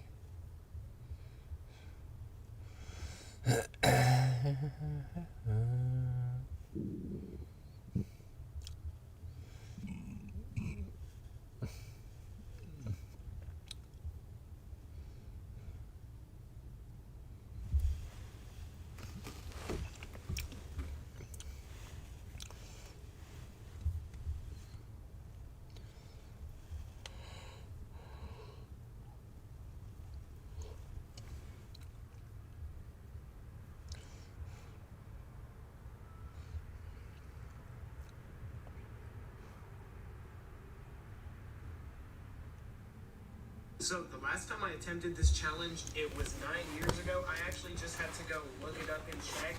9 years ago, that's insane. And from what I remember, this challenge was not easy at all. It was extremely painful, but I feel like my lungs have also gotten a lot better since 9 years ago. And if you guys don't know, the Time Bomb Challenge, essentially we are packing a bowl, but it is not a regular bowl. I got this joint right here, and it is going to act as a fuse. This joint is going to be packed in the middle of a bowl. I'm going to smoke this joint down, and then once the joint is all the way down to the roach, it is going to light the bowl from the cherry, if that makes sense. The joint is supposed to be the fuse, and the bowl is supposed to be the bomb. And you can see this is a perfect little joint. I did not roll this, well I did, but I used a joint roller, so it's not hand rolled, and the reason I did this was because I want to have the most consistent, perfect, just straight line as a fuse, you know, because I remember when I did this in the past, although it was 9 years ago, I remember it was just very tough to get it going. So the joint is rolled, but I need to pack it in the bowl and put the weed all around it. I figured we'd do that together. I think I have some flour that's already ground up. Might need a little bit more. I got a bunch of different flavors right now. We'll just grab some black cherry gelato. This joint, I didn't even mention, it's some skunk from Brave Farmer, so we'll do a little gas and candy cross. The joint will be the gas, and then the bowl will be the candy. But this black cherry gelato is, it's not just candy, it has a very strong kick to it. And you would know that if you saw the last strain review, the best half ounce ever. If you haven't seen that video, I would recommend checking it out. Just looking at bud and going over it if you like that stuff, you know, definitely for you. And I didn't even mention the bong I'm going to be using in this video, but you guys see it right here. The thick ass glass. I'm not exactly sure the name of this perk, but I really like it. It has the black accent, the little curved neck. Good function, good chug. Thick ass glass has a huge variety of pieces from dab rigs to bongs, everything you need. Ash catchers, I'd highly recommend them when it comes to glass. Best bang for your buck. And if you end up copying something, be sure to use code RAWOG35. That will save you 35% off, so save yourself a little money at checkout. Now let's get to smoking this time bomb. I'm gonna move the camera down here so you guys can see me load this up. Just move this over, make it easier. I also have this little slide stand. So as I mentioned, one will go in the middle, leave them right there, and then pack the weed on it, and then hopefully it'll slowly straighten up. Because right now it's just kind of leaning alongside the bowl. I got my scooper right here. And this bowl is a decent size, so I'm hoping it will work. This is a thick-ass glass bowl. If you guys have used these bowls or smoked out of them, you already know. Already starting to hold up a little better. Get another scoop in there. Wow, it's actually holding up a lot better than I remember. Probably because this is from a joint roller. That rolls it perfect. I think when I did this, I rolled it by hand. Just a few scoops in there. It almost looks like we're solid. Ready to go. Alright, I think that's the perfect amount without pushing it too hard and overflowing it. I'm gonna adjust the camera and then show you guys. Dude, look at this thing. And that's a regular size joint. Imagine if I did a king size. It would be like twice as big as the fucking bowl itself. But and then show you guys a little more up close around the base. Hopefully it smokes good. I think I did a really good job of getting it right in the center. It feels pretty firm in there. I wouldn't want to hold it upside down or anything, you know, like they do at Dairy Queen. But and when I picked out the bong for this video, I knew I had to pick something where the bowl is just going to be, you know, upright. Because if I used a beaker and it was at a slant, I don't know, I feel like the joint would just fall out or it wouldn't work as good. But this is what we got going on. I think we'll run with this angle for when I actually get to lighting it, getting to smoking it, which I'm about to do right now. Show you guys the bowl one last time. This thing is scary. Don't think I'm gonna do it in one rip. I don't think anyone would have thought that, but imagine if someone was able to. It's gonna take me quite a few puffs to get down the joint, and then to get the bowl. Once I get down to the bowl, my lungs are already gonna be pretty fucked, so yeah. Cheers everyone, hope you guys are all smoking along, whether it's your vape, your dabs, your blunt, your joint, whatever you got. Cheers everyone. Wait. I was just thinking, should I inhale? I'm gonna just light it first and then inhale, just try and get a nice little burn going. I feel like that would be the best way to go about this.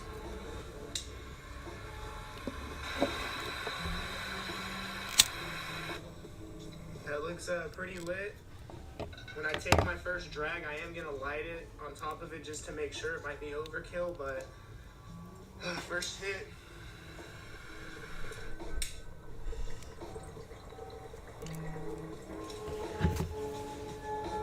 not getting that much smoke, a little bit. I'm also not hitting it that hard. I haven't done this in forever.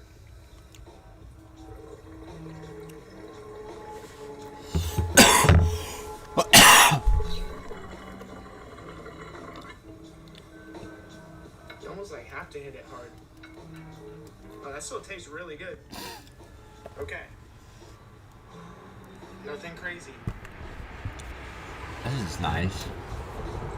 Red kanten.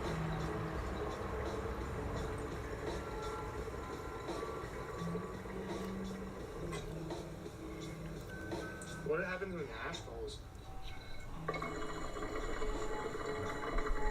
I did not think that far into this. Where's my ashtray? I'm gonna light it again, even though I think it's already good. Just want to make sure, get a good light on there. Not that much. All right, going at it again. My lungs are fine though. That was nothing crazy, as you guys can see.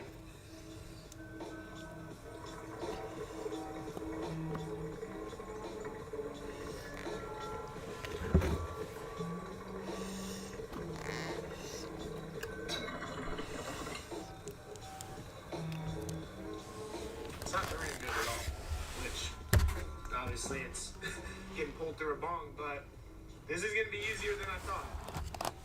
Hopefully I don't eat my words on that one.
little bit of cost, because although it's not like milking up like crazy, it's just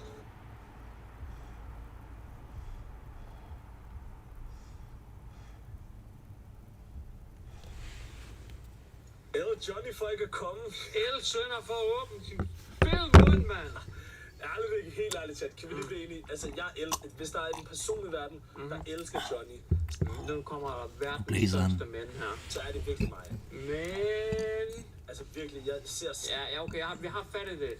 Det er glazing season, men det er kun fordi, der kommer et kæmpe mænd her. Så meget Johnny Gade, ikke? Og det er klassisk sønder, han kan ikke rigtig få sig til at sige sin rigtige holdning. Så han bliver nødt til lige først at glaze den hele af på mig, ikke? Altså helt til roden. Og så kommer mændet, i stedet for bare at sige sandheden fra start af. Men der kommer mændet. Ja, så kender vi ham, ja.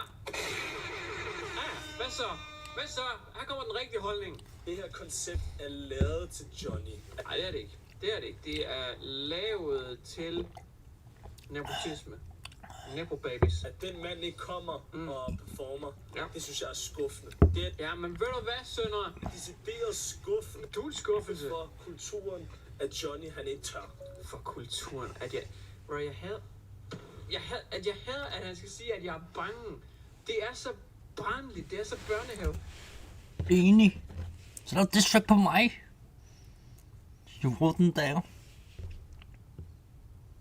Han turde ikke. Du tør ikke. Du er en bangebuk. Ikke Johnny. Johnny kan godt lide. Han ved godt, at jeg synes, det er Johnny og mig, vi har respekt. Vi når, vi kan tage hinanden. Der er det debatable. Der er det endelig mod, det bliver meget. Okay, nu afholder jeg Stream Olympics i oppe i Jørgen. Så jeg inviterer alle streamere. Det her koncept er lavet til sådan nogen som Søndergaard. Stream Olympics i Jørgen Bjerg. Man skal komme til en 3-minutters audition. Og så kan man godt til ham igen. Så ja, Søndergaard, du må lige køre 5 timer op. Og så må du lige så streame lidt, 3 minutter. Så må du lige køre 5 timer hjem igen.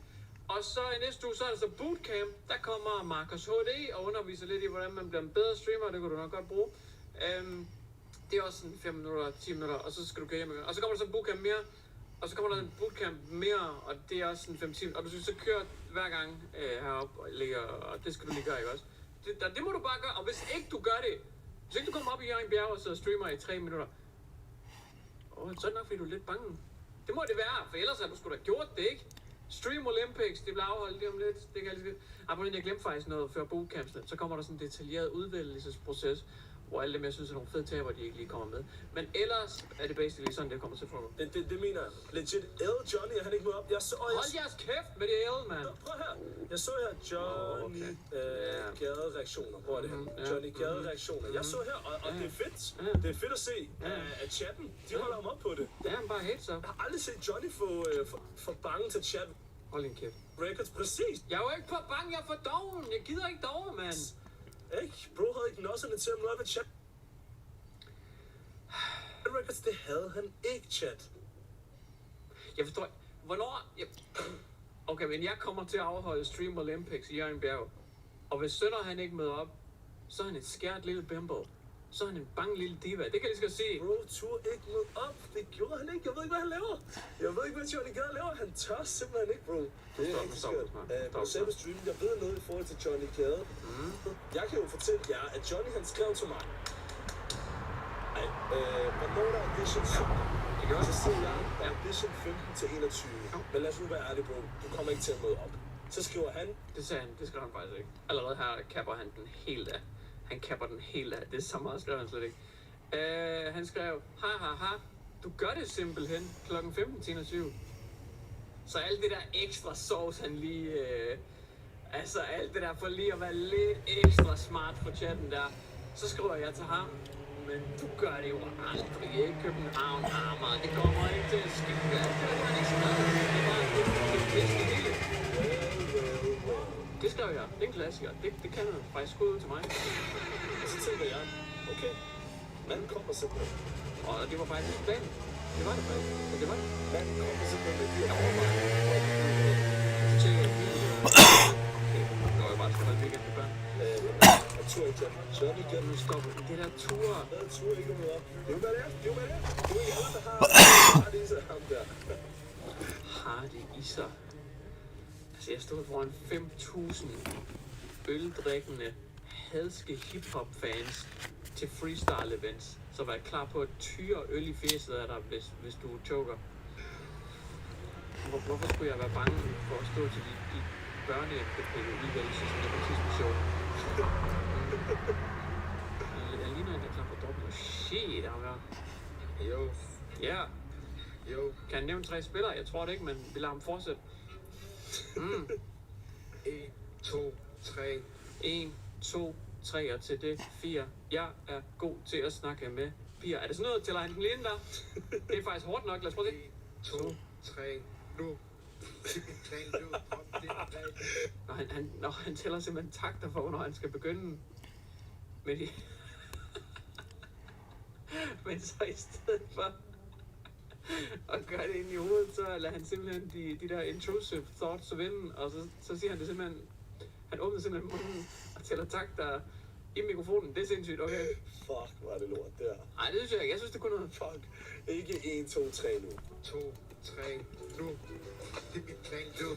Hvor er det sygt, han kan holde straight face. Det fatter jeg slet ikke. 1, 2, 3 nu, Jan. 1, 2, 3 nu er rigtig, Jan. Hvordan man holder et straight face for det, det ved jeg ikke. Det var ikke godt. Jeg må huske lige, det var første dag, så vi skulle lige ind i det. Jeg tror, at jeg er meget på... Jeg tror altså, jeg er meget på den her lille chat, hvor kan jeg ikke se det, jeg har repostet selv. Jeg er lige glad, hvad du har repostet. Jeg troede, det her det skulle handle om mig. Der! Boom! Jo, det kom. Sorry. Okay, det er Jan, det der. Jeg sidder og snakker om det, og så kommer der en video. Nå, så jeg uploadede der, hvor han var live på det tidspunkt. Okay. Vi starter lige hurtigt. Whatever, bare El Johnny. Så jeg Okay. Okay, det vidste jeg faktisk ikke, for jeg tror faktisk, han har top comment med El Johnny. Det er han simpelthen smidt inden han overhovedet så video. Okay, det er faktisk stilet nok, det synes jeg er sejt nok. Det er fandme sejt. Han har simpelthen bare skrevet El Johnny inden han overhovedet... Det er sgu da meget sjovt. Lad os lige prøve at se her. Jeg tror stadigvæk, han har top comment, har han ikke det? Det er sgu da meget sjovt. Det er sgu da sjovt. Starter lige med El Johnny. Jeg har ikke set videoen. Respekt. Men okay, lad os se. Ja, sorry, jeg beklager. Der sidder mange skuffede med. Det der er ikke meget irriterende, at Johnny, han er sådan en... han sukker bare dæk på sit... Hold da kæft, ja. Audience. Ligesom... Hold da op. Snart der er nogen, der sådan der... Ej, hvorfor tør du ikke? Og så er han sådan... Undskyld. Ej, nu skal jeg lige høre, hvad fanden han har at sige, faktisk. Mennesker derude, og det er fair. Det gør det på grund af, at jeg har lavet den her video. Ja. Små 50.000 mennesker har set den, hvor jeg underholdt ideen om, at jeg kunne... Okay, hvis han har skrevet noget, det er faktisk rigtigt. Jeg skal lige passe på, fordi hvis det er sådan noget der... ikke det vidtår, jeg ved godt, det er seriøst, men hvis det er sådan noget begravelse og sådan noget lige pludselig... Ja. Og jeg har skrevet El Johnny, er det jantet jo. Okay, det er ikke så stilet, han trækker tilbage igen. Faktisk, jeg ser lige. Eventuelt en kilo, så bliver 18 måneder records, men jeg var lidt skeptisk. Sønder skrev også, du er velkommen. Og ja, den detaljerede udvælgelsesproces er den vildeste formulering nogensinde. Det er sådan en rigtig advokatsprog for bare mere eller mindre at sige, vi har ret til at smide dem ud, vi har lyst til at foregå således, at hvis vi sender 50 ud fra auditions, så kan chatten stemme online om hvem der skal. Lige hurtigt kontekst til, hvorfor jeg skriver den her besked. Hvorfor er det, jeg skriver denne her besked? Så er konteksten, at jeg føler lige siden... Hvad fanden er Lis? At vi ligesom har lanceret det her projekt, eller whatever. Det var cola fan. Så føler lidt, at folk nope. har været sådan, det her det er bare noget... Nope. Altså, faktisk har jeg jo så passet de der 10 timer, ikke? Fordi jeg drak min sidste... Jeg valgtes challenge var, ikke? Jeg måtte kun drikke 1 liter vand fra kl. 12 af, ikke? Og jeg startede stream kl. 4. Shit. Og det var ikke fordi, jeg tænkte sådan lidt... lad mig lige få en lur, før jeg starter.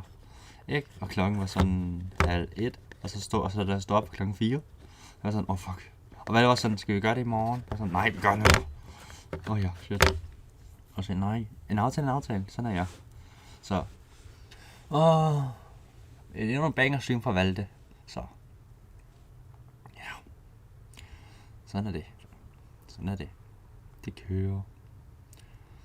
Vi må se nogle flere, altså, som sagt, der er Valde-videoer, så er der min egen video. Han vil have, der var idéerne, så kan jeg ikke gøre noget. Hvis han vil have en idé, hvis han vil have noget, jeg skal prøve at gøre det. Så ser vi, om det er muligt. Vi snakker lige om det først. Men det er lidt muligt. Vi har en halv time tilbage. Vi kan godt tage den. Noget nepotisme, sådan, du ved det.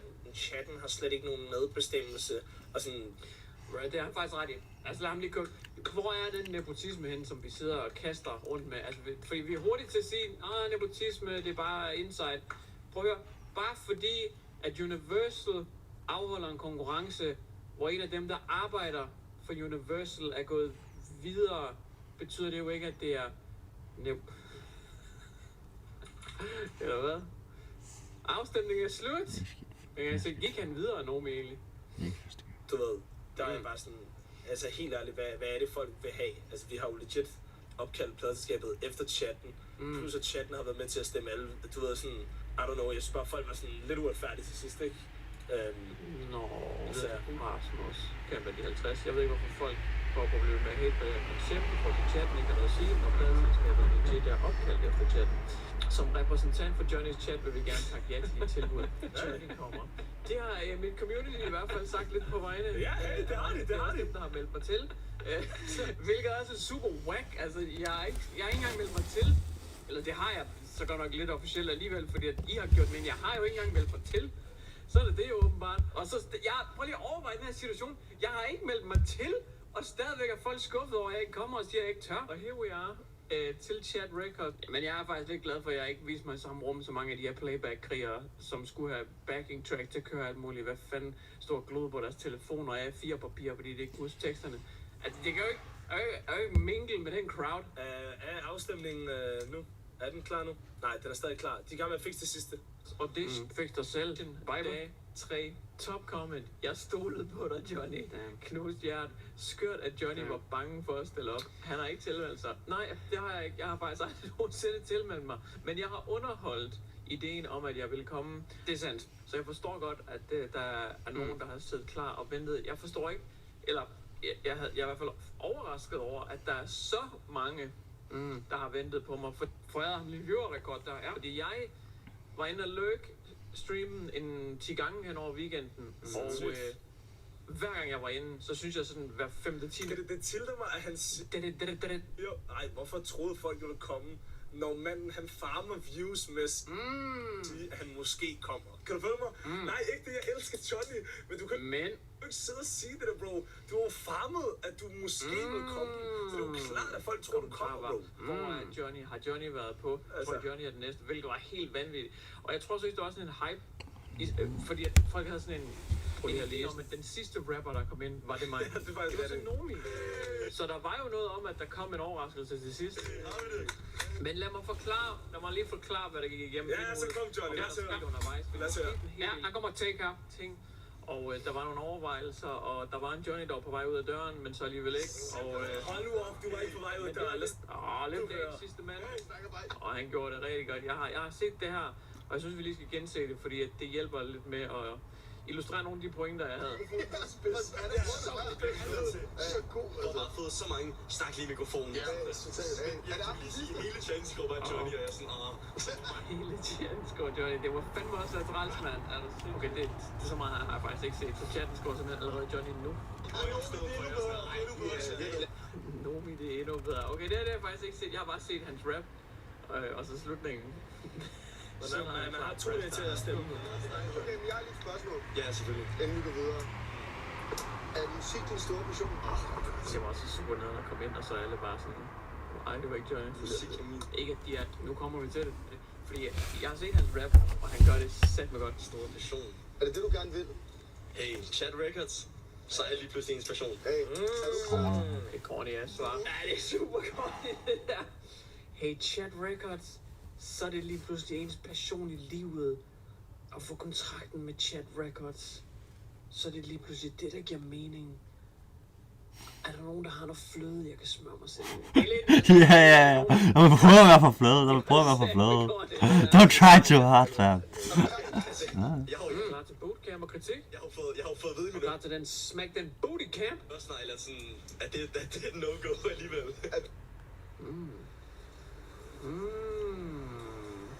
Corporate Rasmus her. And here we go, ladies and gentlemen. Hvad mener du? Here we go. Hvad tror du, jeg mener? Du ved, hvad jeg mener. Ved du, hvad jeg mener? du, hvad jeg tror, det er? Jeg tror, det er Johnson, baby. Det er, hvad jeg tror, det er. Jeg har 5 timer til København i bil. Jeg har 5 timer hjem igen. Men mindre jeg vælger at flyve. Men det var med så kort varsel, at jeg skulle give sådan noget 5 klik. For her begynder jeg at snakke logik, så når han kan slet ikke kapere det. En tur og retur med fly. What? Så kunne man tage broen, men hvem magter at høre på Combardo i 1,5 time? Facts, ja. Gange 2. Så bil, efter han kukker nogle takes her, er lidt over 5 timer til København. 5 timer hjem igen, fordi jeg bor i Nordjyllands mark. Hallo?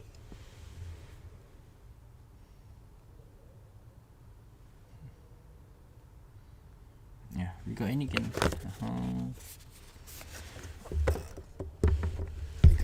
Og nu tager vi den her i lommen. Og så husker vi den her. Vi har også 2 minutter tilbage.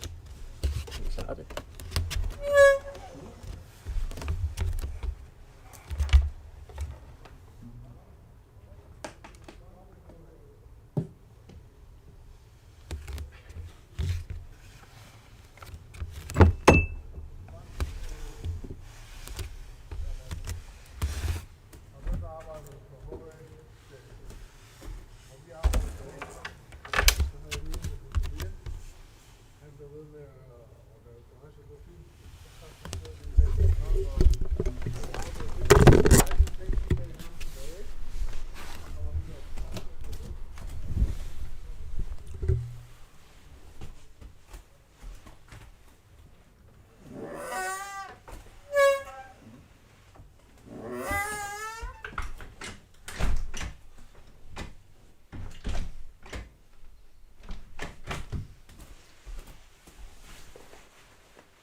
I hope you like it, everybody. I hope you like it.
lyst til vand, hvis jeg skal bare være ærlig. Nu har jeg bare lyst til vand.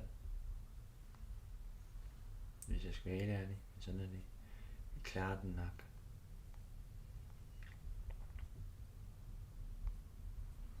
Men lad os se, hvornår der kommer en ny video. Det er...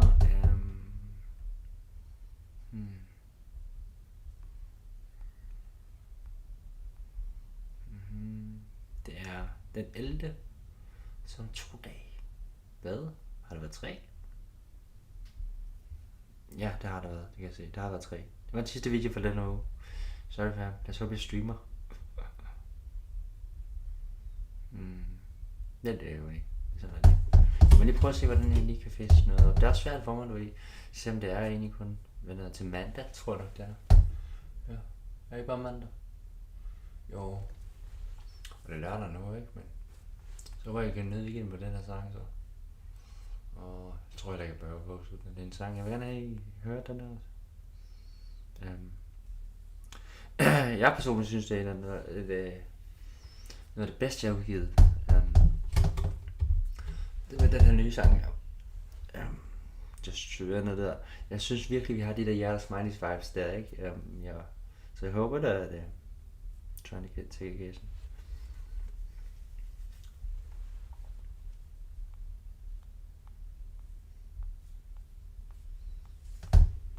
Altså personligt synes jeg, at Mørke Tanker er bedre end Doktor.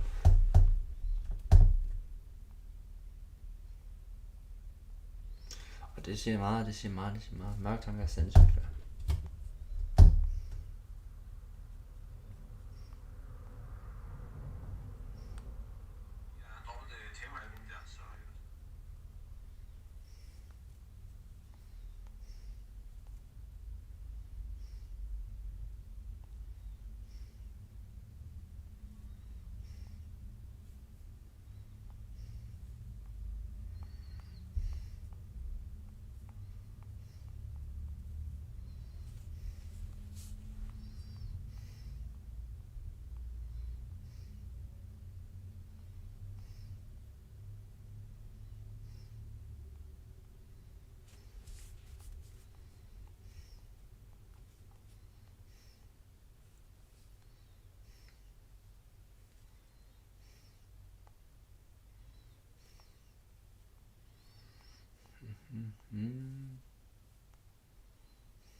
Et kvarter mere. Let's go. Nej, en dørfod for 15 minutter. Hvad fanden er der? Det er så langt. Jeg kan godt lige slå 5 minutter. Bare lige til at slå 5 minutter. Ja, 14 skal det så være snart.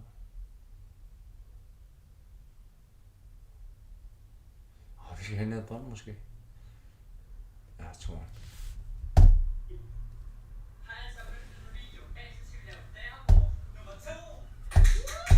Jeg har faktisk begyndt at spille længere. Jeg tror, vi skal begynde at komme kortere. Bare lidt mere. Bare lidt kortere. Altså lad os lige se.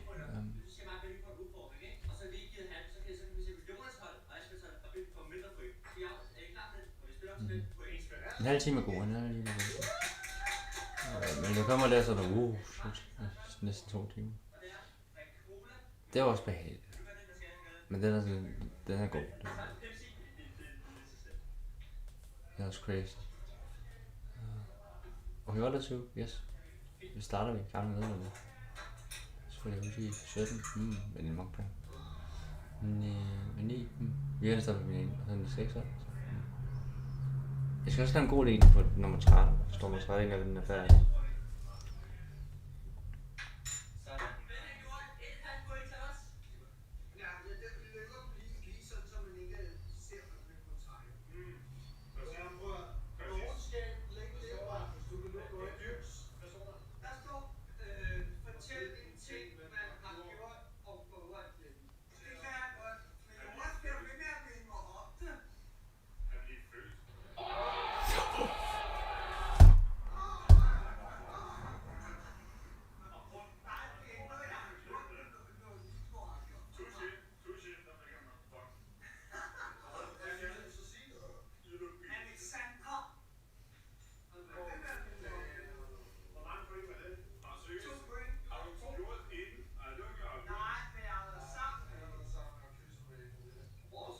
Hvorfor er han sådan der?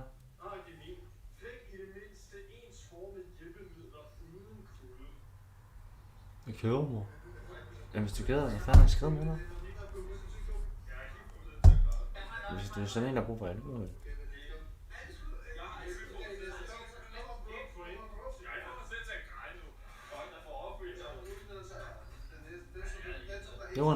People wanna feel something in there.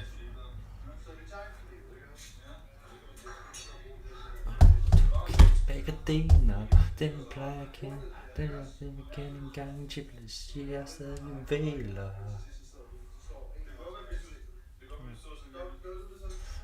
Du kigger bagadiner. Du kigger bagadiner. Bagadiner. Du kigger bagadiner.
Og her har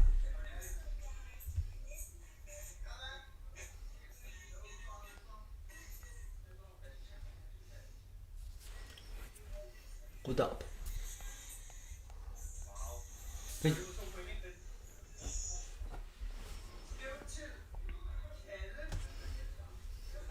Ryddet op. Jeg kommer ikke mere. Det er 6.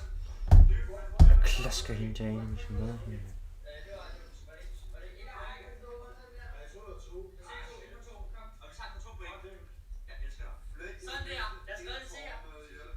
Jeg tror, hun er bare snart.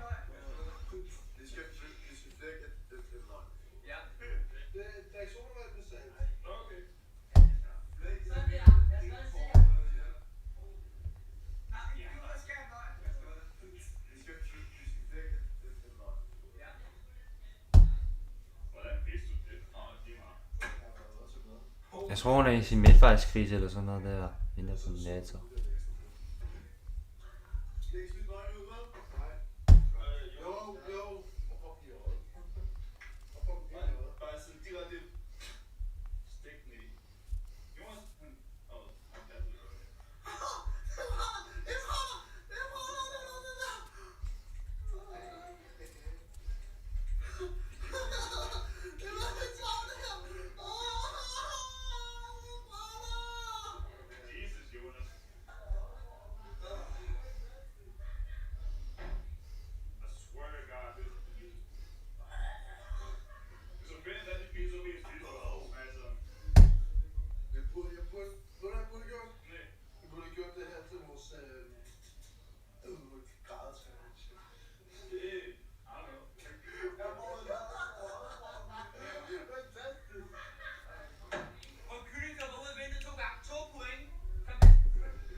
Hvem har givet dem 5 stjerner?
vil gerne høre, hvad I synes. Jeg vil gerne høre, hvad I synes om den her.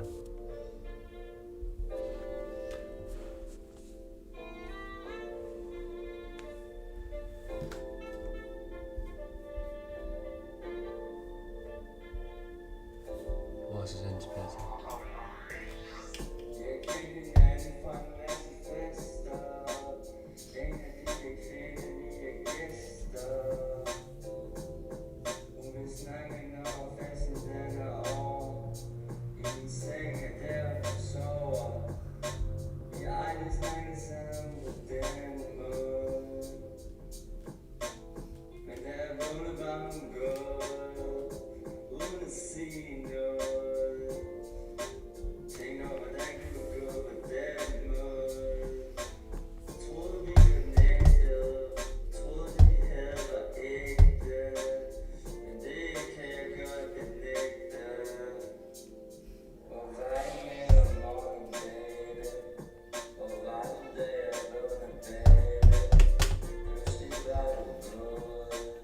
Jeg er ikke færdig der. Palle skal lige miste færdig. Der er stadig lidt tid, der skal arbejde. Så det er mange.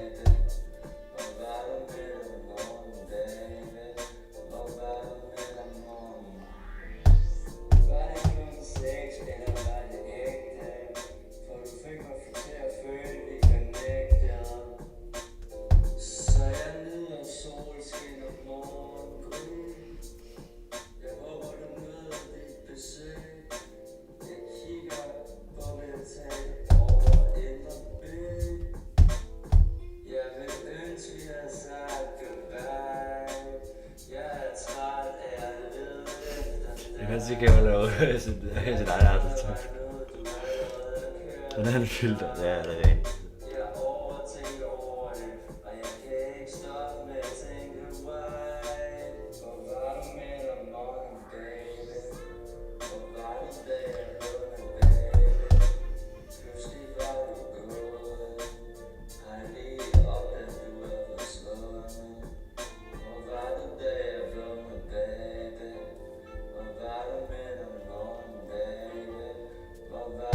Ja, Pansy kan rette det. Ja.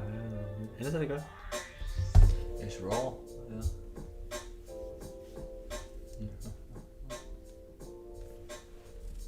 Right on the raw.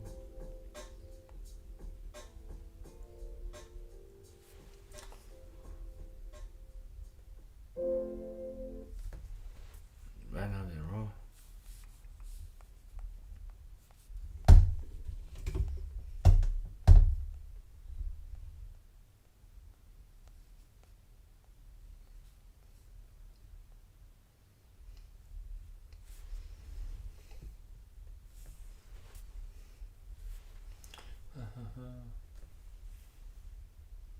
Og hvad? 10 timer.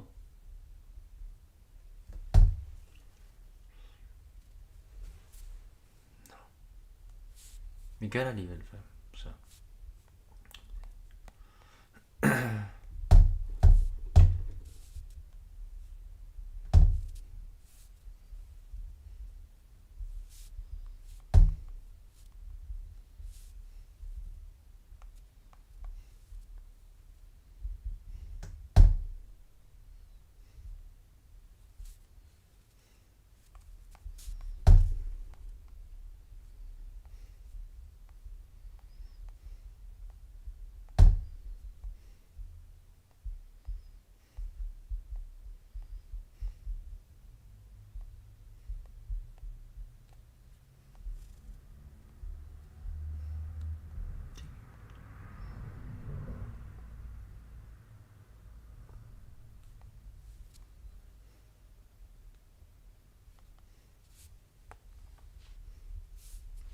Skal vi lige se kysten.